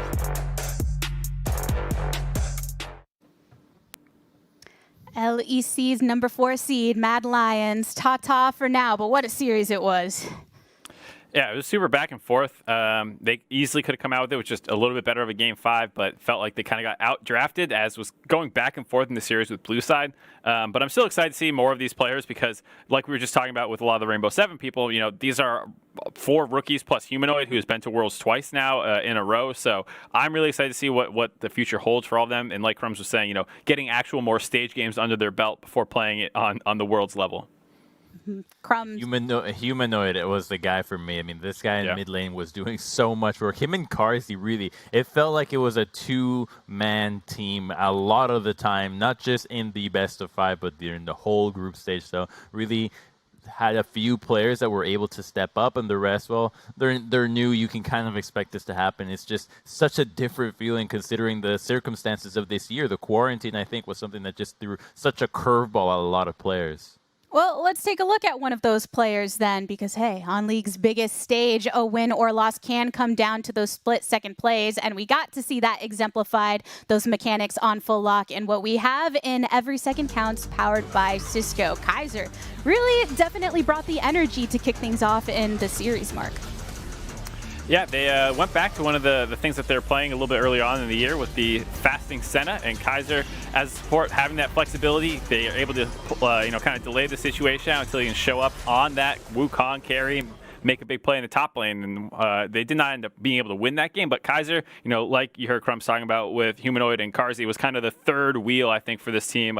He had a lot of great plays over the course of this series, just not quite enough of them to take it. Yeah, it was a car with 3 wheels indeed. They needed one more wheel. Just don't lean on that side, we'll get there. I mean, they have claws. Wouldn't they pop the wheels? I guess there's something else to look into. But for now, we're going to go ahead and step away here. But in just a few, we have more Worlds cooldown after this.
Welcome back to the World's Cooldown presented by State Farm. With our first best of fives completed, it is time for us to hit you with the recap, taking you through the top moments of today for any of you fans that may have missed out on the action. So, fellas, are you ready to dive into it? A little different style than we have on Cooldown in the past. Let's do it. All right, first best of five was a quicker one. We had Rainbow 7 versus LGD Gaming. That's right, and we start things off with a really cool Camille Galio combination that we're so used to, but it is into a comp that wants you to dive them. You have a Kindred on the lineup, so LGD was just able to make sure that their composition never got caught out beyond a few members. Cool little interaction there between Volibear and Camille. Normally you can get off or get away from quite a bit of crowd control. Not the Hextech Ultimatum, but he still ends up going down on the side as the rest of the team is ready to follow up on him. And Rainbow 7, this was at least a better look for me for them, where they had something prepared. It was just that against LGD's very easy to disengage comp, it was so hard for them. And then the Rakan comes in, and LGD is just starting to realize that they don't actually need to do that much, just draft well, play group together, and the fights and the errors that they had in most of the mid-game and group stages just vanished. Yeah, game two. Oh, sorry.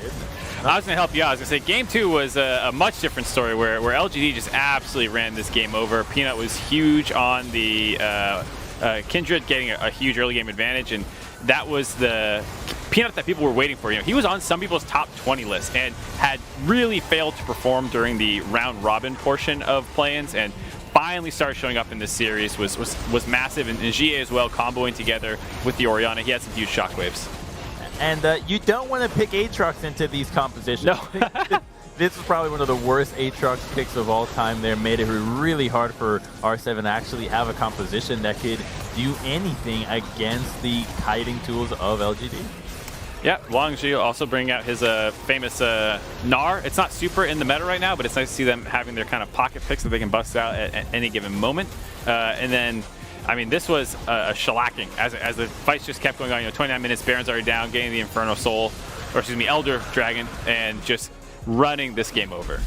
When the Graves dashes over like that, you know something has gone terribly wrong in the game. I mean, when we go into game number 3, though, it does feel like Rainbow 7 were trying to bring things back a bit. Specifically, we mentioned some of that play from Jose Deodo. This is the final moment of game number 2. But Crumbs, do you think that as far as the way that they're able to approach the beginning of the game, was Rainbow 7 having any hope in them being able to try and counter the Kindred on the opposite side? I mean, I think that their approach towards Kindred is incorrect in that you should just go as long range as possible. You just poke her out, never get in her effective range because she doesn't have any sustain. She's very squishy. At the very least, Jose Deodo had a really good performance on LinkedIn, despite the pick not being cool. The good thing for me that I can take away from R7 here is that when their backs were against the wall in group stages, they were able to completely body Unicorns of Love. Here against LGD, backs against the wall, they had their best game of the best of 5. So I think that this is a team that clearly has the skill. They just need to get in the right mindset that they have to be playing their best from the very beginning of the series. Yeah, and you saw that Lee Sin Kindred interaction, which is why some people do like Lee Sin into Kindred. On the pro stage, though, it does feel tough because you eventually start becoming useless as the game goes on because you do have that nice Kindred interaction. But now there's an Ornn in front of your face, there's a Leona in front of your face, and it becomes a lot harder to make those plays. I also got to say the Camille counterpick into Ornn is a tough one. Doesn't always work out, but this was especially problematic because the KL kept ulting Set early on in the fights when Set still had his Haymaker shield still to go. And so there was a bit of a lack of synergy in how they ended up playing these fights out. I wouldn't blame Jose Deodo at all. He was probably the shining member on the team in this game, but they just came up a little short as the team fights went on. And LGD was struggling in team situations in group stage that has turned around here in play-ins. They've actually been a lot better around objectives. I think if you're going to see Kale again, you might see her paired with the Kai'Sa again in the bottom lane. We've got the lethality Kai'Sa build, and if you actually have her go into the backline with the Kale, you actually have a really impressive combo with the Kale ultimate here to protect your tank supporter, at least you're not getting a lot of value. So again, I think R7 could have done a little bit more in the draft to take advantage of what their champions bring to the table. It's interesting to hear about how LGD was struggling a bit earlier on in play-ins with the team fighting, considering that's some of the stuff that they were commended for during the regular season. But now, Mark, do you feel that they've been ramping up from game to game in a way where people should be increasingly scared of them going into the next best of 5? Or is it still a little shaky in your opinion?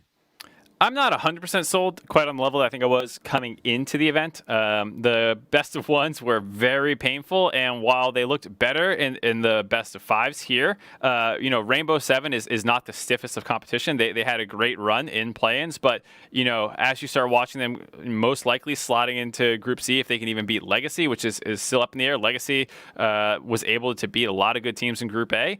So, I mean, it's a tough road for them, and it's only going to get harder from here. I'm not buying into the LGD hype just yet. If they decisively beat Legacy, then we might be thinking it's time to reconsider where we thought LGD was at. I mean, but if anyone's looking to have some confidence in the team, a 3-0 is one way to start instilling it, especially when comparing to our next match, which did go the distance. We have 5 games in total, but we're going to go ahead and start in our recap at Game 3 because there is so much for us to break down with Mad Lions facing off against SuperMassive. Yeah, and this was a very back-and-forth series. Like you said, a lot of the times it did feel like the red side team was struggling in draft a little bit more. And this was another case of that. SuperMassive, Kakao on the Lilia, something that's been criticized heavily a little bit in the round robin stage. He was able to pick up a lot of wins. There's a nice interaction with the MF ult where you can kind of layer the sleep with the ultimate. They didn't actually get that specific combo off that many times. They just had a straight good front-to-back team fighting team comp. And it was cool to see some of these pocket picks coming out for them over the course of the series. This game had the MF, and it always felt like there was something up their sleeve. Not always going to work out in their favor, but I did like the options for SuperMassive. The only problem was I didn't love Armut playing all these tanks all the time. I thought he was a really good player on the Wukong and stuff in the group stage, so I was a little sad to see him given tank duty this series, but his last game did make up for it a little bit. Yeah, I love seeing Armut on tank duty. I'm excited to know that he can actually pop off on the carries in other best of series, though, because I know that SuperMassive will give him the agency if it comes to it, and he has quietly been one of the best, if not the best player in play-ins thus far.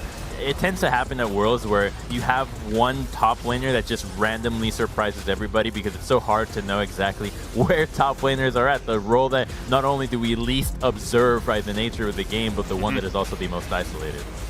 Yeah, and when looking upon it too, I think the bot lane for SuperMassive has been such a key strength, so perhaps Armut is key to also being able to unleash that when it comes to these compositions. Yeah, I think they can play a lot of different styles. So like Crumbs is saying, they have this carry top matchup that they can play potentially with Armut, but that's depending on also where Kakao's going to want to go, what they think their best chances are to win the game, because you also have these Leona plays that you want to go down bot lane and dive turrets with a MF ult layered on top, which is a lot more of their focus this time around, and they were able to execute that super well. Feels like a lot of the priority on their draft just depends on, are they going to get Lilia or Nidalee? Is anybody going to actually open up the first 2 rotations of bans with those 2 picks, knowing that Kakao is still going to be relevant, right? He's still going to have Graves, he's still going to have Kindred, other picks of the like.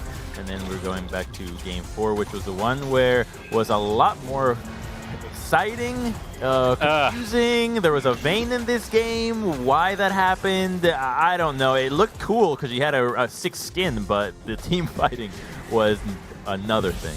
Yeah, I mean, I'm a known Vayne hater. You can mark me down for that. And this is another one of those times where I'm like, cool, you guys have all these nifty picks up your sleeve. I hate it. Don't show me the Vayne. And it's one of those things where it's like, yeah, it's an okay laning phase into Ezreal Alistar, but then you have such a hard time getting involved in not getting hit by just like collateral AoE that's not even like targeted at you. You're super squishy. You're gonna get poked out as well in a lot of situations. You have a hard time running into an Ornn, into a Cassio, into a Graves, and even though they actually played it pretty well, I'll give SuperMassive credit that they didn't lose this game as hard as I thought they were going to, and it took a couple team fights to get to the one where you see the Vayne kind of getting picked on a little bit here. This is an example where the Vayne could have died even earlier if the Graves ult was a little bit more on target after he gets chunked out by Carzzy a little bit.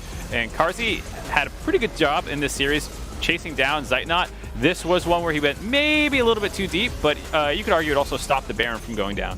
Yeah, I think he had to go for that, but there's actually one play that I want to highlight here. Watch, oh, we didn't get to see it, but you just get to see how Vayne plays out. Like, watch what Vayne does, right? Like, they're walking through my ass, and he's like, what do I do here? Am I just standing still and auto-attacking an Orange? Like, okay, yeah, you do get to do damage to the Orange, but your team is still dying in the front line. So Vayne's short range ends up being her shortcoming.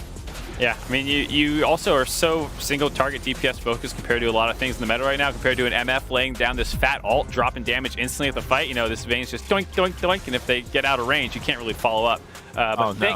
We talk about Supermassive losing drafts. This is one where they hard win it with that Malphite counter pick top. Almost a double kill. The 2v1, absorbing the gank, still getting the kill. That is a brutal, brutal start to the series. I think Matt did try and come back in it, but that was not the foot you want to start game 5 on. Yeah, you just know that the Malphite, especially against the Corki, was just going to be such a winning pick. I think that Corki should have been changed entirely. You just could not afford to have another auto attacker going into a Malphite, but they target bans humanoids so much. I think it was 6 mid lane bans, and then you get to see what the Malphite gets to do against this pick. And even though he doesn't get to one-shot him, and the fight looks like Mad Lions could still have some hope in it, don't be fooled. Supermassive still had the compositional advantage by a mile and were able to easily turn things around. Yeah, and this is a huge fight by Bolulu, being able to get that showstopper into the backline and the haymaker to actually finish off the Corki. I mean, that was a situation where if Humanoid was able to go untouched, maybe he could have carried that fight, but that was a huge fight by Bolulu there. And then Supermassive wasn't out of it. Anytime the engages weren't super clean, you basically have 3 auto attackers, like you said. That does have a bit of a problem with like Merc Tread Ninja Tabby efficiency. But hey, if they flub their engage, you can just keep auto attacking people. And this is a post 20-minute fight that was able to go in their favor a little bit. Watch the Caitlyn here. So Zeitnot has been quietly a pretty good AD, somebody to watch in the group stage just to see exactly where he stands compared to the rest of the competition. But it's already a really fed Caitlyn, laying down traps, preventing Matt from regrouping despite having the numbers advantage. And then Caitlyn actually lands a trap onto the Senna and the Renekton, making it so easy to finish them off. Why were they so split? Just go to the dragon. They were so split. I mean, huge credit to Kakao as well, securing that dragon in the stressful situation. Zeitnot as well, winning that kind of like 2v1 up on the top side there. And then after that point, it was pretty much all over. The front line was too strong. The Caitlyn had too much protection, and Supermassive was playing super well. Snowflower over the course of the series, we haven't had a chance to talk about him, but he had some great games. Alistar, Morgana showing a breadth of champions that he can bust out, and there's so many people on Supermassive who can step up in any individual game. I really also like that Armut has been using emotes as well. The emote game hasn't been that impressive at Worlds thus far. We're used to some really crazy ones from the regional leagues, but Armut with the Malphite, the classic thumbs up after getting hit by a Renekton and Graves and 1v2ing, so good stuff out of him. That's true. I've been missing the emote game so far here in play-ins, but Supermassive still proving themselves in this series. But looking at it in total, Crumbs, we've mentioned the fact that they had some cases of using comfort picks, or in this last one, really hard-winning draft. What hope does it instill in you when looking at them moving forward? I think the hope is that you have a jungler that is actually incredibly proficient on the most important AP junglers right now, and the rest of the team do play tanks, hard engaged to round them out. So they actually have the better look out of all the teams we've seen at play-ins in making sure that the junglers' picks are synergizing with the rest of the team instead of just picking it because they're a power pick. So this is something that can go a really long way, since it's quite clear that they're very happy with playing these tanks mid or top. Junglers have been so key in a lot of the matches, not just today, but throughout play-ins. There are some other players, though, that are worth noting from their performances today. So let's go ahead and isolate one from each series that we witnessed. First one, of course, we already talked about. We had LGD versus Rainbow 7. Mark, who would you say was the most standout player, in your opinion? I would go with GA. It was close between him and Peanut over the course of this series, but I think Peanut kind of getting bullied a little bit by Jose Diodo in the last game made me lean towards GA. The TF counter pick was really big in terms of being able to shut down the carry Camille, make side lane plays, and just be active on the map. He had a great Orianna in game 2, comboing with Peanut. And then game 3, the Sindra came out, and he was making a lot of big plays, able to find kills in the mid game. He did die a couple times in the early game to some of those proactive ganks because Rainbow 7 was playing really well in that portion of the game. But from then on, he was making assassinations all over the map. This is a player that's been around for a really long time as well. So seeing him with Peanut is such an odd combination to actually be in this stage of, oh, you're not really sure how good they are because they've been struggling and now they're getting it together. So I think that this is a team that can have the confidence if it actually starts to build up as they progress through the tournament to go really far. They are the LPL's 4th seed for a reason. It's just that every single time they get hyped, you're always so cautious since we've seen them fall from that high point too often. One of those Syndra plays, I think he was shopping immediately before or attempting to do so, and then still made it look effortless in the way he was able to execute. And many have commended the veteranship on the side of LGD as being able to push them through, even when they've had some moments of faltering. If we're looking over on the other side at one of our play-in regions, TCL SuperMassive, we gotta look at one person individually. Crumbs, let me know who it is. It's the chocolate boy. It's Cacao. The fact that he's actually able to do really well on these jungle picks is really impressive. Yeah, the Hecarim level game 1 was cool, but we already had seen that in the group stage. And the reason why I highlight Cacao is that I do feel like before this best of 5, if the teams were not able to pick up wins on Lilia, we might have actually started to see a drop in her priority because the record was just so abysmal. But the fact that he still shows up and proves how valuable she can be in these engages, and in the way that SuperMassive was using the Leona as well to combo both ultimates together proves that this pick is actually a very top tier. She's just really hard, and your team needs to know what you're doing with her. Yeah, I think that's... Go ahead, Mark. I was going to say, that's just the one situation I think people struggle with a lot is the squishiness of it. We've seen people get picked off all over the map in the mid game going for these kinds of invade situations that they sometimes can get away with on either more aggressive junglers who are able to build a little tankier, or champions that have more mobility. She is very fast, but she needs to stack that Q up to actually get out of there, and so she doesn't quite have that instant reactivity that some other junglers have, like Elisa and W. It's that speed that's the problem, though, because when you're the jungler, you're like, okay, you actually have to keep yourself so close between I am dead right now and I am just in range of swinging my branch on top of you. So you step up a little bit too much because you're so quick and you've got the phase rush. You feel like you're on top of the world. Suddenly, Leona just one taps you, knock, knock, and then you're dead. I was just about to ask you both kind of what was the difference maker, but there is a kind of a fine line in trying to execute with Lilia in the best way possible. Today on Cooldown, as always, we are recognizing some of those great executions from all walks of the Rift, which includes assists in our Assist of the Day presented by State Farm. What do you know? Another Alistar play really showing out here in play-ins. Yeah, this was a monstrous play by Snowflower. I mean, this was a game that was pretty neck and neck, and he had a flash headbutt pulve over the wall into 3 men to set up the Galio ult on top. He also had the Hecarim running in with Cacao, and this was a game that set the pace for them in what would be a very, very long, difficult series. And Snowflower made a huge play for the team there, helping get the Baron. This is the pick that got some buffs such a while ago, and some teams are dabbling with it, but now we're starting to see that if the teams are going to be revolving around front-to-back team fighting, around heavy engaged supports in the bottom lane, well, the Alistar fits that criteria very well, not only as your best engaged support for multi-pulls and peel, but also you don't die. You don't int when you go in, which is such a good thing to have compared to how many times we've seen picks like Nautilus go 0-8. Yep. Very imperative in a series where so much of it came down to that team fighting, being able to rely on your support to get that very effective engage. And I'm sure we're going to see many more of those moments to come. We're wrapping things up here on our Worlds Cooldown for today, but let's take a look at what we have in store going on tomorrow, because we're still going strong with our best of 5 matches this time. Today's 2 winners will be facing off against the opposing group. That means that Papara SuperMassive will go against OP LPL's Legacy Esports, and LGD Gaming will face LCL's Unicorns of Love. Oh, I'm so excited for these coming up, being that it's the first time that we have the team switching over. Also worth noting that LGD and Unicorns of Love both have side selection for game 1, and the loser of the previous game will have the next side selection. Just raw temperature check right now, Mark, of these two series, which one are you looking forward to most? Oh.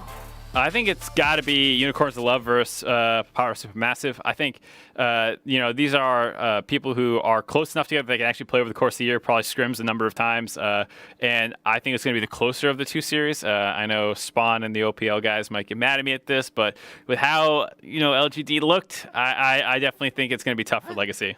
I'm mad at you. I'm casting that game. I think it's going to be much closer than that. Really? Legacy. Yeah, why wouldn't it? LGD beat up a Rainbow 7 that had wonky drafts every single time. I think that Legacy can actually have already seen what LGD's plan to recover from the terrible group stage that they had, and so they can just attack the draft a little bit better that way. They should actually pop off as long as mid does not die. If mid is not able to hold his own against GA, yeah, I think it's not going to be close. But if Tally can just hold his own, his flanks have been so important for winning team fights for Legacy that taking it apart one of LGD's weaknesses thus far, which has been grouping up and getting those fights around these objectives, could prove to be the difference maker for Legacy to have their number 1 seed beat LPL's 4th. It's a really high match if they actually win it. Yeah. But Crumbs, being that we're switching over and starting to cross the two groups here in play-ins, how do you think that's going to contribute to whether it's just the fan experience or looking at that prep process and kind of crossing into that other territory? Oh, it's really tough for somebody to have watched all the games and be like, okay, how's it going to play out in the cross-play? Because what likely happened is that before this, some of these teams were actually scrimming against each other, so they might have had some indication of where they were at during the practice, so that could play into it. But from the fans' perspective, you just see that they have two different styles, and you just speculate on how they're going to clash. It's a little bit more of what we saw at the beginning of groups and of play-ins, which is a bit of a free-for-all there and a big draft difference often. Oh, free-for-all territory. We're somehow getting back to that despite being, 6 days deep into play-ins now? I'm excited for it. I know all of you watching are as well. When it comes down to Worlds Cool Down here, we're going to wrap things up. So on behalf of myself, the casters, and all of the remote broadcast crews all around the world, thank you so much for tuning in. Tomorrow, we have more Worlds 2020 action for you that you don't want to miss. Until then, good morning, afternoon, evening, and good night. Good night. Good night. Good morning.